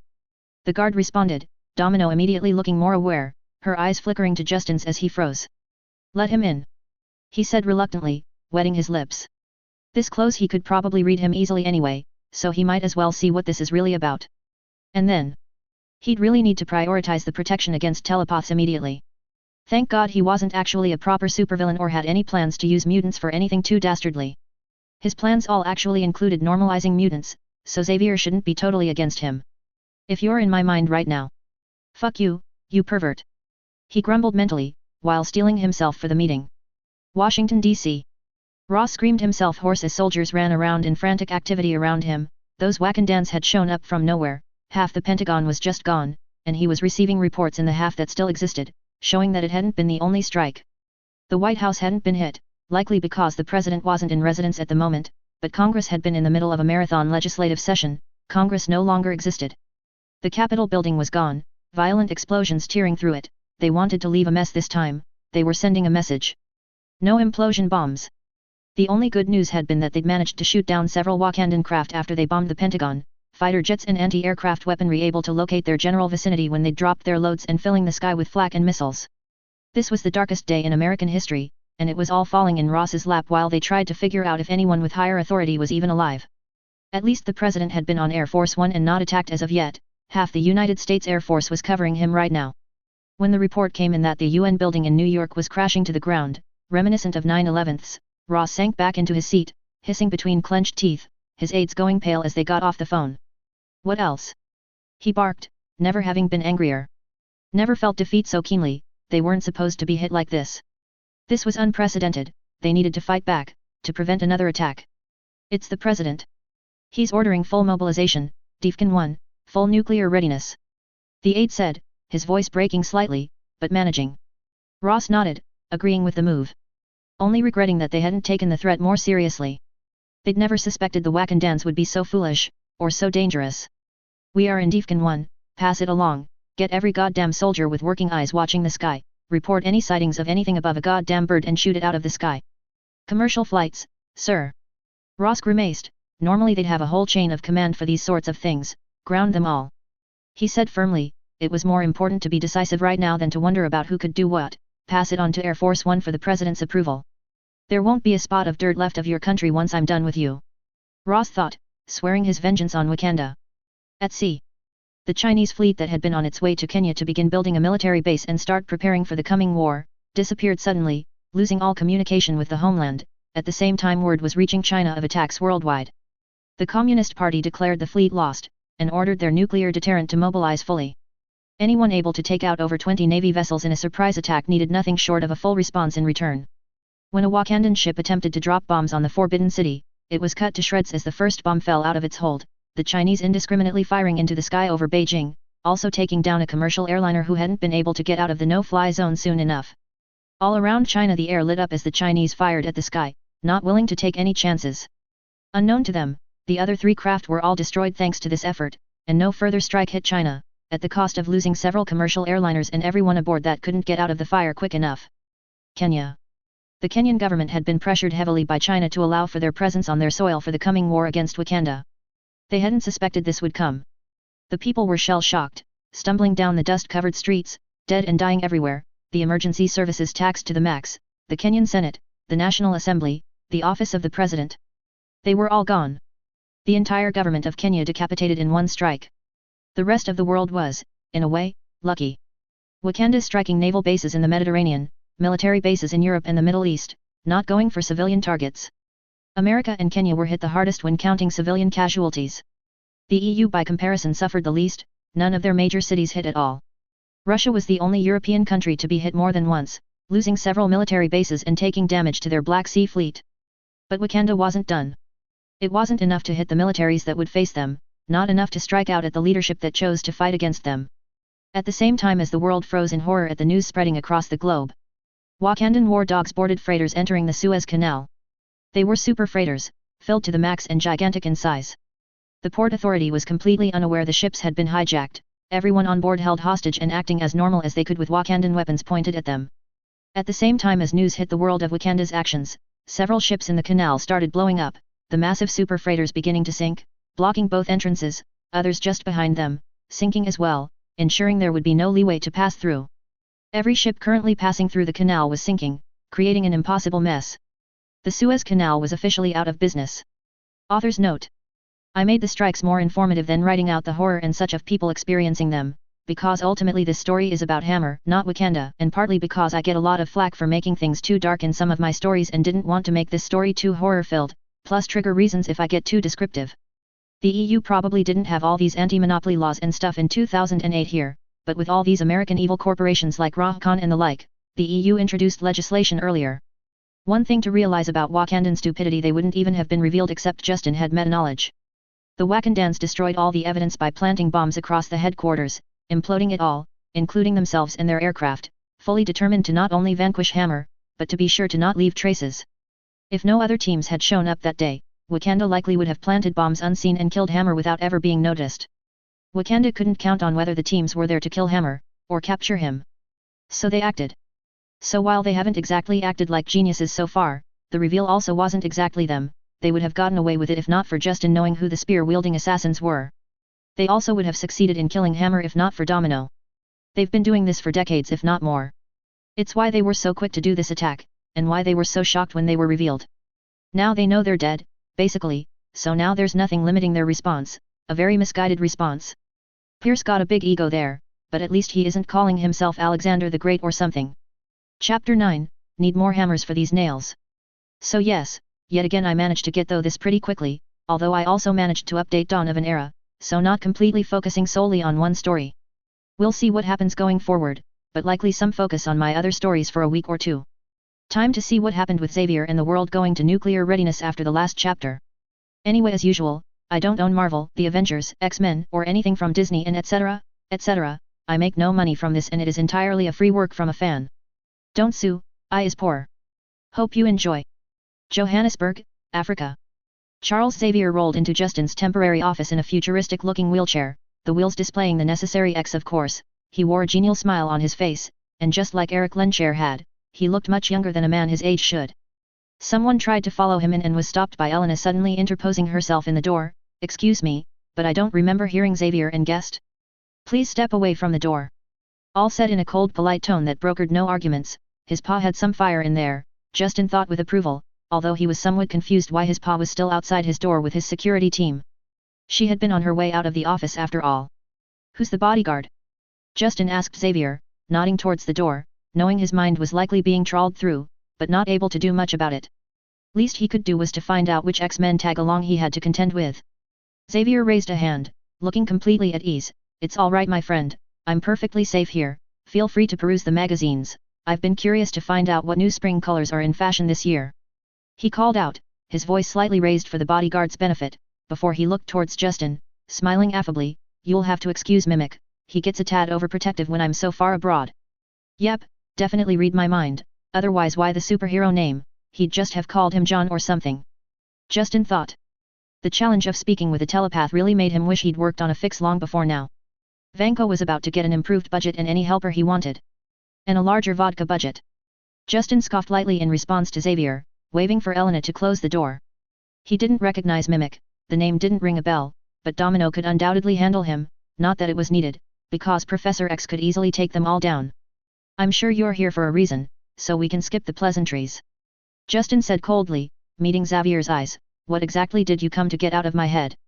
Xavier's eyes slid to Domino, a raised eyebrow asking his question for him.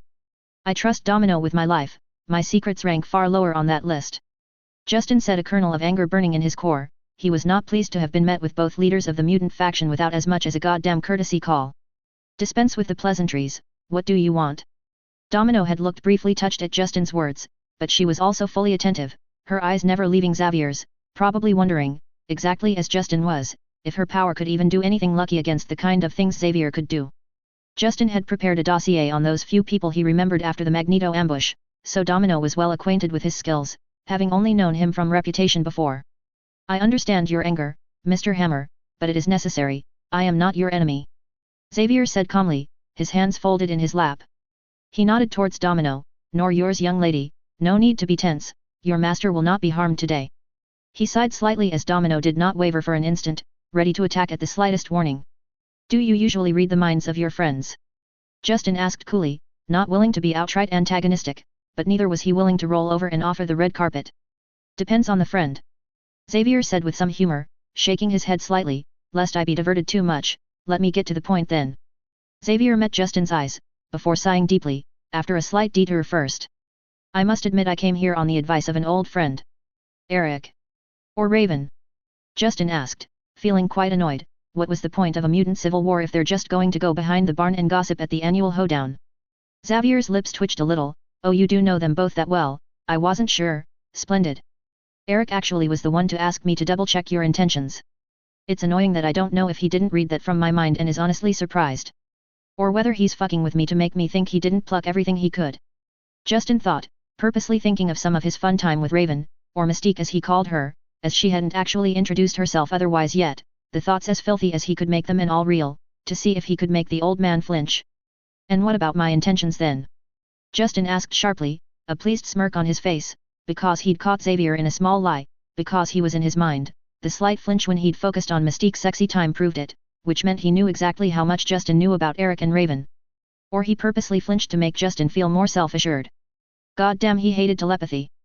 Xavier was quiet for a moment, seemingly gathering his thoughts, before he spoke up, an honest smile on his face. I know your intentions for mutant kind matches for the most part with my own, which is a great relief, and although I can't say I approve of everything you do, it is not my place to judge you or yours either. But I'm about to hear what you don't approve of, am I right? Justin drawled, feeling some relief that he wasn't diametrically opposed to a telepath of Xavier's power, but having a good feeling about what he was going to hear next. The unethical testing of Extremis. Xavier made a face, a smart choice to rebrand that, he muttered, using mutant test subjects against their will is not something I can abide, Mr. Hammer. He finished reprovingly. Justin looked into the eyes of the greatest telepath in the world, a man that could scramble his head with a thought, and spoke, tough. Why should I care? He said coldly, drawing a start out of Domino, who gave him a look that clearly said, what the fuck are you doing? It's called negotiation, darling. Xavier seemed disheartened. Common decency isn't enough. He queried, despite already knowing the answer. Really?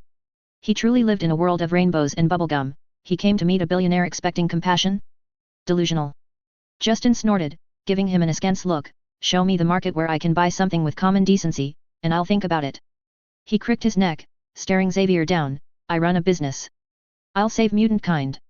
Not because I'm kind, not because I'm looking out for the children, he mocked lightly, but because it makes sense, for world security and most importantly, financially. Justin smacked a hand on his desk for emphasis as he began to lecture the so-called leader of mutant kind. I'm not even going to get into Magneto's misguided nonsense, but you're no better. You shouldn't be building a team to duke it out with him, like your regular redneck is going to see a fucking difference between the Brotherhood and the X-Men. You should have gone commercial, touted the usefulness and abilities in business and improvements to everyday life.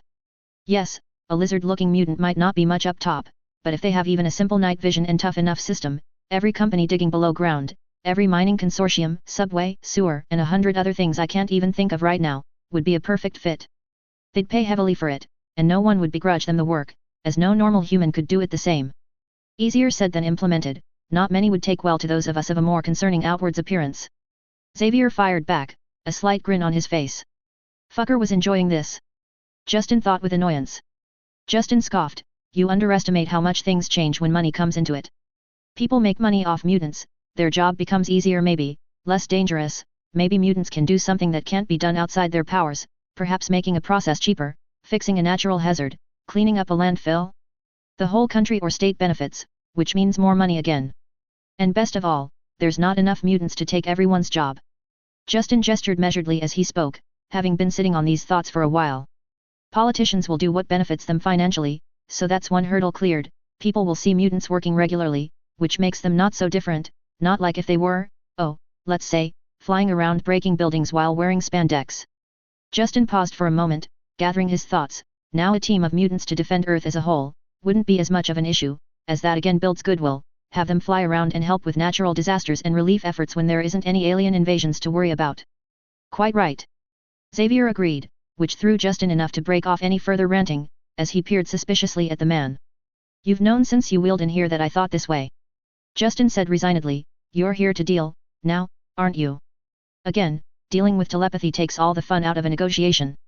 Xavier nodded, looking as pleased as the cat that got the canary. Your theory is quite likely correct, and would be the easiest way to allow mutant kind a mostly normal life, without too much overt racism or the chance for stringent restrictive laws against us. Except for the religious people. Justin deadpanned, while his mind went over this whole conversation, wondering if he was imagining Charles Xavier agreeing with him on his policies. Xavier winced. Yes, I fear we'll never reach the most radical there. He said politely. So you agree that in defense of the planet as a whole, and with the commercialization of their abilities, that would be the safest bet? Justin said carefully, Not looking at Domino, he couldn't even imagine what her thoughts would be like right now.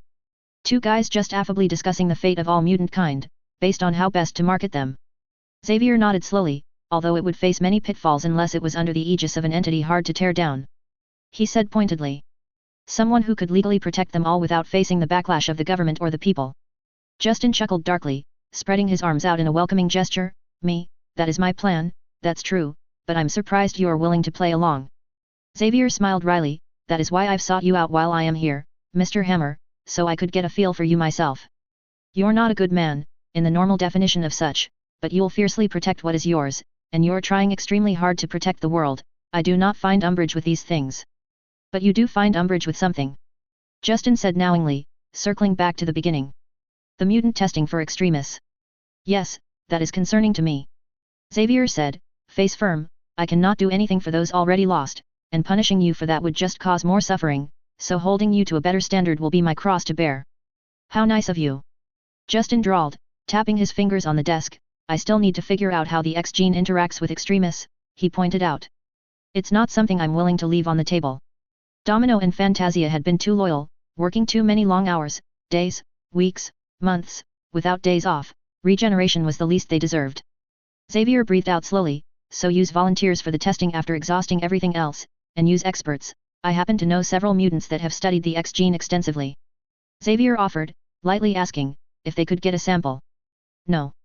Justin immediately rebutted, if you want this deal, if you want me to employ and assist mutant kind everywhere, then they can come work for me and run this testing. Will that help your sensibilities? Xavier watched Justin for a moment, before smiling. Certainly, that will do well. Dr. McCoy has been pondering stretching his legs recently. Justin was well aware he'd be letting a spy into his company, and he knew Xavier knew he knew. But as long as the goal was the same. Fine. It was worth the risk. No doubt he'd get several X-Men supervising in his different divisions to ensure the mutants he employed were all treated well, but they were competent people, so it didn't really harm him to get them for free, so to speak. The things he could achieve here in Africa with Storm, for example. Good luck calling her a freak after she saves a couple million people from droughts. Especially backed by the support of Hammer Industries, who's bringing clean water and power to the masses. And obviously, even if he managed to protect his mind eventually, Xavier would obviously be poking his head into his company to ensure Justin didn't fuck mutants over. Not ideal, but Xavier would have to let everything else Justin did go, as long as mutant kind was benefiting, because Justin did believe this was the only way forward where mutants might become accepted. One team, like the Avengers, helping with disasters, the rest, building, crafting, healing, doing normal jobs, utilizing their abilities. He'd always have Xavier and the X-Men poking about, but he could insulate himself from those divisions somewhat, and besides, it might not be a bad thing to know he couldn't go too dark side. Xavier apparently wouldn't care if Hammer Industries became the megacorporation of Earth, impossible to ignore, or remove. Not as long as mutants were equal to everyone else in the process. Magneto was going to be an issue unless they could convince him. Before they could conclude any specifics, there was shouting from the hall, Xavier's face turning absolutely chalk white as he reached out and no doubt plucked news out of someone's head. Hero my ass, Justin thought, giving him a look. Justin might be an asshole through and through, but at least he didn't claim to be heroic while happily mind-raping people for the greater good. Justin owned his own villainous bent. The door slammed open, Bakshi, looking disheveled and like he'd run to get there, standing in the doorway, breathing out harshly. Did you turn off your phone? He demanded of Justin. Mimic following him in to check on Xavier, who looked physically ill, a hand covering his mouth, as he sagged into his wheelchair. What's going on? Justin asked, worst-case scenarios flitting through his mind. With Xavier there, his immediate thought was on Magneto. Please tell me that moronic plot with Rogue didn't just kick off while we were here? Bakshi looked ill as he reported, Wakanda has struck, Congress is gone, the Americas are at Defcon 1, China lost most of their fleet with unconfirmed reports the Forbidden City was struck, reports are saying imminent nuclear strike from China, America making ready to respond as well. Justin grabbed his phone, cursing up a storm, of all the days to put it on silent. He ignored all the missed calls and messages from the last few minutes and dialed one number. Don't you fucking dare, you mouth-breathing, barely literate, Neanderthals. He cursed the world leaders out in his mind. He briefly wondered why the African Union hadn't been struck, since he was sitting here as well as a nice fat target. The call took forever to pick up, as Justin nervously paced around the office, Mimic having already escorted Xavier away by the time the phone was finally picked up. Not a good time, Hammer. President Ellis barked into the phone, Justin having a direct line to his personal phone. Not a good time might be the understatement of the century. Justin raked through his hair, full of nervous energy. listen, I don't care. Get on the fucking phone to Beijing and get them to call it off. Wakanda has a force field, you'll probably just contaminate the surrounding area, or more importantly the fucking vibranium. He had no idea if the force shield would withstand a strike or two, no idea if the vibranium would be affected by radiation whether the strike succeeded or failed, either way, he wasn't willing to risk Earth's entire cache, excepting his stash, of vibranium potentially becoming radioactive. Also he needs Africa, so don't be a douche and irradiate it right now. They wiped out Congress, we can't not respond, Hammer. Same thing for the Chinese. They've raised NATO from the Mediterranean, raised every naval base in Europe and killed off the Suez Canal, we have to respond. Ellis argued back, sounding on the verge of a breakdown. Justin didn't care, he'd worked too hard to have it all go up in nuclear fucking fallout now, I don't care. Respond with a full declaration of war together with NATO instead. Promise the Chinese some free arc reactors from me or something, but get them to back the fuck off. He shouted into the phone, we're on the cusp of elevating mankind and you want to start World War III? Launching nukes is not going to stop it just you two. Everyone will get in on the game, what if Wakanda has some tech that can intercept or redirect one? With their bullshit and how confidently they were striking out at the world, Justin didn't want to consider anything as impossible. He was in fucking Africa, now was not the time to start dropping nukes on it. Ellis was silent for a moment, before he sighed, I'll try, but I can't promise the Chinese anything from us, in this situation it would be political suicide to be seen backing down to the Chinese, if they back down, we will, he warned, so you better be ready to pay the price for your peace, Hammer. And then he hung up. Justin threw the phone at the wall, breathing heavily. Fucking nuclear war? That's what their first response is? Bakshi. He said after calming down minutely, use whatever contacts you have, promise them anything, suck them off if you have to, but get a message through to the president of the Communist Party outlining everything I just told Ellis. Justin snorted in disgust, I can't trust he'll negotiate his way out of a wet paper bag, so I want assurances the Chinese get my message, you have 10 minutes, then I want that message in his fucking hands. He was about to let him go when another thought hit him, tell the Chinese I can open the Suez Canal again soon, but not if they start firing nukes. Hopefully I can actually keep that promise. Bakshi ran off, madly tapping at his phone, as Justin turned to Domino and Elena, who'd thankfully stuck around thanks to Xavier arriving, get Fantasia to fuel up the jet and find us away there, I'm needed back in America. And the fuck away from here right now. Before Wakanda strikes at me as well. Not that distance apparently matters. Give me your phone. He ordered of one of the security team as they began moving, snapping it out of his hand as it was offered, dialing a number immediately, Hope, he said rapidly beginning to talk, blowing past her answer, I need you, no. The world needs you. Private jet, airspace over Africa. The plane was a hive of activity as Elena dealt with communications to the rest of the company, facing a real litmus test as both Justin and Bakshi were unavailable, dealing with governments instead of the company. Elena was in one corner, frantically typing emails with one hand while harshly dictating orders to Hammer Industries factory chiefs, PR teams, and the like, who all had never heard of her before the last few days. Bakshi across from Justin, tie loose for the first time Justin had ever seen, his hair disheveled, as he yelled at different functionaries from different governments, bullying his way forward, pausing briefly to hand his phone to Justin once he got through, while immediately grabbing another phone and starting another chain. Fantasia was up with the pilots, hoping to be able to interrupt the mechanics of any missile or flight in her vision, that hopefully would not be arriving. While Domino stood by a whiteboard nearby the hive of activity, listing countries crossed off as talked to, labeled in columns of safe, undecided, and stupid. Both China and USA were listed in the stupid column, Ellis not having gotten back to them yet since the phone call 45 minutes ago. Justin argued quietly on the phone, gritting his teeth at having to deal with the idiots in charge of nations in such a slapdash manner, these were the kind of fools you had to wine and dine a little, play a bit of give and take with. Everything was much harder when you were cold calling them to tell them to not be idiots. No one wanted nuclear war, but no one wanted to be the next one struck by Wakanda's invisible aircraft either. Justin was arguing until he was blue in the face, trying to explain that Wakanda didn't have unlimited pilots and resources, for all the vibranium they had, they couldn't just whip up a new plane in hours and train a pilot.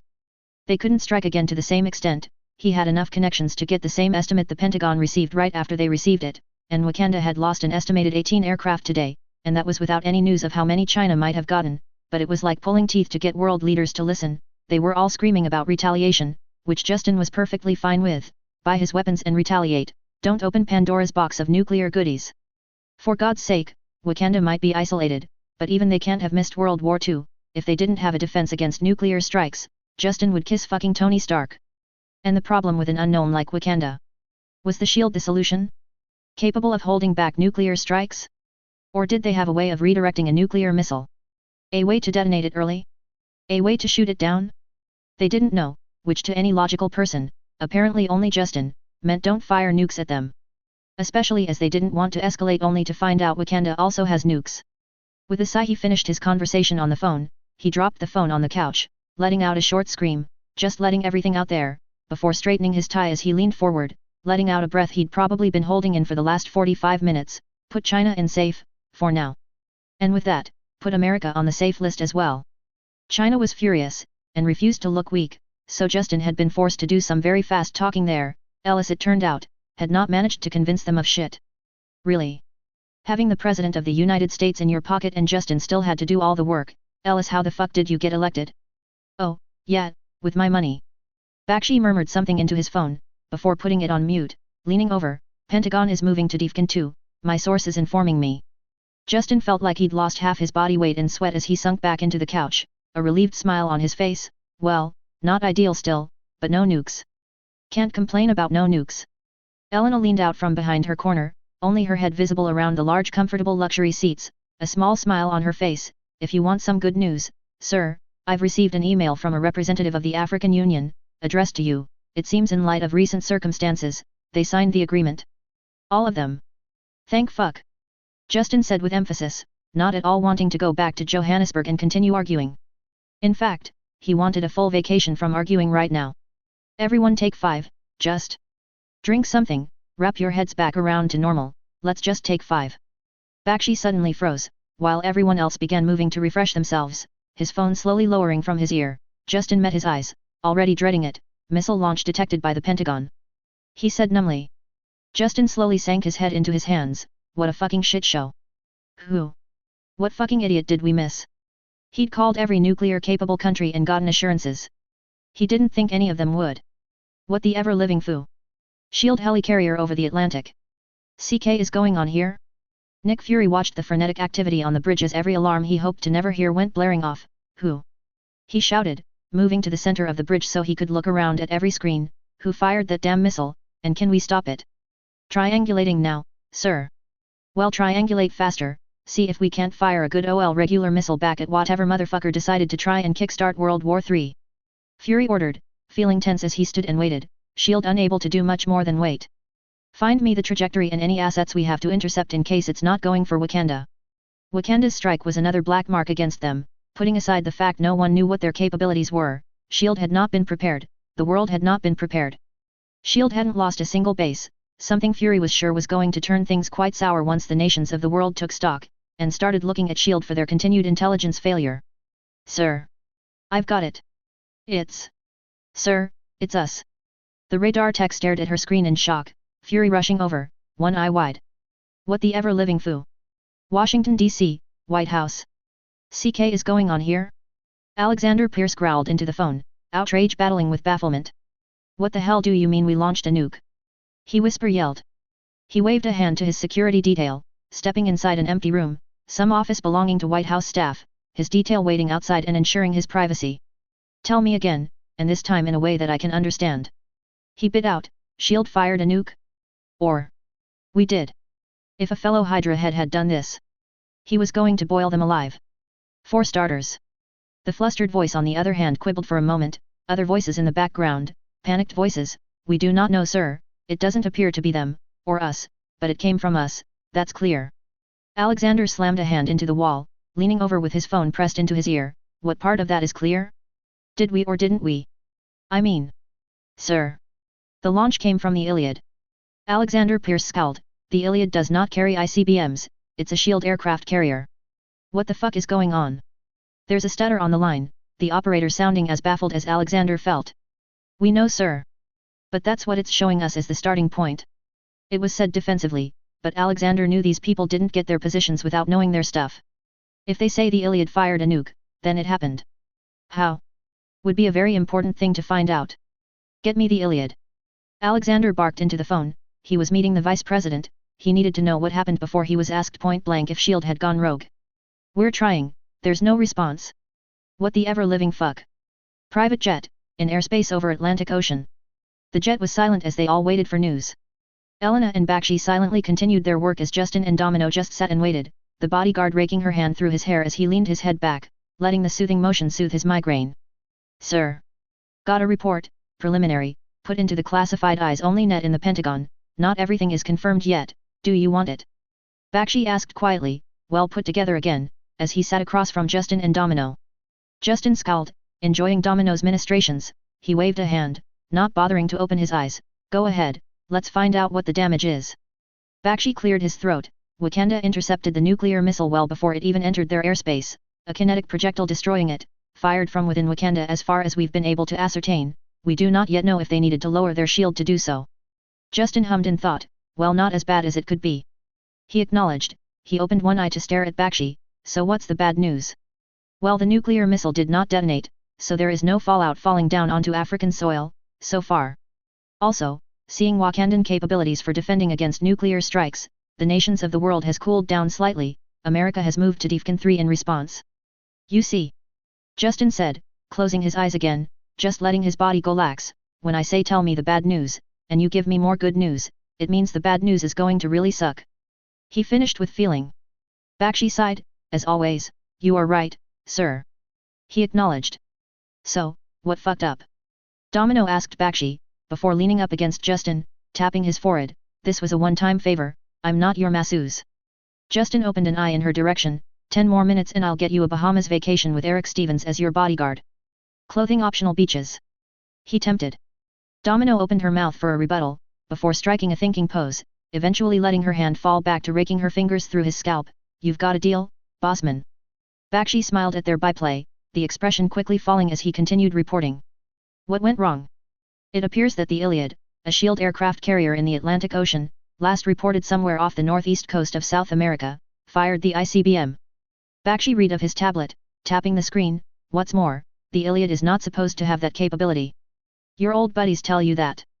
Justin asked, trying to verify where the information came from, because what the fuck, shield? Partly, Bakshi admitted, they're as baffled as us. It wasn't them, and as far as they can tell, it wasn't shield either. Justin opened both eyes, giving him a skeptical look. The shield aircraft carrier fired a nuclear missile without them knowing about it. He snorted, fury is so fired. He muttered to himself, not sure how he felt about that. Bakshi grimaced, it gets worse, sir. He said simply, getting a long drawn-out sigh from Justin. Of course it does. Hit me. They've lost the Iliad. Justin sat up fully, losing Domino's hand in the process, but more concerned with what he was hearing.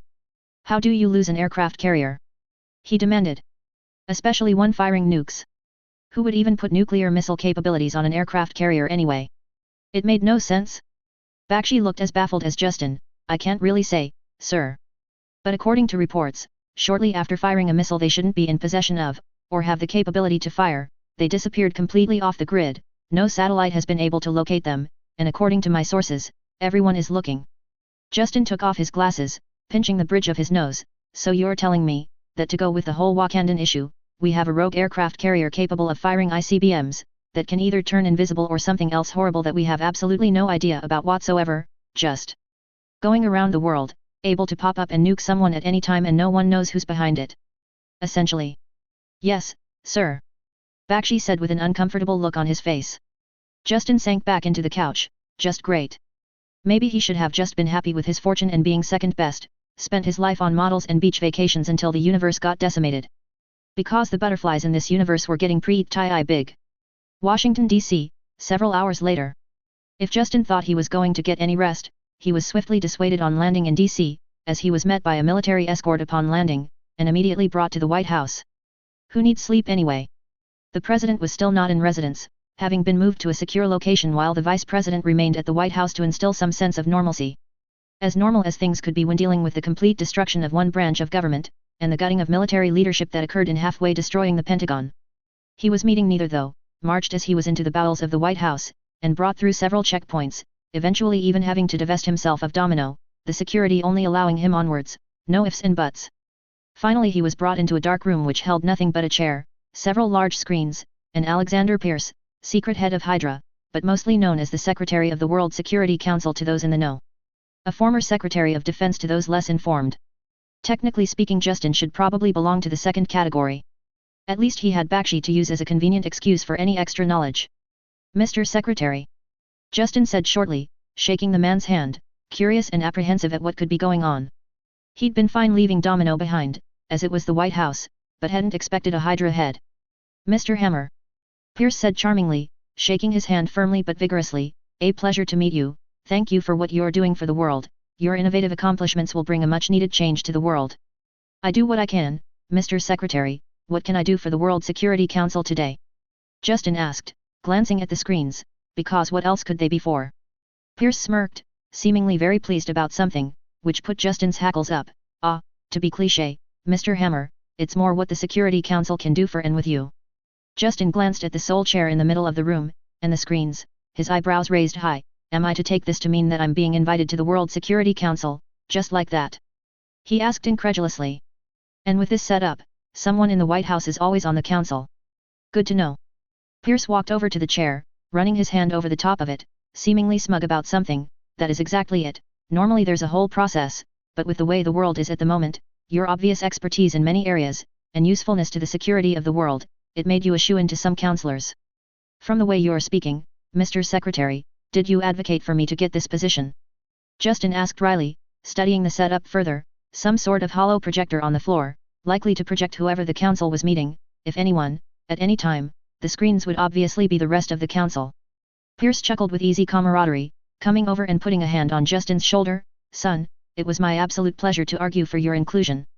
He gestured to the seat. We do have something that needs to be dealt with at the moment, they're waiting for your arrival. Justin raised an eyebrow. Not very efficient to wait for me to deal with the chaos out there right now. He pointed out, somewhat sharply. World security should not be by committee just for these kinds of reasons. Pierce walked over to the side, where Justin just noticed another floor hollow projector was inserted into the floor, the Hydra head coming to stand right on top of it. This case isn't an emergency issue, although it does need to be decided speedily, for clarity's sake. If you accept, take a seat, all the paperwork and being sworn in business, will be handled after the vote.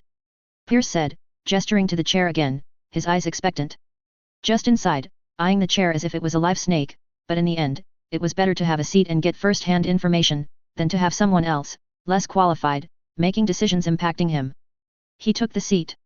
A hum ran through the room, a new screen raising up from the floor in front of Justin, featuring live information from S.H.I.E.L.D., the Pentagon, CIA, and a dozen other agencies on a live feed. He glanced up, seeing Pierce appearing as a hologram on the floor in front of him, even as he still stood not far away from him, Nick Fury also appearing from elsewhere, his hands behind his back as he looked up at Justin like he was on a screen above him. All World Security Counselors have their image and voice scrambled. He does not know your identity, nor will he find out through this system. Pierce supplied quietly. Seconds later the other screens came alive, the screens not blurred to him, although he didn't recognize any of the faces. The only woman spoke up immediately. We are here today to determine whether to replace Nicholas J. Fury as the director of S.H.I.E.L.D. due to his recent failures. Justin was taken aback. He'd joked about Fury getting fired, but he hadn't really been serious. Although if he thought about it, it made a certain amount of sense. S.H.I.E.L.D. had failed in the Wakandan situation, looking impotent to the world, then a S.H.I.E.L.D. aircraft carrier fired a nuke, and disappeared, and S.H.I.E.L.D. had no idea about any of it. A dignified older man with a receding hairline, spoke up next. Director Fury, do you have any defense regarding recent failures? Or anything to say in defense of keeping your post? Hollow Fury looked up at the screen, his lips twisted in distaste. My career speaks for itself, counselors, you'd be fools to bring in someone new to the job in light of recent circumstances. An Indian man frowned minutely, cutting off the American with the receding hairline. I would not suggest such a cavalier attitude, Director. It's due to recent circumstances that you are in this situation. Justin tapped his fingers on his chair, thinking furiously, getting rid of Fury. Would that cancel out the Avengers? Would a Hydra plant take over? He didn't like Fury much. He honestly seemed like an incompetent leader, and a paranoid man incapable of making the right decision due to worrying about things he shouldn't even care about. The world was changing rapidly. He couldn't afford S.H.I.E.L.D. becoming a total unknown too. He looked over the chair, finding the mechanism for turning on his own microphone, cutting off one of the others in the middle of another tongue lashing. In my opinion, this is the last thing we should be focusing on.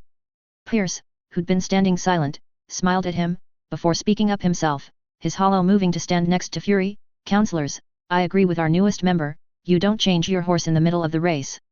Justin spoke up again, before Pierce could monopolize their attention and try and manage the discussion in a different direction than Justin wanted. It's a normal reaction to look for a scapegoat during tough times, but it is also, very clearly the wrong reaction this time. And what makes you say that, counselor? The receding hairline guy, whose name he really needed to figure out, said snidely. It is my understanding that no one knew about Wakanda, so to lay that at the feet of Director Fury is both unfair and pointless. Justin said, eyes on the impassive hollow of Fury, silently listening to people debating his future. And while no one knowing about the Iliad is under the aegis of S.H.I.E.L.D. Justin's voice turned sharper as he made his point, the problem there is that the Iliad was under the aegis of S.H.I.E.L.D. I fail to see your point, Counselor. The Indian said dryly, I hope you have one. An aircraft carrier has disappeared, unless you think Fury did that? To release him from his duties, and choose anyone else, is folly. This incident made Fury out to be incompetent, he is unlikely to be behind it. But someone hid all of this from S.H.I.E.L.D., from the World Security Council. And they've done so successfully, likely expecting his dismissal. How sure are you that your replacement candidate is not the one behind all of this? Justin felt a certain amount of pleasure at calling Fury incompetent to his face, in a manner of speaking, and him just having to stand there and take it. Pierce cleared his throat, the Iliad being anything but an inside job seems unlikely. He added, agreeing with Justin, without coming right out and saying it. Although he and Fury were supposed to be somewhat close, the council likely expected his support for the director. Justin's support was out of the blue. He glanced at the secretary, he'd been inducted very speedily. Was Pierce putting him through to keep Fury in his post? The argument is sound. There are severe risks in counting on a new candidate. The female counselor mused out loud. Justin was glad for his glasses and their record function, he'd be able to look up these people and get names for next time. Score 1 for proprietary tech no one knows he has. You can't be serious, he's led us into the biggest intelligence failure of the century, twice. Receding hairline spluttered. God himself would have failed that job in the last few weeks. Justin interjected, somewhat amusedly, because he was entirely responsible for most of it. Fury has kept S.H.I.E.L.D. together at the very least, and not made any stupid knee-jerk moves to worsen the situation, give him time to react to the chaos, and don't invite more by changing leaders. One by one the other counselors voted, Fury would keep his job, only one counselor voting against him. Fury himself not saying as much as a thank you as he disappeared, going back to work, no doubt. The screens all flickered off, one by one, leaving Justin with just Pierce, who clapped his hands together and rubbed them, a smarmy smirk on his face. Well now, that was an interesting first meeting. Well done. Justin just wanted to go to bed. At least the meeting has been blessedly quick, then again, they all had important things to do right now. Fucking hell. Fury owed him his job. What was his life even anymore? At the hotel, hours of paperwork later, Washington, D.C. Justin walked into the penthouse suite, just feeling his bed calling for him, sweet sweet sleep, oblivion, where no one tried to nuke each other. Where he didn't need to figure out how to clear the Suez Canal, just simple sleep. Justin noticed Domino and Elena flipping through folders sitting at the coffee table, he stretched, letting out a yawn. He hadn't gotten much sleep with everything going on and he wanted to make it clear to everyone that there was no point in doing any more work. He sauntered over to the two women, intending to get them to take a break too. What are you working on? He asked, barely suppressing another yawn. Domino flipped open a file, showcasing Natasha Romanoff, threat assessments, as your pa, she needs to know what people are for sure gunning for you, that way if she sees something out of place she has all the information to connect the dots if it's one of them. Domino explained, looking disgustingly fresh and energetic, how did that work? Justin was the one with regeneration. Elian looked uncomfortable staring down at the picture of the Black Widow, so Justin laid a comforting hand on her shoulder. She must be more scared than I thought, she's super tense, he noticed. Of course, for most normal people, super assassins were pretty scary. For Justin, it was becoming Tuesday. Don't worry Elena, no Black Widow is ever going to come within 100 feet of me ever again, I promise. Justin reassured his personal assistant, not wanting her to start worrying about Black Widows of all things. Domino snorted, and if they do, he'll probably just sleep with them, like he did with this one. She joked, holding out Natasha's folder, earning a start out of Elena. Justin gave her an affronted look, one hand still on Elena's shoulder. Hey! I do not sleep with every Black Widow I meet. He argued. Elena? You believe me right? Elena slipped out from under his hand, excusing herself, claiming a need for coffee if she was to continue working. Avoiding the question, he supposed it wasn't fair to put her on the spot anyway, she was still fairly new. Justin frowned though, looking at her walking away, it had almost looked like she was holding back laughter, that couldn't be right, probably the sleep deprivation talking. Domino. Now you have her thinking I'm some kind of deviant. He chided. Yes. Me. It's all me. Domino said dryly, flipping through folders. When Ellen returned she was more composed, and they all continued working, Justin not able to convince himself to go rest while his employees were putting in the extra hours. The next day. With his New York offices thoroughly destroyed, he found an empty small office building to rent in Washington. Well, Elena found it for him, but he paid for it. It wasn't much, but he needed something other than the hotel to meet people in, and he wasn't quite ready to leave Washington with everything going on. Added to the list of future purchases was a proper Washington office. He mostly had research labs and testing sites for the military in the vicinity of Washington. Currently he was meeting with Fantasia and Domino, going over their concerns and talking about recruitment. If you really have Xavier on board, it opens you up to recruit some good people. Me and Domino are running pretty thin on the ground here. Eileen said primly, Xavier's approval means a lot in certain circles, even amongst mercenaries, it means you're trusted. Justin huffed, looking annoyed, we don't technically have an agreement yet, we were interrupted. He pointed out. Although he felt it likely, he'd already sent the order to stop mutant testing for Extremis for now, doing his part. He'd never be palatable for Xavier, likely. But he just needed to be good enough, as long as he looked after mutants and ensured equality, which was just a no-brainer, he'd have Xavier at minimum neutral. And it really was a no-brainer. With aliens and shit like Dormammu, Earth did not need a race war to go with everything else. Mutants would be very useful too, for planetary defense and his company both. Maybe he could get one of them on his Hammer team? Vanko was already working overtime on something for next time he'd meet the wheelchair-bound hero. Who probably held as much interest if not more than Justin, in a mutant-compatible Extremis. I wouldn't mind some time off, so new hires sound good, I have a Bahamas vacation to look forward to. Domino said cheekily, winking at Justin. Justin smirked, sighing dramatically, you could have always gone with me. He suggested, waggling his eyebrows. Domino laughed even as Eileen rolled her eyes, nah, you're 7 out of 10 remember. She teased, putting both hands together and then letting them get far, far away from each other, her grin going saucy. Stevens is prime meat, 10 out of 10. God, the two of you are the worst. Eileen muttered as Justin and Domino both laughed. Need to find her a boyfriend. Domino said conspiratorially to Justin. Justin practically giggled at Eileen's disgusted look, or a girlfriend. He suggested. I hope you die the first day I go on vacation. Eileen said in annoyance. Before placing a folder in front of them. Do work. Pick someone. She demanded. Fun time was over. Work, work, work. Several days later. Elena knocked on the door to his office softly, sticking her head through the open space. Sir, I know you asked not to be disturbed, but there is someone here that claims to be the liaison between the United States military and Hammer Industries. Justin huffed in irritation, glancing up at Elena, reluctantly closing his laptop to concentrate on this new situation. He couldn't ignore this. How nice of them to let me know only when at my door. He drawled, uncaring if the military stooge on the other side could hear it. Fine, let him in, hold my calls until we're done, unless it's of world-ending importance. Which sadly was an actual possibility for the next decade at least, more so now than it was before. Elena nodded quickly, yes, sir. And disappeared from view. Justin could hear her voice, much more chilled, as she dressed down whoever was on the other side for their unscheduled appearance, before allowing them through with a warning to be on their best behavior. She was a good hire. Justin thought, a tiny smirk on his face. He glanced at Domino, sitting on a couch in the office, cleaning her guns. I'll have to reward her for taking the initiative to hire her. The smirk disappeared off his face as he became lost for words when his military attaché stepped inside. Colonel James Rhodey Rhodes stepped through into his office in full dress uniform, looking exhausted, carrying a certain tension to him that showcased he wasn't thrilled to be there. Justin wasn't thrilled either. Why the fuck aren't you in Afghanistan? Domino, picking up on Justin's heightened emotional state, rose up, one of her guns held lightly in her hand. Boss.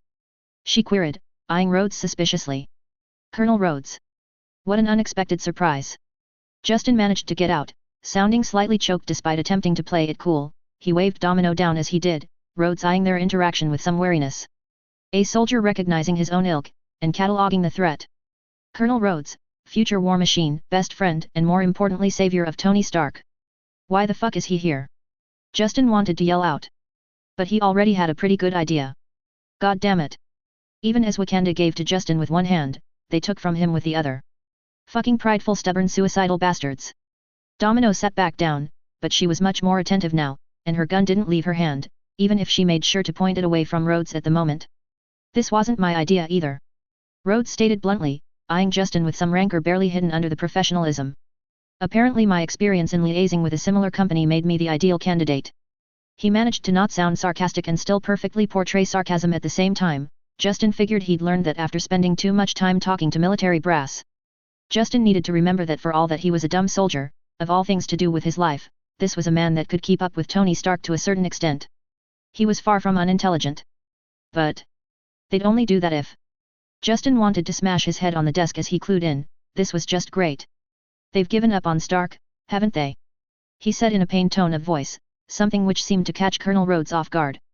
They'd only switch Rhodes away from Stark Industries if they believed it wasn't worth searching for Stark anymore.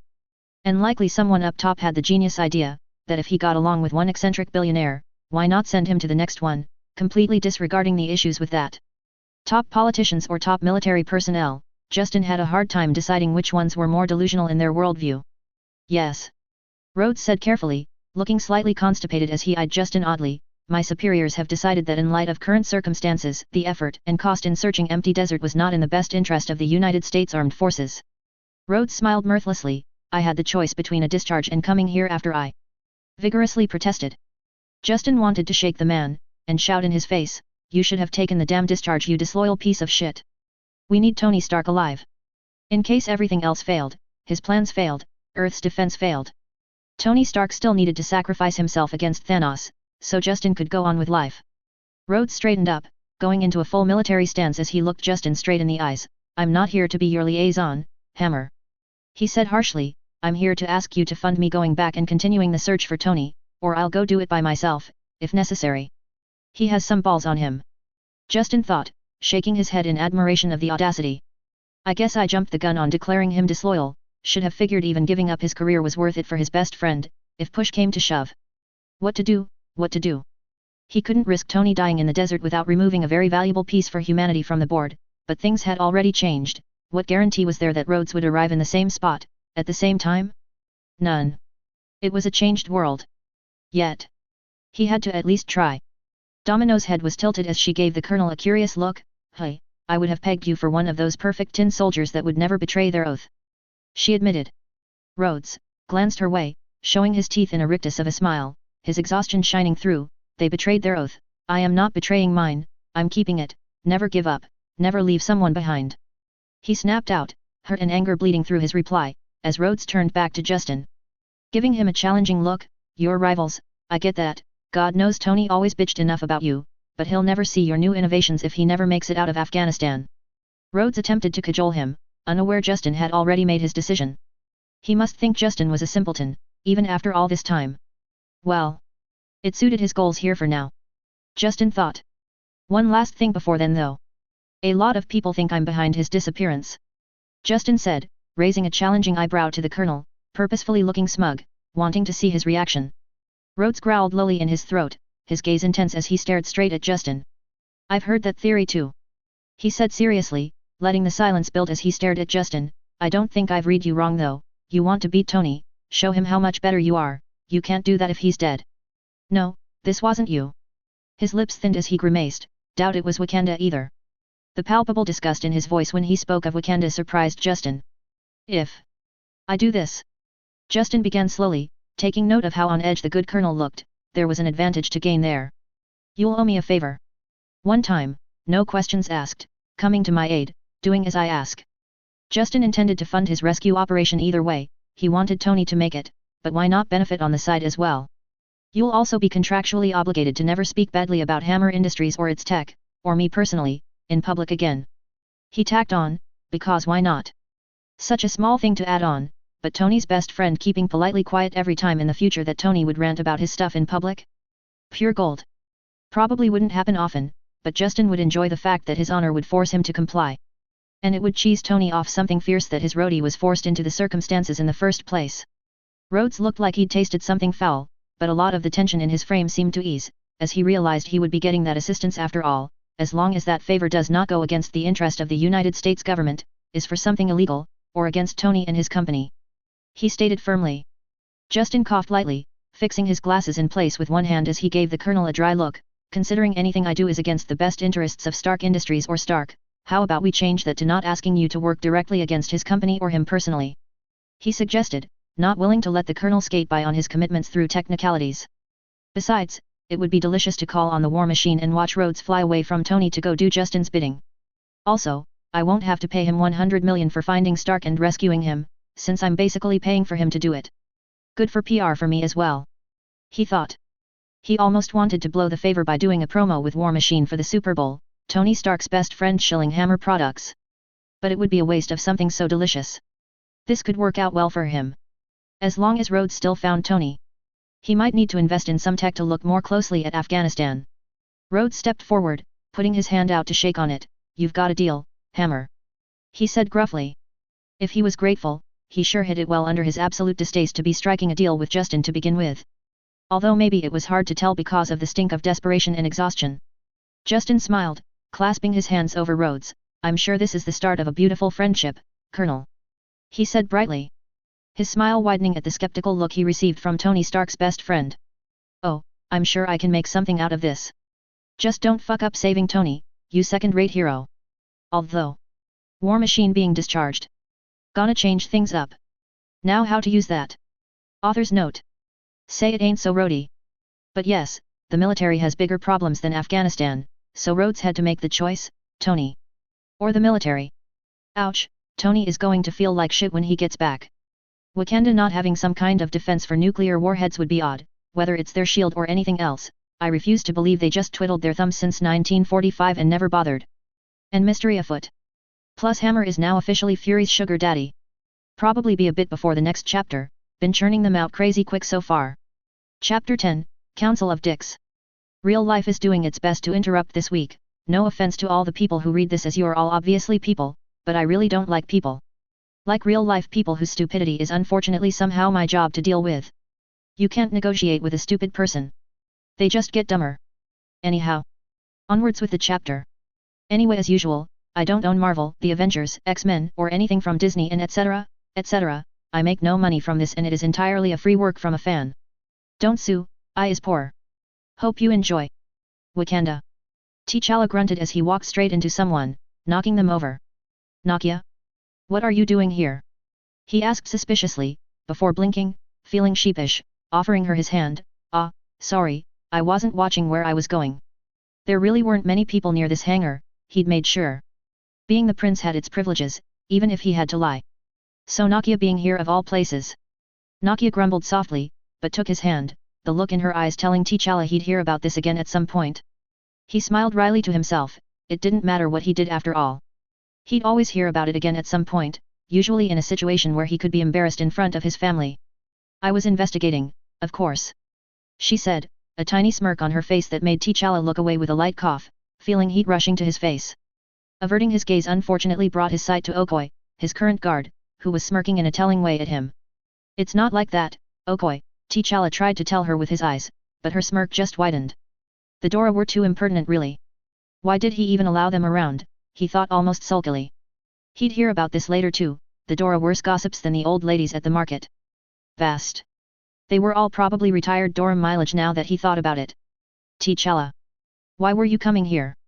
Nakia asked sweetly, perhaps you have something you'd like to tell me, Do I have a choice?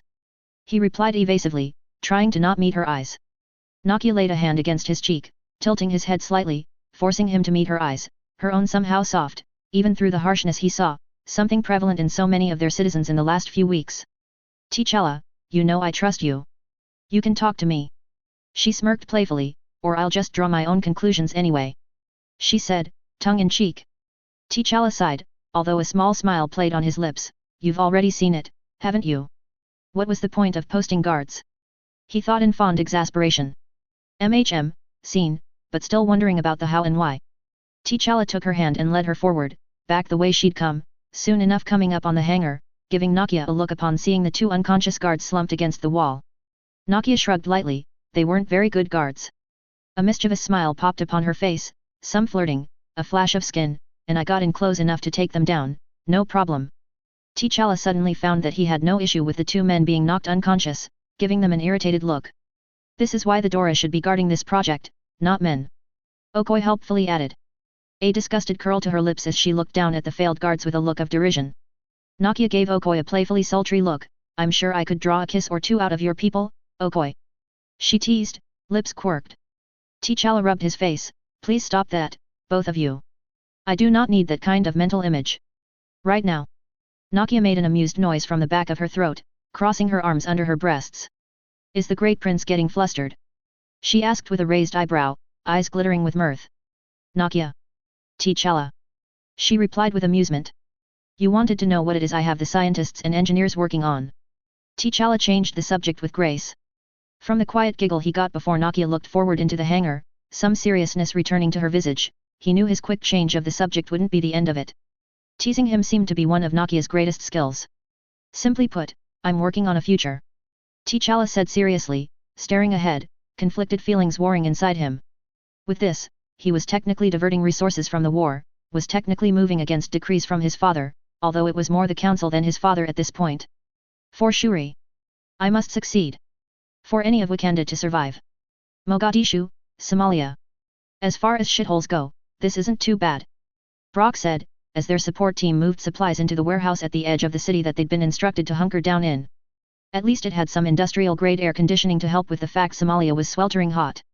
Frank grunted, a large crate in his arms as he muscled his way past Brock. It'd be less of a shithole if you'd get off your ass to help, princess. Brock grinned, pushing Frank's shoulder, which almost had the other man lose control of the crate, his dark look promising bruises for their next spar. We have grunts for that work now, I'm perfectly fine being the princess in this scenario. Brock said, uncaring of Frank's attitude. We need to stay nice and relaxed in case we get called in. Frank dumped the crate on the floor just inside the warehouse. The boss doesn't want to reveal us yet, it would take something big to call us in. Brock knew Frank was just as displeased as he was that they were still kept under wraps. They wanted to let loose, really let their upgraded armors go full tilt to find out their full capabilities. Wakanda will definitely do something big again, at some point. They won't just sit pretty and die. Brock said with absolute certainty. He didn't know them, he didn't care to know them. But warriors never just accepted impending defeat with grace. They'd strike out. There's worse debuts than slapping down Wakanda, considering all they've done. Frank said darkly, his countenance grim. The man would always be army. Brock took things easier, took things less personally. Brock stretched, not too interested in the whole setup work, that's why Hammer had given them their own team of grunts after all. To do all the drudge work and guard duty and all that boring stuff Brock didn't have to do anymore. Pretty sure I saw a brothel a couple streets down, you want in Frankie. Having a ton of money now was useless if he wasn't enjoying it after all. Unlike Frank who probably put it into a pension fund or something. Ha, like either of them would ever live long enough to get to collect. Brock thought, armors or not, a soldier's life carried risks. Regeneration was a big boost, but it just meant enemies would be tougher and try harder to kill them. I'm married. Frank said flatly, giving him a look of disgust. Brock chuckled, slapping the other man on the back, it's not cheating if it's a whore. Get the fuck out of my face. Brock rolled his eyes, stepping away with his hands held up, a smirk on his face, so sensitive. All right, you do all the work, get this place nice and put together for me for when I return from actually having fun. He mocked. Frank headed deeper into the warehouse without a word, while Brock stepped outside with a pep in his step. Soon he'd be able to really let loose. Surely Wakanda or some other idiot would disrupt Hammer's Africa plan. People in Mogadishu stepped out of his way as he walked down the street, his bloodthirsty grin enough to deter even the most hardened criminal. He couldn't wait. Hammer better let them loose soon. Because Brock wouldn't wait much longer for his debut. Bern, Switzerland. Justin ignored the gawking of the people around him, all of them fabulously wealthy by common standards. You had to be to even get this far into the Universal Bank in Bern, Switzerland. However, compared to him, and his projected worth just over the next year, let alone decade, they were practically paupers, and therefore hardly even worth his notice. Especially with recent events, their petty rivalries and lackluster companies hardly merited notice in comparison. The last 2 weeks had been stressful. The world had cooled down slightly, as everyone suspiciously eyed each other, looking for whoever had been behind the attempted nuclear strike on Wakanda. Without success. Considering Justin now sat on the World Security Council, he had access to a lot of privileged information, which left him with only 3, in his mind, possible options. Either the Iliad could suddenly now become invisible, which included invisibility to any detection system the world had. Secondly, it had some sort of dimension-shifting capabilities and simply wasn't here, until it was. Which he really hoped wasn't the case. Because that just stank of alien interference. Or thirdly, it was now a submersible, again, somehow. And good luck searching the whole ocean. Justin had already been contracted by the Defense Department to devise a way to find them, because apparently everyone thought he shit out miracles now. Success had its own consequences, and if he wanted to keep up the momentum, he needed to keep delivering until his reputation was so solidified that a failure or two wouldn't matter. Of course the rest of the council suspected Magneto, because who else could manage to hide a big metal boat? And it was much easier to suspect the S-class threat than some nebulous, possibly alien, interference. Justin doubted he had anything to do with it. It just wasn't flashy enough. Magneto, if he'd hijacked the Iliad, would have dropped it on the White House lawn while monologuing, not playing hide and seek. He'd also have succeeded if he was trying to nuke someone. Nuclear war wasn't good for Magneto, no matter what some idiot counselors thought. It's not like mutants would escape the effects, except for some outliers that would happen to have some sort of radiation immunity or something. At least so far, these past 2 weeks hadn't led to any more missiles blasting off from anyone. No one had yet gone back to that hot red button, Justin working frantically behind the scenes to ensure it. He needed Africa. And he wouldn't put it past Wakanda to somehow make the entire continent an irradiated hellhole out of pure spite, if people fired more nukes at them. There hadn't been any more strikes from Wakanda as well, either they'd destroyed enough of Wakanda's Air Force and Special Forces, to force them into turtle mode, or they didn't want to risk one of their ships being taken. One of the only ways they could infiltrate the nation with their shield up. And if they knew that? Wakanda definitely knew that. Shortly after Justin had sat down for his first World Security Council meeting, the African Union, buoyed by support from everyone, advanced on Wakanda with whatever forces they could get close. Buoyed by a mercenary company or 3. Klaue had happily arranged for several mercenary companies to be available to serve at the pleasure of the African Union. Not a real invasion or anything of the sort, they didn't have the capability to really work that quickly, what they did have was tons of artillery, dumped cheaply on them over the years, from primarily the US and Russia, as they divested themselves of old stock. The force field protecting Wakanda's capital was no secret anymore, not with artillery pounding it day and night, 24/7. The African forces were not yet heavy enough to do much more than guard their artillery, as it kept up the fire, more shells delivered every day from the leading military nations of the world to ensure the fire never let up. Justin had read the reports, every day single soldiers snuck out from Wakanda, decimating a few artillery groups completely on their lonesome. Ghosts in the night, moving faster than should be humanly possible, and able to wreck artillery pieces by hand. And every day, grim-faced African soldiers, knowing they'd likely die before the leading nations would arrive to take over, brought more artillery forward, retook their positions, and kept firing, waiting for the super soldiers to come kill them. Because apparently Wakanda had more than one now, because of course they did. Justin shook his head, marching through a luxurious marble hallway, portraits of some of the richest and most influential business tycoons in history on the walls. He made a face as he spied a portrait of Howard Stark on the wall, at least Tony hadn't made it yet. And likely never would once his heroic bent became public. His thoughts returned to Wakanda and how they'd managed to light even more of a fire under the world's superpowers, all of them marshalling as much as they could, even via proxy in some cases, like China. Losing a fleet hadn't made the superpower give up, it had simply changed the way they projected their power in the region, Wakanda's neighbors becoming inundated in Chinese strings, as support, slowly trickled in. Like the vibranium hadn't been enough, now the world had the scent of a possible mass-produced super soldier program. They'd never stop until Wakanda was owned, lock, stock and barrel. Everyday soldiers and equipment were flowing through Spain into Africa, NATO moving quickly to reinforce the haphazard O response force. USAFRICOM only had about 5,000 soldiers in Northeast Africa, but as their base kept being reinforced, soldiers trickled down towards Wakanda, supporting the O with expert advice, and scouting places for forward bases for when the American army would arrive. Possibly, the constant artillery fire was keeping the Wakandan ships behind their shields, or possibly they chose not to use them for a second strike after all. Justin didn't know, neither was it his concern right now. For the past 2 weeks, they seemed at least manageable, and besides, Eric Stevens had passed all tests after Project Killmonger concluded with a tentative success, and was already on his way to Wakanda. After he'd had a quick 1-week vacation with Domino, to allow the woman to relax. He'd either succeed at his task, or die without much loss for Justin. Other than Domino whining over losing her boy toy. At least Justin had given him something to come home to, he had a feeling Domino was a wild one. The major stress over the last 2 weeks hadn't been Wakanda. Not for Justin. It had partly been in having to deal with Alexander Pierce trying to butter him up, while obviously attempting to manipulate the World Security Council at the same time. How the hell Fury hadn't suspected the man he didn't know, he practically exuded a, "You can trust me, I'm a good guy," aura. That should have made Fury suspicious as hell. The scariest fuckers in politics were the ones that appeared honest and believable, because no one in politics were honest. Justin did not want anything to do with Hydra, but neither did he want to kick things off too early, it made the man endlessly frustrating to deal with. He couldn't kill him, couldn't tell him to fuck off, and couldn't just agree with him either, because the last thing he wanted was the invitation to become a Hydra head to add to everything else. He was pulled out of his thoughts as they exited the lavish elevator, now far below Byrne, the area ahead of them bristling with both automated turrets and heavily armed guards. To Justin's amusement, they already carried his shield batons and energy weapons. He hoped his people had charged them extra. They could afford it. They arrived at an antechamber with enough splendor to make a French monarch blush, the Amber Room. Looted from Russia by the Nazis, never to be found again after the war. And it was used as an antechamber for the Universal Bank's most secret conference room. Well, one mystery solved. Justin shook his head at the waist, eyes taking in the beautiful amber panels, with their golden leaf decorations and shining mirrors.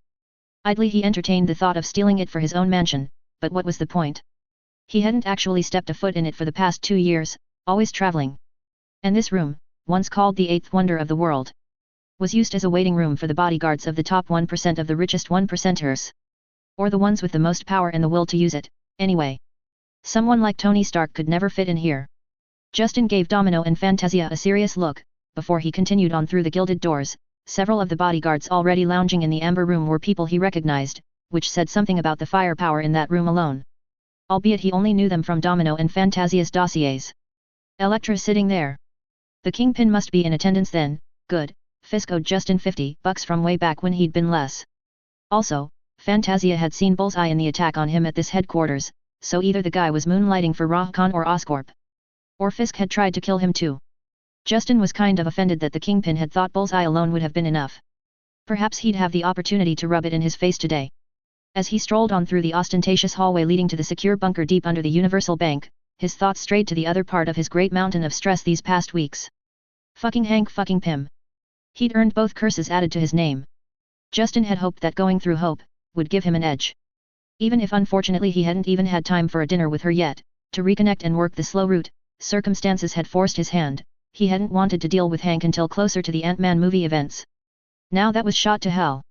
Hope had been tentatively on board with his plans to reopen the Suez, seeing not only the good for the world, but the absolute windfall for Pym Technologies in such an endeavor, especially partnered with Hammer Industries who right now held the public's adoration. As soon as they brought Hank into the picture, it all crashed down. The cantankerous old fossil flat out refused to use his particles in such a showy way, declaring it too dangerous, too likely to risk retaliation, thievery, or outright assassinations. Which? He wasn't wrong. But like Justin had done, there were things one could do to mitigate the risks. And more people wanted him dead than anyone else on the planet right now. Except maybe T'Chaka, that man was universally being lumped in with the likes of Hitler and Stalin in Western media right now. For 2 weeks they'd been negotiating, trying to find a way forward. The nations of the world were leaning hard on Justin now, China reminding him daily of his promise to fix the Suez Canal. Pressure was building, you could not tell the president of China to chill. He'd known Hank would be an issue. But he hadn't expected this kind of pure rank, fuck the world, attitude. The man had been a hero once for fuck's sake. He really didn't want to be forced to lean on Magneto for this. He had one last card to play. Janet. But he really didn't want to add more of them to the picture, when the end goal was supposed to be him gaining at least some control over Pym Technologies, Hope his eventual subordinate or at least collaborator. Finally he entered the conference room. For all the previous glitter, it was a simple room, no different than 1,000 other conference rooms, with a simple, heavy, wooden round table in the middle, the chairs all occupied but one, Justin's seat. He hadn't even known about this place until his invitation, which irked him. Wasn't he rich and influential enough before? Hadn't he held enough power? Apparently not. Fashionably late, are we, Hammer? For your first meeting as well, TCH. Tiberius Stone said acidically. The good-looking media mogul was a contemporary of Tony Stark, having gone to school with him. His perfectly coiffed dark hair and tan skin did nothing to hide his greedy, piercingly blue eyes. He leant forward and looked Justin over with a slimy leer. I could teach you manners at my feet, I promise I'll be gentle. At first. Justin didn't even bother replying, glancing over at him, unimpressed. Frankly, he was attractive enough that Justin might have taken him up on the offer, but his personality was rotten. Also he had once been close to Tony Stark. That said enough for Justin to not want anything to do with the man. His international media empire was useful, and although he wasn't as rich as most here, his soft power was indeed worthy of inclusion, but Justin could just buy ads and anchors of his to get his point out, there would be no need to suck up, or suck off, Tiberius Stone for it. Tiberius knew where his bread was buttered, he wouldn't move against Justin for such a tiny thing as personal slight. I'm not a man well used to waiting, Wilson Fisk grumbled, tapping his thick fingers on the wooden table, his signature white suit on, the large man towering over everyone else at the table. Fisk Industries was a Fortune 500 company, not to Hammer's level, but his other activities added up, and had apparently bought him a seat at this table. Justin sat down smoothly, on the only open seat, opposite of the Kingpin of New York. Perhaps if all of you had bothered to invite me before the recent excitement, I would have had time to arrive promptly. Justin said, a cold sneer on his face. None here were really his allies after all, as it was, I was busy ensuring we don't all die in a nuclear holocaust. He paused briefly, lifting an eyebrow, giving the table a long sarcastic look. You're all welcome. The lack of appreciation of his wit around the table showed that the richer one got, the less fun one became, except Justin himself, of course. No need to be so confrontational everyone, we're all honest-to-God enemies here. Sebastian Shaw said good-naturedly from where he sat next to Justin. Even while wearing a dark pinstripe suit that likely cost a fortune, he had the look of a boxer, his square jaw and muscled torso looking ill-fitting in such a suit. His eyes were those of a shark though, beady and filled with barely hidden bloodlust, someone well used to savaging his prey, whether business or personal. Justin didn't have many dealings with Shaw Industries, albeit he did do some business, he always needed steel after all. He knew Shaw had diversified his company and spread globally, not a simple steel magnate any longer since at least a decade, a man that had deserved his seat at the table. Justin gave him a slight nod, acknowledging his attempt at keeping them on track. For whatever this was. Hammer has made waves, sure, but I'm more interested in the first woman to ever make it to this table. Dario Ager, Rahcon CEO drawled lazily, drawing every eye to where Emma Frost, newly crowned CEO of Frost International sat, calm as can be. She could almost be mistaken for a Barbie doll, not a hair out of place, and her expression entirely motionless and giving no clues to how she felt about being singled out. Ah, yes, poor Winston, he died at the UN bombing didn't he? Shaw said, amusement practically wafting off him even as he gave Emma a predatory grin. Justin raised an eyebrow, looking at Emma speculatively, there's a story there. He'd heard Winston Frost had died, but he'd been too busy to look into it. What on earth was the CEO of Frost International doing at the UN? Not, I think, a place Winston held dear. He asked, already having a good idea, but unable to help himself from needling a business rival. Emma smiled sardonically, meeting Justin's eyes. He idly noted she was just as attractive as her photo, even with her eyes looking chillier than the Arctic. He was found amongst the rubble, so he must have had a meeting there. We don't know more than that unfortunately. My father was a very private man, and he didn't share his agenda with anyone but his assistant, who also unfortunately perished in the attack. Frost International would likely soar thanks to Justin. They had heavy shipping interests, and with the economy on an upwards trajectory, Justin needing heavy imports for Africa for a decade plus, she'd profit immensely. Their cold steel weapons division was likely doomed with Hammer, Osborn, and Stark all leagues ahead and only going to go stronger now, until Stark threw his tantrum anyway. You sound heartbroken. Norman Osborn murmured, although audible enough for the table to hear. The CEO of Oscorp, looking bored, slumped against the table with none of the decorum the others held, a sign he'd already taken steps perhaps. Justin was trying to ignore the fact that apparently Osborn of all people had been invited before him. A likely already half-insane Osborn to boot. At least Stark wasn't here. Even without the kidnapping, Justin doubted he'd have received an invite to this kind of meeting. It was becoming a bit of a habit now, first the World Security Council, now this. What was next? How many secret clubs were there? He wished he was dealing with the Osborn he half-remembered from a Spider-Man movie, one dumped by his company, at the brink of economic ruin. But no, Oscorp was strong, very diversified in several sectors, and with the way they were ordering Justin's batteries. Their often rumored power armor might soon become reality, further increasing Osborn's fortune. Justin ignored him, his eyes focused on Emma, wondering if she'd really killed her father because she'd seen a good opportunity, then buried him in the rubble to blame Wakanda. Vicious girl, condolences. For your loss. Justin said, a wry smirk on his face as he tilted his head slightly, acknowledging she'd done quite well if she'd pulled that off so flawlessly, that none but her equals, or betters, would suspect her. Emma met his eyes again, a charming tilt to her lips suddenly, as her eyes grew almost imperceptibly warmer. Thank you, for your consideration. With her almost smile, came a sharp feeling against his mind, her smile dying out quickly as she winced, looking away from him to hide the reaction. Not that anyone at the table missed it. The kind of people at this meeting weren't the kind to miss any reactions. Justin narrowed his eyes, his smirk thinning. He'd felt a mental attack just then, he was pretty sure. Emma Frost was a telepath of some kind then. A mutant? Or something else? That would make business with, or against her, difficult. He'd have to meet her himself from now on if he wanted to stand a chance in any dealings with Frost International, any of his people as a go-between, and she'd run circles around them if she could just dip into their heads. He hoped her range was limited. Or Domino and Fantasia would be giving her a treasure trove of information right now from the Amber Room. With the kind of meeting this was though, he doubted she was capable of multitasking and diverting her attention away from them all. He hoped as much at least. At least the most vital information did not rest anywhere but his own head. Thankfully the Vankos had come through shortly after he'd met with Xavier. He'd pushed pretty hard, which turned out to be the right decision, or Frost would have taken him for everything in this meeting. He had, since only a few days ago, 2 small metal implants behind his ears that were projecting a field through his skull that completely stopped anything like telepathy from breaking through to his brain, and therefore his mind. Supposedly. Apparently it worked. They hadn't exactly been able to test it, so confirmation was good. The fact he'd felt the attack bounce off him was even better. It was an old Soviet invention, abandoned because after weeks of use after implanting them in people's heads, they'd invariably eventually boil their brains, killing them. Not very effective for any normal human. Justin had Extremis however, so while the Vankos looked to improve upon the process, he'd had the implants installed anyway, a lucky boon considering what he just discovered. His mind, protected by a field that would slowly over the course of weeks do micro-damage to his brain while heating it up to the point of brain death. It was not a threat to someone who constantly regenerated after all, the damage healed immediately, apparently it did just fine against a telepath, good to know before he met Xavier again.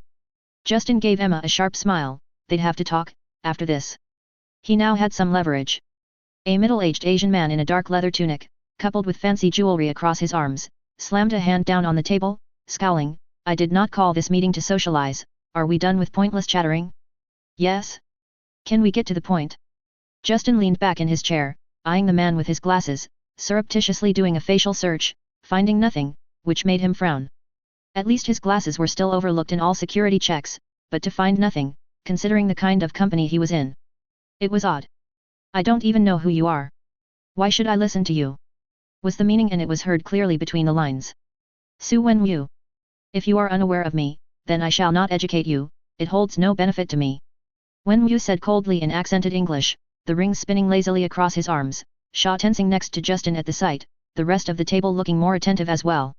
Osborne even got up from his slouching posture. Justin let out a hum, gesturing with one arm, get on with it then. He said genially, not quite willing to antagonize someone in this MCU world who he had no knowledge of, and who the powerful people at this table beheld with some wariness. He eyed the rings around the man's arms with pensiveness. 10 rings? Surely. Surely not. Aren't they Middle Eastern? Is this a change? Justin thought, brows furrowing. What he knew about them did not merit a position at this table. Which meant what he knew was wrong.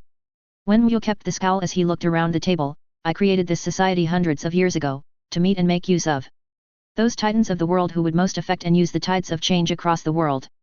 His intense, dark eyes met Justin's. Change has come, it is up to us to influence where it ends, and to all our benefit. Justin was inwardly freaking out just a little. Hundreds of years? He was meeting with an immortal? As the one that threw the rock that sent the ripples across the world, why should I care? He said with bravado, looking around the table, we all do business anyway, more or less, why do your opinions matter to what I do? Just because he was off balance, didn't mean he'd roll over either, if that was why this meeting was called, if this is why he'd been invited to this. Immortal or not, Justin wouldn't let himself be slowed down by anyone, especially someone that had failed in hundreds of years to gain as much as Justin had in just a few. Osborne laughed sharply, Hammer, this isn't about that, this isn't the nice and pretty outside world, this is where we get real, where we slice up the world between us, to benefit only ourselves. There is benefits to cooperation. Fisk said slowly, his gaze sweeping across the table, we will compete between each other in business. Fisk waved a hand dismissively, as is our norm.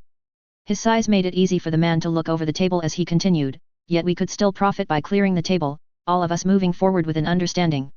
Emma Frost tossed her hair irritably, to think we would not sabotage each other even then is naive, none of us would shirk an advantage. Justin wondered if the other men around the table held some kind of anti-telepathy devices or other defenses, or if Frost was taking everything from them. It was interesting that the woman who so obviously could control her every reaction, openly showed irritation. Was she trying to get them to underestimate her? Like Justin, she was new, and like him, she also obviously wondered what this was actually about, because no one would be doing the others a favor, they just didn't work like that. That's just normal business, give and take. This would be an understanding of a sphere of influence for each of us, of goals, not getting into each other's way too much. Adger said. The Greek man, with his slick hair and olive skin, looked more like an actor than the CEO of a multinational company. Especially one as dubious as Rah Khan. The entire world is my sphere of influence. Justin answered him, refusing the idea of cooperation in the form of an alliance, handily. Everyone at the table, eyeing each other, looking for weakness. He met Adger's gaze, smirking sardonically, so you're going to stop trying to kill me then, in the spirit of cooperation? Is that it? He sniped, the Rahkan CEO tossing his head back and laughing, an obvious no. So what was the point? Shaw shook his head, you're all playing this wrong, Hammer won't listen if you try and play cute. He drawled, eyeing Justin shrewdly, neither will dear Emma, you've got to lay the cards on the table, no one made it this far by being trusting or stupid. Tiberius Stone snorted loudly, or they made it here by being exceptionally stupid. He mocked. Wenwu sighed quietly, every time I do this, the arrogance of those seated at this table never abates. Fine. I will lay it out clearly. He said sharply, eyes hard. The point of our gathering is not to ally together, because people like us do not gather allies. It is to clear the path for all of us to benefit through the chaos. To take advantage, to temporarily lessen our rivalries for the benefit of all of us, for a short time. To work, not together, but adjacent. All of us benefiting, in our own ways. We all have our own spheres of influence. Fisk said as Wenwu appeared to be finished, leaning back in his chair, staring at us all imperiously. We all have men bought, companies subverted, nations willing to look the other way. Combined, even if only by loose strings, we are unstoppable. Stone straightened his tie, a greedy look in his eyes. I would of course gladly assist all of you, the media at your disposal, for a fat fee, of course, but I would be willing to prop all of you up, and your rivals down. For a while it's interesting enough. Sounds like an alliance to me. Osborn muttered, this whole discussion is schizophrenic. He scoffed, a thin smirk blooming onto his lips, we're all such good friends, I'm sure it will all work out. Justin held back a laugh by pure force of will, because for that to come out of Osborn's mouth of all of them? That was actually hilarious. Talk about throwing rocks in glass houses, schizophrenic indeed. No. Not an alliance. A truce. A temporary focus on our own spheres without competition, allowing us to grow unhindered over the length of said truce. Emma said slowly, eyeing Wenwu with a hint of unease on her face, what I can't gather is what you get out of this. Her suspicions were matched with Justin's, the others seemingly already aware of the man, in a way the newcomers were not. Finding out was now on top of Justin's to-do list. Well. Maybe top 10. His to-do list was fucking big right now. Wenwu's smile was unpleasant, what I gain is my business. He didn't elaborate, silence falling around the table as they all eyed each other. Justin pondered it. A truce. These companies were his rivals. But realistically, nothing he did would ever bankrupt any of them, most of them operated in too many countries, too many different businesses, for Justin to harm all of them. There was something to be said for allowing even his rivals to grow, in their own sectors, without Justin's interference, and in return, receive none back either. For however long that would last. Like they'd already brought up, normal corporate espionage and sabotage was still on the table. That was just business. But how much could he benefit if he didn't have to worry about the Kingpin blowing up one of his factories, or Osborn sinking or stealing a ship full of exoskeletons, etc. To avoid the kind of corporate war that the current economic free-for-all would invite. It was tempting. Very tempting. How long, this truce? How long would we be able to do this before we start betraying each other? Adger asked, a wide grin on his face, it's interesting isn't it? To see the massive profit, while always wondering. Is today the day? Shaw's answering grin was sharp, a year, I doubt we'd last longer. He looked around the table, meeting the eyes of all of the participants, 1 year, where we race forward grasping all the benefits and profit there is out there right now, not getting in each other's way more than the minimum amount. He tilted his head, eyeing Justin, I would even be willing to entertain actual cooperation with Hammer Industries, it would be beneficial for both of us. 3 of the people at this table have tried to kill me already. Justin said mildly, meeting Shaw's eyes, just because you're not one of them, yet. Does not mean we can work together. Justin wasn't willing to ally with these people, they were like him, all too likely to come up with a plan to take over the other's company, all too willing to kill to get what they want, so very like him. The truce however. It held some promise. If he could extract a promise they'd hold off on trying to kill him for the year. It would save him a headache. That alone almost made it worth it. It's not like these people could compete in the 2 most important sectors he was pushing ahead in right now, energy and healthcare. Even in communications he was leagues ahead, none of these people big in the telecom sector. Tentatively I could see myself drawing up a theoretical map of all our interests and negotiating a plan for the next year where we all profit and stay off each other's toes. Justin said, because it would be a good deal for him. After all, his plans were fairly set for the next year, nothing these rival companies would do would massively affect his profits, the field where they most intersected was the weapons industry, and there was room for all of them there with the war and the rearmament underway. Rahkan would likely concentrate on taking over the rest of the oil and coal industry, neither going to go under as the public panicked about, but with stock tanking due to public hysteria and sell-offs, smaller companies were just there for the taking for Khan. Vi's tone in all the companies owned by Tiberius, laid in sectors none of the others touched, and he was easily the one most eager to see some sort of truce, as he'd see profit rising for his companies from all of them. There really were no drawbacks for him. Oscorp had their power armor and forays into genetics to go with their more regular businesses. Not to mention all the electronics they supplied for the space program and for the US Navy. Fisk in construction and logistics would financially benefit the most for all of them, concentrating on solidifying their separate holds on industry. Since Hammer would focus on Africa, their construction companies would not be competing anyway, not really. And they'd all use logistics companies heavily, especially Justin. And those like Fisk and Frost would profit, without having to lift a finger. Frost equally would earn much due to her interests in the shipping industry, and likely would benefit heavily by avoiding any territorial disputes, as the new CEO put her own mark on the various subsidiaries of the company. Shaw. He was the dark horse in this, while steel was where he'd cut his teeth, he had an empire in the financial and banking sector, in healthcare as well, where Justin would have seriously harmed him. He also had logistics interests, which clashed with Fisk and Frost, who were bigger fish in that arena. Would he truly be content with this? Cutting up sections of the economy for all of them, when he stood to lose more than anyone at the table. He'd still make billions, so it wasn't really losing. But to people like them, missing out on profit was losing. Then there was Wenwu. Justin eyed him, his expression hard to read. I have no idea what he gets out of this. Except maybe, if he has influence in Asia, he takes a cut of anything that comes through there? I can't, however, agree to this while people at this table keep trying to kill me. Justin laid out, breaking the silence that had persisted after his last comments. Slanderous. Stone called out, eyeing Justin with a hungry gaze, feel like going on the air and repeating that? I'll cut you in for a tiny slice. Osborn cackled, eyes glittering with hints of something dark and ugly underneath, scared Hammer. He purred, both hands splayed out on the table as he leaned forward with a demented grin.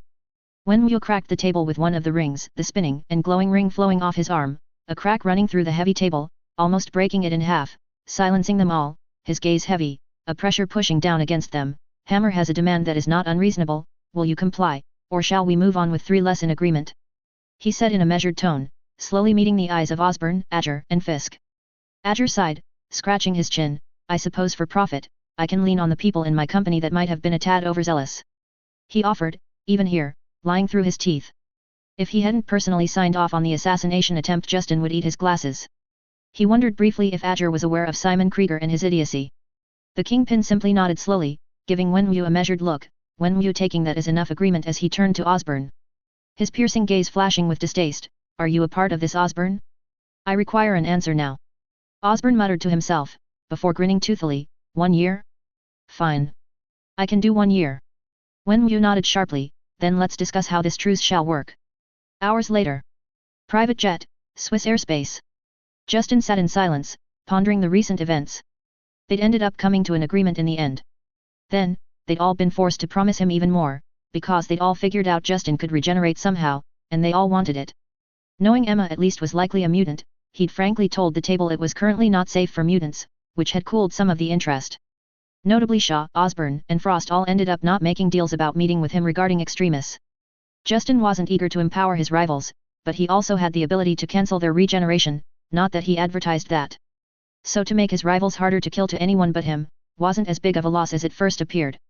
Tiberius Stone hadn't even waited for a personal meeting to offer his deal, a contract for a full-out media blitz on Justin's behalf for a year across the globe, for free. And a lifetime contract on a price match deal, if anyone tried to buy ads attacking him or his companies, Stone would let Justin know, and allow him to match the offer, and replace those ads with his own. For life. Regeneration wasn't a small thing for men such as these. In return for all of that, Tiberius would get the regeneration treatment. Fisk, Adger, and Wenwu had all scheduled private consultations. Justin would need to find out more about Wenwu before then.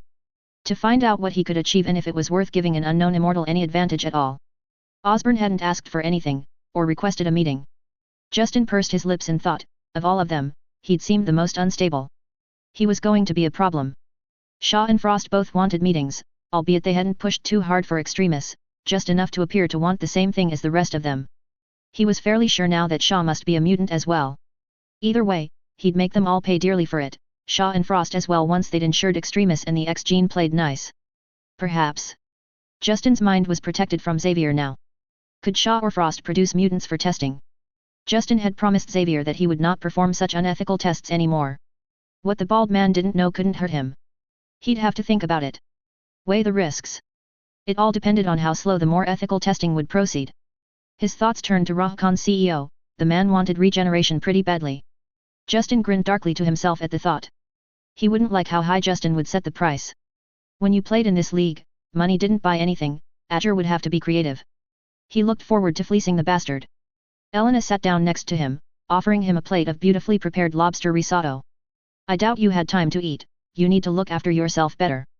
Justin chuckled warmly, accepting the plate, you know I can handle more than the average man, right? Regeneration and all that. He pointed out. Elena smirked, tossing her hair with a mock superior look, yes, but still, you are only a man, if you were a woman you'd be able to take care of yourself without prompting. She teased. Justin snorted, amused at her cheek, didn't take you long to take after Domino. All my employees are too impertinent. He complained without any heat behind it. Maybe if you stopped sleeping with them, they wouldn't feel free to sass you. Fantasia said flatly from where she was seated across from them, working on a laptop. I'm only human. Justin said easily, have you seen the women and men around here, all tens? He shook his head, they didn't know his suffering, surrounded by models. Yes. Your life is suffering. Fantasia drawled. Elena hiding a chuckle behind one hand. My people are too mean. Justin thought, digging into his excellent food, finding he was suddenly starving. Wouldn't change them for anything though. He needed to get Extremis working for his mutants. Losing them now was unthinkable. He briefly returned to his London headquarters, dropping off Elena and Fantasia, before he moved on again. He needed to strike while the iron was hot. His people were already buying up land in several locations in Africa, and in one case, an already built bunker that they'd purchased from the Libyan government. It had been built as a fallback position for the head of state with capabilities to run the country and a military defense from the inside, so it would serve as a headquarters for him for now. The war was an afterthought for him at the moment, he'd keep his defenses high, of course, in case Wakanda tried something. But he had a feeling they were too busy to care about him right now. He had too many irons in the fire to not personally be nearby right now. So many of his companies rushing in to build, to survey, to prepare. Thousands of his employees were already here, or on their way. The plans after all had been there for long enough already, now it just needed to be implemented. And there were still negotiations to be had. Most importantly, he had a tragedy to take advantage of. The destruction of the UN building had killed off a large amount of central authority and more importantly, the people who held the purse strings for many of the UN organs that operated in Africa.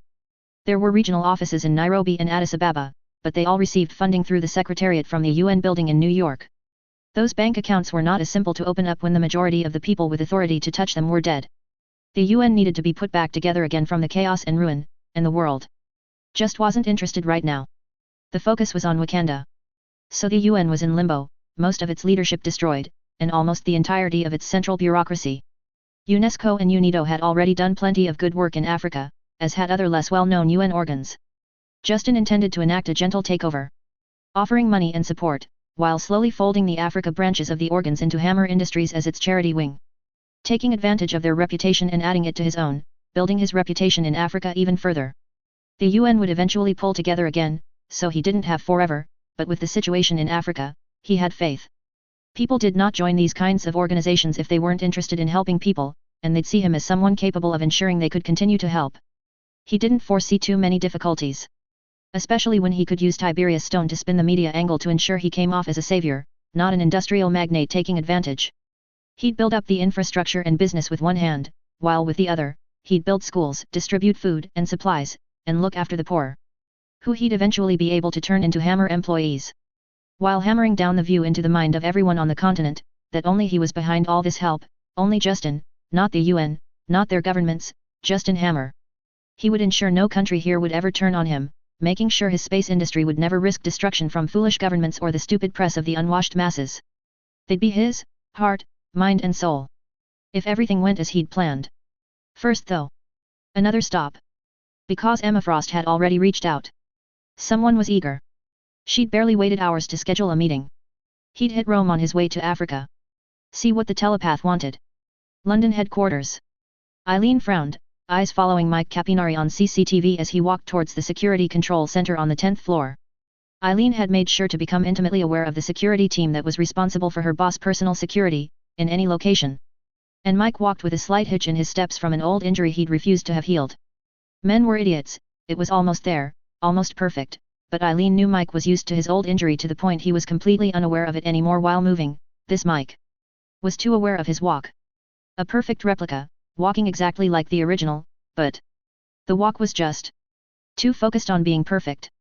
Raven. Again? Give it a rest. She thought with a mix of exasperation and anger. Working for Hammer had given her a level of satisfaction she'd never had working for any of her clients, or even from back when she was running with the Brotherhood, back when she'd been a dumb girl with a naive and idealistic outlook on life. She had fond memories of the people there, but the older she got, the more she realized how flawed their philosophy was. How Eric was still caught in the past, to the point he couldn't really see the future, not truly. She'd left for mercenary work, her skills ideal for such a life, and her newly discovered cynicism a good fit for that kind of work. Even if she'd never truly cut ties completely, keeping her contacts, albeit rarely reaching out. The constant infiltrations by Mystique was making her look bad. Was threatening her position now. There were only so many times it could be excused, eventually even Domino wouldn't be able to prevent Hammer from starting to distrust her. Their London headquarters held too many secrets, nothing truly disastrous, because Eileen had made sure nothing of that was in any known Hammer Industries location. But still, she could not allow Mystique to sneak in and achieve her objective. Considering her destination. Likely to place bugs, or hack into the security mainframe to make it easier to infiltrate again in the future, likely when her boss was in residence. If Mike is hurt, Raven. She sighed, speaking quietly to herself, the man was good, only his refusal to take Extremis due to his fixation with the injury that he'd earned saving his best friend's life, stopped him from becoming a member of the roving team following Hammer. Instead he was one of the top members of the security team guarding his office. He also had 3 young daughters, and Eileen would not be happy if Mystique had done anything that would make things difficult for his family.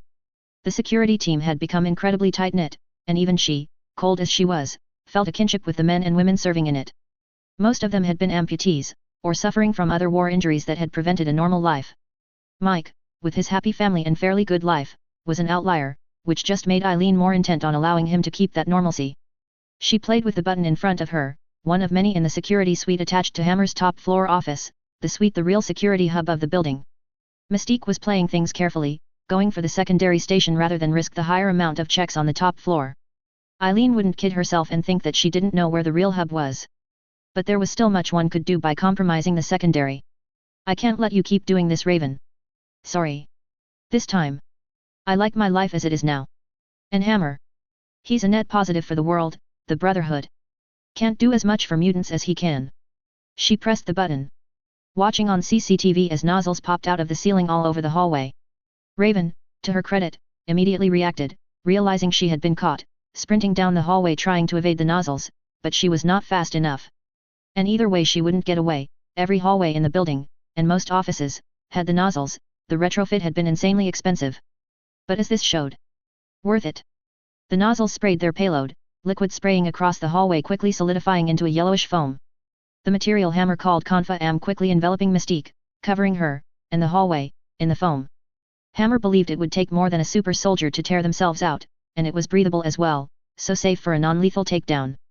Too bad it cost so much to make it that I was financially unviable to sell at the moment, no police department could ever afford it, and the military had a limited interest in non-lethal means, especially at the cost.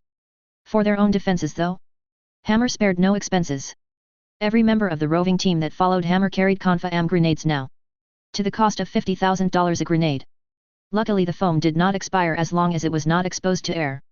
She directed security to the hallway, before moving herself. Although they had access to the solvent to dissolve the Confa-Am, there was a chance they'd accidentally spray too much and release Mystique, so she'd better be down there in person, to ensure she was properly caught, and contained.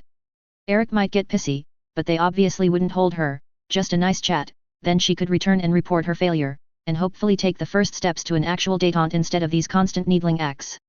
She raised her phone to her ear as she walked, the number already dialed. You wanted a discussion with Mystique, boss. I've got her. I know you're already on your way, boss, shipping her has dangers. Fine. I'll arrange it. You won't make a fool out of me again, no more favors, Raven. Choose a side. Eileen thought as she hung up. I've chosen mine. Rome, Italy. Emma Frost was used to dealing with things from a position of uncertainty and forced subordination. Her father had seen to that. Wielding his children like tools, Winston had never held an iota of warmth for any of them. Emma had worked under his aegis begrudgingly, never for pleasure. Helping him expand the business if for nothing else than to force him to keep his focus on her instead of her brother. In the end it hadn't been enough. Her brother dead. In an accident so obviously engineered by her father. All for the crime of being uninterested in being a monster, and the embarrassment to the family name due to being gay. Emma had loved her brother, the only member of their family that she felt was an actual human being, meant for better than using and abusing every soul in sight. Her own power ensuring that Emma saw only the worst in humanity, deadening her feelings by necessity, making it easier for her to continue to deal cruelty in the name of their father. Killing Christian had been her father's largest mistake in his career and life. Allowing Emma such total access to company resources had been the second. Wakanda destroying the UN building while they were both in New York had seemed like a blessing. Within minutes of the news, she'd reached out with her power, and without an ounce of hesitation, destroyed the minds of her father and his assistant, his security team already suborned by her power ages ago. With her in the back of a limo, her father where he belonged, in the trunk. It had been child's play to arrive at the rubble that night, using her power to confuse all those present, her people already having hacked into all surveillance. Less than an hour of work, and his father was buried in the rubble, the security team having great fun on Emma's behalf, bludgeoning her father's body to ensure he had the breaks consistent with being in a destroyed building's collapse. It wouldn't have held up to an autopsy, but Emma had simply ridden along in the minds of the crew doing it, ensuring they reported exactly what she wanted them to. And like that she was free. And then days later Sebastian Shaw forced her into the position of White Queen of the Hellfire Club, somehow immune to her power, leaving her helpless. She'd had no intention of moving up in that club, her position there in the first place had simply been as a pawn on her father's chessboard. She'd been content with taking over her father's reins at Frost International, she didn't need to further sink into the scum pond that was the Hellfire Club. Her fists clenched, the only visible sign of distress she allowed, as she thought back on the humiliation of Shaw's initiation ceremony. Of taking what he wanted, her power for the first time, useless. Shaw stealing something from Emma that she would one day ensure he would suffer tenfold from.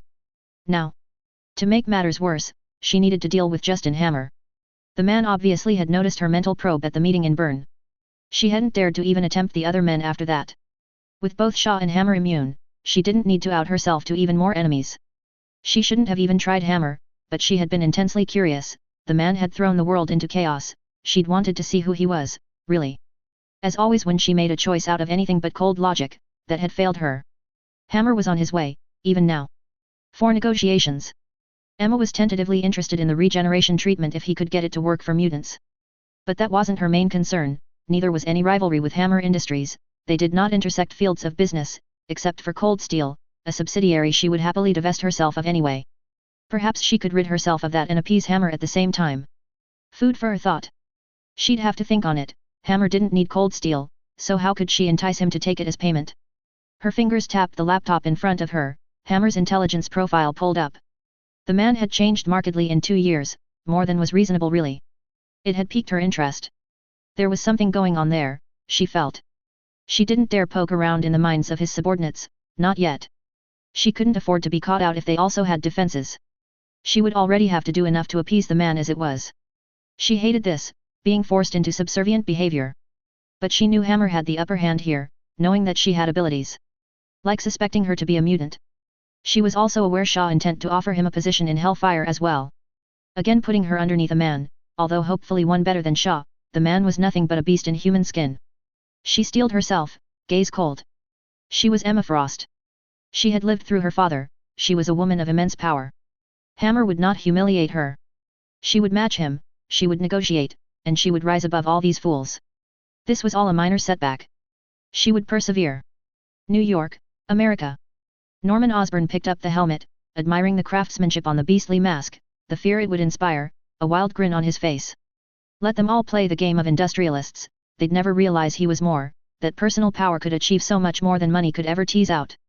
There was something primal there, something from the annals of humanity, back when civilization had not yet weakened them so.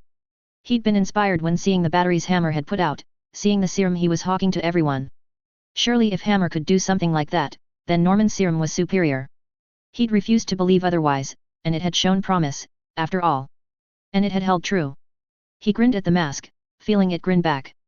Yes. The serum worked perfectly. Author's note. The grouping in Universal Bank is not another group Justin is going to continuously meet, it was a thing in a Thor comic, a meeting place between powerful and evil businesses etc. This was just a decent way to introduce some of the enemies and allies for the future, since this story does involve rival companies and organizations. They only meet for big events that change the entire world, so it's unlikely this kind of meeting will happen often, at least not between all of them. Since Wenwu has been around for a while, I made him the creator. What he gets out of it, well, that isn't revealed yet. Basically, while not working together, really, they'll all work towards the same purpose, adjacent to each other, which means massive profits, and easing the way for all of them, as the government of any nation won't be able to do much to stand in the way of such a force. Not that most would anyway. Will all of them keep the truce? Who knows? Wenwu having been around for so long, it just makes sense he has fingers everywhere and not simply his Ten Rings organization. An immortal villain would have done more than what the MCU showed. Chapter 11, Friends, Enemies, and the In-Betweens. Also cross-posted on SV right now, and gonna try Royal Road as well. Wakandan border. Eric Stevens slipped through the jungle, feeling a mix of anticipation and seething anger. Wakanda. His heritage. All ruined, unattainable now, with the entire world bearing down on Wakanda like locusts, ready to pick its corpse clean. His revenge, however. That was still on the table. He felt his insides burn and he smirked viciously, embracing the burn, the fire within, his trump card. Justin Hammer had somehow found out about his connection to Wakanda. Eric didn't know how, honestly he didn't really care. What was important, was that the foolish white playboy had decided to empower Eric. To use him as his hidden dagger into the heart of Wakanda. Which suited Eric just fine, for now, but Hammer had another thing coming if he thought Eric really worked for him. He was his own man, he was no one's slave. Oh, it had burned so painfully yet heavenly, the treatment meant to make him superhuman. Like liquid fire moving through his veins, killing him, scorching him clean, burning away all of what made Eric, birthing something new, something better. Something that would help catapult him to the top of the world, to stand at the apex. Extremis, Doc Hansen had called it, looking proud and excited, even as she strapped him in, telling him all about the risks, how he could become a ticking bomb if he wasn't careful. How most test subjects didn't survive long after the process, telling him she had a good feeling about him. However, she recognized a fighter. A survivor. He didn't like eggheads in general, but Doc Hansen was all right. Eric knew he could handle it. He wasn't like anyone else, and he'd proven it, taking the treatment like a champ, coming out stronger than a super soldier. Wakanda had the Black Panther, the mantle they were so proud of. It would face a dragon birthed in flames, and would be found wanting. Eric felt the flame burning within him pulse, waiting to be unleashed. Soon, he promised. It's a pity Domino appeared loyal to Hammer, their short liaison had really been something. For such an easygoing girl, she was a whole pack of wild animals between the sheets. The sounds of screaming men, the explosions of artillery fire, the cacophony of a battlefield greeted him as he neared the end of this stretch of the jungle. As he'd been briefed, most of the jungle that had been closest to the ideal positions for artillery strikes, had been cleared off when it became obvious Wakanda did either not possess similar artillery capabilities, or couldn't use them through the shield. He settled just within the embrace of the jungle, right at the edge, watching, spotting the large artillery pieces defended by African militiamen mixed in with actual military professionals, the large war machines still firing even as men died in droves around it. Eric smiled in satisfaction, uncaring of the death and destruction, feeling right at home. Going straight for the shield would risk being blown to bits in an artillery strike. Hammer's people had warned him that even Extremis wouldn't likely help him survive that. So he'd need to find another way in, and who better to ask than the Wakandan strike teams that regularly left the shield to strike at the artillery teams and their supply lines. They themselves passed through the shield without dying, somehow. They could share that passage with Eric. One way or another. With the amount of artillery fire raining down on Wakanda's capital at all hours, it was a secret Eric needed if he was going to manage his task. Either that or run into one of their stealth ships and take it over for himself, which was extremely unlikely to happen. For whatever reason, Wakanda seemed to be holding the rest of their air fleet back. His eyes narrowed as he saw two men vaulting over the defensive line, tearing through the lightly armored men defending the site. Black Panthers. He thought, feeling that familiar battle lust rear its head. The desire to meet them in battle, overcome them, prove his superiority. Not just yet. He told himself, raising his assault rifle, stepping out into the open, behind the African militias, opening fire on them with pinpoint precision, killing dozens of men with ease. The militia and the few professionals still alive from the militaries of some small African nation, were not the US armed forces, and they were being slammed by Wakandan special forces, 2 super soldiers, and now a flanking maneuver that for all they knew held a dozen more Wakandans other than Eric. They broke. Eric gave no mercy as he fired continuously at the fleeing men, joining in with the Wakandans who grimly set to the same task, some of the force splitting off to set charges to the artillery pieces. The 2 Black Panthers approached him, neither one of them in the signature armor he'd been told about by his father. Knew then, part of their last gasp defense, Eric thought with vitriol. Too little, too late, Wakanda. What is your purpose, outsider? The one on the left, a stocky man with only one eye, said harshly. Eric dropped his rifle, to show that he wasn't here for a fight, an easygoing grin on his face, just out for a stroll in the neighborhood. He said easily. Just kill him, it's just a trick to get inside the shield. The other Black Panther said dismissively, the mountain of a man scoffing in disgust before turning away. You'll be the first one I take down later. Eric thought, eyes narrowed on the man. Before his partner could make this into a fight that would necessitate killing this group and finding another, Eric reached for his lip. I am Enyadaka, son of Prince Enyobu, returned in our country's darkest hour. He proclaimed loudly, drawing attention from the non-enhanced Wakandans. You lie. The large man hissed, turning back towards Eric with clenched fists. You expect us to fall for this? He laughed mockingly. We are not fools, outsider. Eric pulled on his lip, showing proof of his heritage, silencing the man. This changes things, he said reluctantly. Welcome home. He turned and began barking orders to the rest of the force, leaving Eric with the other Black Panther. Eric noticed he was not yet called Prince, nor was he treated with any reverence. They didn't fully believe yet. That was fine, as long as they believed he was Wakandan and let him inside the shield. The sooner he saw his dear uncle the better. The sooner he brought down the shield. He'd be the world's biggest hero in one strike. Soon Killmonger would be mentioned in the same breath as Captain America. Private jet, en route to Rome. Justin downed another glass of whiskey, fingers clamped tightly around the glass as he sat on the couch, with the lights dimmed to the lowest setting to suit his dark mood, his suit jacket tossed carelessly over an armchair across from him, his tie undone. Rarely did he ever look as untidy as he did right now. He almost reached for the bottle of whiskey again, until he noticed that it was half empty, and tossed the glass against the wall with a snarl instead, the shattering glass exploding over the rich, cream-colored carpet. I will not become a goddamn pathetic alcoholic, like fucking Tony Stark.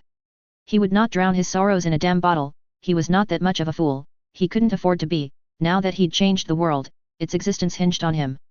He'd sent Domino into the pilot's cabin, his mood darkening for every minute they were in the air, and the mercenary's perpetually flippant mood did not sit well with him, not as he was at the moment. He'd known when he started on this path. Had known that it would be immensely difficult, had relished the challenge, really. How could one not relish the climb to the very top? To crave the absolutely divine pleasure in looking down and seeing all one's rivals beneath them. Yet, he'd expected the likes of Tony Stark to be his rival, his white whale, or as he was attempting to make reality.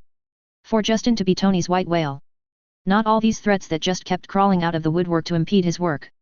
To frustrate and delay and even just exist in the periphery, forcing Justin to deal with them or risk interference at a critical juncture. Perhaps Vision had been right in what he'd said in the Civil War. Strength invites challenge, challenge incites conflict and conflict breeds catastrophe. There have been some nice catastrophes lately. He was still on point to become the undisputed champion of Earth, the industrial leader none could match, but the unknown variables that continued to manifest, were making him weary. One man could only do so much, and although he delegated a lot, it still left way too many threats than he was comfortable with. He needed more power. Regeneration was good, but his survivability had never seemed lower than when he now pondered the threats out there. Those closer to home than he had previously realized, his thoughts too occupied by alien invasions. He almost reflexively reached for the half-empty whiskey bottle, catching himself at the last moment, his face twisting in loathing. This is what I fall to just because of a setback? This pity party? He growled as he swiped the whiskey bottle off the table with force, breathing heavily, his glasses askew on his nose as he watched the liquid seeping through the carpet. I will not be weak, he said out loud, punctuating each word. That infernal meeting. It laid bare how he was still not powerful enough. He'd worked too hard to come out on top to falter now. He could have sat back with his fortune and had an easy life until the snap. He'd chosen to work 16 to 20-hour days to revolutionize the world instead. And everyone kept getting in the fucking way. It was just too much at once. This whole Wakanda mess, as beneficial as some of it was to him personally, it was still a huge mess for him to deal with. Then there was dealing with Hank fucking Pym in regards to the Suez. He leaned back on the couch, rubbing his face, uncaring of the drops of whiskey still on his hands. Couldn't forget the whole Hydra shit either, with the World Security Council and the missing nuclear-capable aircraft carrier added on top of the pile. And who can forget the threat of Magneto? Especially with fucking Mystique caught infiltrating his business again. What the fuck was he supposed to do with Mystique? He thought with irritation. He couldn't recruit her, not as things stood right now, he couldn't kill her, and he couldn't keep her prisoner indefinitely. He didn't need a jailbreak from Magneto right now. And all of that, continuously going on and complicating his operations and future plans, didn't even begin to touch on the problematic truths he'd faced in Switzerland. Emma Frost was a goddamn Xavier Light, a telepath capable of mind-raping his entire operation. Only by pure luck of having met Xavier shortly before her, did he have any protection from her taking everything from his mind. She was also a business rival that obviously had no problems with lethal resolutions to conflict, if he was correct about her murdering her father.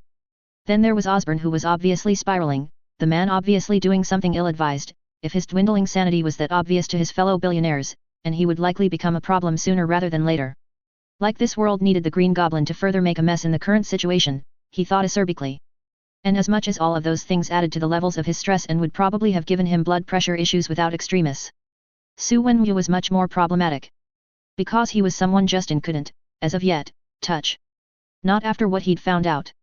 The 10 rings he wore so proudly, rings that were obviously either magical or very advanced tech, led him to believe he was seeing the Mandarin in the flesh, the real one. That in itself wasn't too bad, necessarily. He'd only ever seen the fake one in the MCU but knew he was supposed to be involved with the 10 rings. An obvious conclusion to draw considering the 10 rings on the man's arms. He rubbed his eyes, pushing his glasses out of the way briefly. Does this change Afghanistan? Was the question that most bothered him. If the 10 rings in Afghanistan were operating under the Mandarin's orders, it was unlikely the situation would end the same way. For all he knew, Tony was dead. He didn't know enough about this man, his operations, or more importantly what he wanted. It seemed that no matter what he'd planned, he'd have to send his team to spring Tony early, if he could find him. It was unfortunate that he didn't have the information on this version, the same information that he had been so lucky to have for most of what he dealt with, especially for most threats. Would the Mandarin allow some fakes to operate under his organization's name in Afghanistan? For what purpose? He wasn't sure, and it unsettled him. He'd been suspicious at the casual display of power underneath the streets of Bern. No one called together a group, such as what met under Universal Bank, on a whim. No one could, unless they have serious power or backing. So he'd called Bakshi before he got to London, requesting information, sending him out for him to shake his Hydra contacts tree, and see what fell loose. He'd received the information too quickly. Hydra was apparently all too willing to slip the information through the few, what was supposed to be secret, avenues Bakshi was still utilizing. At least they'd now confirmed Bakshi could not trust those moles any longer. Hydra obviously knew about them. The information had not been good for Justin's mental health, hence his current agitation. The Mandarin was apparently immortal, or at least old enough it was essentially the same thing, and he was also behind why you didn't hear much about Asian crime or terrorist groups, excepting the 10 rings, because the Mandarin was Asia. Wherever you'd look, from Japan to the Philippines to China to Korea to even India. Even that shithole Madripoor belonged to him. The Mandarin had ironclad control over the underworld all over Asia. And with that kind of control, he surely also have a vast network in legal circles as well, even if it was hard to prove through proxy families that could go back generations. He likely had hundreds of politicians in his pockets, if not outright owning some of the countries involved. He'd had hundreds of years to get his hooks in everything. According to the information Bakshi had forwarded, the Mandarin had almost completely eradicated some other Asian organization called the Hand, driving them out of his territories, the group barely surviving in an enclave or two in the Western world, Hydra sometimes utilizing the small surviving cadre for contract work. Hydra avoided tangling with the Mandarin. An organization that hid in the shadows just like them had been torn out of the earth by the roots and practically eradicated by the Mandarin. And from what Bakshi could figure out, Hydra wanted Justin to know, and wanted him to not poke the bear. Hydra, the Nazi nutjobs that had infiltrated S.H.I.E.L.D. and attempted to control the world from behind the thrones, were scared of tangling with Wenwu. They didn't say that, of course, but it's certainly what Justin took from it. As far as they knew, the Mandarin wasn't even aware of Hydra's existence, and still they avoided him, leery of gaining his attention. Justin snorted angrily to himself, not at all pleased with their casual use of their moles to pass along information, or their intent in being so eager and accommodating. Pierce's work no doubt, trying to recruit him most likely. They were also trying to warn him, which he begrudgingly accepted, a war between himself and the Mandarin would dangerously destabilize Earth, completely opposite of his intentions for the future. The Mandarin was a potential problem for him. Someone with that much power across Asia. Should he stand against Justin, his business would falter as almost half of the world's population resided under the Mandarin's aegis. He also faced the problem of likely needing to appease the fucking terrorist to get what he wanted. What Justin wanted for Africa. The Mandarin already had across Asia, albeit with less spread of miraculous technology at its core, as the man had achieved this over centuries instead. No wonder he'd called a meeting of some of the top industrialists in the world. He literally had that power. Justin had come to the meeting out of curiosity more than anything, but it ground his gears that he knew now, that if another meeting was called, he would have to go. He could not afford not to. And it burned inside him, to find someone, maybe not an enemy, but a rival still, that could be such a threat to him. That could summon him. "Do you need anything, Mr. Hammer?"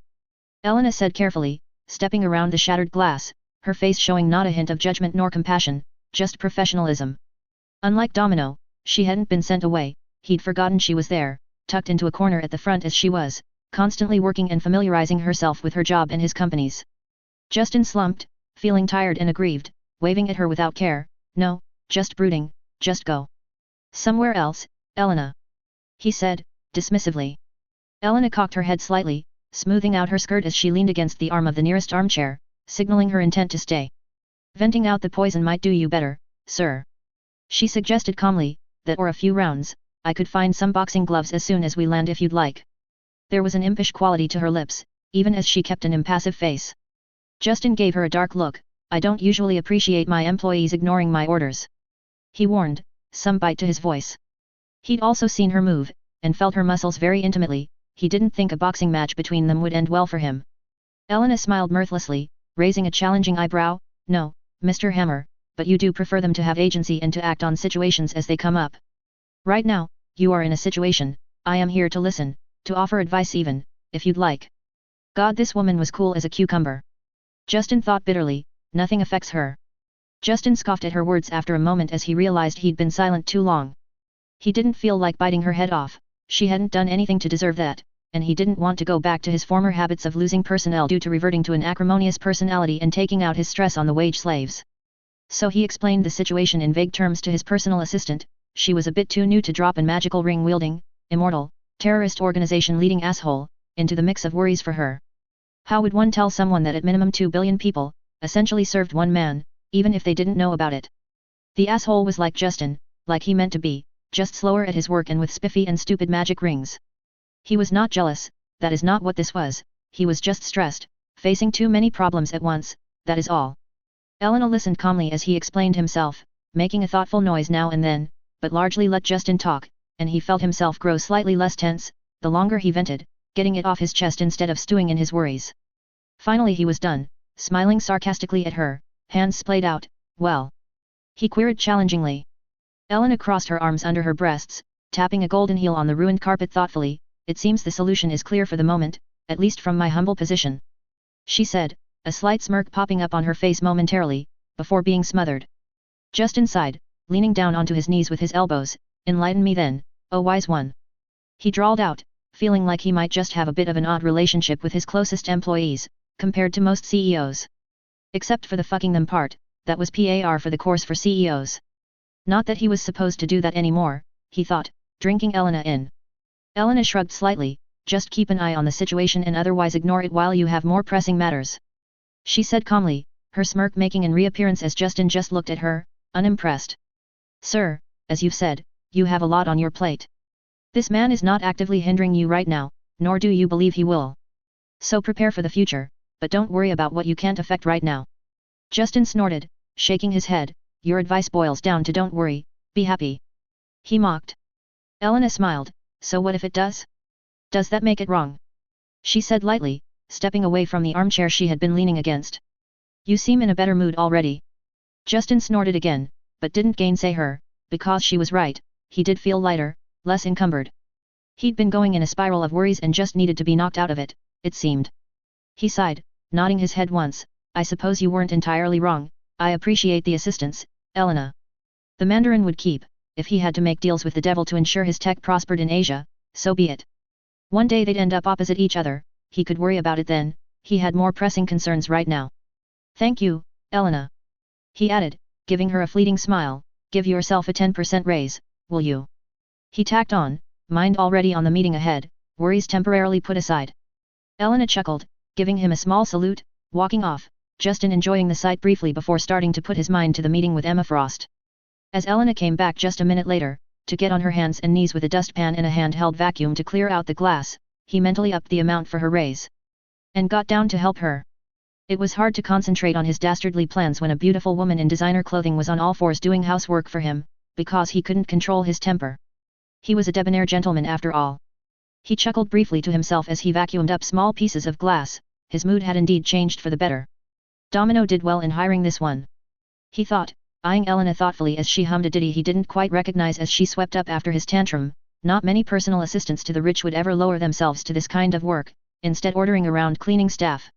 Will that be all, Mr. Hammer? Elena asked, once most of the mess was picked up. Justin smiled at her, utilizing the small interface in his glasses to send off a note to HR to up her remuneration, and give her better access to company files, upping her security clearance. That is all, Elena, he confirmed. As she stepped away, her hips moving enticingly due to her high heels, he deeply regretted his rule on not sleeping with employees. He wouldn't mind going back for more there. He sighed. Ah, well, she's more useful where she is anyway. London, Hammer Industries HQ. Eileen sat down on the chair facing the window that overlooked Mystique's cell. She was loose, guarded by the numerous Confa-Am sprayers in the cell rather than any bindings. She was also naked, having been provided clothes, but refusing them, as a simple way of trying to make Eileen uncomfortable no doubt, when left with too few options in her confinement.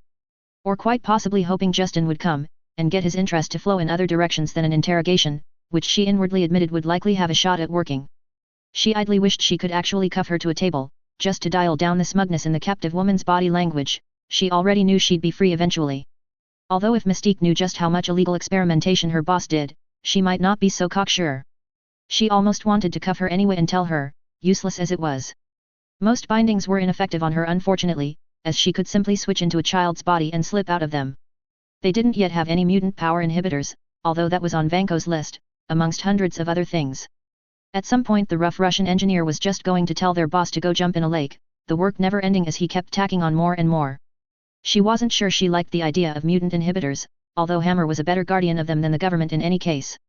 Eileen leaned forward and pressed the button for the speaker, simultaneously hitting the button that would clear the view between them, turning the window from opaque to clear, on Mystique's end. Raven, she said simply in greeting. Raven Darkholme, as that was the visage she currently wore, smiled amusedly, sauntering over to the window. Eileen, you've gotten sharper. She complimented. Catching me out like that, no small achievement nowadays, fancy new tech too. She trailed off, eyeing the sprayers in the ceiling, an eyebrow raised inquisitively.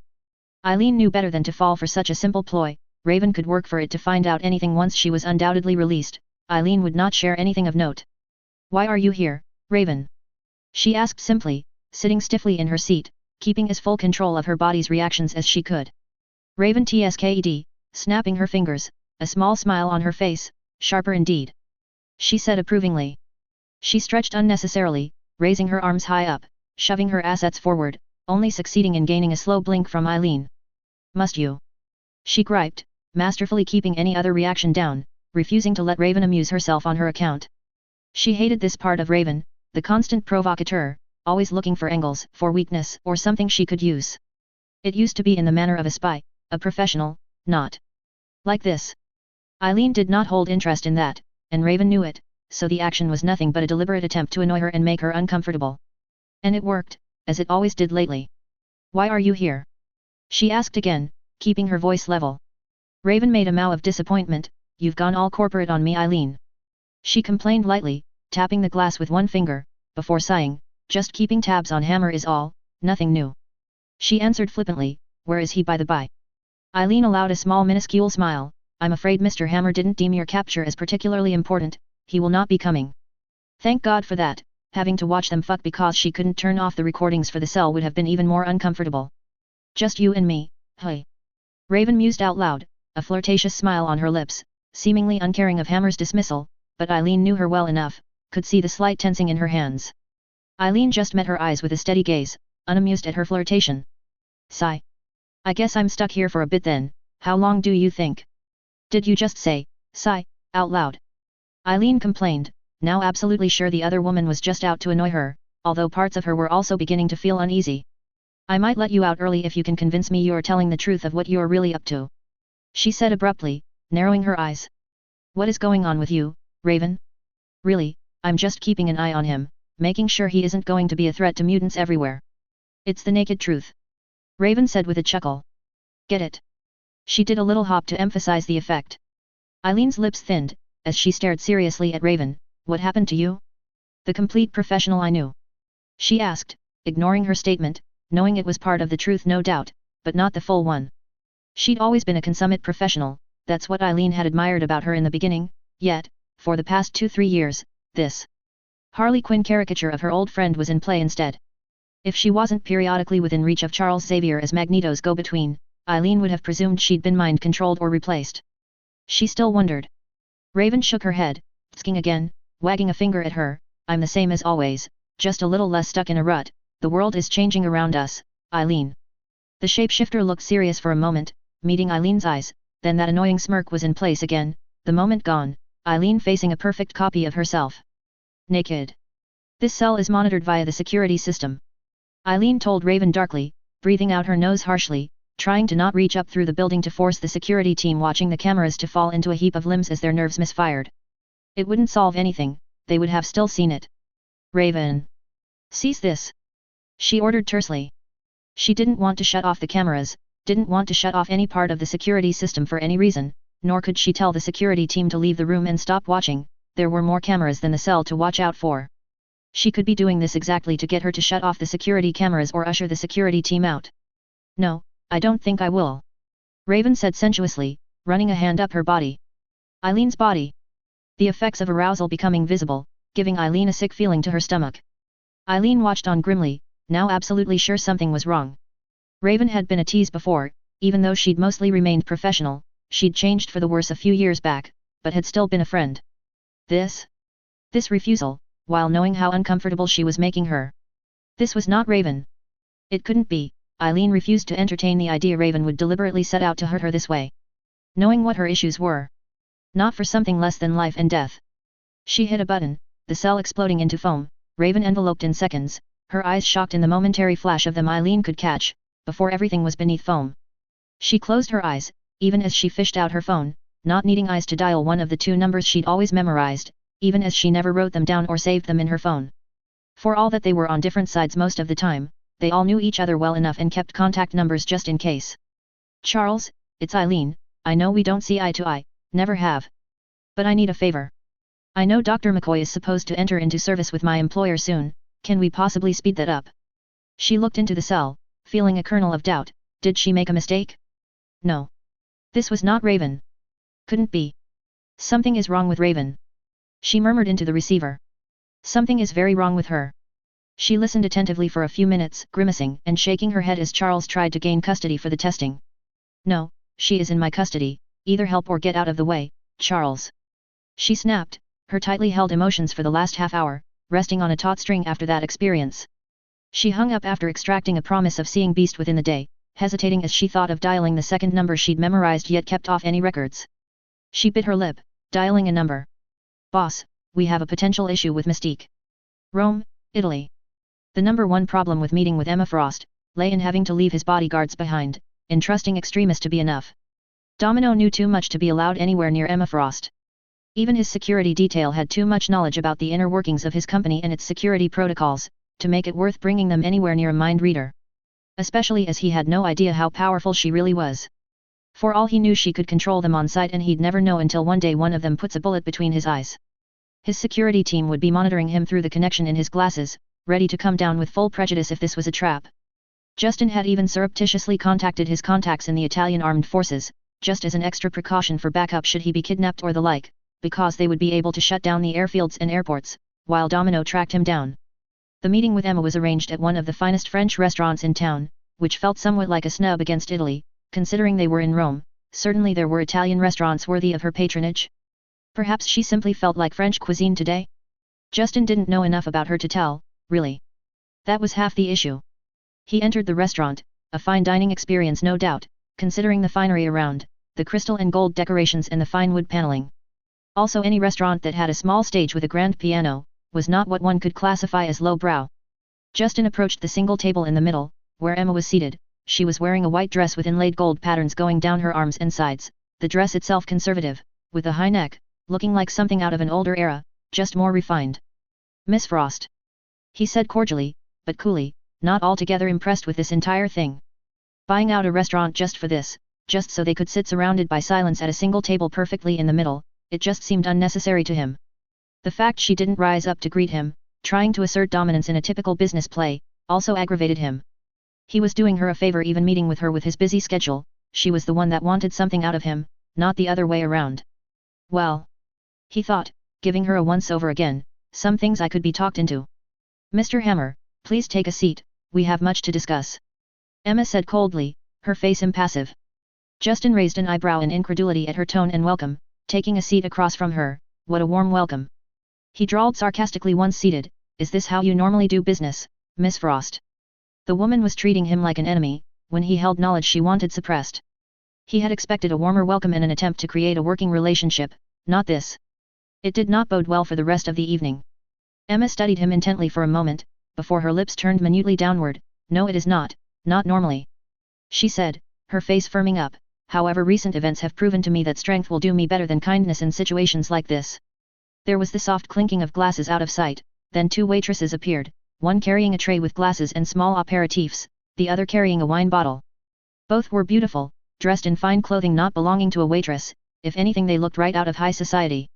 He squinted, bringing up facial recognition in his glasses, he was pretty sure he recognized one of them, wasn't she a French movie star? His search confirmed it, the facial recognition for the other woman coming back as the fucking granddaughter of the French president. Both seemed utterly terrified as they approached, which raised Justin's hackles, as he slowly met Emma's gaze, this is your idea of convincing me to be an ally instead of an enemy. He said, gesturing to the two women. As a show of power, it was something. But it only increased the odds Justin would be against her, he couldn't understand her play. Emma smiled coldly, curling a long finger to one of the women, the president's granddaughter, who smoothly stepped over, even as her eyes screamed out her terror. Too many times now, men have used me, used my power, my looks, my brilliance. Emma said softly, gently touching the chin of the woman held by her telepathy, but cruelly left aware of it, I do not intend for you to be another, Mr. Hammer. This demonstration, while unpleasant, proves my point, I trust. Justin grimaced, shaking his head, grabbing a glass and an aperitif from the other woman, the better to get them sent away sooner, he certainly wasn't actually going to eat or drink anything now. It proves something all right. He agreed darkly. Obviously she could mind control people, which was scary as fuck, but it was also not the best way to start a business relationship to threaten him so openly. Where did she grow up? The Hunger Games? Do you need further proof, Mr. Hammer? You are a ladies' man, are you not? She asked, tone dripping with disgust, shall we see what service these women can provide you? Moved by a simple thought. She gently gestured with her finger, the president's granddaughter kneeling, her eyes shiny in unshed tears. Justin felt only disgust watching this sick display of power. Justin could practically feel the ice-cold terror wafting off the women, he met Emma's eyes coldly, how are you any different? He asked starkly. She paused at that briefly, tilting her head slightly, excuse me. Justin waved at the women, lips curling in disgust, these women, you've taken their bodies against their will, whether you force them to perform or not, you've already done the same injury to them that I assume you've suffered, from what you've said so far. Although who the hell had the means or the balls to do that to this woman? And survive it? Justin thought, acknowledging her superlative beauty, but recognizing the cruelty and calculation within. He was somewhat similar after all. He certainly would use people as well, if they weren't his, they were just numbers on a board, he wasn't a champion of justice or something ridiculous, he was a supervillain and an industrialist. That said, some lengths even he didn't go to, he had a feeling this woman was far less constrained. Emma pursed her lips, waving a hand, the two women leaving the dining room, they will not remember a thing. She said, dismissing the comparison, picking up a wine glass, one of the thralls having filled it while she coldly threatened to use their bodies for her purposes. Puppets to move as her strings commanded, with no care for them, enforcing a greater cruelty by allowing them to be aware even as she puppet them. Justin scoffed in disquiet, if you didn't remember whatever turned you into this cold bitch? Would it suddenly be fine? He mocked lightly. Because fuck that. You can't erase a traumatic experience by wiggling your fingers, somewhere deep down. They'll remember. Emma's eyes narrowed, tread lightly on this subject. She warned, fingers tightening around the glass, but she looked uncomfortable, he'd scored a point. Amusing that the subject matter irritates her, but she is the one who chose it for her demonstration, he thought. Although maybe amusing isn't the right word for this situation. Endlessly fucked up and cruel fit better. You brought it up. Justin rebutted mildly, grasping a wine glass just for something to hold, having no intention of drinking anything. You invite me here, and attempt to threaten me, my company, my employees, and your feelings are hurt because I call you out on it. His eyes narrowed as he contemplated the woman, going through the conversation again. Actually, It's odd. Why would she be so confrontational? What purpose would it serve? Threatening me, yes? But it could be achieved so much simpler without risking my anger or me actually accepting her bluff. If it was a bluff. No. It must have been. That was a test. He said with disgust, putting the wine glass down. Well, did I pass? He said, giving her a displeased look. Not at all happy with this bullshit with the week he's had. At least he hadn't read this woman entirely wrong in Burn, he'd begun to wonder if she was really completely ice-cold and heartless. It was good for business, certainly would have served her well as CEO, but for allies, it was suboptimal. No one can begin to give out even an iota of trust if they believe the other party is completely irredeemable. There must be at least some level of belief that there were lengths the other side wouldn't go to, or any cooperation was impossible. Emma raised an immaculate eyebrow, nodding stiffly. You performed adequately, I could not risk you being the same kind of man as I've already dealt with before. Not with what we are both facing soon, we'd do best to be allies for the near future. She paused delicately, adding. You have a certain reputation. Justin grimaced slightly, never by force or coercion or any kind of pressure like that. He said, disgusted by the insinuation she had thought him capable of that. Had prepared this meeting, and kidnapped those women specifically because she thought it possible. He squirmed slightly guiltily however, because while he hadn't forced Natasha into bed, her entire mission being to seduce him, it still came awfully close to the line of the same thing. He was a villain, but he was not the kind of man to force himself on women against their will. Although if she had that kind of history. Some of the tenseness in his shoulders eased, it would explain why she was so confrontational, why she was sounding him out in such a harsh manner. He grimaced internally, she's probably seen the video. And knows the context behind it. If she had the ability to kidnap the President of France's granddaughter on hours of notice, she had the ability to find the video. Emma shrugged lightly, seemingly unconcerned with his thoughts on the matter. I needed to know, and at the same time warn you what could happen were you to become an enemy of mine. She frowned, eyeing him seriously, her eyes cold as ice. We move in a world unlike any other, Mr. Hammer, we cannot afford to take anything for granted. I could not afford to let you walk out today without knowing how dangerous betraying me would be. I don't disagree, I certainly don't trust you, and after this, trust you even less. Justin replied dryly, although I understand why. She didn't trust him, he held one of her biggest secrets, they were business rivals. She had every reason to be afraid of what he'd do, hence the heavy-handed show of what exactly she could do to his people if they were to be enemies. Even if at least part of it was put on as an act to take his measure, the meaning behind it had been true. She would destroy him if he revealed her secret. That language he understood, as opposed to the manner in which she delivered it. He could respect mutual assured destruction, although it would have been far simpler for her to simply lay her cards on the table. Justin was not a fool, nor would he have shied away from such a discussion. It would have been better than this frankly horrific show that would give him nightmares for a while and have him look twice at any of his people for a long time going forward. How sure was he that Xavier hadn't compromised his staff when they met in Johannesburg? He didn't overly blame her in the end. She was working on what knowledge she had. He would have held a frank discussion on their situation. But she didn't know him, and she couldn't read his mind like she no doubt did to everyone she met, so she'd pushed to see how he would react. To learn how corrupted he was, to see how easily he turned to rage or fear. Justin idly wondered if she would have tried to kill him if he'd accepted servicing. He imagined so. She didn't strike him as shy with pulling the trigger. Emma nodded her head slightly. Trust isn't something that we'll ever have. She said frankly, I can never trust a man that I can't see, fully see, again. She added, making a small gesture to Justin's implants. What I propose is an alliance of mutual benefit, where it is too costly to betray each other. Justin certainly wasn't going to give her access to his head, but he also wasn't sure he wanted an alliance with this woman. He was doing fine on his own. He didn't see much benefit for him in all this, and he wasn't a charity. If all she had for him was threats, he would tell her to go fuck herself. Perhaps from a distance. Fuck, he needed that AI, telepathy couldn't do shit to that. You have threatened me, disparaged me, talked down to me. Justin pointed out calmly, meeting her eyes in all seriousness, except for your powers, which I can't trust. Why on earth should I become allied with you, Miss Frost? How would I benefit? Show me your more than threats and posturing. Or I'm out. Sebastian Shaw and the immortal Selene. Emma said grimly, them and their Hellfire Club is why you need me to not be an enemy, and I need you to not be one in return. They are too powerful, the Black King and Queen, for you, or me, to go at it alone. Another fucking secret society. Justin wanted nothing more than to scream out his frustrations at the world. How could he possibly keep running into these things? If the Illuminati were fucking real then he was done, he'd just let the world save itself. He wanted to get drunk, or go fuck someone, or a nice massage, or all three. he really wanted to just scream out his frustrations. But not with this ice-cold bitch watching. So all he could do was say, "Tell me more." Cairo, Egypt, 5 days later. Justin paused at the entrance to the restaurant, just taking in the absolute dichotomy between the two women, one he'd met in Rome, and the one he was meeting here in Cairo.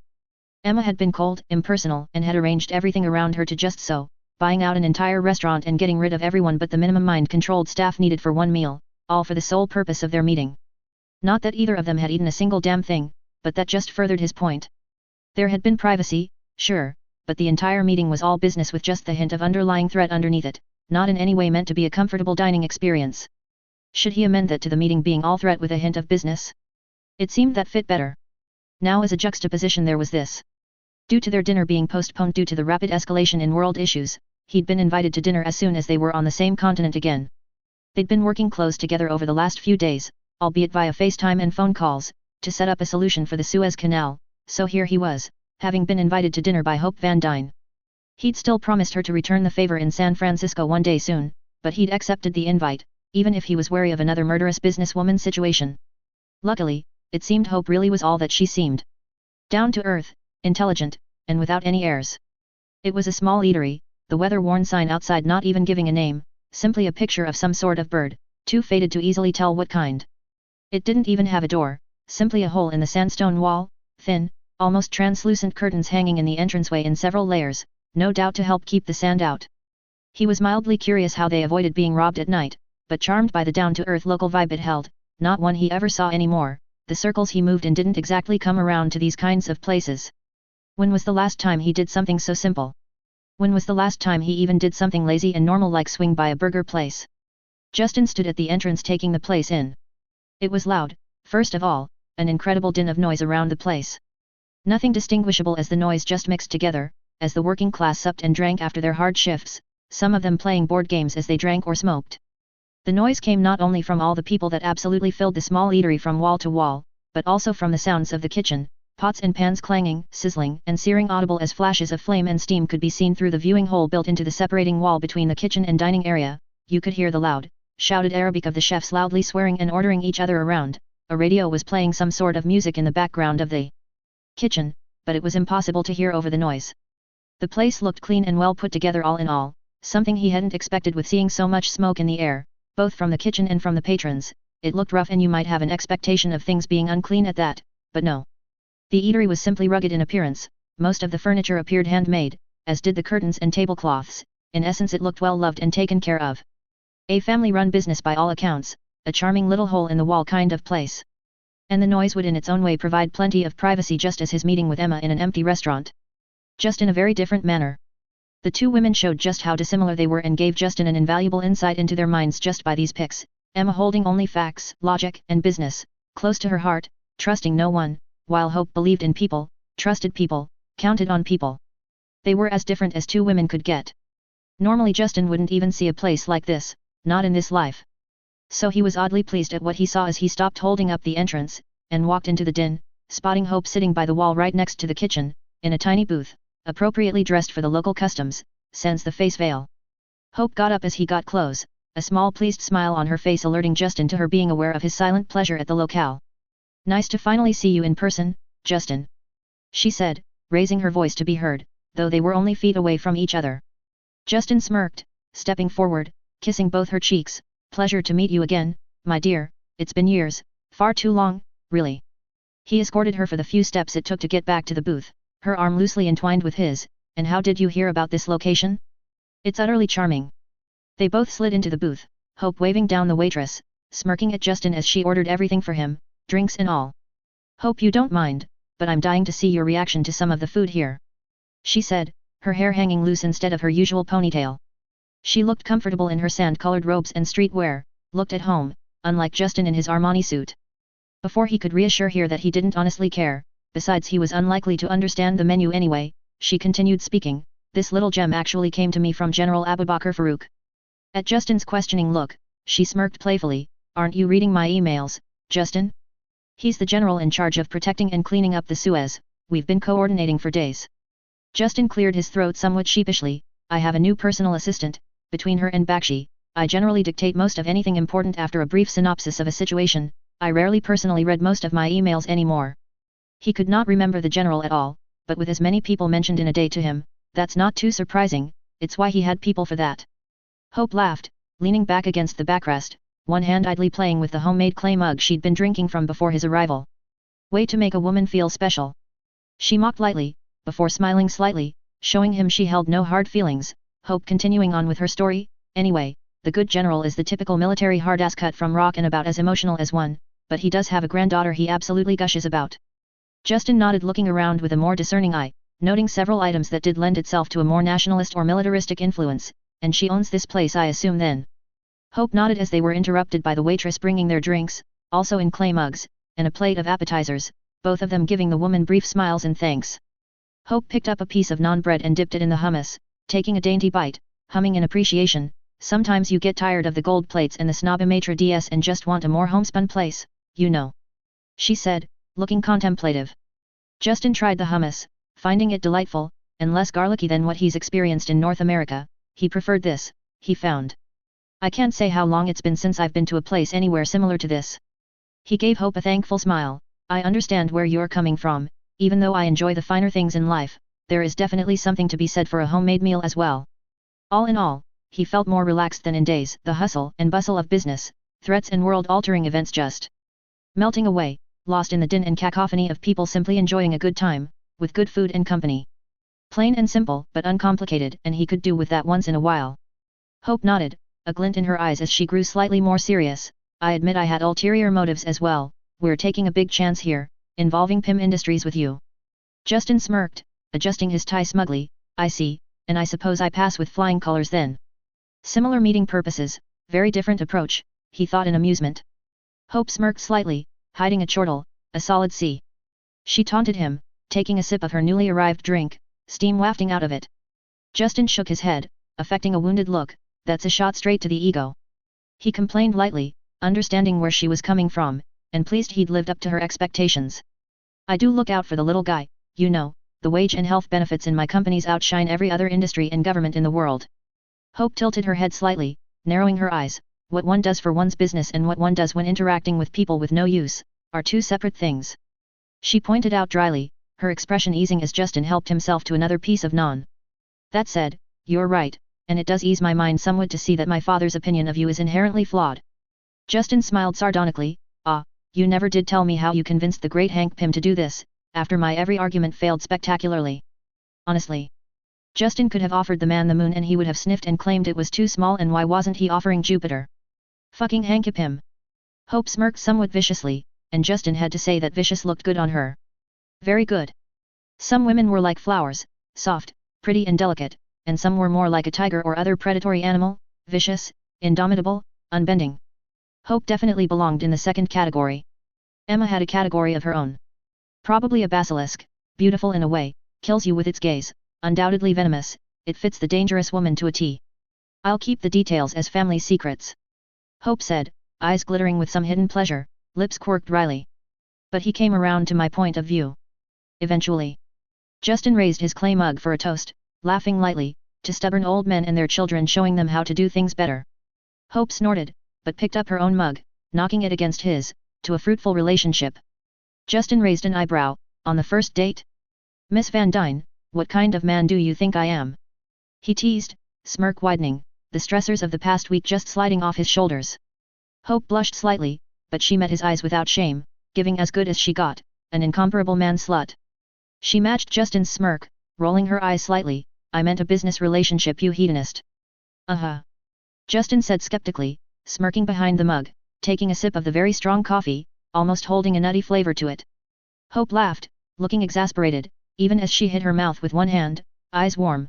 You're just going to continue to be a horrible cad, aren't you? She asked. Considering it seems to be working very well. Justin thought. Yes. He said simply, raising his mug to her in a salute. Nothing more than a pleasant meal, and even more pleasant company came from the rest of the night. Justin couldn't feel disappointed at it. They'd lingered until the proprietor kicked them out, 2 hours after closing time, eating more than they should, definitely drinking more than they should, and getting to know each other far further than they ever had as simple business associates. He still wanted the Wasp on his team, wanted Pym Industries working side by side with his own, if not swallowed into his budding megacorporation. But He might have actually made a friend. As pathetic as it was to say. Justin didn't really have any of those before now. It would be interesting going forward. As long as he doesn't strangle Hank Pym tomorrow. Today. That dinner did go long, gosh. Domino gave him a once-over as she picked him up, a mien of surprise on her face. You okay, boss? Usually I don't see you smile like that unless you got lucky. She looked around skeptically at the tiny alleyway and the small hole in the wall restaurant, the area deserted at this late time, and I don't think you'd be doing any of that here. She said skeptically, yet still examining him intently for ruffled clothes or other signs of activity. Justin smiled, waving off her inquiries. I suppose I did get lucky. He said, finally, to himself. The panic that had begun gripping him so fiercely was settling down. He was facing threats, yes, but he could handle them. He was Justin fucking Hammer. Next day, Port said, Egypt. Justin stood looking out over the absolute mess that had been made out of the mouth of the Suez Canal. He wasn't alone. General Farouk was with him, surrounded by countless civilian and military engineers and a complement of Egyptian special forces. Also with them were Hank Pym, standing to the side by his lonesome with a fierce scowl on his face, eyes fixated on the canal, where his daughter was.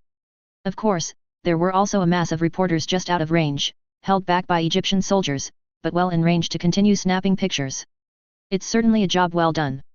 Justin muttered, staring at the absolutely perfectly executed blockage of the canal, several wrecks not only blocking the mouth of the canal, as well as several more at different points in the canal, but they'd also sunk ships waiting to enter, making an operation to clear the blockage conventionally take even longer, as they'd first have to clear out the surrounding area. Are you admiring the work of these rabid terrorists, Mr. Hammer? General Farouk asked tersely, stepping up beside him on the cliffside overlooking the canal. Justin nodded, uncaring of the sour expression on the otherwise stone-faced general. They did good work, I don't need to lie to comfort myself or anyone about it. He smirked, glasses flashing as he received up-to-date information on the operation through them.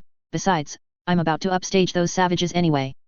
General Farouk harumphed loudly, hands held behind his back as he gazed across the destruction. If it works, you have as previously discussed, free range for what you need. Justin nodded, pleased. Separate from the deal with Pym Technologies, he'd made his own deal with the Egyptian government. He needed a good place for his more inhumane experiments, this one separate from the likes of Cho and other scientists of a more delicate constitution, and Egypt would be far more suitable than a Western country. Of course, as far as the government was aware, it was simply military research being performed. Mostly he needed somewhere the X-Men were unlikely to poke their noses in, and Egypt was definitely not a country for strange or different people to go snooping around in. I don't approve of using my daughter for this. Hank Pym interrupted rudely, stomping up to them both, expression rigid and uncompromising. Justin surreptitiously rolled his eyes, continuing to look over the canal as General Farouk glared at the other scientist. You refused to assist us, refused to allow us to do it, refused to allow Mr. Hammer to do it, why then are you surprised when your daughter is the only one left? The old general said quietly, mindful of the audience of aides nearby, and the press further away. Hank muttered something angrily too low to hear, but notably did not present any other protests, knowing as he did, that his daughter was already in position to begin shrinking ships and nothing would change that now. Justin brought his hand up and toggled the mic on his collar, his glasses able to take in any returning communication and putting it as text across them. Domino, you and the security team? He asked calmly. Text strolled back, all in place, we got you covered, I will be back at your side in approximate 3 minutes, just one last check of the perimeter. Justin ignored the other two men as he continued, Vanko? In position. He'd brought Vanko with him, and ordered Frank and Brock to fly over into the area from their place in Somalia as well. If any time was when Wakanda would sally out of their shield to use whatever air capabilities they still had, it was now. It's not like they'd been able to hide this whole process from the media, it was beyond obvious something would happen today in the Suez, and with his presence and the presence of Hank Pym. Well, the Wakandans might be stupid, but they weren't idiots, they could spy the connection there. Vanko's reply scrolled in, sensors calibrated, maybe work, maybe not, we'll find out. Justin scowled slightly, he'd hoped for a better answer than that. But he could only work with what he had. Frank? Brock? In position. Scrolled by twice from 2 sources. Scorpion and Vulture were ready to deploy if Wakanda dared to try and repeat their terrorist action against the Suez Canal. Will your people be able to deliver? General Farouk asked, calm despite the fact they were practically offering themselves as bait. Justin's security team and the general's forces would defeat most normal enemies, and likely would win against a Wakandan strike time as well, but it wouldn't be immediate, and accidents happen. Whether there would be any Black Panthers was another matter, but for that he had more backup, and Domino who could do a lot of damage to anyone if her life was at risk. Speaking of, Domino sauntered up, checking over her weapons one last time. security is as tight as we can make it on short notice," she reported, not bothering to holster her main weapon. Justin looked up into the sky, knowing Vanko's drones were up there somewhere, ready to scan for vibranium, something they hadn't perfected, but they didn't need exact down to an inch perfection, good enough would be good enough. "You're in charge here, General, give the word," Justin said, not as worried as he might have been just a few days ago. He had Extremis, Domino, his security team and his Hammer team on site. He'd still look for more personal power later, but for this, it should suffice. General Farouk grunted, waving an aide over, taking the military communication radio off his hands. "Miss Van Dyne, you may proceed," he said gruffly into the radio. They all watched, shouts of shock and awe from around them, but notably not from the three men at the forefront, as the largest tanker sunk into the bay in front of the Suez, began rapidly shrinking. Justin smirked, seeing the reporters losing their minds. "Another thing to add to my legend." He made a face of distaste. "Even if I have to share it with Hank fucking Pym." Said man walked away in a huff from the group as the first ship disappeared, looking supremely displeased. Justin really wondered what the hell Hope could have possibly done to convince the old grouch. Justin turned back to the spectacle, keeping half an eye on the sky, but so far there had been no sign nor any warnings. The Suez Canal would still need a week or two to clean up whatever pieces would be left before reopening. The pieces that had blown clear off the ships that they couldn't get to easily, but with the ships themselves gone, it took years off the operation. "Contact." Vanko sent him with urgent priority. Justin's back straightened immediately as barked out, "They're here." Domino grabbed his arm and started moving back away from the cliff even as military personnel and his security team jumped into action. Justin kept his eyes on the sky.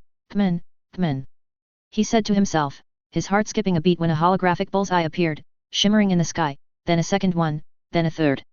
The drones were painting targets, having found vibranium. Gunfire broke out around them as Wakanda's soldiers came out of nowhere to bowl into the Egyptian forces, managing to have the element of surprise despite everyone having been waiting for their appearance. Dozens of soldiers died even as Justin's security team and Domino jumped into the action, firing into the war dogs, each member of the team paired with another for targets, to ensure they had enough firepower to take them down immediately.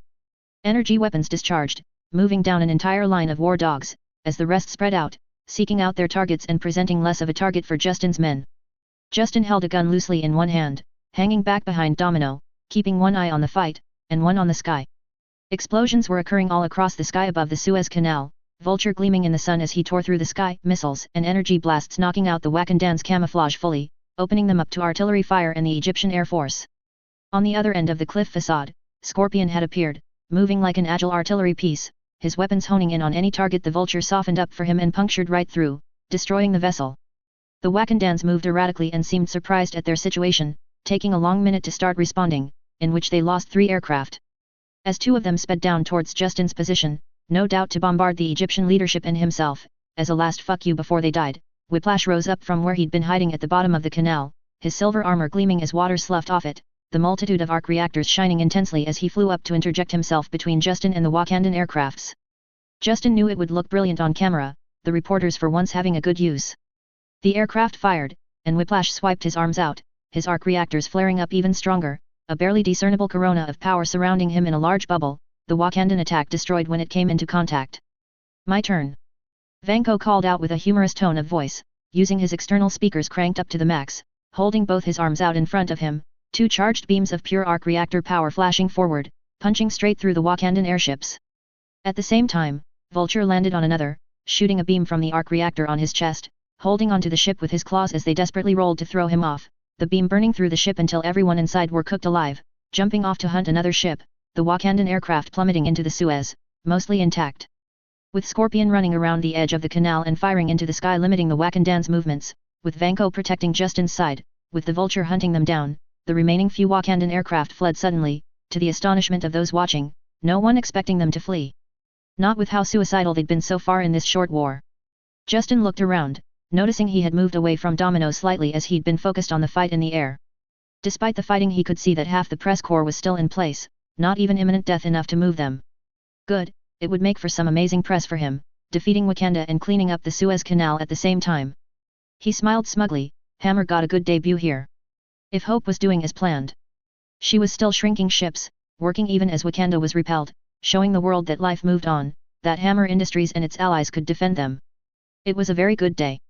He winced as he scrambled away from a thrown spear, ending up even further away from Domino. A battlefield was not the best time to monologue, whether internally or not, he chided himself.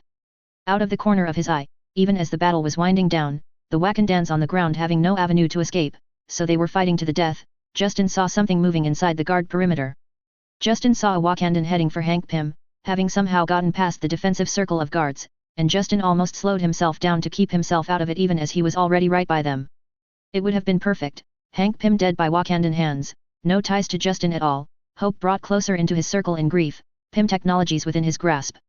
Yet, his mind flashed to dark eyes flashing with brilliance, quirky little smiles as stories were shared, the scent of rose water, the hands of an engineer, yet still soft and womanly as she held his hand and explained the lines in them, the brilliant woman somehow suckered into astrology of all things. Somehow managing to make it charming instead of silly. He found himself moving, intercepting the spear, grunting in agony as it speared through his abdomen shortly thereafter, but leaving Hank Pym safe.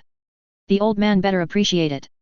Domino was going to be pissed he left her side in the first place. Fantasia was going to rip his head off for it. But Hope was a friend, maybe. Could be, were they? He was already going to conquer the world, he didn't need to harm her for it. Didn't need to see her grieve to get ahead, not when he'd succeed either way. He raised his gun, and nailed the surprised Wakandan between the eyes before his security team could, gritting his teeth together as he pulled the spear out in front of the shocked white face of Hank Pym, keeping a hold of it in one hand, because free vibranium, it was his now. It would look good on his wall once he built his new headquarters. He spit out blood even as the wound in his abdomen sealed up, giving Hank Pym a bloody smile. You're welcome, old man. Los Angeles. Obadiah Stane stood at the balcony jutting out of the penthouse suite of the Hilton, both hands holding on to the edge as he puffed on a cigar, staring at the stars glittering in the dark night sky, pondering the events that had led him here. Greed? Something so simple? He already had anything a man could buy. No, not greed, it wasn't as simple as that. Perhaps he was just fed up covering for a playboy who did 2 minutes of work when forced to stop whoring and drinking for a second, and still managed to outshine him every step of the way. His hands curled around the balcony ledge as he bit down on the cigar in agitation. Yes. He thought, that's why. He was the one running Stark Industries, who met with the politicians, who kissed ass, did favors, went golfing with 95-year-old congressmen, sacrificed his weekends, his weekdays, his life, on managing a company where he didn't receive a lick of the credit. Was there any articles at all written on how he'd managed to diversify Stark Industries from Howard Stark's few limited interests? How he'd kept the lights on, kept things ticking to give Tony the money and time to get settled as the company Golden Goose. Tony had taken him for granted. Had never once thought or cared enough to ask, or even wondered if Obadiah had enjoyed those many long weekends schlepping across the country so that he could have benders, once in a while delivering a product that was actually able to be marketed. No one but him knew just how much Tony actually created. He let out a huff of amusement, eyes crinkling as he grinned with the cigar in his mouth. Except 90% of it is either too pricey to anyone but the top 1%, or completely impossible to produce on an industrial scale. It would be funny if it wasn't so damn infuriating. His grin died as he thought of all the prototypes wasted on flighty dreams of fancy, on the projects that got deemed impossible. On all the possible or impossible projects that could have been picked up, that Tony had refused to touch because they'd been Howard's. He bit right though his cigar, frowning in annoyance as he discarded it over the edge, turning back to the interior, impossible projects like the arc reactor. Goddamn, Justin Hammer could do it, so Tony could have as well the useless genius. The thrice damned 10 rings weren't answering his calls after sending that damn video, so he didn't even know if the brat was alive or about to pop up and make life very uncomfortable. Just to be safe he'd deleted absolutely everything and even replaced the damn servers, expensive as it was. He wasn't taking any chances with his legacy. No one would wrest Stark, soon to be Stane, Industries from him. No one. Especially Tony fucking Stark. He couldn't take any chances. So, we agree on the price then? Obadiah said, showing just a hint of his annoyance at the delay. The fact his guest had to call someone he wasn't aware of, to make the decision, settle with him, but he needed to move on this issue now. He had a bad feeling Tony was still alive, why else would the terrorists stop talking to him? And he was uncomfortably aware just what Tony was capable of if push came to shove. He needed to move now, before it was too late. And if an investigation came? Well, he'd already covered his tracks either way. Dmitry Smerdyakov smiled, putting his phone down. The terms are acceptable to my employer, he said firmly. Obadiah grinned darkly. Author's note. What's this? Fantasia has a side quest? Obadiah Stane has a side quest? What is happening with the world? For real though, Stane would not just stand still in this rapidly changing world. Not the fun first meeting with Emma some might have expected, but she really doesn't trust anyone right now, and Justin isn't exactly known as a nice guy in the business world. He also has exactly the kind of ladies' man reputation Emma would not like right now. Also Justin has been running ragged for a while now, some of that came out in this chapter, he's basically been working madly for years at this point. At least he found a sympathetic ear and a way to relax a little in hope. With Elena helping a smidge as well. Tony might be coming out early, what will that do for him? Chapter 12, Minions, Friends, Lovers? As usual, I don't own Marvel, the Avengers, X-Men, or anything from Disney and etc., etc., I make no money from this and it is entirely a free work from a fan. Don't sue, I is poor. Hope you enjoy. Cairo, Egypt, 1 week after Wakanda's defeat at the Suez. The amazing restoration of the Suez Canal in a joint venture between Hammer Industries and PIM Technologies shocked the world, and sent markets soaring, as the Suez not only shaved years of its projected restoration, but in its restoration, showed remarkable technologies on display that caught the market's attention. This showing has investors salivating at the opportunity that a non-Hammer-owned company might actually have shares available on the open market, a common gripe lately as the privately owned businesses under the Hammer umbrella continues to be unavailable. A click of the remote and the TV channel changed, 2 extremely photogenic news anchors, with fake Hollywood smiles, beaming at the camera, and we're back. We were discussing with our panel of experts about the impact of the revelation in Egypt, where Justin Hammer was the first one to successfully defeat a Wakandan surprise attack. What do you think about the events, Jack? Well, Melanie. The other anchor paused delicately for effect, before flashing a wide bleached smile at the camera. I think, first of all, that it's ironic that the man who suffered the first attack by these terrorist savages, was also the first one to destroy them. It continues the pattern of success we've recent. The TV channel switched over again, showing a small gathering of mostly obese men and women in ball caps, waving handwritten signs and screaming profanities outside the Texas Arc reactor property, watched over by Hammer Industries security forces, all of them armed with energy rifles. An electrified fence separating the two forces further, local law enforcement on site to keep the protesters well back from the property line. I'm here with the leader of the protesters, a man they call Doc Tiny, a stern-faced reporter in a suit said calmly, looking severely out of place amongst the sweaty crowd. Doc Tiny, what is it that you are aiming for here? He thrust the mic towards the protester. The camera swiveled to a red-cheeked 400-plus-pound man with a scraggly white beard, who beamed at the camera, showing a smile painfully lacking in teeth. Well, you see, we all ain't stupid. When the machine men popped up, we all knew Hammer was the devil's get, you see? He's making them hear machine men in this fecking react. The TV was quickly switched to another channel which was followed with a groan of disgust. Americans.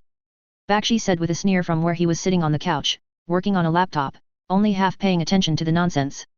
Brock Rumlow, holding the remote lazily, feet propped up on the table next to the laptop, just scoffed, yeah, fucking Americans. He agreed, poking fun or just stirring shit as usual, who knew? He idly turned off the TV, though.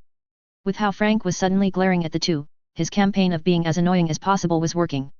For all that the two were practically joined at the hip due to their positions, they seemed to have a real love-slash-hate relationship going on, Justin thought. There really hadn't been anything new on the TV that hadn't already been said over the past week. Justin blew out a tired breath, they'd been going at it all morning.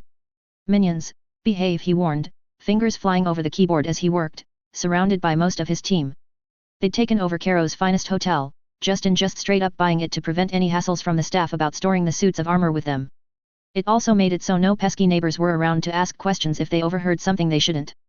Killing random civilians wasn't necessarily difficult, but it so complicated the whole keeping under the radar as a supervillain business. Originally he'd planned to make his Central African headquarters either in Johannesburg or somewhere more central, that's why he'd placed Frank and Brock in Somalia, in case Wakanda made a breakthrough heading southwards. As unlikely as that was, it had also kept the two out of his hair. A benefit he recently realized was worth its own weight in gold. But with everything that had just happened, his plans changed rapidly, as they have been doing for a while as the world evolved. The Egyptian government was folding over itself to be accommodating, and with its autocratic nature, he didn't have to worry about pulling up stakes or spending millions on bribes on silly democratic politicians, it simply made sense to start working here and take advantage of their obeisance. But until they had a properly secured building with proper defenses set up, this hotel would have to do. Which had turned the penthouse suite into a workspace/hangout area for all his more annoying minions. Except Vanko, thank God. The man had disappeared into the basement with his whiplash armor to tinker some more, parts and tools being shipped in to facilitate turning the garage into a temporary workshop. Justin could only take the man in small doses, and preferably from a distance. At least he was pretty pliable, just get him vodka and he just continued to crank out improvements to Justin's plans. I'm the most well-behaved man in the world. Brock said with a fake wounded look, before his eyes were drawn away as Elena walked by, his eyes glued on her shapely rear, the man whistling at her like he was a construction worker. Brock. Justin said with a hint of warning, feeling irritated, and being irritated that he felt irritated. Elena was his employee, nothing more, but he still wanted to rip the man's eyes out. He'd say something about not touching his things, but it would come out as incredibly sexist, and she wasn't his anyway, so he kept his mouth shut, but kept his glare on, silently showing Brock not to go there. Frank leaned over and slugged Brock hard in the shoulder. Not the time, dumbass. He grumbled. Out of all of them, he looked the most uncomfortable with being here, in a more social setting than a martial one. Always one to look for something physical to do, that guy, not really a talkative guy all things considered. Justin liked him the most out of Team Hammer. Honestly, if most people only talked when Justin ordered them to, the world would be so much more orderly. Everyone's no fun. Brock sighed, playing with the remote again, but thankfully not turning the TV back on again. All the channels were the same, either praising him to high heavens, or screeching about how he was taking over the world. Well, those ones were right, in a way. But they were still fairly annoying to listen to. They were like sheep, bleating loudly after the wolf had already taken over the sheep farm and installed its pack as the herders. They were bleating too little, too late. Elena dropped a small plate of beautifully prepared aperitifs next to Justin's desktop, leaning in slightly over his shoulder, distracting Justin briefly from his work as her hair tickled his cheek. Sir, you have received 23 requests for a meeting from General Ross in the last 2 hours. She murmured, as well, Eileen has requested a call. Dr. Cho and Hansen both have updates on their projects as well. How would you like me to proceed?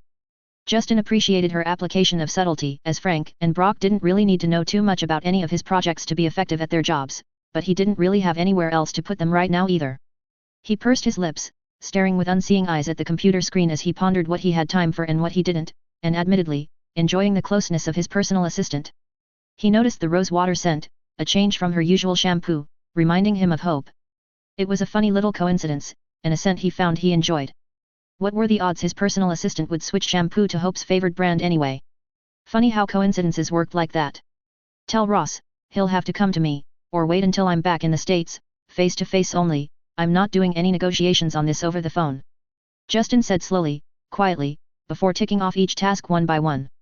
Tell Eileen that unless she's got an update that meaningfully changes anything, keep it to an email right now. I'm much too busy for nothing has changed, but I'm worried. Phone call. He trailed off, practically feeling Elena making mental notes as she hummed an assent in his ear. Shivering just slightly at the feeling, he thought about Cho and Hansen, eyeing the mass amount of work in front of him. Cho and Hansen. Look over the reports. If it's simply status updates with no real breakthrough, take care of it. If something has actually gone very wrong or very right, forward it to me. He'd look it over in that case. He was trying not to crowd the two scientists. They did better work without any distractions. As for Ross, it was beyond obvious what he wanted, so he could fly out, or goddamn wait. It's not like the man can get it anywhere else, so he was entirely dependent on what Justin felt like doing. Justin expected him to be in Cairo by morning, because patience was not something Thunderbolt Ross had in great abundance. He sighed, briefly adding to his instructions to Elena, and ensure we have somewhere private and secure for Pentagon-level discussions for tomorrow morning, coordinate with Sunil. He trailed off as the peanut gallery piped up. Look at how cute they are. Brock said, sneering slightly, it's disgusting in a way, no one should have to see their boss flirt. He sounded grumpy at having his fun interrupted, such a stark difference from the professional he could be once the chips were down. Frank and Bakshi both turned towards him, Bakshi inclining his head as their eyes met, letting Frank handle things. He was more well suited to it than Bakshi anyway. Even if it was hilarious to watch Bakshi speak down to someone in a very British way, that never outright insulted them, but left them feeling like they were nothing but pond scum. You, me, boxing ring. Now. Frank said harshly, grabbing the other man by the arm and pulling him up from the couch. Brock grinned widely, hell yeah, now we're talking. Smacking his fists together, following an exasperated Frank, as the rest of them watched the men leave the penthouse, heading towards the hotel gym. Frank and Brock. Frank kept one hand on Brock's shoulder as they left the penthouse suite, nodding seriously at the heavily armed men that guarded the door and hallway. He knew they'd have people on the roof as well, and snipers' nests set up in the surrounding buildings. He didn't know the rest of the security as they compartmentalized the info, which he couldn't help but approve of. As the two heavy hitters, he and Brock were more likely to see battle, and possibly face capture and interrogation, albeit not a great likelihood, but the possibility was there. It felt good working with professionals, which is why it rankled him so much when Brock decided to act foolishly. Especially as he knew the man could turn it on like the switch of a button, so why did he choose to be such a frustrating man? They entered the elevator, Frank stabbing the button for floor 3, the one with a fully stocked gym, including a small area set aside specifically for boxing. What is your problem? He ground out, as the little lights ticked down towards the 3rd floor, his face serious as he glared at Brock's back. Brock looked back over his shoulder, an impertinent grin on his face. Ha! He scoffed, you really don't see it, jarhead. Frank frowned minusculely, giving Brock a light shove. See you acting like an ass, making us look bad in front of the boss. He muttered.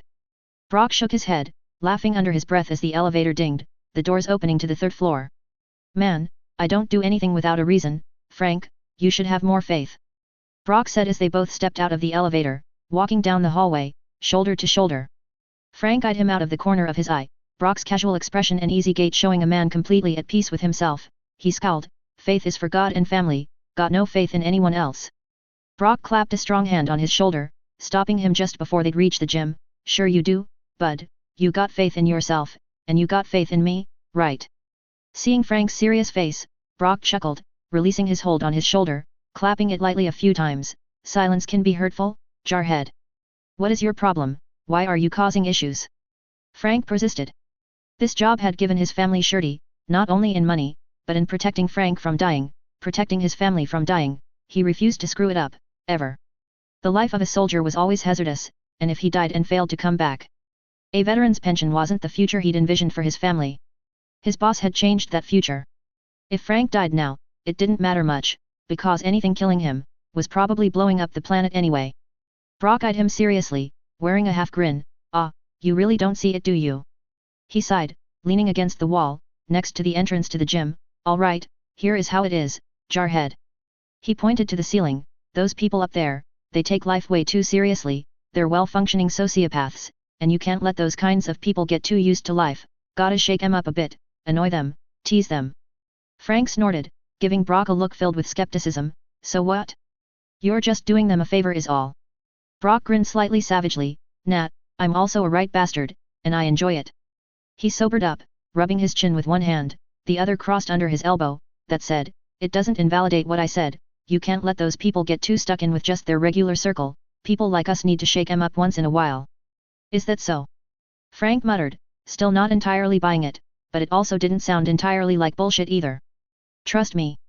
Brock said seriously, those kinds of people get into too much of a routine, they'll start making plans to blow up the moon. He let that thought settle for a few moments before he clapped his hands together. Right, let's beat the shit out of each other. And he opened the door to the gym, slipping inside. Frank sighed, not really one for these deep thoughts about his bosses, as long as they did him in his right, he didn't much care what else they were doing. The moon never did anything for him anyway. He followed Brock into the gym.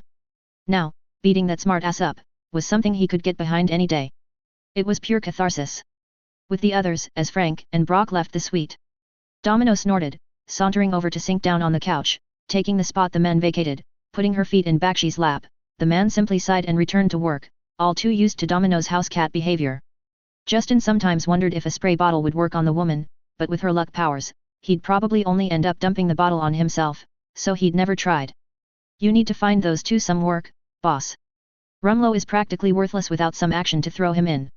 Domino stated, wiggling her toes at Bakshi, earning another long, drawn-out sigh, as the Indian man devoted one hand to a foot rub, even as he continued to type with the other.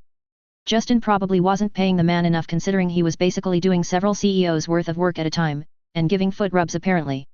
He gave Domino a stern admonishing look, which only earned him a shit-eating grin, no more than he expected really.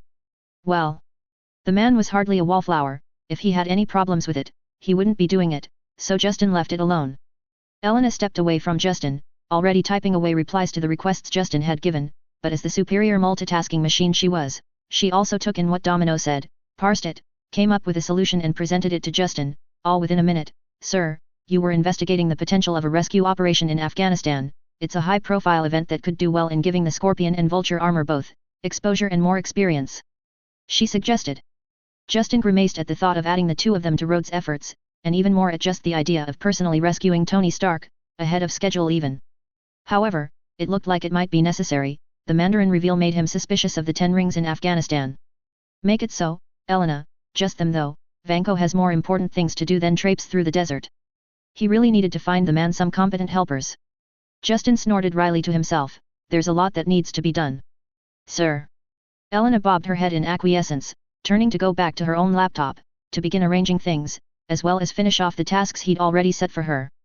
Her workload probably eclipsed that of any pot, even Pepper Potts, so really, he should probably give her another raise, as ridiculous as it was to keep doing that every week. I should get a bonus, you know. Domino interjected, spread out on the couch like a cat, a Cheshire grin on her face. I hired you the best little minion. She cooed, looking over at Elena. She's cute, a super multitasker, knows how to fight, and well. She waggled her eyebrows suggestively. You've already tasted all the other benefits. Domino. Elena sighed, a slight pinkish tinge to her face as she walked over to the opposite couch, sinking down in front of her own laptop. Don't be embarrassing. She chided with a small glare, utterly ineffective against Domino, who only grinned harder. Bakshi sighed again, meeting Justin's eyes. Doesn't matter which grouping of them there is, there's always this. He seemed to be able to project mentally, and Justin could only agree. They were highly effective, intelligent, and skilled people, but the way they constantly argued or needled each other just for fun, did tend to get annoying. They also all had massive egos in their own ways. Justin had no idea where they'd picked up such habits from. He focused back on the task at hand, stretching out his fingers. The contracts were pouring in from everywhere. He was literally being drowned in a wave of money as everyone clambered over each other to outbid one another for who got arc reactors first, who would get panacea clinics first. He already had tens of billions of dollars worth of military contracts inked with more on the way, almost illegally fast compared to the usual process. Innovation hath his benefits. Or the fact he was selling to everyone, had them rushing to be first and sparing no expense. Thank you Wakanda. So now. Money was after all pretty much useless just sitting around. His glasses glinted with the reflection of the computer screen as he concentrated on his research. How best to spread his dominance around the globe? That was the question. Hours later. Domino was gone, having gone to bed, letting the night shift security take over guarding the penthouse. Justin sometimes dumped business work on her as well, as she was frightfully intelligent for all of her efforts to seem otherwise, and Domino had quickly escaped upon realizing the amount of work she might face. He didn't know if that made her more intelligent, or just lazy. Bakshi, Elena, and Justin were still working, even at the late hour, the moon shining down on them through the open balcony, the sound of Caro's nightlife reaching them as background noise, a pleasant breeze coming in from the balcony, invigorating them. They'd all gotten more comfortable after a while, Justin divesting himself of his suit jacket and tie, as had Bakshi, while Elena had slid off her heels to go barefoot, as they all worked at separate screens, only briefly pausing to make phone calls or ask a question of one another. This was the true brain trust of Hammer Industries right now, one he needed to expand. But for now, it suited his purposes at a time he couldn't afford the chance of anyone screwing up any of his plans. His businesses were proceeding even better than planned. Energy. One working arc reactor was able to, on its own, take over the work of a third of the state of Texas energy production, if running at maximum capacity with justinium reactors instead of palladium. Not surprisingly, that had drawn attention. His construction company was already growing into the world's first truly global construction firm, hiring at a rapid pace, especially in Africa. The company was already contracted to build over 200 arc reactors, and that was just the Mexico-USA-Canada sector of the world. Even at the expansion rate they were growing at, it would take over a decade to outfit the Western world and Africa fully, not even mentioning the rest of the world, which would balloon that number somewhat unless he could subsume a lot of the other construction companies worldwide. Which was a possibility. From his estimates, they'd need to hire over 1 million people over the next year to even have a chance of meeting all the grunt-level construction goals, not to mention the actual sensitive bits that would need expert engineers. There weren't enough of them right now. Not with rebuilding Africa on the table together with all the arc reactor construction. So energy and construction was already ticking away at world dominance pretty rapidly. Yvonne and Anton successfully tested a rediscovered Roman blend of concrete in the last few days, which would greatly increase their construction company's reputation and rate of orders, something which would make that dominance even more obvious. And of course as proprietary knowledge at the moment, it would ensure that any other construction companies could only use it at a premium. Which would neatly raise their prices, allowing him to undercut them with clients, hopefully buying as many of them out as possible to add their experience and expertise to his growing multinational. As for military orders, just with what he had already, he could count on over 100 billion in orders this year, if the projections were accurate. And that was from the United States military alone, as they replaced their tanks, armored vehicles, armor, and weapons with hammer tech. Plus the field hospitals they'd ordered for Panacea and the salaries for paying his staff to run them, since he refused to let Panacea out of his hands at any time. The fact he was selling to other countries, and with the benefit of his political connections, it had propelled the military budget enough to accommodate the expenditure to ensure America wasn't left behind. And it wasn't even counting how much he could possibly milk them by teasing eventual power suits to them, which was why Ross was screeching at him. Just now, he alone was 1/8 of the military budget, a ridiculous amount. Luckily most of this had passed through before Congress became a crater. Add in power armor. That figure would get much higher. high enough that the United States government would do pretty much anything to appease him. The phones, tablets and watches from his tech division were selling faster than even he had anticipated, with no competitor managing to match his telecommunications prices, nor his electronics utility and advanced features. Compared to the competition, they were the only name right now. The battery life alone was driving consumers to his products. Not having to constantly carry chargers around was a convenience people were willing to pay for. Offering bare-bones prices for phone plans and data plans as he was, as long as it was paired with Hammer Tech, would make his telecommunications company lose money for the near future, but make billions in profit once he had cornered a large majority of the market. Others may match his technological advantage soon enough, or in the case of Stark, fly above his products, but if his market share was already huge, and tied to the low phone plans, he'd stay ahead anyway. People placed a high value on affordability, so with cheap plans, and expensive phones, he'd get the best of both worlds, the desirable new expensive gadget considered high-end, and the cheap plan that made everyone buy them together. He'd have to continue to grease the wheels of politics of course, or he'd face several lawsuits for his business practices for his attempts to create monopolies in most everything. Any judge looking to actually pull the trigger on that would have some severe consequences coming their way. He was still working on the EU, using Britain as a patsy to shatter their silly ideas about monopolies and antitrust laws. Note to self, schedule a meeting with the Prime Minister as soon as possible. Ugh, he hated that man, but what can you do? Note to self, ruin him? Is that too much? He'll sleep on it. Anyways. Once his health clinics were fully operational, he'd be the only name in healthcare that really mattered. That alone would give him enough billions to finance all the rest of his businesses even if they weren't all money makers on their own. That's how crazy profitable it was to be the only name in healthcare. Already he had hundreds of the clinics up and running, and a dozen more opening a day. Having prioritized Hammer Health above all else, the good PR from them couldn't be discounted. It was very hard for politicians to push against his growth when the public saw him as the second coming. There were actual cults around him. Domino had shown him the articles. He might have to stamp those out, because they'd likely create problems down the road. Cults never behave rationally, and he'd get the bad press over the wackos holding up a school or something. They could also serve as throwaway patsies if he needed someone silenced in a flashy absolutely moronic way that would obviously have nothing to do with him. Anyways. With his insurance company rapidly expanding to the only true worldwide insurance conglomerate, following the clinics and the rabid attention they gathered.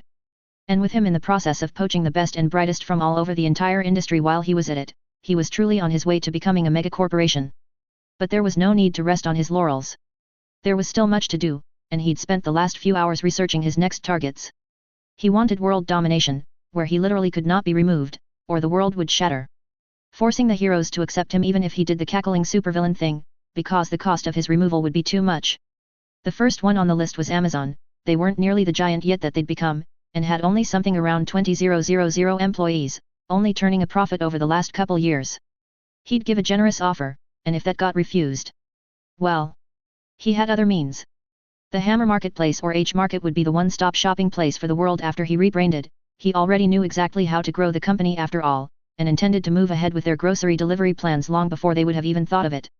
The idea of removing the grocery store from the equation and with it, all those expensive thefts, employees, and other annoying costs. And instead they would move to having food warehouses, where online orders would be placed and they would simply either be picked up on site by customers or delivered to their home. It was a game changer that would drop like a bomb in the market. His competition wouldn't be prepared. They didn't even have the framework for such a thing yet, the great delivery age not quite existing yet. They'd be left behind at the onset, and Justin would not allow them to catch up. The convenience of it all didn't exist yet, but he'd make it into reality, and the whole world would thank him, even as he dug his influence into everything from their phones, to their insurance and their healthcare, to their food. Going further down the path of convenience, Uber wasn't a thing yet, so he'd usurp them before they could come onto the stage. His fingers flew deftly across the keyboard as he drafted a business plan and the necessary information to begin the motions. H-Delivery or H-and would be the services provided, split between food delivery to a convenience level that conveniently didn't exist yet either, and the taxi replacement ride service that wasn't really profitable, but Justin could tweak it a bit, if he even felt he needed to. Profitability wasn't the key here, it would be a bonus, but the key was to saturate every market with his name, his products. He already had his huge moneymakers, the rest was just gravy if it ran a profit. Finishing up with the bare bones of the plan, he sent the email off to Elena and Bakshi, letting them begin the process of contacting the necessary people and set the wheels in motion. Elena briefly snorted, covering her mouth with a hand as she received her copy of the email, both Justin and Bakshi glancing at her, somewhat looking alike with their raised eyebrows and politely inquiring faces. Sorry. She apologized, waving her other hand, still letting loose a giggle from her covered mouth. She let her hand down, showing an amused smile. You really like putting your name on things, sir. She said tongue-in-cheek, grinning at him as Bakshi coughed, turning away to hide a grin himself. Justin crossed his arms as he leaned back in his comfortable massage chair. It's to get a point across, he said, somewhat defensively. Also, no one would ever disparage the name Hammer again. Elena's lips twitched. I for one look forward to one day going to a food court and getting a McHammer for lunch, she said, barely holding it together, failing to hold it when Bakshi unexpectedly started laughing, Elena falling into giggles. Justin just sighed exasperatedly, giving his minions a mock glare. Please, like I'd take over that chain. But his expression grew calculating as he began thinking of how to enter that market in a logical way to get full name penetration in all markets. Oh my god. He's actually thinking about it, Elena said quietly to Bakshi. Bakshi gave her a long-suffering look, although his lips were still twitching. Please refrain from giving sir any more ideas, we already have a lot to do as is. Justin ignored them for a moment, pulling up the research he'd done over the last hour, another step in a plan to become utterly indispensable to daily life. He'd steal an Elon Musk idea. The Everything app. It wouldn't of course be everything, but he'd mix enough in there to get the majority of people who'd use such things, on there. He'd buy up YouTube and Netflix, which was barely a year into streaming, and combine the two, slap a small subscription fee on, nothing too outrageous, and add in a Twitter copy, and the future craze that was TikTok to boot. He sent his brief outline to his minions, rolling around on his chair, watching them expectantly as they read it. Sir. Social media? Must we? Bakshi asked, with a pained grimace. Justin rolled his eyes at him, not sure if he was pleased or annoyed that despite telling these two in particular that they could call him Justin, they persisted in avoiding it. It was weird he wanted their obedience and show of respect, at the same time as it annoyed him that they weren't more personal and relaxed. He should have figured Bakshi was the kind of snob who looked down on social media, however, the normally intelligent man allowing prejudice to blind him to how incredibly useful it was. It practically drove the entire narrative for millions of people that would become addicted to it, millions that already were. And they'd use a phone to log into it, going online through his apps, ordering food through his businesses. Benefiting him every step of the way. Elena gave the proposal a critical gaze, shaking her head, the blonde's ponytail swishing in the air. It's more complicated than I like, sir, can you explain your thought process? Justin smirked superiorly, feeling quite smug. It's simple, it will be the Everything app, Netflix bot for the streaming of any and all shows and movies, YouTube for everything else and the non-professionals, Twitter so that people can tweet on the app, while also using it while watching or making videos, in real time, the TikTok I mention in there, being like a devilish spawn of Twitter, Instagram and YouTube, primarily marketed for the younger generations. He pursed his lips thoughtfully. We can probably throw in the food delivery app and a PayPal equivalent in there as well, separate all the separate functions in a sensible but easily accessible way so it's not clunky, but allowing for a simple swipe or push to access what they want. Simple, he says. Bakshi said, staring at Elena looking for support, if anything looking even more pained at the prospect of entering into the social media sphere than he had at the prospect of being tortured as a Hydra agent. Hardly any of that sounded simple, sir. Elena nodded, looking skeptical but thoughtful. It could work, she said hesitantly, but no one will pay for all those services. Justin waved away any thoughts on costs. He'd never have to worry about getting the kind of streaming competition Netflix got, because his price point would be too low, especially with all the extras he'd have in one single app. With his technologies, on his phones and electronics, he'd pull it off and make it viable to work, by the time he'd finish creating the new Everything app. And he didn't even need specialists like Vanko, because all of this could be done with normal people working at it hard, especially with all the extra processing power and tech he could afford to give them for the job. It would run on a complete loss indefinitely. He'd price it that cheaply, because the intent was to get almost everyone on it. If it was free that would work too, but would draw just as much scrutiny on why and how it was free. So a small fee would do, just enough for there to be payments, but not enough to truly hold anyone back from getting it. It's not meant to make money, it's meant to give me influence, to corner the market and he the big name in, to control the narrative, especially in America. Justin explained, liking the idea the more he thought about it. Once he got the AI up and running, this app would allow him to practically know every human on the planet, down to what underwear they like to buy. The amount of data he'd taken every day would be incredible. He'd already be inside every phone with his satellite network once he had his AI for Overwatch. With this app under his belt as well, forget S.H.I.E.L.D., he alone would get more information in a day than they pulled in a year. He thought about it as he continued the research. Twitter was also fairly new still, so it would probably be cheaper to just get it than to create his own. Elena, I have a new task for you, he said, turning towards his personal assistant, who raised her head inquisitively. Netflix, YouTube, Twitter, PayPal, explore opportunities to buy. I want priority on this. Elena nodded, Making some notes as she pursed her lips thoughtfully, she cocked her head, eyeing him with what he thought might be anticipation. "How far am I allowed to go?" she asked eagerly. Justin thought about it, leaning back in his chair again. Give them 3 times their company's value, that should be enough, if they're looking like they're just holding out for an increase. Go 4 times as a last resort. And if they refuse?" Elena asked, her lips parting as she licked them, seemingly without noticing, as she looked about ready to pounce on something, Bakshi giving her a look as if re-evaluating her. Justin gave her a weird look as well, but chalked it down to the long hours they'd been having. Of course she'd be excited for something new. "Now I know this isn't exactly your wheelhouse, but if they refuse?" Justin shrugged lightly, waving a hand dismissively. "Then blackmail them. If they don't have anything spectacular about them, then make some blackmail or arrange a situation. Just get me those companies." It would be a nice test of just how versatile she really was as well. He believed them both to be loyal, and even if he was still having Domino check Bakshi now and then, he honestly believed the man was entirely on his side. He just subscribed to trust but verify, even amongst his most loyal. Elena had proven exceptionally skilled in every manner so far, so he wanted to see what she could really do when let loose, and it would also allow him to figure her out a little, what made her work so hard for him, where her ambitions might lay. The more he knew about his minions, the easier he could predict them. Betrayal was after all so much more costly if done by someone in the inner circle. Elena practically bounced in her seat as she chirped out, "Yes, sir," sounding very excited at the opportunity to blackmail people. She tapped away at her laptop for a moment, before glancing his way, a palpable aura of excitement around her. "Rules of engagement? How far am I allowed to go, sir?" Justin looked at her oddly, sharing a glance with Bakshi, who simply shook his head, going back to his work, obviously washing his hands of it. "Don't kill anyone or anything. Murder draws law enforcement and the media. We don't want that associated with our takeover. Just torture, got it?" she said happily, eyes gleaming as she typed away, bare feet practically dancing away on the lush carpet underneath, as Elena seemed to have gained a second wind of sorts. Justin opened his mouth to admonish her, because no, torture was also bad for media reasons. But she looked so excited, he stared at her with an open mouth for a few more moments, before closing it and turning back to his work. She was kidding anyway, he decided. It's just been a long night. Besides, she was a saleswoman before taking this job. They were sharks for sure, the business demanded it, but they weren't that dangerous. Not any more dangerous than a normal woman was anyway. And blackmail was practically part of business school, even if an unspoken one. It would work out. Next morning, Domino sometimes felt like she was a bit out of place amongst these people. She was carefree, flippant, and badass on just a general level, and everyone else were painfully high-strung. Not to mention the fact that while she generally thought herself an intelligent woman, she felt slightly dull compared to the people her boss surrounded himself with.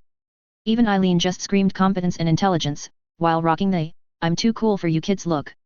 Her power had always allowed her to kind of let worries take a back seat, as it wasn't like something bad would really happen. It was strange now, to actually worry. She usually didn't get attached to jobs. They were just that, jobs. But Justin Hammer was changing the world, and promising to bring mutant kind along for the ride, which was. Domino didn't care about many things, usually finding such things as baggage she didn't need, but it was hard to pretend she didn't care about mutant kind getting a break before things really got bad. She'd seen a lot of shit working the mercenary scene, and although mutant kind weren't publicly out yet, that didn't mean governments or organizations weren't testing the waters on what they'd found, and usually not in a kind way. Domino had run into a few too many poor kids with unfortunate mutations that had met a bad end. Sometimes even by her own guns. She didn't care about much anymore, but this she could care about. Which is why she deigned to lower herself to a simple servant, schlepping a cart of breakfast foods and unholy amounts of coffee up to the penthouse suite. When she'd gone to bed last night, the 3 of them up there had been hard at work, and she'd be surprised if they'd taken care of themselves properly. It really seemed the more intelligent someone got, the dumber they got. An oxymoron to be sure, but not wrong either. She nodded, seemingly pissed off, as one of the security guards stopped her and searched the food, and her. As annoying as getting frisked so heavily it constituted petting was, it was her own and Eileen's protocol. No one went up to see Justin without a search, even his own people. Especially his own people. Domino had worked enough jobs to know an assassination attempt almost always happened from someone in the inner circle once security got too tight for conventional means, whether through bribery, hostages, mind control, or any number of situations. It's how it usually went. So there would be no slacking off. Not while she was on the job, which on its own was amusing in a way, as slacking off was one of her favorite things to do. She let out a minor huff of annoyance as she readjusted herself a bit, her bra having moved slightly during that heavy frisk. She gave the guy a glare that made him gulp, even as she moved onwards with the food and drink, idly reminding herself to send the captain of the team a note to praise that guy. Even at the sight of her annoyance he still followed through all the way. She didn't bother to knock as she entered the penthouse suite, figuring they'd all be in the bedrooms anyway, snoozing away after staying up half the night. She came to a stop just over the threshold, sighing loudly, not believing what she could see, while admitting to herself that it was all too believable. Boss. Sleep is actually important, you know. Scratch half the night, the idiot she worked for had apparently pulled an all-nighter. Justin was sitting on the couch, a laptop precariously propped up on a pair of pillows, as he typed away furiously, the reason for the awkward position being the sleeping Elena, cuddled into his lap. From how stone cold she was out, Domino wouldn't be surprised if she'd worked into the early hours as well, at least she'd had the sense to actually get some sleep. Her eyes swept to the other couch where Bakshi was as unshaveled as she'd ever seen him, curled into a ball with a sheet tossed over him, dead to the world as well. Seriously, these people. Domino let loose another sigh, Justin not even answering or acknowledging her comment. She rubbed her forehead, not managing to keep back a slight laugh at it all. What a situation I'm in, never thought I'd be a babysitter instead of a big bad mercenary. She rolled the cart in closer, opening up the coffee carafes and the cloches covering the food, smirking as Justin jerked to, eyes drawn to the coffee. She wagged a finger at him, nuh-uh, food maybe, but no coffee, you need sleep, boss. I have a meeting with General Ross this morning. Justin said firmly, shaking his head while making a gimme motion with one of his hands, directed at the coffee. Domino didn't move, crossing her arms as she stared back at him with amusement. Sure, I'm almost positive the General will love meeting you while you're dead on your feet and liable to agree to anything he says. Justin frowned, opening his mouth to argue, when he let out a hiss, having been poked in the ribs by Elena, who glared up at him sleepily. What the hell? He asked, rubbing at his red eyes, pushing his glasses up onto his forehead.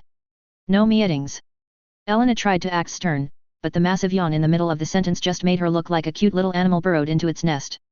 Domino quickly brought up her phone and snapped a picture, getting both of them to snap their heads in her direction, with matching sleep-deprived glares. So cute. This is adorable. Domino said, smirking at the two of them, waving her phone tantalizingly in front of them. Now if you don't want this posted for everyone to see, eat breakfast and then go to bed. She ordered, pointing at Justin specifically. Her boss had too much power now, they definitely could not afford to have him make decisions while loopy. They might invade Australia or something. Domino had nothing against Australians, per se, but if she was going to be conquering any countries on Justin's behalf, it wouldn't be one where everything in the country wanted to kill you. If Domino could pick, it would be the country with the most strippers per capita. General R.O. Justin began, only for Domino to cut him off. Nope. She said cheerfully, I'm sure the good general will understand the delay in the meeting, he strikes me as the understanding type really. She lied, wiggling a hand towards Elena, gimme the number, I'll call and change the meeting time.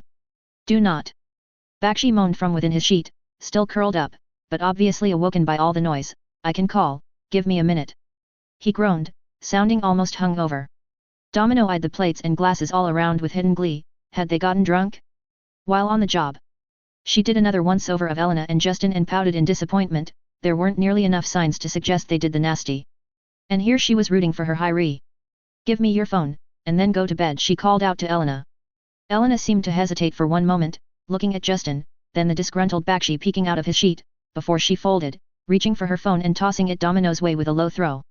To Domino's amusement, as she caught the phone, Elena still hadn't gotten out of Justin's lap. Although to her slight annoyance, putting a damper on her amusement, her boss was once again typing away at his laptop and seemed unaware of the cuddling. You didn't unlock it, what's the password, Cuddlebug? Elena tilted her chin up, a rosy tint to her face as she answered, 6969. Her glare practically demanded that Domino kept her mouth shut. So of course she didn't, cute. She said, lips twitching slightly at the woman's tired glare, how old are you again? That's so teenager it's adorable. Fuck you, Domino. She bitched without any real heat in it, climbing back into a seated position and leaving Justin's lap, one hand trying to fix her hair in a lost cause, the blonde hair sticking out everywhere. Promises. Domino sang, already dialing the number, walking just slightly away from the set of couches to give the three grumpy and tired musketeers a chance to regroup. Oh, and don't give Justin any coffee. She ordered, backpedaling momentarily to narrow her eyes at them all, two fingers going back and forth in a motion between her eyes and the trio. This is General Ross. A gruff voice answered the phone before she could impress the seriousness in the offense of feeding their boss coffee right now, and she focused on the phone call, turning away from the others. Hiya, how you doing? Domino chirped cheerfully, grabbing a biscuit off the food cart and carelessly tossing it over her shoulder. It would work out, things always did. Who is this? Ross asked suspiciously, a brief silence taking over as he double-checked the number. No doubt. Are you one of Hammer's people? He sounded doubtful. Domino was hurt, they'd met and everything, how could he forget her? Behind her, there was a noise of complaint as her biscuit found its way, by pure chance, to closing Justin's laptop for him, making her intentions clear, go sleep, or else. You might remember me from such great hits as... She paused, looking for the words, before pouting, you know, that analogy doesn't really work when you've only seen me do bodyguard work for Justin. Domino complained lightly, tapping her chin with a finger, well, anyways, something important came up and I'm afraid your meeting has been bumped down the list too. She looked at her watch critically, it was still early morning, let's say 2ish, that sounds good to you, right? Now hang on just a min. Ross tried to interject, sounding angry for some reason. It's a date, Domino sang out cheerfully, ending the call, spinning the phone on one finger as she turned around, there you go, no meetings now, have something to eat and then bed. God, I really am the babysitter. Elena walked up and took back her phone in one quick snatch, giving Domino a small glare, which Domino just took in with a wink and a grin. Sleep well. She told the girl, a more honest smile blooming onto her face, Elena scoffing lightly, but ducking her head to avoid showing the small smile on her face, skipping breakfast entirely to walk off to one of the bedrooms. Domino turned around, pleased and annoyed that Bakshi as well was skipping the breakfast that she'd been professionally molested for to bring up, the man also heading straight for a bedroom. Her shoulders slumped slightly as she noticed that Justin had opened his laptop up again, and had somehow grabbed a cup of coffee during the short interval she hadn't watched him. Quick as lightning she tossed another biscuit at him, spilling the coffee onto the couch, missing Justin's crotch by inches, before the biscuit bounced up and knocked the laptop off its precarious position, knocking it to the floor. That is important, you could have broken it. Justin protested, jumping to his feet to avoid the growing coffee spill on the couch. I could have been finishing up a billion-dollar deal, you know. Domino scoffed, crossing her arms again as she stared down the giant man-child, I wanted it out of the way without damages, so it is, you got nothing to worry about, boss. She considered her statement, her smirk turning dangerous as she fingered one of her gun holsters, well. You have nothing to worry about as long as you sleep. She casually threatened. Eileen needs to come back, it's too annoying to be the mean one instead of the laid-back one. She thought briefly. Justin grumbled the entire way, but wisely left the laptop behind, instead of trying to sneak it into the bedroom. Domino looked around, seeing the mess of what might as well have been a trio of college idiots cramming for a test and sighed. I'm not cleaning this up, she said to the thin air, before looking down at the food-laden cart which absolutely no one touched. It would be a crime to make all that hard work go to waste, especially as they cooked it while armed men glared at them the entire time, watching them like hawks. Well, might as well, it practically took me out on a first date. She muttered, sitting down to enjoy the spread, her senses on full alert, as she now would have 3 sleeping people to watch out for. Goddamn babysitter. She muttered, with no real anger behind it as she sat down, taking the entire carafe of steaming hot Arabic coffee for herself. She was paradoxically happier now than ever before. Go figure. 1 p.m., Cairo, Egypt. Justin felt immeasurably better after a few hours of napping and a shower. He felt slightly abashed that he'd forced Elena and Bakshi into an all-nighter, for work that would take years to come to fruition, and was in no way an emergency. The sudden thought of dominating the social media sector and taking a major chunk out of the internet pie, as well as the food delivery and ride-share sector, had been too tempting, and he'd sunk into almost a fugue state as he kept working on it. He tried giving Elena and Bakshi the day off, but as he walked out of his bedroom again, perfectly put together in a fresh Armani suit, he was met by Elena in a cream-white dress that left her shoulders bare, the stubborn gaze on her face telling him she would continue to refuse if he offered again. Bakshi nodded deferentially at him from the couch, where he was back at work again, dealing with everyday business, having several dozens of high-level managers underneath him who themselves had dozens of lower-level managers and so on. Domino stepped up to them, gun holsters across her waist, with shoulder holsters and thigh holsters completing the look past her tight black bodysuit. It wouldn't surprise Justin if she had a tiny little pea shooter in her boots as well. Already boss, Ross is probably going to be a little irritable though, I don't know why, I was an absolute delight on the phone. Justin gave her a dry look, I wasn't that sleep deprived that I don't remember that phone call, Domino, Extremis might not replace sleep, but it allows me to go longer without. Your car is waiting for you, sir. And it appears Hope Van Dyne has unexpectedly shown up in the lobby asking for you. Elena said, tapping away at her phone, a slight scowl on her face, one that was instantly wiped out into a neutral state, once she saw that Justin was looking. He wondered briefly what that was about, but asking women what was on their mind was dangerous business. Hope is here? What for? Justin asked, before waving a hand, never mind, I'll just ask her. He decided, walking off, heading out of the penthouse suite with Domino one step behind him and Elena trailing further behind, furiously typing on her phone. Anything I should know about, Elena? Justin asked as they approached the elevator, curious about what she was doing. Elena looked up, smiling guilelessly. Oh, just ensuring the security team gives her the same treatment anyone else gets, wouldn't want to risk it after all. Domino coughed, looking amused, as Elena walked into the elevator with a smug feel to her. Justin followed her, not entirely sure what he'd missed, but sure it was something. All right, that sounds reasonable, I know better than to argue with my security. Seeing Domino about to open her mouth, he hurriedly added, most of the time. You got there just before me. Domino said, snapping her fingers, grinning as she winked at Elena, just like the security team got there with Hope, before you could. Justin looked at her oddly, eyes moving from Domino's smug and amused attitude to Elena's suddenly nervous smile, looking at anything but him. There's something going on here. He mused out loud, the elevator doors opening to the first floor. I'm watching you too. He said, eyes narrowing, before he stepped out into the lobby. He wasn't sure what was going on with those two, but he'd have to ensure there wasn't any friction or drama being created. He couldn't afford to lose their competence due to nonsense. Seeing as Hope was apparently being searched by his security team, Justin took a seat in the lobby, engaging with Elena on some business matters while he waited. He still had plenty of time before the meeting with Ross, so there wasn't any need to rush. Several minutes later Hope appeared out of a side room, a look of annoyance on her face as she looked around, her eyes flashing as she zeroed in on him. Justin raised a hand in greeting as he stood up, while Hope strode over in several quick strides, wearing much the same local clothing as she had last week. Hope, what a pleasant surprise, it's great to see you again. Justin said, honestly meaning it too, smiling at Hope, his eyes somewhat hesitant as he noticed her irritation. Hope glanced at Elena and Domino, before huffing, looking at him with annoyance clear and present in her visage, one hand cocked on her hip. I would say it was a pleasure for me as well, Justin.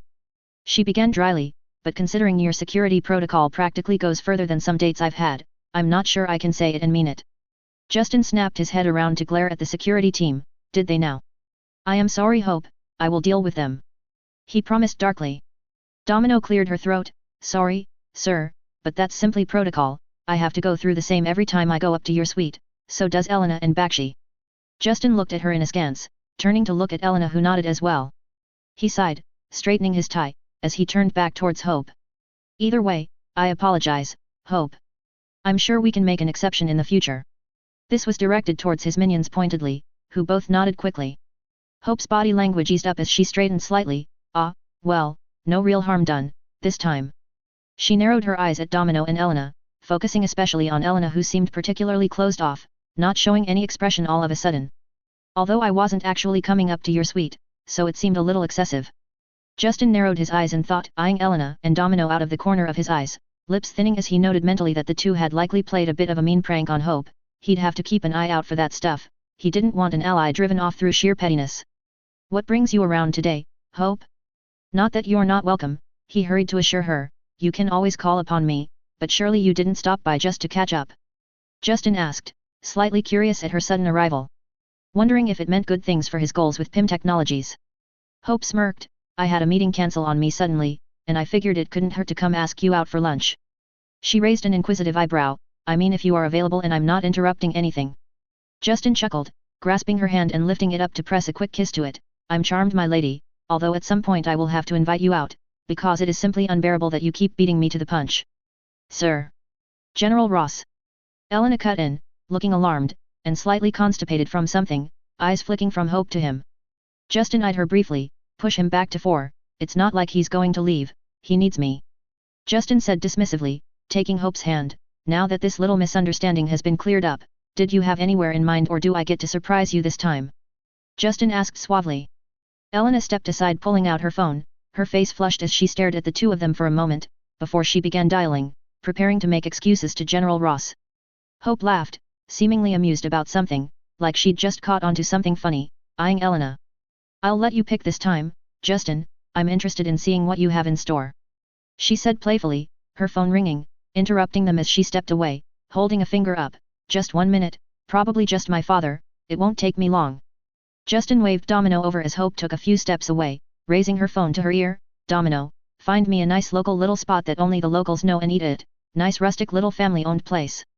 He hissed out, having done absolutely nothing to prepare for another meal with Hope, having honestly completely forgotten about her over the last week with everything going on. He wanted to make a good impression on her by reciprocating her excellent choice of locale last time out, but he had no idea about any of that in Caro. Domino snorted, "Sure thing, boss, I'll do my best." She promised, giving him a thumbs up, "Maybe my luck will find the perfect spot," she said to herself, already pulling her phone out.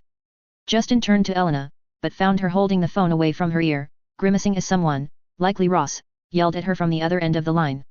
"Elena," he said, catching her attention, "make it tomorrow morning," he said firmly. "No one yells at my people. Ross can go fuck himself if he thinks he can get away with doing that to my minions." Hope returned, sighing as she put her phone away in her purse. "My father is still doing everything to hold back progress," she complained bitterly. "Just another lecture on how I can't trust anyone, ever, with anything," she said with a helpless shrug. Justin knew he could step on a landmine here if he didn't walk carefully. "He's just worried about your safety," he said slowly. "Carefully, I can understand that part, but he could do so much more for the world and for your safety if he just let us collaborate. That was considerate enough, right?" Hope smirked, tossing her hair back as she stepped forward and slid her arm into his. "We'd own the shipping industry," she agreed, seemingly troubled, for all that she carried on with some swagger. "PIM particles could be the biggest game changer since. Well, you," she added, snorting lightly as Justin preened. "I didn't mean to fluff your ego," she mocked lightly, a small companionable smile on her face. Justin walked off with her, heading for the doors, Domino trailing behind, while Elena stood back, looking frustrated as she continued to speak into the phone. "There's definitely some potential there. Shipping is the low-hanging fruit. There's so much more you could do with my backing," Justin mused out loud. The entire reason he'd been interested in collaborating with Hope had been for the military application. Hank's fears were clear, and not necessarily wrong. The particles spread over the world like that and being used for shipping or military means, or whatever else they'd find a use for them for, risked someone terrible getting a hold of them. Justin was simply more pragmatic. They could ensure only Hammer Security handled the use of the particles, which would limit potential theft to supervillains, and honestly, if some of them wanted to steal the Statue of Liberty or assassinate the president, Justin saw that as necessary sacrifices for progress. If Earth moved ahead 100 years in logistics, sciences, and military capabilities, was it worth the potentially hundred or thousands who'd die to one bad actor stealing some particles? Yes. To Justin it was an obvious and complete yes. He'd sacrifice a country for the opportunity. Maybe not America, but like, who'd miss Sweden or Norway or something anyway? Hope smiled as they exited the hotel, finding Justin's armored limo waiting for them. "I think beyond those fears he also doesn't want to upend entire industries. Send hundreds of thousands to unemployment." Justin gave her a look, seeing the impish smile on her face. "I see," he answered dryly, "that's a dig at me, right there." He held the door open for Hope, receiving a thankful smile as she scooted inside. "Besides, anyone that got fired, I'd just hire, so it's a moot point," he pointed out as he entered behind her. "Tell that to Hank," Hope said wryly, a hint of frustration underneath it. She flashed him another smile as he opened the fridge and offered her a drink. "I prefer not to speak with him if I can help it." "You're much lovelier," Justin said, flashing her a smirk, enjoying the light blush that appeared on her face. "To friendship and business," Hope said, lifting her drink in a toast, eyes mischievous as Justin sat back, a hand to his heart. "You're killing me here, Hope," he complained lightly. She eyed him thoughtfully. "I think you could use a friend more than another booty call anyway, Justin," she pointed out, smirking in an undeniably sexy way. "Which just wasn't fair in this situation." Justin chuckled, leaning back in his seat, spoken like someone who hasn't tried a Justin Hammer special. He taunted lightly, bragging a little. Hope raised an eyebrow, her blush intensifying even as she spoke dryly. "I have seen the video, you know." Justin scratched his chin. "Ah," he said, lacking anything better to say, feeling slightly caught off guard. He'd thought S.H.I.E.L.D. wouldn't lose hold of it so quickly and easily. Hope cleared her throat, seemingly determined to just move past that embarrassing moment. "Anyway, I think we could do a lot together, as friends and business partners, we click together, you know." Justin smiled. "We do." But inwardly his thoughts whirled. He'd been friend-zoned, which stung slightly as he quite liked Hope, but more than that, Hope still wanted to move forward in business together. It seemed that in saving Hank Pym's life he hadn't entirely ruined everything after all. Pym Technologies wouldn't be his, no. But if he could pry some particles out of Pym's hands, who knows what could happen. He eyed Hope, smiling as she excitedly talked about the potential in a business arrangement between them. She really was beautiful when she smiled, he thought. Pity it seemed she was wary of a relationship, but he was probably not well suited for one, and either way, they'd barely begun a friendship. Who knew what could happen years down the road? Next morning. So General Ross, let's make it clear, I'll sell you power armor, but it will cost you 10 billion per suit and the operator will have to come train with our development team for several years before we can make it operational for an entire force, instead of a singular individual. Justin explained smugly, sitting at the table fully relaxed at the situation. By the time the army would have some suits, an alien invasion would have happened, ensuring the military would focus on outside threats and not be looking to blow up his planet. He'd DNA lock them too, needing a new operator trained after their operator retires or dies, further slowing down the process. Allowing him to wait until just before Thanos before letting the genie fully out of the bottle and spreading them everywhere. Earth would be no one's plaything. That's outrageous, Hammer. Ross barked, a vein pulsing in his forehead. Both the time and the money, you can do better than that. Justin crossed his arms, a superior look on his face as he stared the general down with an all-out smug attitude. If you don't like my prices, just ask someone else. There was of course no one else. Justin so liked winning. Author's note. Bit more insight into some of the people around Justin, and a bit of a slow-down chapter as everything has been moving forward rapidly. Not an all too exciting chapter, but these little slices of life need to happen too, and Justin really can't deal with any more crisis points right now. His dance card is full. Hope is realizing she got along with Hammer a little too well, and she has seen that video, so she's putting the brakes on, clarifying what she's looking for at the moment. Also right now this story is leading in the vote for next week too, so might be another chapter again next weekend. We'll see how the vote goes.